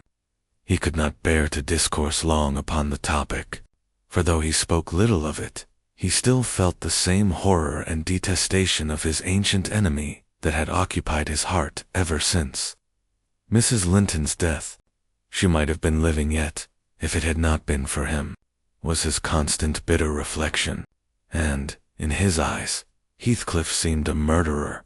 Miss Cathy conversant with no bad deeds except her own slight acts of disobedience, injustice, and passion, arising from hot temper and thoughtlessness, and repented of on the day they were committed, was amazed at the blackness of spirit that could brood on and cover revenge for years, and deliberately prosecute its plans without a visitation of remorse. She appeared so deeply impressed and shocked at this new view of human nature excluded from all her studies and all her ideas till now that Mr. Edgar deemed it unnecessary to pursue the subject. He merely added, "You will know hereafter, darling, why. Wish you to avoid his house and family. Now return to your old employments and amusements, and think no more about them." Catherine kissed her father and sat down quietly to her lessons for a couple of hours, according to custom. Then she accompanied him into the grounds, and the whole day passed as usual. But in the evening, when she had retired to her room and I went to help her to undress, I found her crying on her knees by the bedside. "Oh, fie, silly child," I exclaimed. "If you had any real griefs, you'd be ashamed to waste a tear on this little contrariety. You never had one shadow of substantial sorrow, Miss Catherine. Suppose, for a minute, that Master and I were dead, and you were by yourself in the world. How would you feel then? Compare the present occasion with such an affliction as that, and be thankful for the friends you have, instead of coveting more." "I'm not crying for myself, Ellen," she answered. "It's for him. He expected to see me again tomorrow, and there he'll be so disappointed, and he'll wait for me, and I shan't come." "Nonsense," said I. "Do you imagine he has thought as much of you as you have of him? Hasn't he Hareton for a companion? Not 1 in 100 would weep at losing a relation they had just seen twice, for 2 afternoons. Linton will conjecture how it is, and trouble himself no further about you. But may I not write a note to tell him why I cannot come?" she asked, rising to her feet. "And just send those books I promised to lend him. His books are not as nice as mine, and he wanted to have them extremely when I told him how interesting they were. May I not, Ellen?" "No, indeed. No, indeed," replied I with decision. "Then he would write to you, and there'd never be an end of it. No, Miss Catherine, the acquaintance must be dropped entirely. So Papa expects, and I shall see that it is done." "But how can one little note," she recommenced, putting on an imploring countenance. "Silence," I interrupted. "We'll not begin with your little notes. Get into bed." She threw at me a very naughty look, so naughty that I would not kiss her good night at first. I covered her up and shut her door in great displeasure, but, repenting halfway, I returned softly, and lo, there was Miss standing at the table with a bit of blank paper before her and a pencil in her hand, which she guiltily slipped out of sight on my entrance. "You'll get nobody to take that, Catherine," I said, "if you write it, and at present I shall put out your candle." I set the extinguisher on the flame, receiving as I did so a slap on my hand and a petulant cross-thing. I then quitted her again, and she drew the bolt in one of her worst, most peevish humors. The letter was finished and forwarded to its destination by a milk fetcher who came from the village, but that I didn't learn till some time afterwards. Weeks passed on, and Cathy recovered her temper, though she grew wondrous fond of stealing off 2 corners by herself, and often, if I came near her suddenly while reading, she would start and bend over the book, evidently desirous to hide it, and I detected edges of loose paper sticking out beyond the leaves. She also got a trick of coming down early in the morning and lingering about the kitchen, as if she were expecting the arrival of something, and she had a small drawer in a cabinet in the library, which she would trifle over 4 hours, and whose key she took special care to remove when she left it. One day, as she inspected this drawer, I observed that the playthings and trinkets, which recently formed its contents, were transmuted into bits of folded paper. My curiosity and suspicions were oused. I determined to take a peep at her mysterious treasures. So, at night, as soon as she and my master were safe upstairs, I searched and readily found among my house keys one that would fit the lock. Having opened, I emptied the whole contents into my apron and took them with me to examine at leisure in my own chamber. Though I could not but suspect, I was still surprised to discover that they were a mass of correspondence daily. Almost, it must have been from Linton Heathcliff, answers to documents forwarded by her. The earlier dated were embarrassed and short.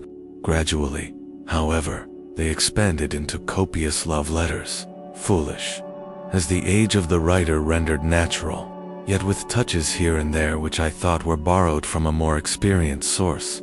Some of them struck me as singularly odd compounds of ardor and flatness, commencing in strong feeling and concluding in the affected, wordy style that a schoolboy might use to a fancied, incorporeal sweetheart. Whether they satisfied Kathy, I don't know, but they appeared very worthless trash to me. After turning over as many as I thought proper, I tied them in a handkerchief and set them aside, relocking the vacant drawer. Following her habit, my young lady descended early and visited the kitchen. I watched her go to the door on the arrival of a certain little boy, and, while the dairymaid filled his can, she tucked something into his jacket pocket and plucked something out. He went round by the garden and laid wait for the messenger, who fought valorously to defend his trust, and we spilt the milk between us. But I succeeded in abstracting the epistle, and, threatening serious consequences if he did not look sharp home, I remained under the wall and perused Miss Kathy's affectionate composition. It was more simple and more eloquent than her cousin's, very pretty and very silly. I shook my head and went meditating into the house. The day being wet, she could not divert herself with rambling about the park. So, at the conclusion of her morning studies, she resorted to the solace of the drawer. Her father sat reading at the table, and I, on purpose, had sought a bit of work in some unripped fringes of the window curtain, keeping my eyes steadily fixed on her proceedings. Never did any bird flying back to a plundered nest which it had left brimful of chirping young ones express more complete despair in its anguished cries and flutterings than she by her single O, and that Chinjithan transfigured her late happy countenance. Mr. Linton looked up. "What is the matter, love? Have you hurt yourself?" he said. His tone and look assured her he had not been the discoverer of the hoard. "No, Papa," she gasped. "Upstairs, I'm sick, Ellen. Come." I obeyed her summons and accompanied her out. "Oh, Ellen, you have got them," she commenced immediately, dropping on her knees when we were enclosed alone. "Oh, give them to me, and I'll never, never do so again. Don't tell Papa. You have not told Papa, Ellen. Say you have not. I've been exceedingly naughty, but I won't do it any more." With a grave severity in my manner, I bade her stand up. "So," I exclaimed, "Miss Catherine, you are tolerably far on. It seems you may well be ashamed of them. A fine bundle of trash you study in your leisure hours, to be sure. Why, it's good enough to be printed. And what do you suppose the master will think when I display it before him? I haven't shown it yet, but you needn't imagine I shall keep your ridiculous secrets. For shame, and you must have led the way in writing such absurdities. He would not have thought of beginning. I'm certain I didn't, sobbed Kathy, fit to break her heart. "I didn't once think of loving him till loving," cried I, as scornfully as I could utter the word, loving. Did anybody ever hear the like? I might just as well talk of loving the miller who comes once a year to buy our corn. Pretty loving, indeed. And both times together you have seen Linton hardly for hours in your life. Now here is the babyish trash. I'm going with it to the library, and we'll see what your father says to such loving." She sprang at her precious epistles, but I held them above my head, and then she poured out further frantic entreaties that I would burn them, do anything rather than show them, and being really fully as much inclined to laugh as scold, for I esteemed it all girlish vanity, at length relented in a measure, and asked, "If I consent to burn them, will you promise faithfully neither to send nor receive a letter again, nor a book, for I perceive you have sent him books, nor locks of hair, nor rings, nor playthings?" "We don't send playthings," cried Catherine, her pride overcoming her shame. "Nor anything at all then, my lady," I said, "unless you will. Here I go. I promise, Ellen," she cried, catching my dress. "Oh, put them in the fire, do." But when I proceeded to open a place with the poker, the sacrifice was too painful to be borne. She earnestly supplicated that I would spare her one or two, Ellen, to keep for Linton's sake. I unknotted the handkerchief and commenced dropping them in from an angle, and the flame curled up the chimney. "I will have one, you cruel wretch," she screamed, darting her hand into the fire and drawing forth some half-consumed fragments at the expense of her fingers. "6 very well, and I will have some to exhibit to Papa," I answered, shaking back the rest into the bundle and turning anew to the door. She emptied her blackened pieces into the flames and motioned me to finish the immolation. It was done.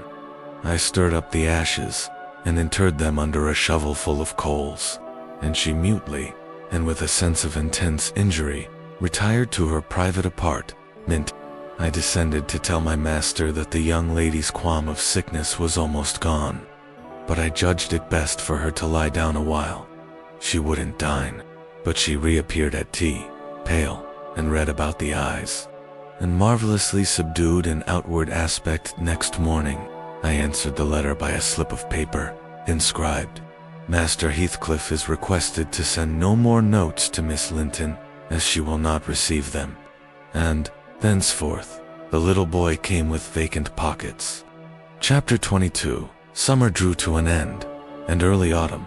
It was past but the harvest was late that year, and a few of our fields were still uncleared.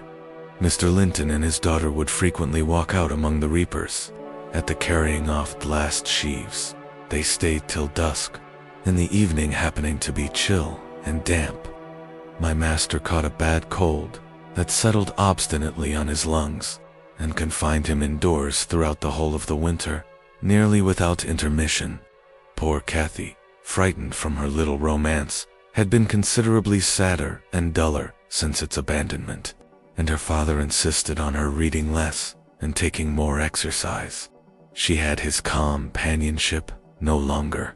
I esteemed it a duty to supply its lack, as much as possible, with mine, an inefficient substitute, for I could only spare 2 or 3 hours from my numerous diurnal occupations to follow her footsteps, and then my society was obviously less desirable than his.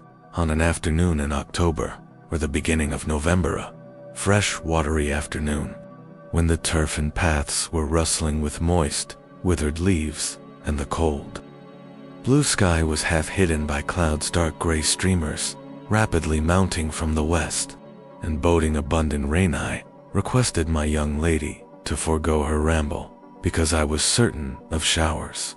She refused, and I unwillingly donned a cloak and took my umbrella to accompany her on a stroll to the bottom of the park, a formal walk, which she generally affected if low-spirited, and that she invariably was when Mr. Edgar had been worse than ordinary, a thing never known from his confession, but guessed both by her and me, from his increased silence and the melancholy of his countenance. She went sadly on. There was no running or bounding now, though the chill wind might well have tempted her to race, and often, from the side of my eye, I could detect her raising a hand and brushing something off her cheek. I gazed round for means of diverting her thoughts. On one side of the road rose a high, rough bank, where hazels and stunted oaks, with their roots half exposed, held uncertain tenure. The soil was too loose for the latter, and strong winds had blown some nearly horizontal.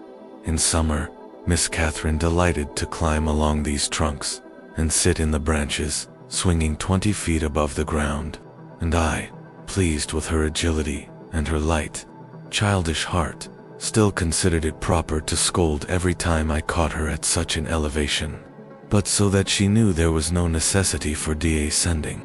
From dinner to tea, she would lie in her breeze-rocked cradle, doing nothing except singing old songs, my nursery lord to herself, or watching the birds, joint tenants, feed and entice their young ones to fly, or nestling with closed lids, half thinking, half dreaming, happier than words can express. "Look, miss," I exclaimed, pointing to a nook under the roots of one twisted tree. "Winter is not here yet. There's a little flower up yonder, the last bud from the multitude of bluebells that clouded those turf steps in July with a lilac mist. Will you clamber up and pluck it to show to Papa?" Cathy stared a long time at the lonely blossom, trembling in its earthy shelter, and replied, At length, "No, I'll not touch it. But it looks melancholy, does it not, Ellen?" "Yes," I observed, "about as starved and sackless as you. Your cheeks are bloodless. Let us take hold off hands and run." "Keep up with you." "No, you're so low." "I dare say I shall," she repeated, and continued sauntering on, pausing at intervals to muse over a bit of moss, or a tuft of blanched grass, or a fungus spreading its bright orange among the heaps of brown foliage. And, ever and anon, her hand was lifted to her averted face. "Catherine, why are you crying, love?" I asked, approaching and putting my arm over her shoulder. "You mustn't cry, because Papa has a cold. Be thankful it is nothing worse." She now put no further restraint on her tears. Her breath was stifled by sobs. "Oh, it will be something worse," she said. "And what shall I do when Papa and you leave me, and I am by myself? I can't forget your words, Ellen. They are always in my ear. How life will be changed, how dry the world will be, when Papa and you are dead." "Nana Cantle, whether you won't die before us," I replied. "It's wrong to anticipate evil. We'll hope there are years and years to come before any of us go. Master is young, and I am strong, and hardly my mother lived till 80, a canty dame to the last. And suppose Mr. Linton were spared till he saw 60, that would be more years than you have counted, miss. And would it not be foolish to mourn a calamity above 20 years beforehand?" "But Aunt Isabella was younger than Papa," she remarked, gazing up with timid hope to seek further consolation. "Aunt Isabella had not you and me to nurse her," I replied. "She wasn't as happy as Master. She hadn't as much to live for. All you need do is to wait well on your father, and cheer him by letting him see you cheerful, and avoid giving him anxiety on any subject. Mind that, Kathy? I'll not disguise, but you might kill him, if you were wild and reckless, and cherished a foolish, fanciful affection for the son of a person who would be glad to have him in his grave, and allowed him to discover that you fretted over the separation he has judged it expedient to make." 6. "I fret about nothing on earth except Papa's illness," answered my companion. "I care for nothing in comparison with Papa, and I'll never, while I have my senses, do an act or say a word to vex him. I love him better than myself, Ellen, and I know it by this: I pray every night that I may live after him, because I would rather be miserable than that he should be. That proves I love him better than myself." "Good words," I replied, "but deeds must prove it also. And after he is well, remember you don't forget resolutions formed in the hour of fear." As we talked, we neared a door that opened on the road, and my young lady, lightening into sunshine again, climbed up and seated herself on the top of the wall, reaching over to gather some hips that bloomed scarlet on the summit branches of the wild rose trees. Shadowing the highway side, the lower fruit had disappeared, but only birds could touch the upper, except from Kathy's present station.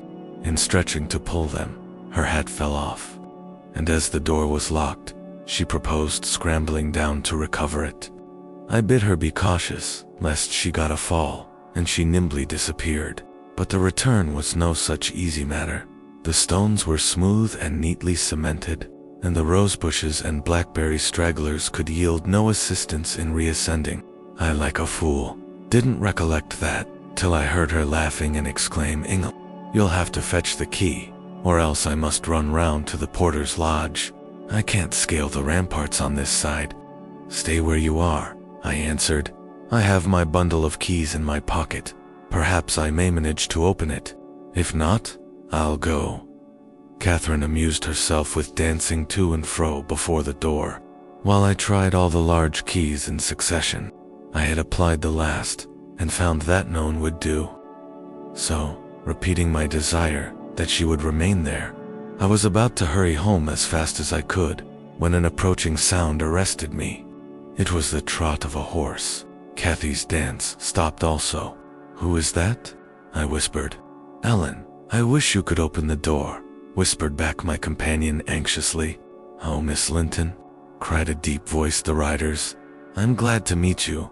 Don't be in haste to enter, for I have an explanation to ask and obtain." "I shan't speak to you, Mr. Heathcliff," answered Catherine. "Papa says you are a wicked man, and you hate both him and me, and Ellen says the same." "That is nothing to the purpose," said Heathcliff. He it was. "I don't hate my son, I suppose, and it is concerning him that I demand your attention." "Yes, you have cause to blush. 2 or 3 months since, were you not in the habit of writing to Linton? Making love in play, eh?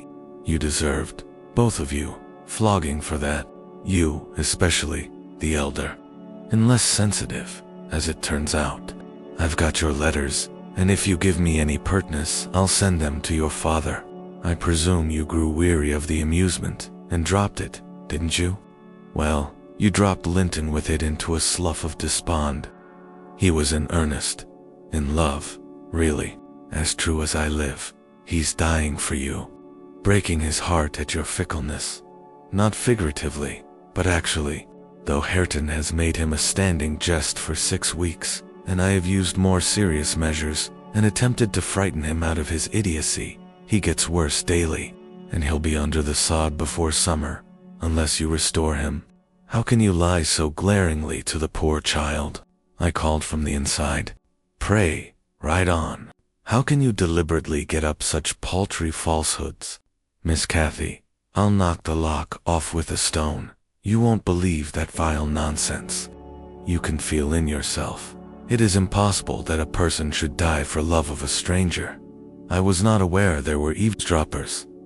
Muttered the detected villain. "Worthy Mrs. Dean, I like you, but I don't like your double-dealing," he added aloud.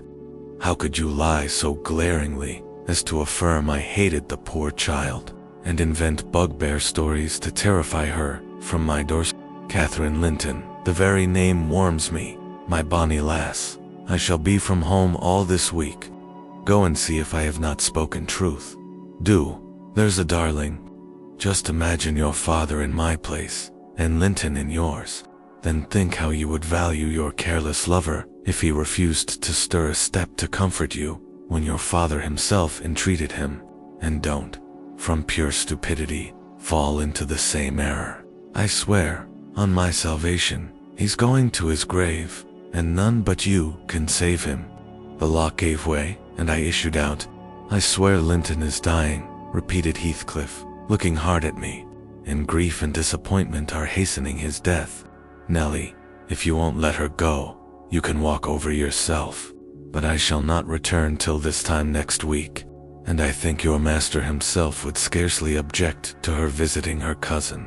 "Come in," said I, taking Cathy by the arm and half forcing her to re-enter, for she lingered, viewing with troubled eyes the features of the speaker, too stern to express his inward deceit. He pushed his horse close, and, bending down, observed Miss Catherine, "I'll own to you that I have little patience with Linton, and Hareton and Joseph have less. I'll own that he's with a harsh set. He pines for kindness, as well as love, and a kind word from you would be his best medicine. Don't mind Mrs. Dean's cruel cautions, but be generous, and contrive to see him. He dreams of you day and night, and cannot be persuaded that you don't hate him, since you neither write nor call." I closed the door and rolled a stone to assist the loosened lock in holding it, and spreading my umbrella, I drew my charge underneath, for the rain began to drive through the moaning branches of the trees, and warned us to avoid delay. Our hurry prevented any comment on the encounter with Heathcliff as we stretched towards home, but I divined instinctively that Catherine's heart was clouded now in double darkness. Her features were so sad, they did not seem hers. She evidently regarded what she had heard as every syllable true. The master had retired to rest before we came in. Cathy stole to his room to inquire how he was. He had fallen asleep. She returned and asked me to sit with her in the library. We took our tea together, and afterwards she lay down on the rug and told me not to talk, for she was weary. I got a book and pretended to read.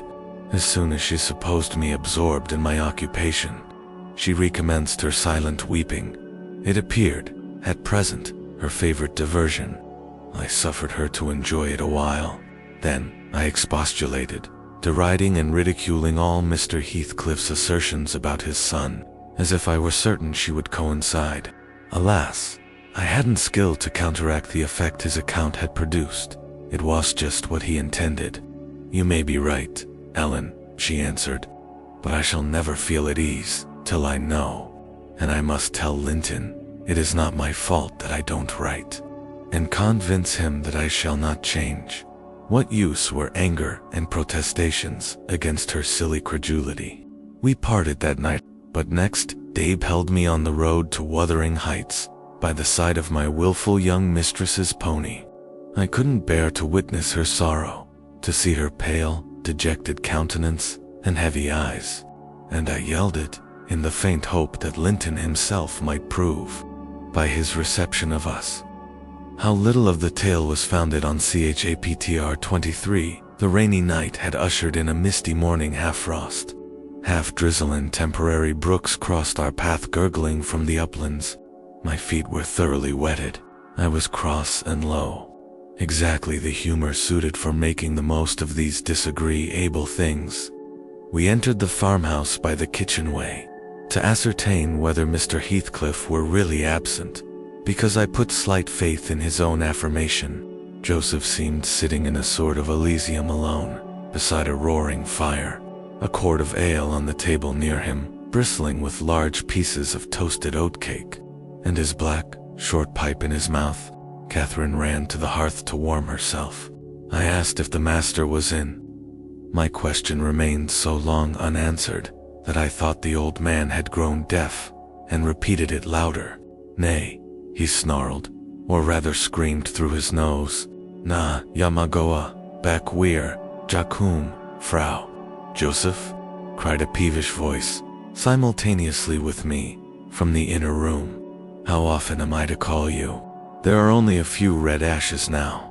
Joseph, come this moment." Vigorous puffs and a resolute stare into the grate declared he had no ear for this appeal.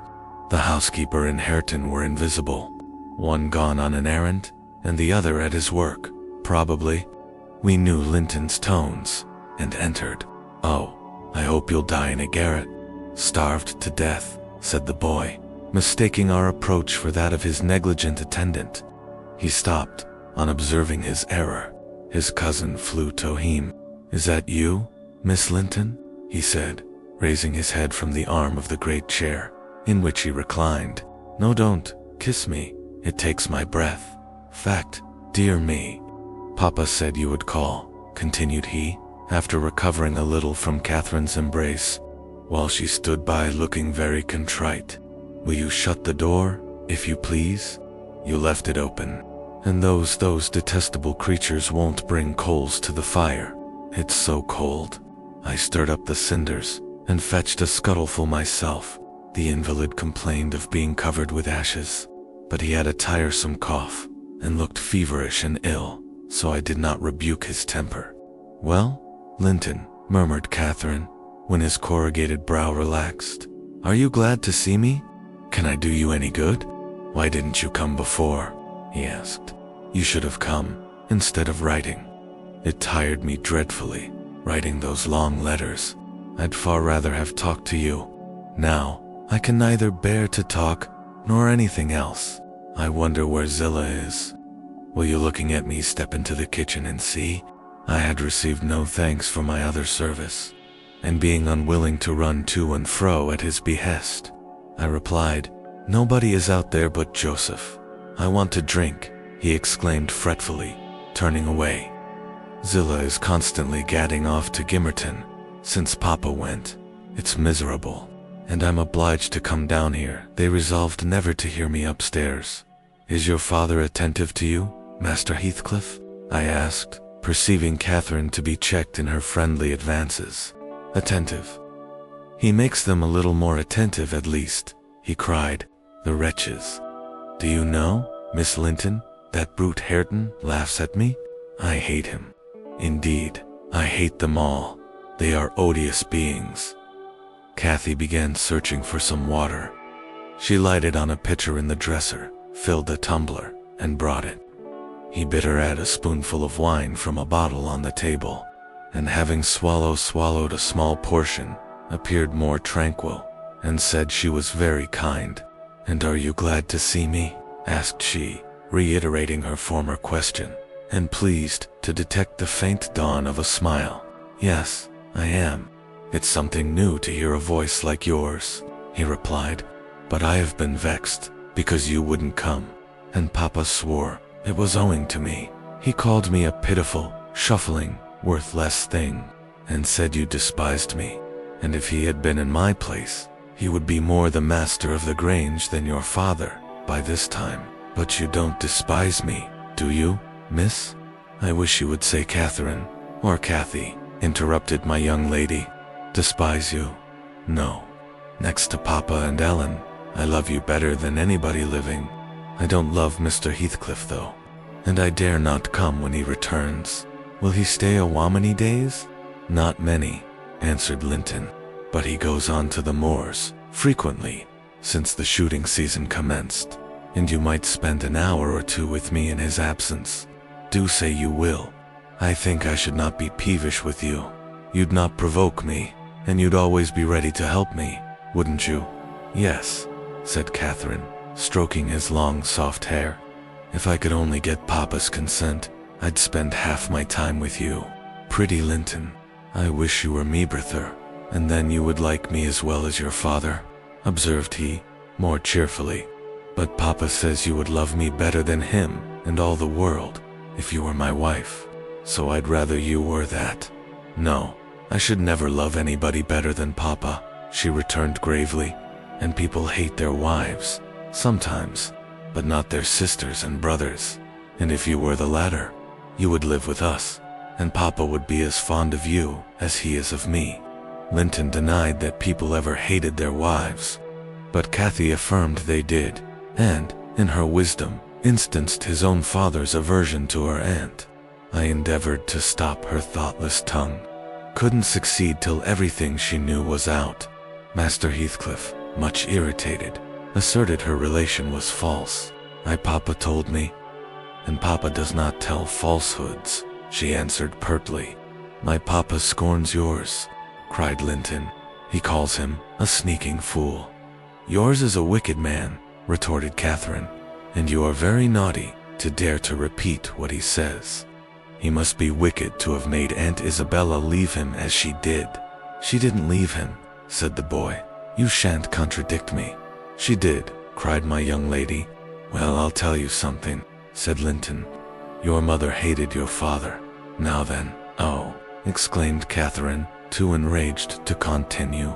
"And she loved mine," added he. "You little liar. I hate you now," she panted, and her face grew red with passion. She did, sang Linton, sinking into the recess of his chair, and leaning back his head to enjoy the agitation of the other disputant, who stood behind. "Hush, Master Heathcliff," I said. "That's your father's tale, too, I suppose." "It isn't. You hold your tongue," he answered. She did, Catherine. She did. Kathy, beside herself, gave the chair a violent push, and caused him to fall against one arm. Who was immediately seized by a suffocating cough that soon ended his triumph. It lasted so long that it frightened even me. As to his cousin, she wept with all her might, aghast at the mischief she had done, though she said nothing. I held him till the fight hosted itself. Then he thrust me away, and leant his head down silently. Catherine quelled her lamentations also, took a seat opposite, and looked solemnly into the fire. "How do you feel now, Master Heathcliff?" I inquired, after waiting 10 minutes. "I wish she felt as I do," he replied. "Spiteful, cruel thing. Hareton never touches me. He never struck me in his life. And I was better today." And there his voice died in a whimper. "I didn't strike you," muttered Kathy, chewing her lip to prevent another burst of emotion. He sighed and moaned like one under great suffering, and kept it up for a quarter of an hour, on purpose to distress his cousin apparently. For when Everick caught a stifled sob from her, he put renewed pen and pathos into the inflections of his voice. "I'm sorry I hurt you, Linton," she said at length, racked beyond endurance. "But I couldn't have been hurt by that little push, and I had no idea that you could either. You're not much, are you, Linton? Don't let me go home thinking I've done you harm. Answer. Speak to me." "I can't speak to you," he murmured. "You've hurt me so that I shall lie awake all night choking with this cough. If you had it, you'd know what it was, but you'll be comfortably asleep while I'm in agony and nobody near me. I wonder how you would like to pass those fearful nights." And he began to wail aloud, for very pity of, "Since you are in the habit of passing dreadful nights," I said, "it won't be Miss who spoils your ease. You'd be the same had she never come. However, she shall not disturb you again, and perhaps you'll get quieter when we leave you." "Must I go?" asked Catherine dolefully, bending over him. "Do you want me to go, Linton?" "You can't alter what you've done," he replied pettishly, shrinking from her. "Unless you alter it for the worse, by teasing me into a fever." "Well then, I must go," she repeated. "Let me alone, at least," said he. "I can't bear your talking." She lingered, and resisted my persuasions to departure a tiresome while. But as he neither looked up nor spoke, she finally made a movement to the door, and I followed. We were recalled by a scream. Linton had slid from his seat onto the hearthstone, and lay writhing in the mere perverseness of an indulged plague of a child. Determined to be as grievous and harassing as it can, I thoroughly gauged his disposition from his behavior, and saw at once it would be folly to attempt humoring him. Not so my companion. She ran back in terror, knelt down, and cried, and soothed, and entreated, till he grew quiet from lack of breath, by no means from compunction at distressing her. "I shall lift him on to the settle," I said, "and he may roll about as he pleases. We can't stop to watch him. I hope you are satisfied, Miss Cathy, that you are not the person to benefit him, and that his condition of health is not occasioned by attachment to you. Now, then, there he is. Come away. As soon as he knows there is nobody by to care for his nonsense, he'll be glad to lie still." She placed a cushion under his head and offered him some water. He rejected the latter and tossed uneasily on the former, as if it were a stone or a block of wood. She tried to put it more comfort, ably. "I can't do with that," he said. "It's not high enough." Catherine brought another to lay above it. "That's too high," murmured the provoking thing. "How must I arrange it, then?" she asked despairing. He twined himself up to her, as she half knelt by the settle, and converted her shoulder into a support. "No, that won't do," I said. "You'll be content with the cushion, Master Heathcliff. Miss has wasted too much time on you already. We cannot remain 5 minutes longer." Yes, we can," replied Cathy. "He's good and patient now. He's beginning to think I shall have far greater misery than he will tonight, if I believe he is the worse for my visit. And then I dare not come again. Tell the truth about it, Linton, for I mustn't come if I have hurt you." 6. "You must come to cure me," he answered. "You ought to come because you have hurt me. You know you have extremely. I was not as ill when you entered as I am at present, was I? But you've made yourself ill by crying and being in a passion." "I didn't do it all," said his cousin. "However, we'll be friends now, and you want me. You would wish to see me sometimes, really?" "I told you I did," he replied impatiently. "Sit on the settle and let me lean on your knee. That's as Mama used to do, whole afternoons together.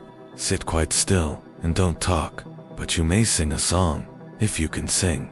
Or you may say a nice, long, interesting ballad, one of those you promised to teach me, or a story. I'd rather have a ballad, though. Begin." Catherine repeated the longest she could remember. The employment pleased both mightily. Linton would have another, and after that, another, notwithstanding my strenuous objections. And so they went on until the clock struck 12, and we heard Hareton in the court, returning for his dinner. And tomorrow, Catherine, will you be here tomorrow? Asked young Heathcliff, holding her frock as she rose reluctantly. 6 no, I answered, nor next day neither. She, however, gave a different response, evidently, for his forehead cleared as she stooped and whispered in his ear. You won't go tomorrow, recollect, miss, he commenced, when we were out of the house. You are not dreaming of it, are you? She smiled.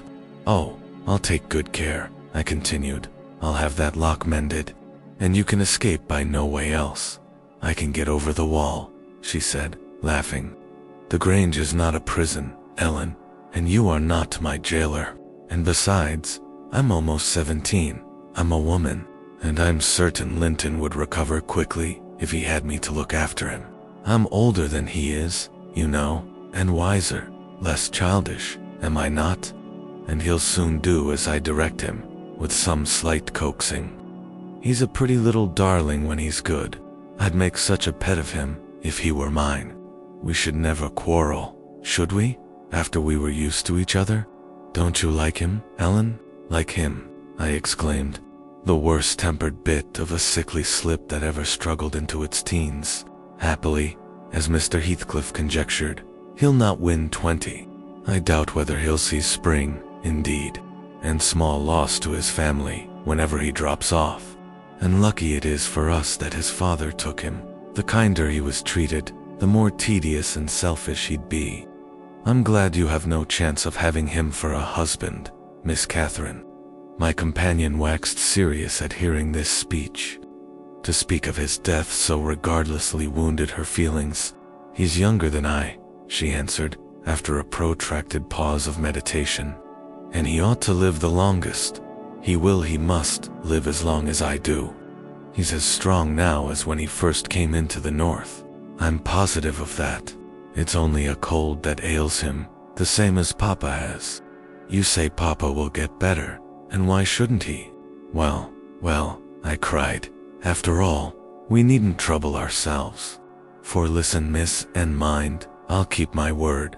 If you attempt going to Wuthering Heights again, with or without me, I shall inform Mr. Linton. And, unless he allow it, the intimacy with your cousin must not be revived. It has been revived, muttered Cathy sulkily. Must not be continued then, I said. We'll see, was her reply, and she set off at a gallop, leaving me to toil in the rear. We both reached home before our dinner time. My master supposed we had been wandering through the park, and therefore he demanded no explanation of our absence. As soon as I entered, I hastened to change my soaked shoes and stockings. But sitting such a while at the Heights had done the mischief. On the succeeding morning I was laid up, and during 3 weeks I remained incapacitated for attending to my duties, a calamity never experienced prior to that period, and never, I am thankful to say, since. My little mistress behaved like an angel in coming to wait on me and cheer my solitude. The confinement brought me exceedingly low. It is wearisome to a stirring, active body, but few have slighter reasons for complaint than I had. The moment Catherine left Mr. Linton's room, she appeared at my bedside. Her day was divided between us. No amusement usurped a minute. She neglected her meals, her studies, and her play, and she was the fondest nurse that ever watched. She must have had a warm heart, when she loved her father so, to give so much to me. I said, her days were divided between us, but the master retired early, and I generally needed nothing after 6 o'clock. Thus the evening was her own. Poor thing.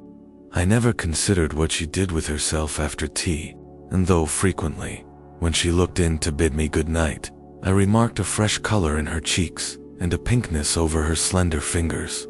Instead of fancying the hue borrowed from a cold ride across the moors, I laid it to the charge of a hot fire in the library. The close of 3 weeks. I was able to quit my chamber and move about the house, and on the first occasion of my sitting up in the evening, I asked Catherine to read to me, because my eyes were weak. We were in the library, the master having gone to bed. She consented, rather unwillingly, I fancied, and imagining my sort of books did not suit her, I bid her please herself in The Choice of Hut. She perused. She selected one of her own favorites, and got forward steadily about an hour. Then came frequent questions. Ellen, are not you tired? Hadn't you better lie down now? You'll be sick, keeping up so long, Ellen. No, dear, I'm not tired, I returned continually. Perceiving me immovable, she essayed another method of showing her disrelish for her occupation.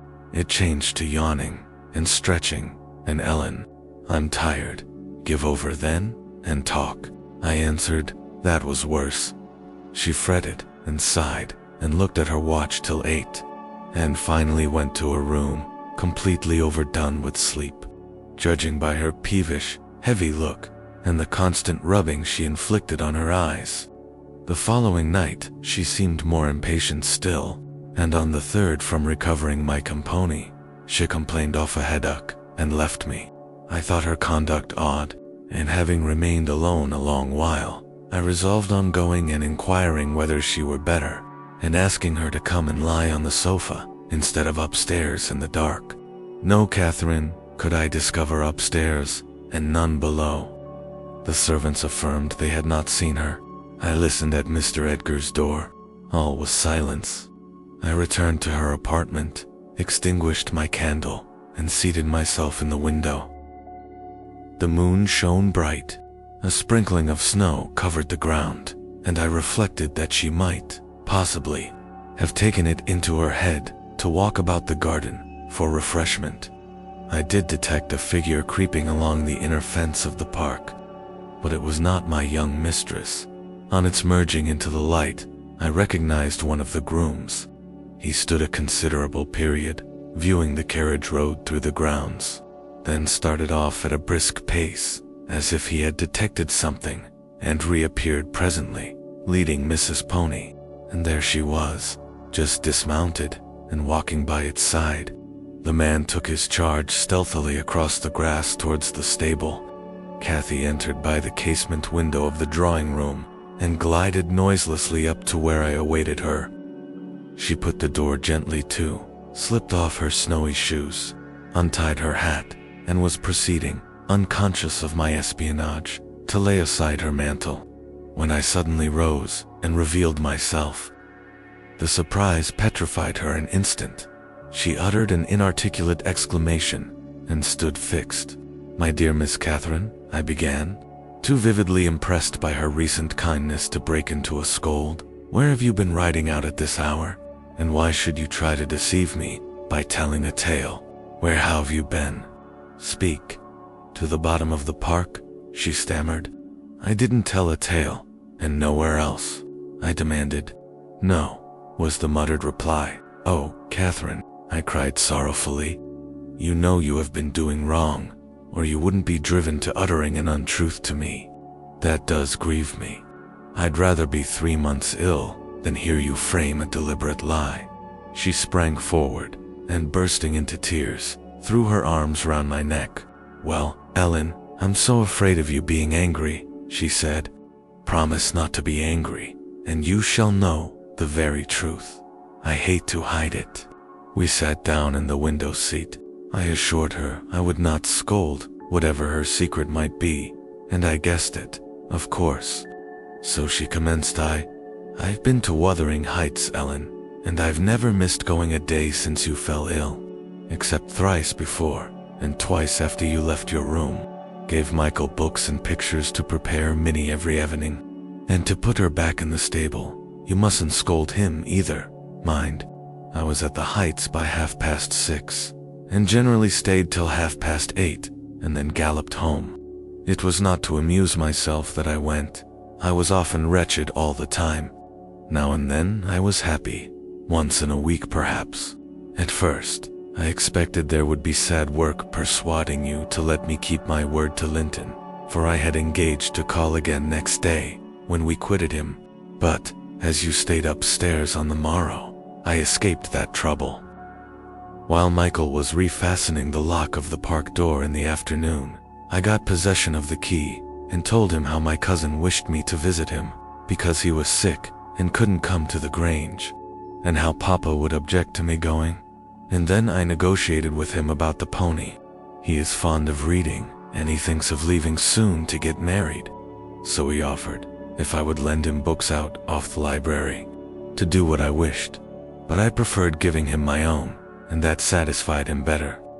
6. On me second visit, Linton seemed in lively spirits, and Zillah, that is their housekeeper, made us a clean room and a good fire, and told us that, as Joseph was out at a prayer meeting and Hareton Earnshaw was off with his dogs robbing our woods of pheasants, as I heard afterwards, we might do what we liked.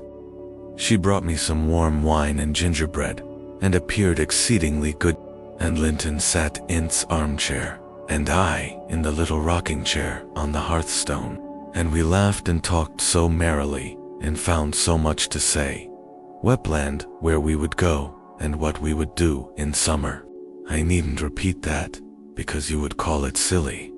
One time, however, we were near quarreling. He said the pleasantest manner of spending a hot July day was lying from morning till evening on a bank of heath in the middle of the moors, with the bees humming dreamily about among the bloom, and the larks singing high up overhead, and the blue sky and bright sun shining steadily and cloudlessly, was his most perfect idea of heaven's happiness.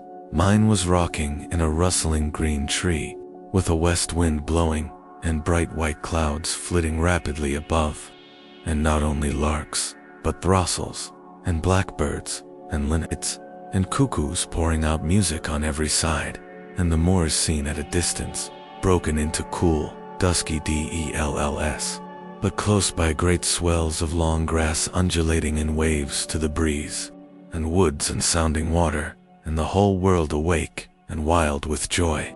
He wanted all to lie in an ecstasy of peace. He wanted all to sparkle and dance in a glow.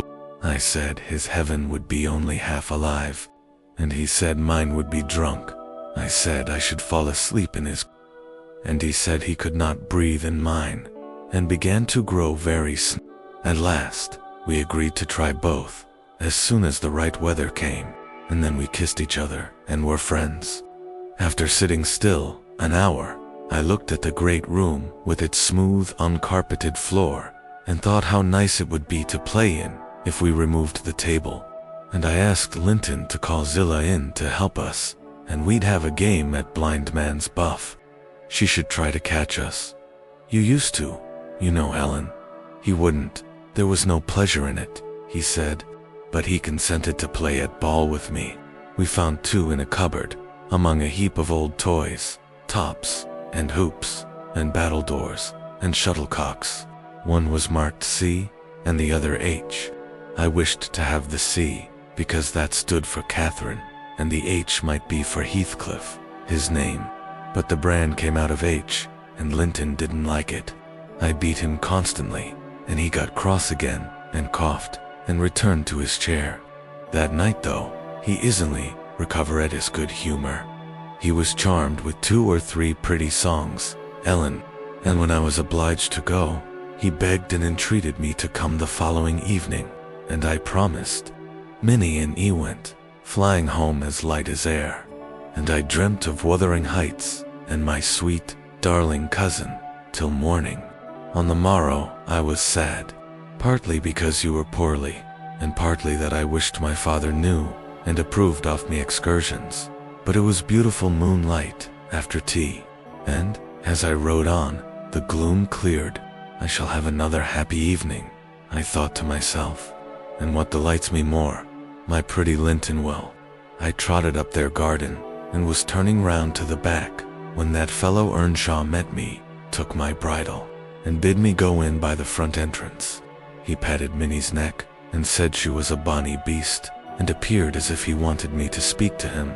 I only told him to leave my horse alone, or else it would kick him. He answered in his vulgar accent, it wouldn't do Mitch hurt if it did, and surveyed its legs with a smile. I was half inclined to make it try.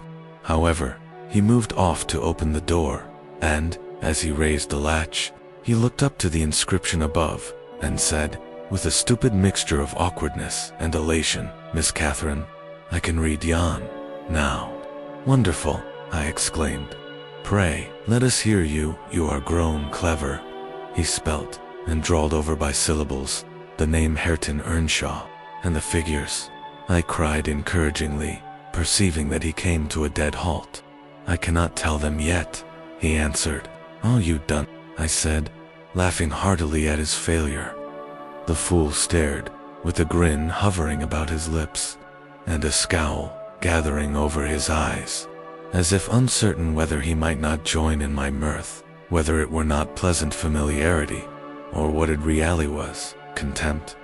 I settled his doubts by suddenly retrieving my gravity and desiring him to walk away, for I came to see Linton, not him. He reddened. I saw that by the moonlight, dropped his hand from the latch, and skulked off, a picture of mortified vanity. He imagined himself to be as accomplished as Linton, I suppose, because he could spell his own name, and was marvelously discomfited that I didn't think the same. "Stop, Miss Catherine, dear," I interrupted. "I shall not scold, but I don't like your conduct there. If you had remembered that Hareton was your cousin as much as Master Heathcliff, you would have felt how improper it was to behave in that way. At least, it was praiseworthy ambition for him to desire to be as accomplished as Linton, and probably he did not learn merely to show off. You had made him ashamed of his ignorance before, I have no doubt, and he wished to remedy it and please you. To sneer at his imperfect attempt was very bad breeding. Had you been brought up in his circumstances, would you be less rude? He was as quick and as intelligent a child as ever you were, and I'm hurt that he should be despised now, because that base Heathcliff has treated him so unjustly. Well, Ellen, you won't cry about it, will you?" But she exclaimed, surprised at my earnestness, "Wait, and you shall hear if he conned his ABC to please me, and if it were worthwhile being civil to the brute." I entered. Linton was lying on the settle, and half got up to welcome me. "I'm ill tonight, Catherine, love," he said, "and you must have all the talk, and let me listen. Come and sit by me. I'll be back soon. I'll make you promise again, and I'll make you promise again. Before you go." I knew now that I mustn't tease him, as he was ill, and I spoke softly and put no questions, and avoided irritating him in any way. I had brought some of my nicest books for him. He asked me to read a little of one, and I was about to comply, when Earnshaw burst the door open, having gathered venom with reflection. He advanced direct to us, seized Linton by the arm, and swung him off the seat. "Get to thy own room," he said, in a voice almost inarticulate with passion, and his face looked swelled and furious. "Take her there if she comes to see thee. Thou shalt keep me out of this. Begone, wi, the both." He swore at us, and left Linton no time to answer, nearly throwing him into the kitchen, and he clenched his fist as I followed, seemingly longing to knock me down. I was afraid for a moment, and I let one volume fall. He kicked it after me, and shut us out. I heard a malignant, crackly laugh by the fire, and turning, beheld that odious Joseph standing, rubbing his bony hands, and quivering. I was sure he'd sarve thee out. He's a grand lad. He's getting tea-rate sperrit in him. He knows, he knows, as weel as I do, who sud bt meester, yonder ek. He made the skift properly. Ek, where must we go? I asked of my cousin, disregarding the old wretch's mockery. Linton was white and trembling. He was not pretty then, Ellen. Oh no, he looked frightful, for his thin face and large eyes were wrought into an expression of frantic, powerless fury. I grasped the handle of the door and shook it. It was fastened inside. "If you don't let me in, I'll kill you. If you don't let me in, I'll kill you." He rather shrieked than said, "Devil, devil, I'll kill you, I'll kill you." Joseph uttered his croaking laugh again. "There, that's he cried. "That's father. We've a lost summit, oh, either side in us. Never heed, Hareton, lad do not. Be feared cannot get it. The eye took hold of Linton's hands, and tried to pull him away, but he shrieked so shockingly that I not proceed. At last his cries were choked by a dreadful fit of coughing. Blood gushed from his mouth, and he fell on the ground. I ran into the yard, sick with terror, and called for Zillah as loud as I could. She soon heard me. She was milking the cows in a shed behind the barn, and hurrying from her work, she inquired what there was to do. I hadn't breath to explain. Dragging her in, I looked about for Linton. Earnshaw had come out to examine the mischief he had caused, and he was then conveying the poor thing upstairs. Zillah and I ascended after him, but he stopped me at the top of the steps and said I shouldn't go in. I must go home. I exclaimed that he had killed Linton, and I would enter. Joseph locked the door and declared I should do no such stuff, and asked me whether I were banned to be as mad as him. I stood crying till the housekeeper reappeared. She affirmed he would be better in a bit, but he couldn't do with that shrieking and din, and she took me and nearly carried me into the house. Ellen, I was ready to tear my hair off my... I sobbed and wept so that my eyes were almost blind, and the ruffian you have such sympathy with stood opposite, presuming every now and then to bid me wished, and denying that it was his fault, and, finally, frightened by my assertions that I would tell Papa, and that he should be put in prison and hanged, had commenced blubbering himself, and hurried out to hide his cowardly agitation. Still, I was not rid of him, when at length they compelled me to depart, and I had got some 100 yards off the premises. He suddenly issued from the shadow of the roadside, and checked Minnie and took hold of me. "Miss Catherine, I'm ill-grieved," he began, "but it's rather too bad I gave him a cut with my whip, thinking perhaps he would murder me." He let go, thundering one of his horrid curses, and I galloped home more than half out of my senses. I didn't bid you good night that evening, and I dreaded and go to Wuthering Heights the next. I wished to go exceedingly, but I was strangely excited, and dreaded to hear that Linton was dead, sometimes shuddered at the thought of encounter. On the third day I took courage, at least I couldn't bear longer suspense, and stole off once more. I went at 5 o'clock, and walked, fancying I might manage to creep into the house, and up to Linton's room, unobserved. However, the dogs gave notice of my approach. Zillah received me, and saying the lad was mending nicely, showed me into a small, tidy, carpeted apartment, where, to my inexpressible joy, I beheld Linton laid on a little sofa, reading one of my books. But he would neither speak to me, nor look at me, through a whole hour. Ellen, he has such an unhappy temper, and what quite confounded me, when he did open his mouth, it was to utter the falsehood that I had occasioned the uproar, and Hareton was not to blame. Unable to reply, except passionately, I got up and walked from the room. He sent after me a faint "Catherine." He did not reckon on being answered so, but I wouldn't turn back, and the morrow was the second day on which I stayed at home, nearly determined to visit him no more. But it was so miserable going to bed and getting up, and never hearing anything about him, that my resolution melted into air before it was properly formed. It had appeared wrong to take the journey once. Now it seemed wrong to refrain. Michael came to ask if he must saddle Minnie. I said yes, and considered myself doing a duty as she bore me over the hills. I was forced to pass the front windows to get to the court. It was no use trying to conceal my presence. "Young master is in the house," said Zillah, as she saw me making for the parlor. I went in. Earnshaw was there also, but he quitted the room directly. Linton sat in the great armchair, half asleep. Walking up to the fire, I began in a serious tone, partly meaning it to be true, as, "You don't like me, Linton, and as you think I come on purpose to hurt you, and pretend that I do so every time, this is our last meeting. Let us say goodbye, and tell Mr. Heathcliff that you have no wish to see me, and that he mustn't invent any more falsehoods on the subject. Sit down and take your hat off, Catherine," he answered. You are so much happier than I am. You ought to be better.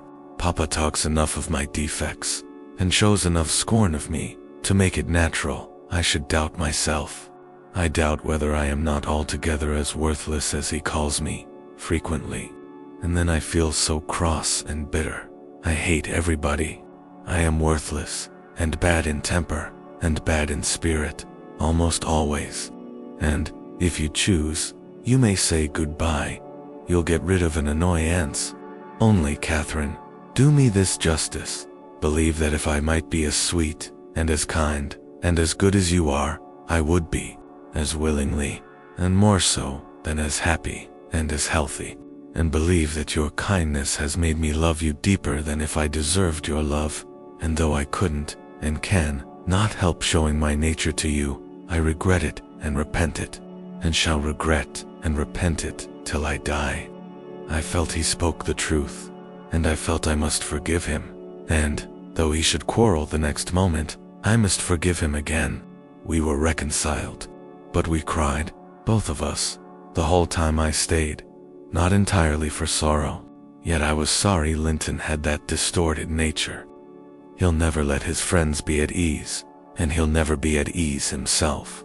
I have always gone to his little parlor, since that night, because his father returned the day after. About 3 times, I think. We have been merry and hopeful, as we were the first evening. The rest of my visits were dreary and troubled, now with his selfishness and spite, and now with his sufferings.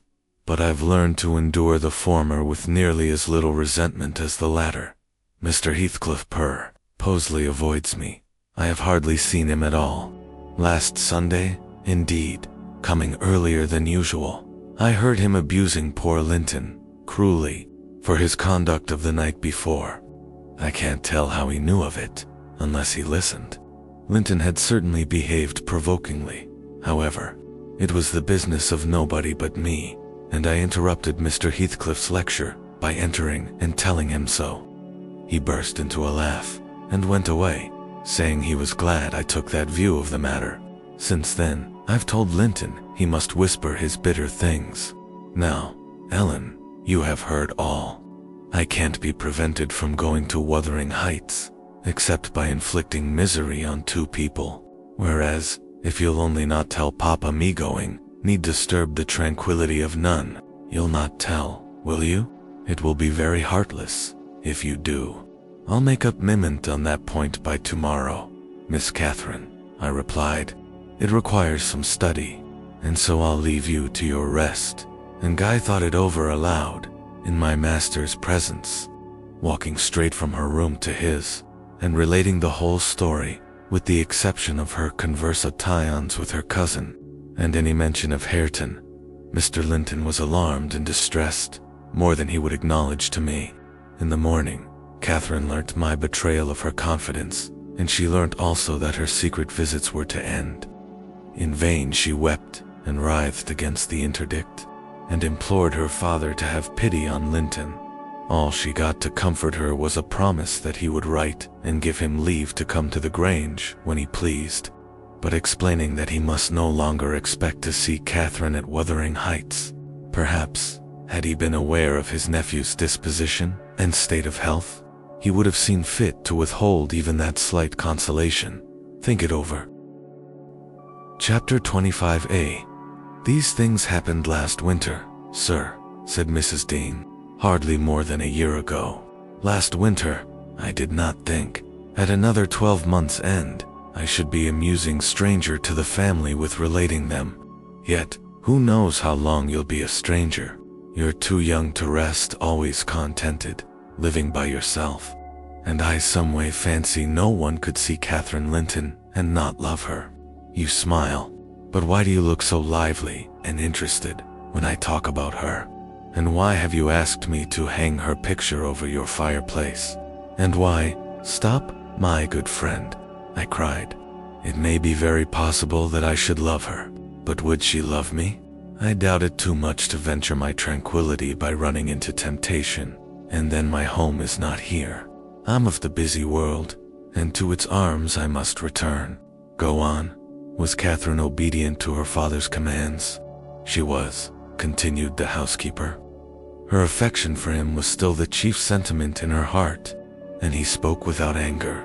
He spoke in the deep tenderness of one about to leave his treasure amid perils and foes, where his remembered words would be the only aid that he could bequeath to guide her. He said to me, a few days afterwards, "I wish my nephew would write, Ellen, or call.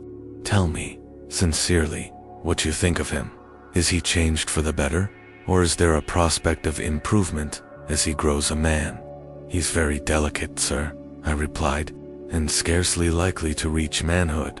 But this I can say, he does not resemble his father. And if Miss Catherine had the misfortune to marry him, he would not be beyond her control unless she were extremely and foolishly indulgent. However, master, you'll have plenty of time to get acquainted with him and see whether he would suit her. It wants 4 years and more to his being of age." Edgar sighed and, walking to the window, looked out towards Gimmerton Kirk. It was a misty afternoon, but the February sun shone dimly, and we could just distinguish the 2 fir trees in the yard and the sparely scattered gravestones. "I've prayed often," he half soliloquized, "for the approach of what is coming, and now I begin to shrink and fear it. I thought the memory of the hour I came down that glen a bridegroom would be less sweet than the anticipation that I was soon, in a few months, or possibly weeks, to be carried up and laid in its lonely hollow. Ellen, I've been very happy with my little Kathy. Through winter nights and summer days, she was a living hope at my side, but I've been as happy musing by myself among those stones, under that old church, lying, through the long June evenings, on the green mound of her mother's grave, and wishing yearning for the time when I might lie beneath it. What can I do for Kathy? How must I quit her? I'd not care one moment for Linton being Heathcliff's son, nor for his taking her from me, if he could console her for my loss. I'd not care that Heathcliff gained his ends, and triumphed in robbing me of my last blessing. But should Linton be unworthy only a feeble tool to his father, I cannot abandon her to him, and, hard though it be to crush her buoyant spirit, I must persevere in making her sad while I live, and leaving her solitary when I die. Darling, I'd rather resign her to God, and lay her in the earth before me." "Resign her to God as it is, sir," I answered, "and if he should lose you, which may he forbid under his providence, I'll stand her friend and counselor to the last. Miss Catherine is a good girl. I don't fear that she will go willfully wrong, and people who do their duty are always finely rewarded." Spring advanced, yet my master gathered strength, though he resumed his walks in the grounds with his daughter. To her inexperienced notions, this itself was a sign of convalescence. And then his cheek was often flushed, and his eyes were bright. She felt sure of his recovering. On her 17th birthday, he did not visit the churchyard. It was raining, and I observed, "You'll surely not go out tonight, sir?" He answered, "No, I'll defer it this year a little longer." He wrote again to Linton, expressing his great desire to see him, and, had the invalid been present able, I've no doubt his father would have permitted him to come. As it was, being instructed, he returned an answer, intimating that Mr. Heathcliff objected to his calling at the Grange, but his uncle's kind remembrance delighted him, and he hoped to meet him sometimes in his rambles, and personally to petition that his cousin and he might not remain long so utterly divided. That part of his letter was simple, and probably his own. Heathcliff knew he could plead eloquently for Catherine's company then. "I do not ask," he said, "that she may visit here, but am I never to see her, because my father forbids me to go to her home, and you forbid her to come to mine? Do now and then ride with her towards the heights, and let us exchange a few words in your presence. We have done nothing to deserve this separation, and you are not angry with me. You have no reason to dislike me. You allow yourself, dear uncle. Send me a kind note tomorrow, and leave to join you anywhere you please, except at Thrushcross Grange. I believe an interview would convince you that my father's character is not mine, He affirms I am more your nephew than his son, and though I have faults which render me unworthy of Catherine, she has excused them, and for her sake, you should also. You inquire after my health, it is better. But while I remain cut off from all hope, no relearned, doomed to solitude, or the society of those who never did and never will like me, how can I be cheerful and well? Edgar, though he felt for the boy, could not consent to grant his request, because he could not accompany Catherine. He said, in summer, perhaps, they might meet. Meantime, he wished him to continue writing at intervals, and engaged to give him what advice and comfort he was able by letter. Being well aware of his hard position in his family, Linton complied, and had he been unrestrained, would probably have spoiled all by filling his epistles with complaints and lamentations. But his father kept a sharp watch over him, and, of course, insisted on every line that my master sent being shown. So, instead of penning his peculiar personal sufferings and distresses, the themes constantly uppermost in his thoughts, he harped on the cruel obligation of being held asunder from his friend and love, and gently intimated that Mr. Linton must allow an interview soon, or he should fear he was purposely deceiving him with empty promises. Cathy was a powerful ally at home, and between them, they at length persuaded my master to acquiesce in their having a ride or a walk together about once a week, under my guardianship and on the moors nearest the Grange. For June found him still declining, though he had set aside yearly a portion of his income for my young lady's fortune. He had a natural desire that she might retain, or at least return, in a short time to the house of her ancestors, and he considered her only prospect of doing that was by a union with his heir. He had no idea that the latter was failing almost as fast as himself, nor had anyone, I believe. No doctor visited the Heights, and no one saw Master Heathcliff to make report of his condition among us. I, for my part, began to fancy my forebodings were false, and that he must be actually rallying when he mentioned riding and walking on the moors, and seemed so earnest in pursuing his object. I could not picture a father treating a dying child as tyrannically and wickedly as I afterwards learned Heathcliff had treated him. To compel this apparent eagerness, his efforts redoubling the more imminently his avaricious and unfeeling plans were threatened with defeat by death. Chapter 26. Summer was already past its prime, when Edgar reluctantly yielded his assent to their entreaties, and Catherine and I set out on our first ride to join her cousin.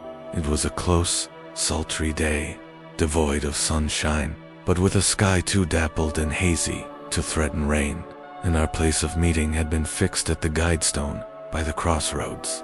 On arriving there, however, a little herd boy, dispatched as a messenger, told us that Maester Linton were just this side Heights, and head B. Mitch obliged to us to gang on a bit farther. Then Master Linton has forgot the first injunction, his uncle, I observed. He bid us keep on the Grange land, and here we are off at once. Well, we'll turn our horses' heads round when we reach him, answered Mac. Our excursion shall lie towards home. But when we reached him, and that was scarcely a quarter of a mile from his own door, we found he had no horse, and we were forced to dismount and leave ours to graze. He lay on the heath, awaiting our approach, and did not rise till we came within a few yards. Then he walked so feebly, and looked so pale, that I immediately exclaimed, "Why, Master Heathcliff, you are not fit for enjoying a ramble this morning. How ill you do look." Catherine surveyed him with grief and astonishment. She changed the ejaculation of joy on her lips to one of alarm, and the congratulation on their long postponed meeting to an anxious inquiry whether he were worse than usual. Better, he panted, trembling and retaining her hand as if he needed its support, while his large blue eyes wandered timidly over her, the hollowness round them transforming to haggard wildness the languid expression they once possessed. "But you have been worse," persisted his cousin. "Worse than when I saw you last. You are thinner, Anne." "I'm tired," he interrupted hurriedly. "It is too hot for walking. Let us rest here. And, in the morning, I often feel sick. Papa says I grow so fast."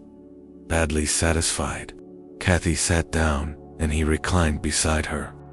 "This is something like your paradise," said she, making an effort at cheerfulness. "You recollect the 2 days we agreed to spend in the place and way each thought pleasantest. This is nearly yours, only there are clouds. But then they are so soft and mellow. It is nicer than sunshine. Next week, if you can, we'll ride down to the Grange Park and try mine." Linton did not appear to remember what she talked of, and he had evidently great difficulty in sustaining any kind of conversation. His lack of interest in the subjects she started, and his equal incapacity to contribute to her entertainment, were so obvious that she could not conceal her disappointment. An indefinite alteration had come over his whole person and manner. The pettishness that might be caressed into fondness had yielded to a listless apathy. There was less of the peevish temper of a child, which frets and teases on purpose to be soothed, and more of the self-absorbed moroseness of a confirmed invalid, repelling consolation, and ready to regard the good-humored mirth of others as an insult. Catherine perceived, as well as I did, that he held it rather a punishment than a gratification to endure our company, and she made no scruple of proposing, presently, to depart. That proposal, unexpectedly, roused Linton from his lethargy and threw him into a strange state of agitation. He glanced fearfully towards the heights, begging she would remain another half-hour at least. "But I think," said Kathy, "you'd be more comfortable at home than sitting here, and I cannot amuse you today, I see, by my tales and songs and chatter. You have grown wiser than I in these 6 months. You have little taste for my diversions now, or else, if I could amuse you, I'd willingly stay." "Stay to rest yourself," he replied. "And Catherine, don't think or say that I'm very unwell. It is the heavy weather and heat that make me dull, and I walked about, before you came, a great deal for me. Tell Uncle I'm in tolerable health, will you?" "I'll tell him that you say so, Linton." "I couldn't affirm that you are," observed my young lady, wondering at his pertinacious assertion of what was evidently an untruth.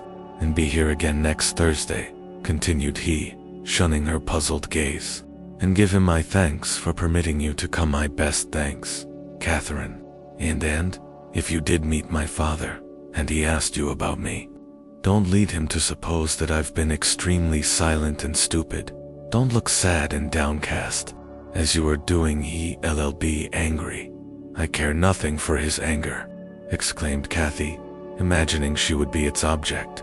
"Don't, but I do," said her cousin, shuddering. "Provoke him against me, Catherine, for he is very hard." "Is he severe to you, Master Heathcliff?" I inquired. "Has he grown weary of indulgence, and passed from passive to active hatred?" Linton looked at me, but did not answer, and, after keeping her seat by his side another 10 minutes, during which his head fell drowsily on his breast, and he uttered nothing except suppressed moans of exhaustion or pain, Kathy began to seek solace in looking for Bill, and sharing the produce of her researches with me. She did not offer them to him, for she saw further notice would only weary and annoy. "Is it half an hour now, Ellen?" she whispered in my ear, at last. "I can't tell why we should stay. He's asleep, and Papa will be wanting us back." "Well, we must not leave him asleep," I answered. "Wait till he wakes, and be patient. You were mighty eager to set off, but your longing to see poor Lintonus soon evaporated." "Why did he wish to see me?" returned Catherine, in his crossest humors. "Formerly, I liked him better than I do in his present curious mood. It's just as if it were a task he was compelled to perform this interview for fear his father should scold him. But I'm hardly going to come to give Mr. Heathcliff pleasure, whatever reason he may have for ordering Linton to undergo this penance.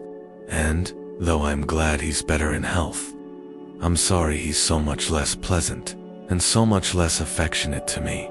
"You think he is better in health?" Then, I said. Yes, she answered.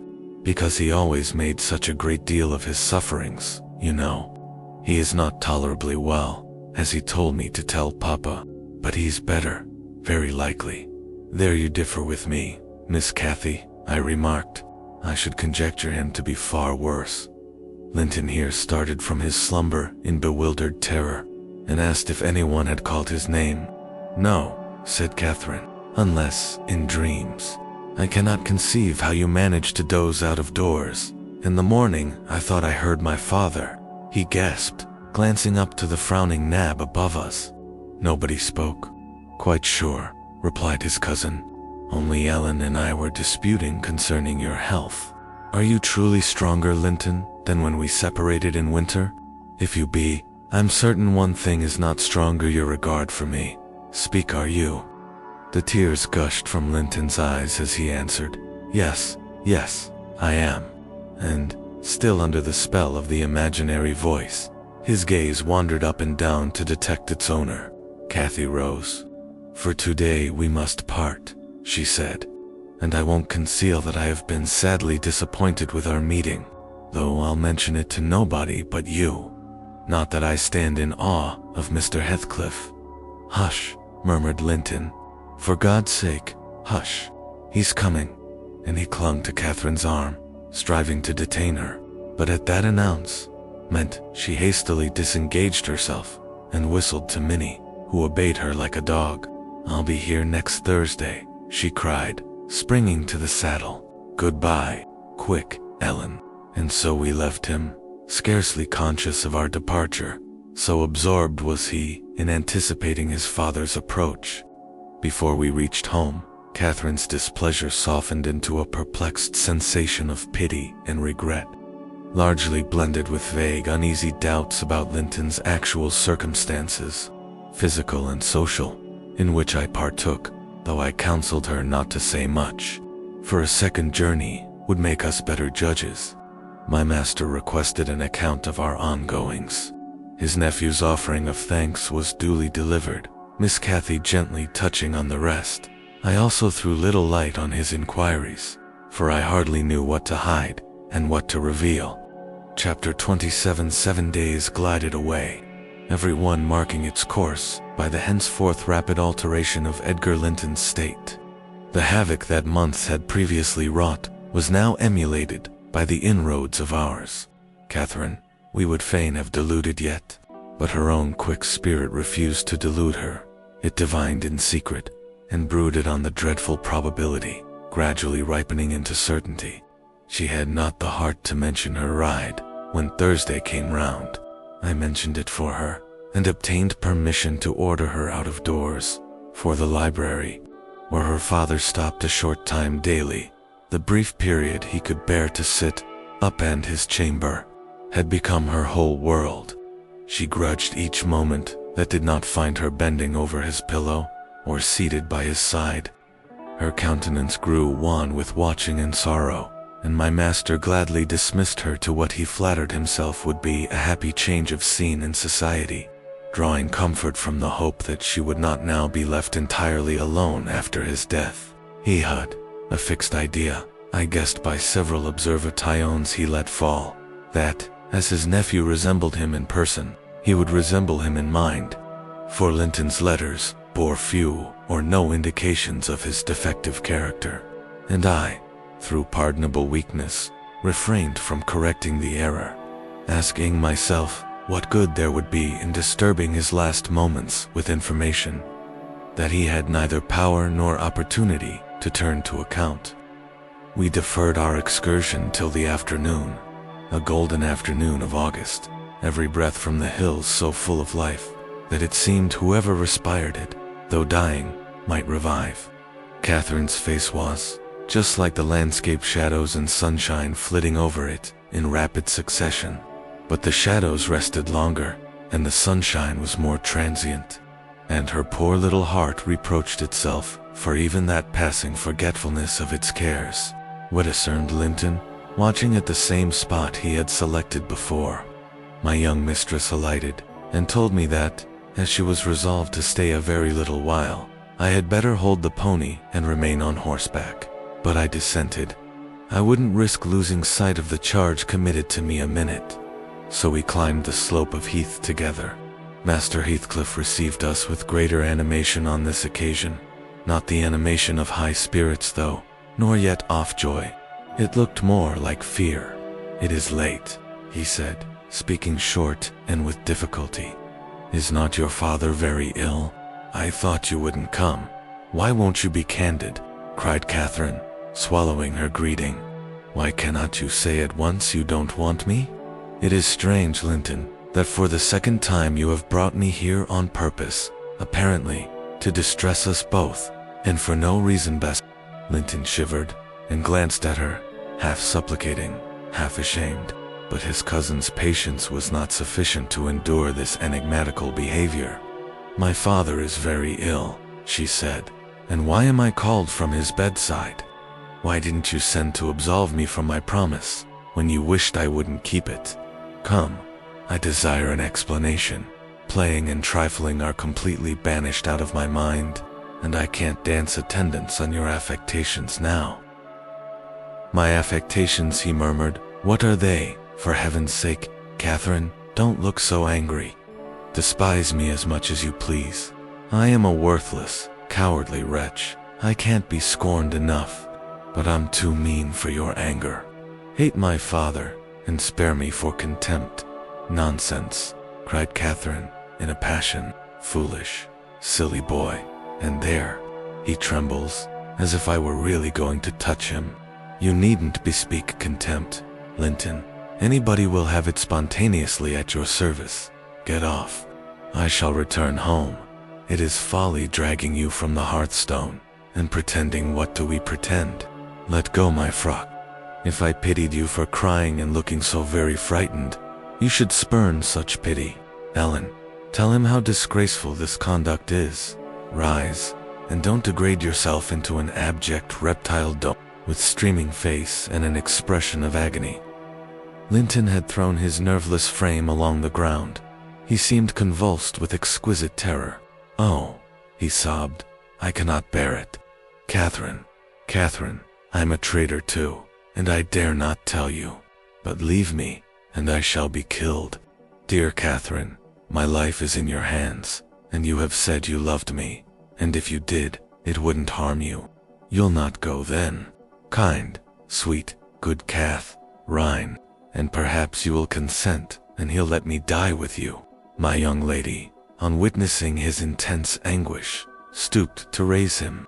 The old feeling of indulgent tenderness overcame her vexation, and she grew thoroughly moved and alarmed. "Consent to what?"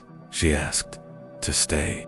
Tell me the meaning of this strange talk, and I will. You contradict your own words, and distract me. Be calm and frank, and confess at once all that weighs on your heart.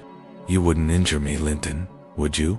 You wouldn't let any enemy hurt me, if you could prevent it. I'll believe you are a coward for yourself, but not a cowardly betrayer of your best friend." "But my father threatened me," gasped the boy, clasping his attenuated fingers, "and I dread him, I dread him. I dare not tell." "Oh, well," said Catherine, with scornful compassion, "keep your secret. I'm no coward. Save yourself. I'm not afraid." Her magnanimity provoked his tears. He wept wildly, kissing her supporting hands, and yet could not summon courage to speak out. I was cogitating what the mystery might be, and determined Catherine should never suffer, to benefit him, or anyone else, by my good will. When hearing a rustle among the ling, I looked up and saw Mr. Heathcliff almost close upon us, descending the heights. He didn't cast a glance towards my companions, though they were sufficiently near for Linton's sobs to be audible, but hailing me in the almost hearty tone he assumed to none besides, and the sincerity of which I couldn't avoid doubting. He said, "It is something to see you so near to my house, Nellie. How are you at the Grange? Let us hear. The rumor goes," he added in a lower tone, "that Edgar Linton is on his deathbed. Perhaps they exaggerate his illness." "No, my master is dying," I replied. "It is true enough. A sad thing it will be for us all, but a blessing for him. How long will he last, do you think? He asked. I don't know, I said. Because, he continued, looking at the two young people. Wower, fixed under his eye, Linton appeared as if he could not venture to stir or raise his head, and Catherine could not move, on his account, because that lad yonder seems determined to beat me, and I'd thank his uncle to be quick, and go before him. Hallo. Has the whelp been playing that game long? I did give him some lessons about sniveling. Is he pretty lively with Miss Linton, generally? Lively? No, has shown the greatest distress, I answered. To see him, I should say, that instead of rambling with his sweetheart on the hills, he ought to be in bed, under the hands of a doctor. He shall be, in a day or two, muttered Heathcliff. But first, get up, Linton. Get up, he shouted. Don't grovel on the ground there. Up, this moment. Linton Hodscompertree again, in another paroxysm of helpless fear, caused by his father's glance towards him, I suppose. There was nothing else to produce such humiliation. He made several efforts to obey, but his little strength was annihilated for the time, and he fell back again with a moan. Mr. Heathcliff advanced, and lifted him to lean against a ridge of turf. Now, said he, with curbed ferocity, I'm getting angry, and if you don't command that paltry spirit of yours, damn you, get up directly. I will, father, he panted.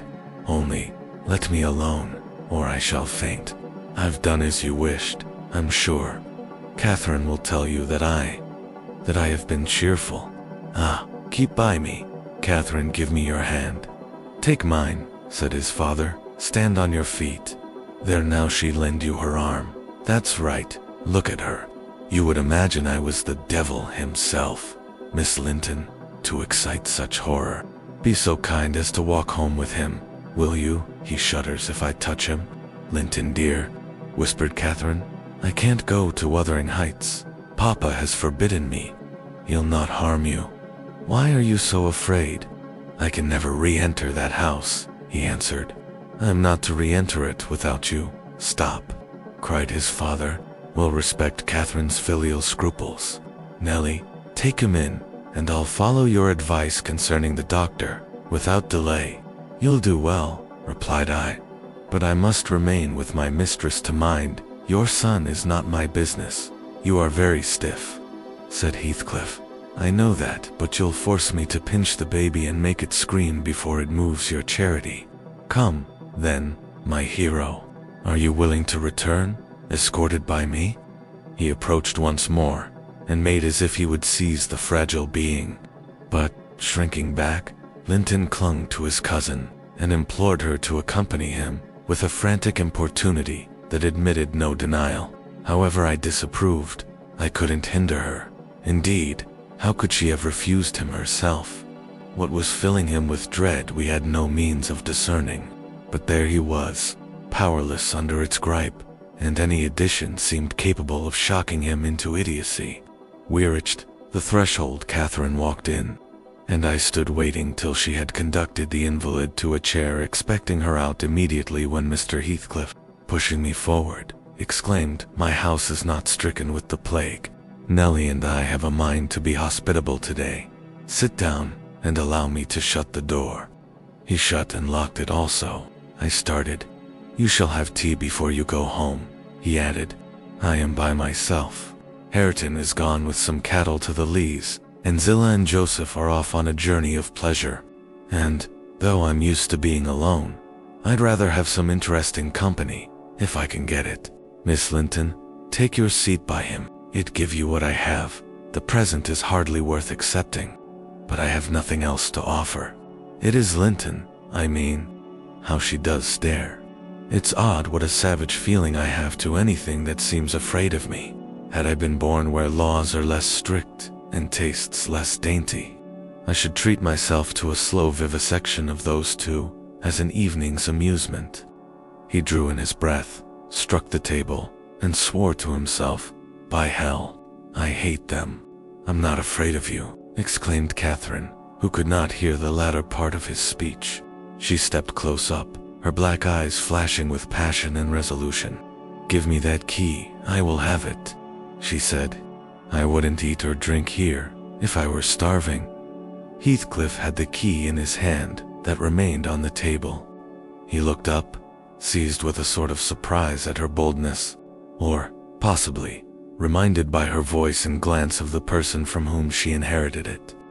She snatched at the instrument, and half succeeded in getting it out of his loosened fingers, but her action recalled him to the present. He recovered it speedily. "Now, Catherine Linton," he said, "stand off, or I shall knock you down, and that'll make Mrs. Dean mad." Regardless of this warning, she captured his closed hand and its contents again. "We will go," she repeated, exerting her utmost efforts to cause the iron muscles to relax. And finding that her nails made no impression, she applied her teeth pretty sharply. Heathcliff glanced at me, a glance that kept me from interfering a moment. Catherine was too intent on his fingers to notice his face. He opened them suddenly and resigned the object of dispute, but ere she had well secured it, he seized her with the liberated hand and, pulling her on his knee, administered with the other a shower of terrific slaps on both sides of the head, each sufficient to have fulfilled his threat had she been able to fall. At this diabolical violence, I rushed on him furiously. "You villain!" I began to cry. "You villain!" A touch on the chest silenced me. I am stout, and soon put out of breath, and, what with that, and the rage, I staggered dizzily back, and felt ready to suffocate, or to burst a blood. The scene was over in 2 minutes. Catherine, released, put her 2 hands to her temples, and looked just as if she were not sure whether her ears were off or on. She trembled like a reed, poor thing, and leant against the table, perfectly bewildered. "I know how to chastise children, you see," said the scoundrel grimly, as he stooped to repossess himself of the key, which had dropped to the floor. "Go to Linton now, as I told you, and cry at your ease. I shall be your father, tomorrow, all the father you'll have in a few days, and you shall have plenty of that. You can bear plenty.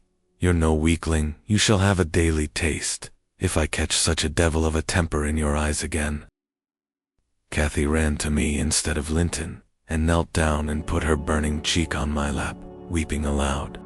Her cousin had shrunk into a corner of the settle, as quiet as a mouse, congratulating himself, I dare say, that the correction had lighted on another than him. Mr. Heathcliff, perceiving us all confounded, rose, and expeditiously made the tea himself. The cups and saucers were laid ready. He poured it out, and handed me a cup. "Wash away your spleen," he said, "and help your own naughty pet and mine. It is not poisoned, though I prepared it. I'm going out to seek your horses." Our first thought, on his departure, was to force an exit somewhere. We tried the kitchen door, but that was fastened outside. We looked at the windows. They were too narrow for even Cathy's little figure. "Master Linton," I cried, seeing we were regularly imprisoned, "you know what your diabolical father is after, and you shall tell us, or I'll box your ears, as he has done your cousins." "Yes, Linton, you must tell," said Catherine. "It was for your sake I came, and it will be wickedly ungrateful if you refuse. Give me some tea, I'm thirsty, and then I'll tell you," he answered. "Mrs. Dean, go away. I don't like you standing over me.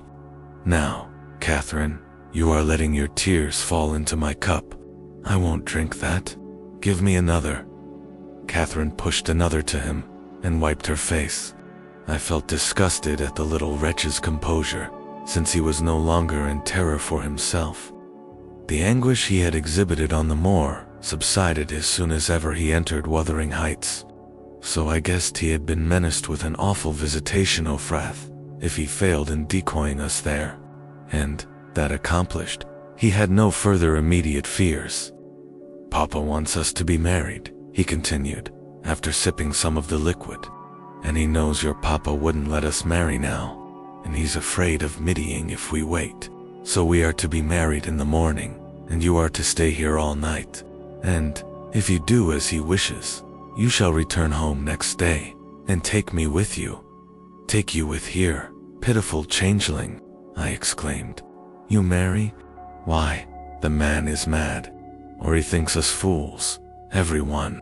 And do you imagine that beautiful young lady, that healthy, hearty girl, will tie herself to a little perishing monkey like you?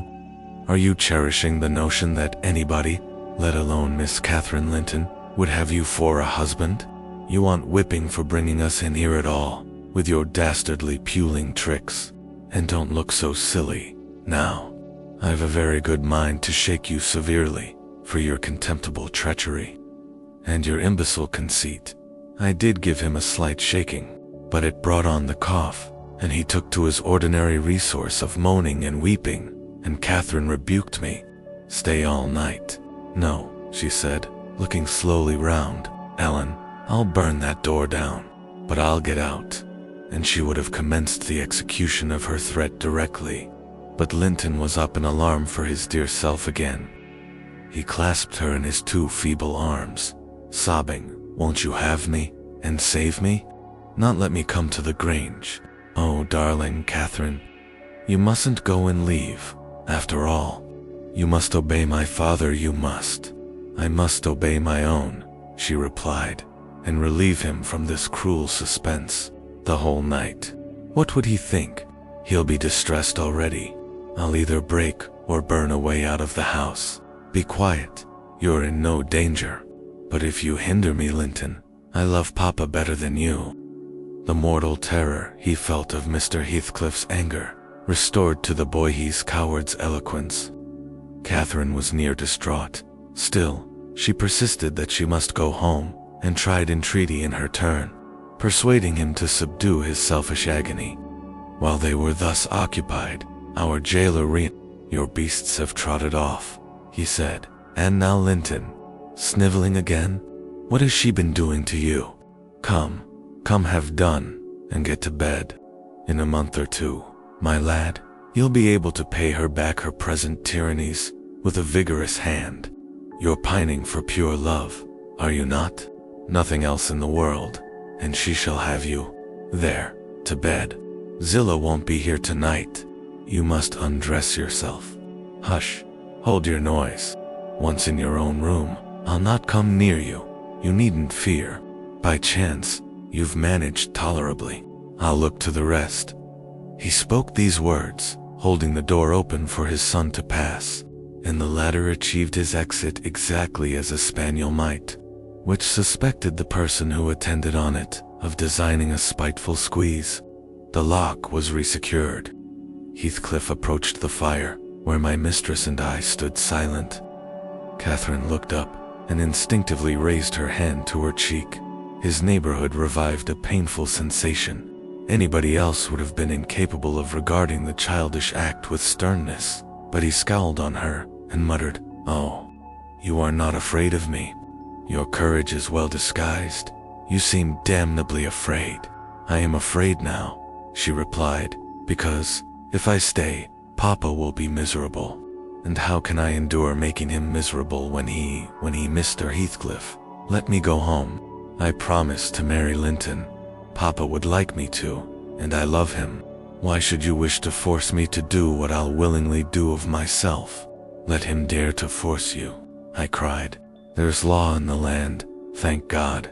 There is, though we be in an out-of-a-way place. I'd inform if you were my own son, and it's felony without benefit of clergy."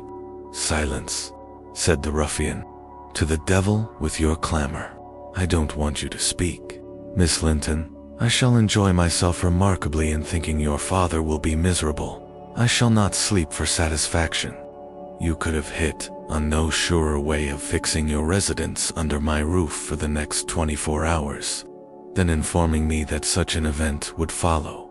As to your promise to marry Linton, I'll take care you shall keep it, for you shall not quit this place till it is fulfilled. Send Ellen, then, to let Papa know I'm safe," exclaimed Catherine, weeping bitterly. "Or marry me now. Poor Papa. Ellen, he'll think we're lost. What shall we do?" "Not he. He'll think you are tired of waiting on him, and run off for a little amusement," answered Heathcliff. "You cannot deny that you entered my house of your own accord, in contempt of his injunct tie-ins to the contrary, and it is quite natural that you should desire amusement at your age, and that you would weary of nursing a sick man, and that man only your father. Catherine, his happiest days were over when your days began. He cursed you, I dare say, for coming into the world. I did, at least, and it would just do if he cursed you as he went out of it. I'd join him. I don't love you. How should I? Weep away. As far as I can see, it will be your chief diversion hereafter, unless Linton make amends for other losses, and your provident parent appears to fancy he may. His letters of advice and consolation entertained me vastly. In his last he recommended my jewel to be careful of his, and kind to her when he got her. Careful and kind, that's paternal, but Linton requires his whole stock of care and kindness for himself. Linton can play the little tyrant well. He'll undertake to torture any number of cats, if their teeth be drawn and their claws pared. You'll be able to tell his uncle fine tales of his kindness when you get home again, I assure you. You're right there, I said. Explain your son's character. Show his resemblance to yourself, and then, I hope, Miss Cathy will think twice before she takes the cockatrice.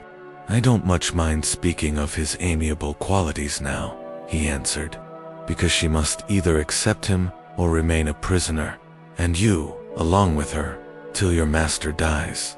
I can detain you both, quite concealed, here.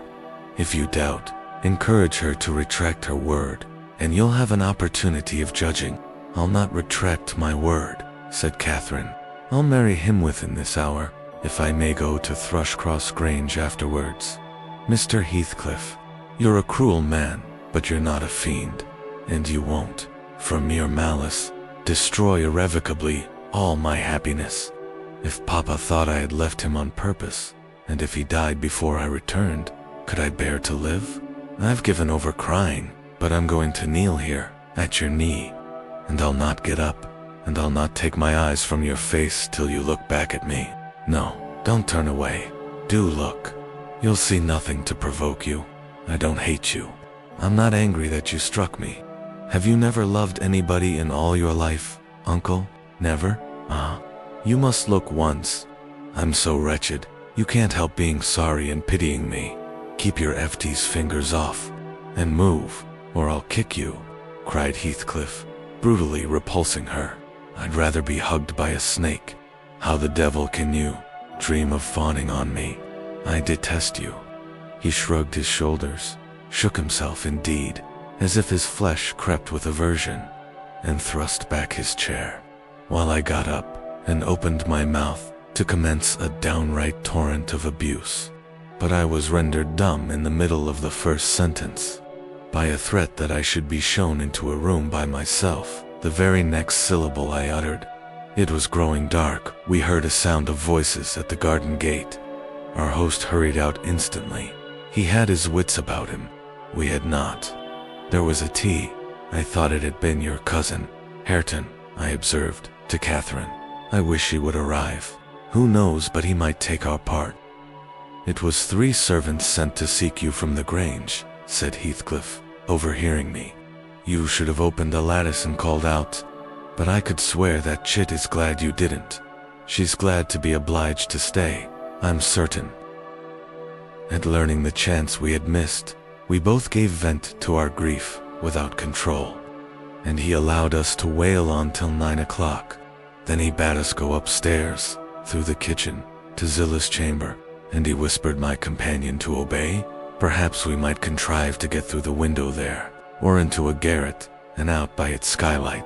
The window, however, was narrow, like those below, and the garret trap was safe from our attempts, for we were fastened in, as before. We neither of us lay down. Catherine took her station by the lattice, and watched anxiously for morning, a deep sigh being the only answer I could obtain to my frequent entreaties that she would try to rest. I seated myself in a chair, and rocked to and fro, passing harsh judgment on my many derelictions of duty, from which, it struck me then, all the misfortunes of my employers sprang. It was not the case, in reality, I am aware, but it was, in my imagination, that dismal night, and I thought Heathcliff himself less guilty than I. At 7 o'clock he came and inquired if Miss Linton had risen. She ran to the door immediately and answered, "Yes, here." "Then," he said, opening it and pulling her out. I rose to follow, but he turned the lock again. I demanded my release. "Be patient," he replied. "I'll send up your break fast in a while." I thumped on the panels and rattled the latch angrily, and Catherine asked why I was still shut up. He answered, "I must try to endure it another hour," and they went away. I endured it 2 or 3 hours. At length, I heard a footstep. Not Heathcliff's. "I've brought you something to eat," said a voice. Open tea door. Complying eagerly, I beheld Hareton, laden with food enough to last me all day. "Tacket," he added, thrusting the tray into my hand. "Stay 1 minute," I began. "Nay," cried he, and retired, regardless of any prayers I could pour forth to detain him. And there I remained enclosed the whole day, and the whole of the next night, and another, and another. 5 nights and 4 days I remained, altogether, seeing nobody but Hareton, once every morning, and he was a model of a jailer, surly, and dumb, and deaf to every attempt at moving his sense off justice or compassion. Chapter 28. On the 5th morning, or rather afternoon, a different step approached, lighter and shorter, and this time the person entered the room. It was Zillah, donned in her scarlet shawl, with a black silk bonnet on her head, and a willow basket swung to her arm. Dear, Mrs. Dean," she exclaimed. "Well, there is a talk about you at Gimmerton. I never thought but you were sunk in the Black Horse Marsh, and Missy with you, till Master told me you'd been found, and he'd lodged you here." "What?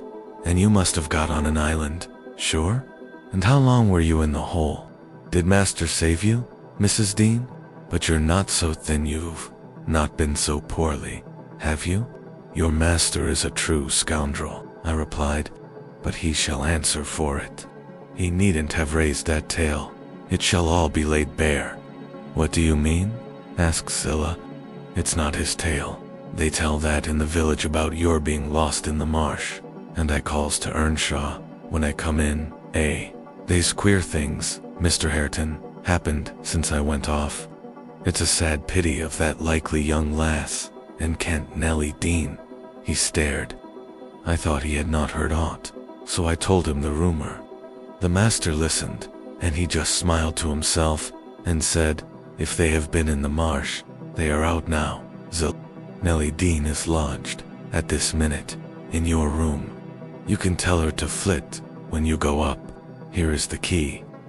The bog water got into her head, and she would have run home quite flighty, but I fixed her till she came round to her senses.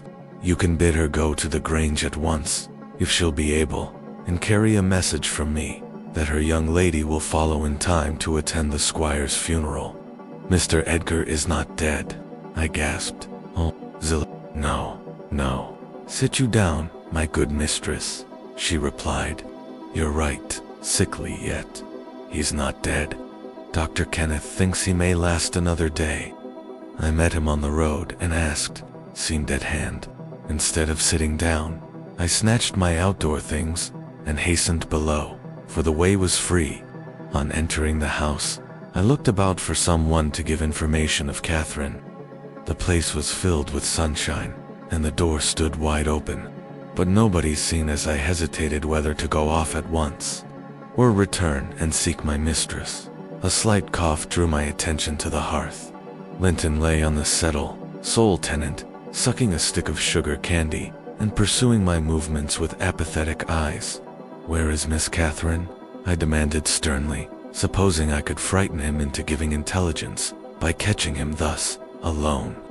He sucked on like an innocent. "Is she gone?" I said. "No," he replied. "She's upstairs. She's not to go. We won't let her."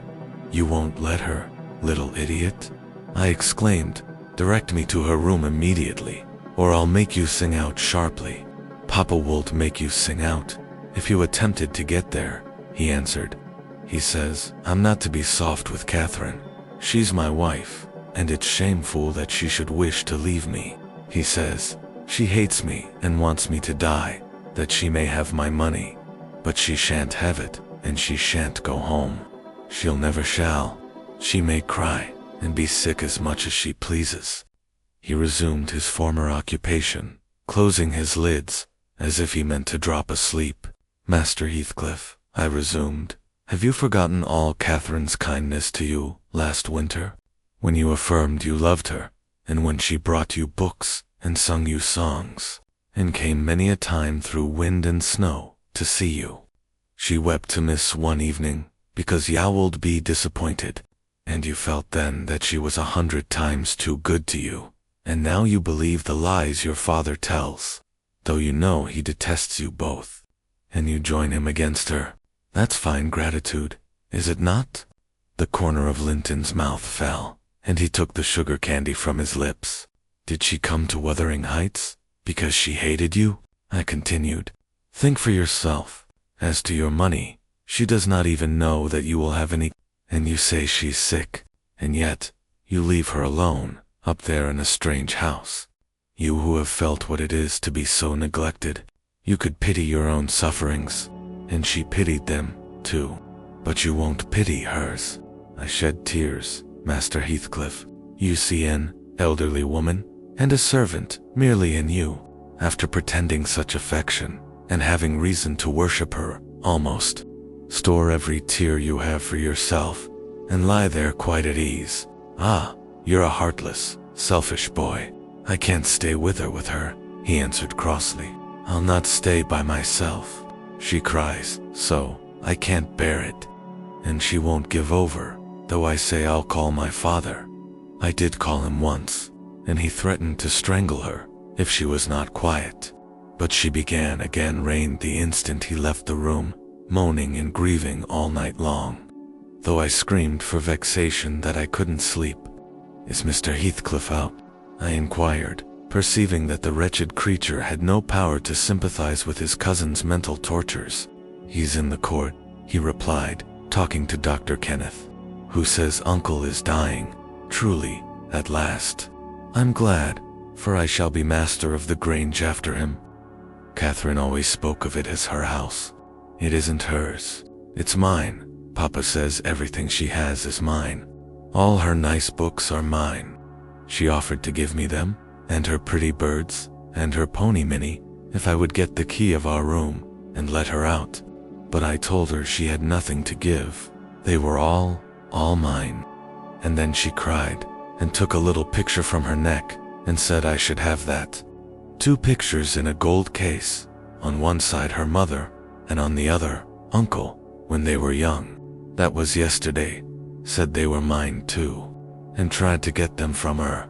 The spiteful thing wouldn't let me. She pushed me off, and hurt me. I shrieked out that frightens her. She heard Papa coming, and she broke the hinges and divided the case, and gave me her mother's portrait. The other she attempted to hide, but Papa asked what was the matter, and I explained it.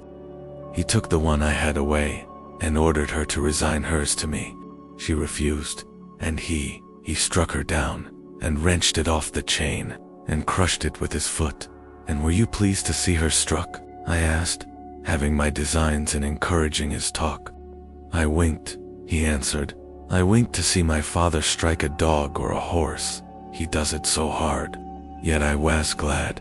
At first she deserved punishing for pushing me, but when Papa was gone, she made me come to the window, and showed me her cheek cut on Tyneside, against her teeth, and her mouth filling with blood. And then she gathered up the bits of the picture, and went and sat down with her face to the wall, and she has never spoken to me since, and I sometimes think she can't speak for pain.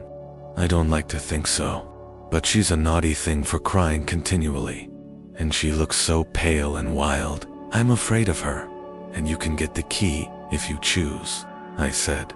Yes, when I am upstairs, he answered, but I can't walk upstairs now. In what apartment is it? I asked. Oh, he cried, I shan't tell you where it is. It is our secret. Nobody, neither Hareton nor Zillah, is to know.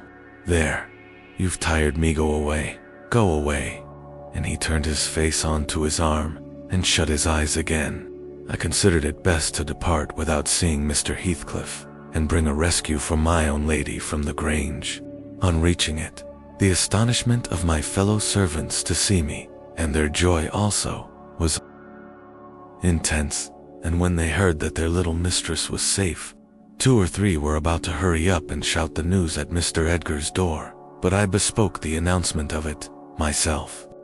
How changed I found him, even in those few days. He lay an image of sadness and resignation, waiting his death. Very young, he looked, though his actual age was 39. One would have called him 10 years younger, at least. He thought of Catherine, for he murmured her name. I touched his hand and spoke. "Catherine is coming, dear master," I whispered. "She is alive and well, and will be here, I hope, tonight." I trembled at the first effects of this intelligence. He half rose up, looked eagerly round the apartment, and then sank back in a swoon.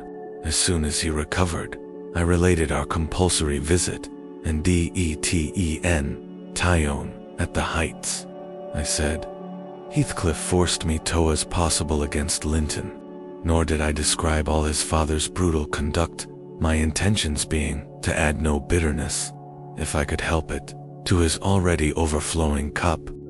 He divined that one of his enemy's purposes was to secure the personal property, as well as the estate, to his son, or rather himself.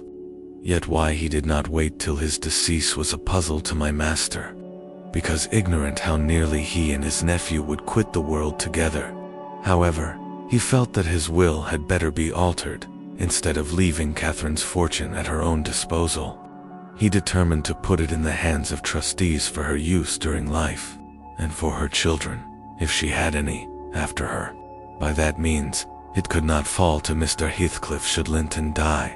Having received his orders, I dispatched a man to fetch the attorney, and for more, provided with serviceable weapons, to demand my young lady of her jailer. Both parties were delayed very late. The single servant returned first. He said Mr. Green, the lawyer, was out when he arrived at his house, and he had to wait 2 hours for his reentry. And then Mr. Green told him he had a little business in the village that must be done, but he would be at Thrush, Cross Grange, before morning. The 4 men came back unaccompanied also. They brought word that Catherine was ill, too ill to quit her room, and Heathcliff would not suffer them to see her. I scolded the stupid fellows well for listening to that tale, which I would not carry to my master, resolving to take a whole bevy up to the Heights at daylight and storm it literally, unless the prisoner were quietly surrendered to us. "Her father shall see her," I vowed, and vowed again, if that devil be killed on his own doorstones in trying to prevent it. Happily, I was spared the journey and the trouble. I had gone downstairs at 3 o'clock to fetch a jug of water, and was passing through the hall with it in my hand, when a sharp knock at the front door made him jump. "It is Green," I said, recollecting myself only Green, and I went on, intending to send somebody else to open it. But the knock was repeated, not loud, and still important. I put the jug on the banister, and hastened to admit him myself. The harvest moon shone clear outside. It was not the attorney. My own sweet little mistress sprang on me neck, sobbing, "Ellen, Ellen, is Papa alive?" "Yes," I cried. "Yes, my angel, he is. God be thanked. You are safe with us again." She wanted to run, breathless as she was, upstairs to Mr. Linton's room, but I compelled her to sit down on a chair and made her drink and washed her pale face, chafing it into a faint color with my apron. Then I said I must go first and tell of her arrival, imploring her to say she should be happy with young Heathcliff. She stared, but soon comprehending I counseled her to utter the falsehood. She assured me she would not complain. I couldn't abide to be present at their meeting. I stood outside the chamber door a quarter of an hour, and hardly ventured near the bed. Then all was composed, however. Catherine's despair was as silent as her father's joy. She supported him calmly, in appearance, and he fixed on her features his raised eyes that seemed dilating with ecstasy. "He died blissfully, Mr. Lockwood. He died so." Kissing her cheek, he murmured, "I am going to her, and you, darling child, shall come to us," and never stirred or spoke again, but continued that rapt, radiant gaze, till his pulse imperceptibly stopped and his soul departed. None could have noticed the exact minute of his death. It was so entirely without a struggle. Whether Catherine had spent her tears, or whether the grief were too weighty to let them flow, she sat there dry-eyed till the sun rose. She sat till noon, and would still have remained brooding over that deathbed, but I insisted on her coming away and taking some repose. It was well I succeeded in removing her, for, at dinner-time, appeared the lawyer, having called at Wuthering Heights to get his instructions how to behave. He had sold himself to Mr. Heathcliff. That was the cause of his delay in obeying my master's summons. Fortunately, no thought of worldly affairs crossed the latter's mind to disturb him after his daughter's arrival. Mr. Green took upon himself to order everything and everybody about the place.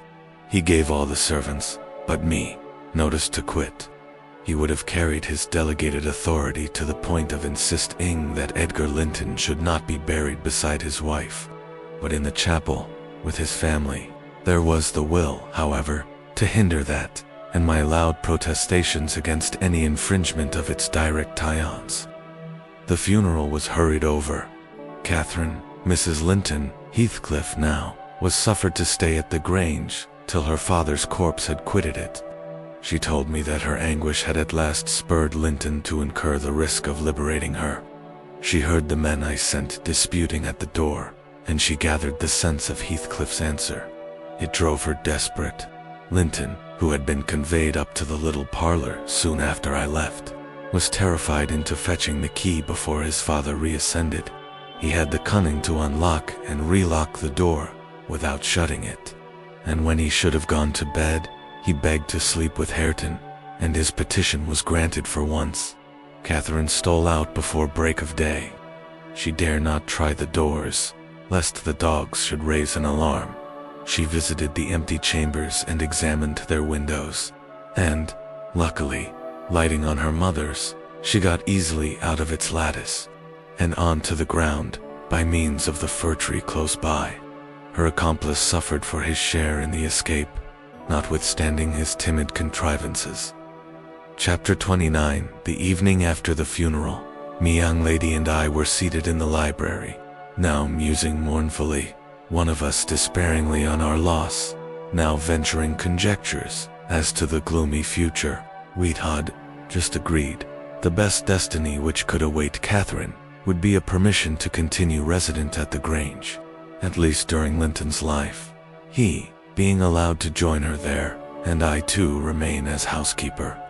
That seemed rather too favorable an arrangement to be hoped for, and yet I did hope, and began to cheer up under the prospect of retaining my home and my employment, and, above all, my beloved young mistress, when a servant, one of the discarded ones, not yet departed, rushed hastily in, and said, "That devil Heathcliff was coming through the court, should he fasten the door in his face." If we had been mad enough to order that proceeding, we had not time. He made no ceremony of knocking or announcing his name. He was master, and availed himself of the master's privilege to walk straight in, without saying a word. The sound of our informant's voice directed him to the library. He entered, and motioning him out, shut the door. It was the same room into which he had been ushered as a guest 18 years before. The same moon shone through the window, and the same autumn landscape lay outside. We had not yet lighted a candle, but all the apartment was visible, even to the portraits on the wall, the splendid head of Mrs. Linton and the graceful one of her husband. Heathcliff advanced to the hearth. Time had little altered his person either. There was the same man, his dark face rather sallower and more composed, his frame a stone or two heavier, perhaps, and no other difference. Catherine had risen, with an impulse to dash out, when she saw him. "Stop," he said, arresting her by the arm. "No more runnings away. Where would you go? I'm come to fetch you home, and I hope you'll be a dutiful daughter and not encourage my son to further disobedience." I was embarrassed how to punish him when I discovered his part in the Busey-ness. He's such a cobweb, a pinch would annihilate him, but you'll see by his look that he has received his due. I brought him down one evening, the day before yesterday, and just set him in a chair and never touched him afterwards. I sent Hareton out, and we had the room to ourselves. In 2 hours, I called Joseph to carry him up again, and since then my presence is as potent on his nerves as a ghost, and I fancy he sees me often, though I am not near. Hareton says he wakes and shrieks in the night by the hour together, and calls you to protect him from me, and, whether you like your precious mate or not, you must come. He's your concern now. I yield all my interest in him to you. Why not let Catherine continue here, I pleaded, and send Master Linton to her? As you hate them both, you'd not miss them. They can only be a daily plague to your unnatural heart. I'm seeking a tenant for the Grange, he answered, and I want my children about me, to be sure. Besides, that lass owes me her services for her bread. I'm not going to nurture her in luxury and idleness after Linton is gone. Make haste and get ready, now, and don't oblige me to compel you." "I shall," said Catherine. "Linton is all I have to love in the world, and though you have done what you could to make him hateful to me, and me to him, you cannot make us hate each other, and I defy you to hurt him when I am by, and I defy you to frighten me." "You are a boastful champion," replied Heathcliff, "but I don't like you well enough to hurt him. You shall get the full benefit of the torment, as long as it lasts. It is not I who will make him hateful to you. It is his own sweet spirit. He's as bitter as gall, ate your desertion and its consequences. Don't expect thanks for this noble devotion." I heard him draw a pleasant picture to Zillah of what he would do if he were as strong as I. The inclination is there, and his very weakness will sharpen his wits to find a substitute for strength. "I know he has a bad nature," said Catherine. "He's your son, but I'm glad I've a better to forgive it, and I know he loves me, and for that reason I love him. Mr. Heathcliff, you have nobody to love you, and, however miserable you make us, we shall still have the revenge of thinking that your cruelty arises from your greater misery. You are miserable, are you not? Lonely, like the devil, and envious like him. Nobody loves you. Nobody loves you. Nobody will cry for you when you die. I wouldn't be you." Catherine spoke with a kind of dreary triumph. She seemed to have made up her mind to enter into the spirit of her future family and draw pleasure from the griefs of her enemies. "You shall be sorry to be yourself presently," said her father-in-law, "if you stand there another minute. Begone, witch, and get your things." She scornfully withdrew. In her absence, I began to beg for Zillah's place at the Heights, offering to resign mine to her, but he would suffer it on no account. He bid me be silent, and then, for the first time, allowed himself a glance round the room and a look at the pictures. Having studied Mrs. Linton's Hesed, I shall have that home. Not because I need it, but he turned abruptly to the fire and continued, with what, for lack of a better word, I must call a smile. "I'll tell you what I did yesterday. I got the sexton, who was digging Linton's grave, to remove the earth off her coffin lid, and I opened it. I thought, once, I would have stayed there. When I saw her face again, it is hers yet. He had hard work to stir me, but he said it would change if the air blew on it, and so I struck one side of the coffin loose and covered it up. Not Linton's side, damn him. I wish he'd been soldered and lead, and I bribed the sexton to pull it away when I'm laid there, and slide mine out too. I'll have it made so, and then by the time Linton gets to us, he'll not know which is which." "You were very wicked, Mr. Heathcliff," I exclaimed.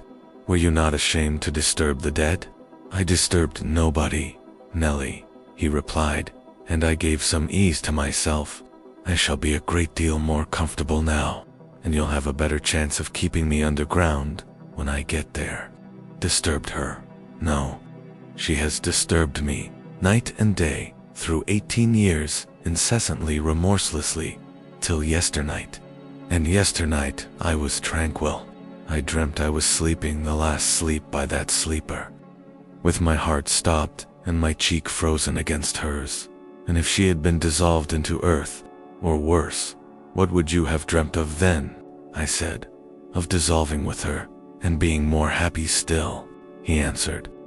Do you suppose I dread any change of that sort? I expected such a transformation on raising the lid, but I'm better pleased that it should not commence till I share it. Besides, unless I had received a distinct impression of her passionless features, that strange feeling would hardly have been removed. It began oddly. You know, I was wild after she died, and eternally, from dawn to dawn, praying her to return to me her spirit. I have a strong faith in ghosts. I have a conviction that they can, and do, exist among us. The day she was buried, there came a fall of snow. In the evening I went to the churchyard. It blew bleak as winter all round was solitary. I didn't fear that her fool of a husband would wander up the den so late, and no one else had business to bring them there. Being alone, and conscious 2 yards of loose earth, was the sole barrier between us. I said to myself, I'll have her in my arms again.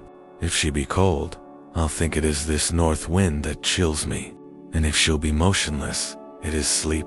I got a spade from the tool house, and began to delve with all my might, to scrape the coffin. I fell to work with my hands. The wood commenced cracking about the screws. I was on the point of attaining my object, when it seemed that I heard a sigh from someone above, close at the edge of the grave, and bending down. If I can only get this off, I muttered. I wish they may shovel in the earth over us both, and I wrenched at it more desperately still. There was another sigh, close at my ear. I appeared to feel the warm breath of it displacing the sleet-laden wind. I knew no living thing in flesh and blood was by, but, as certainly as you perceive the approach to some substantial body in the dark, though it cannot be discerned, so certainly I felt that Kathy was there, not under me, but on the earth. A sudden sense of relief flowed from my heart through every limb. I relent, quished my labor of agony, and turned consoled at once, unspeakably consoled. Her presence was with me. It remained while I refilled the grave, and led me home.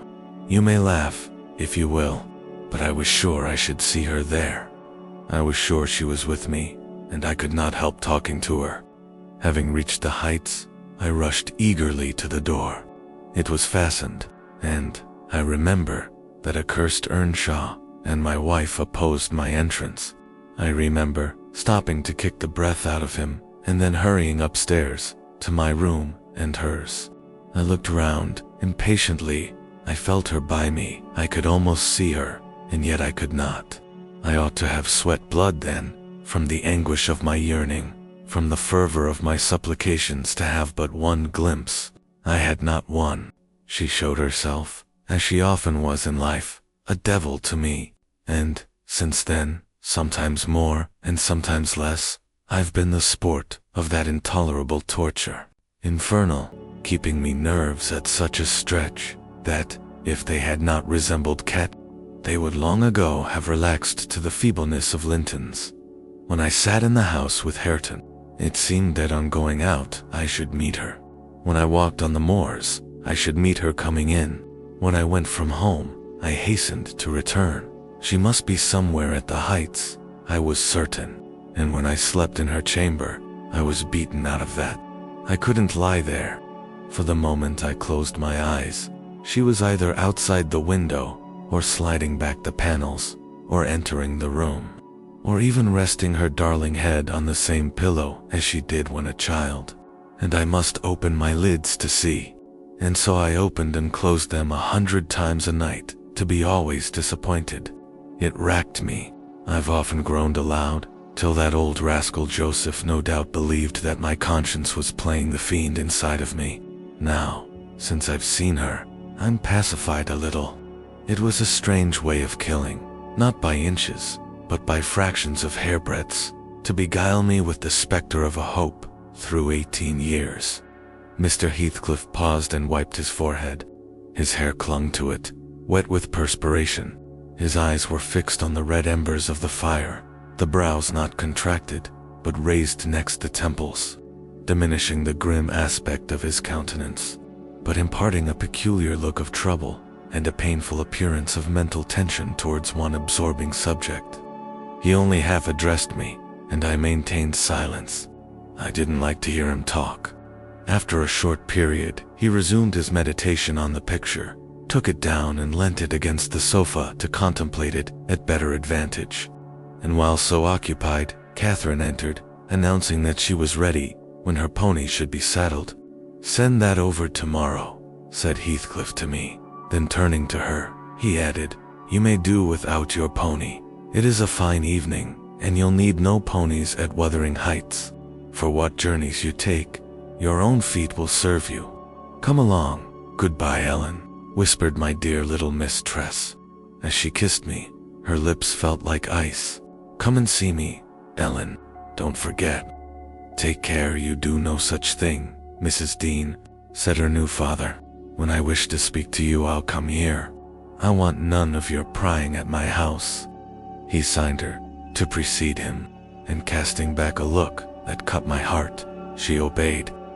I watched them, from the window, walk down the garden. Heathcliff fixed Catherine's arm under his, though she disputed the act at first evidently, and with rapid strides he hurried her into the alley, whose trees concealed them.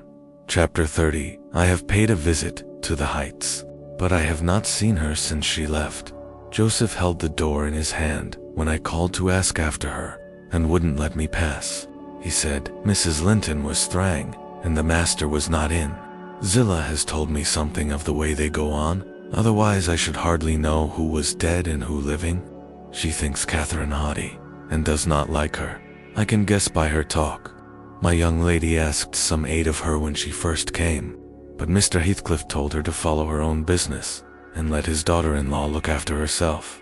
And Zillah willingly acquiesced, being a narrow-minded, selfish woman. Catherine evinced a child's annoyance at this neglect, repaid it with contempt, and thus enlisted my informant among her enemies, as securely as if she had done her some great wrong. I had a long talk with Zillah about 6 weeks ago, a little before you came. One day when,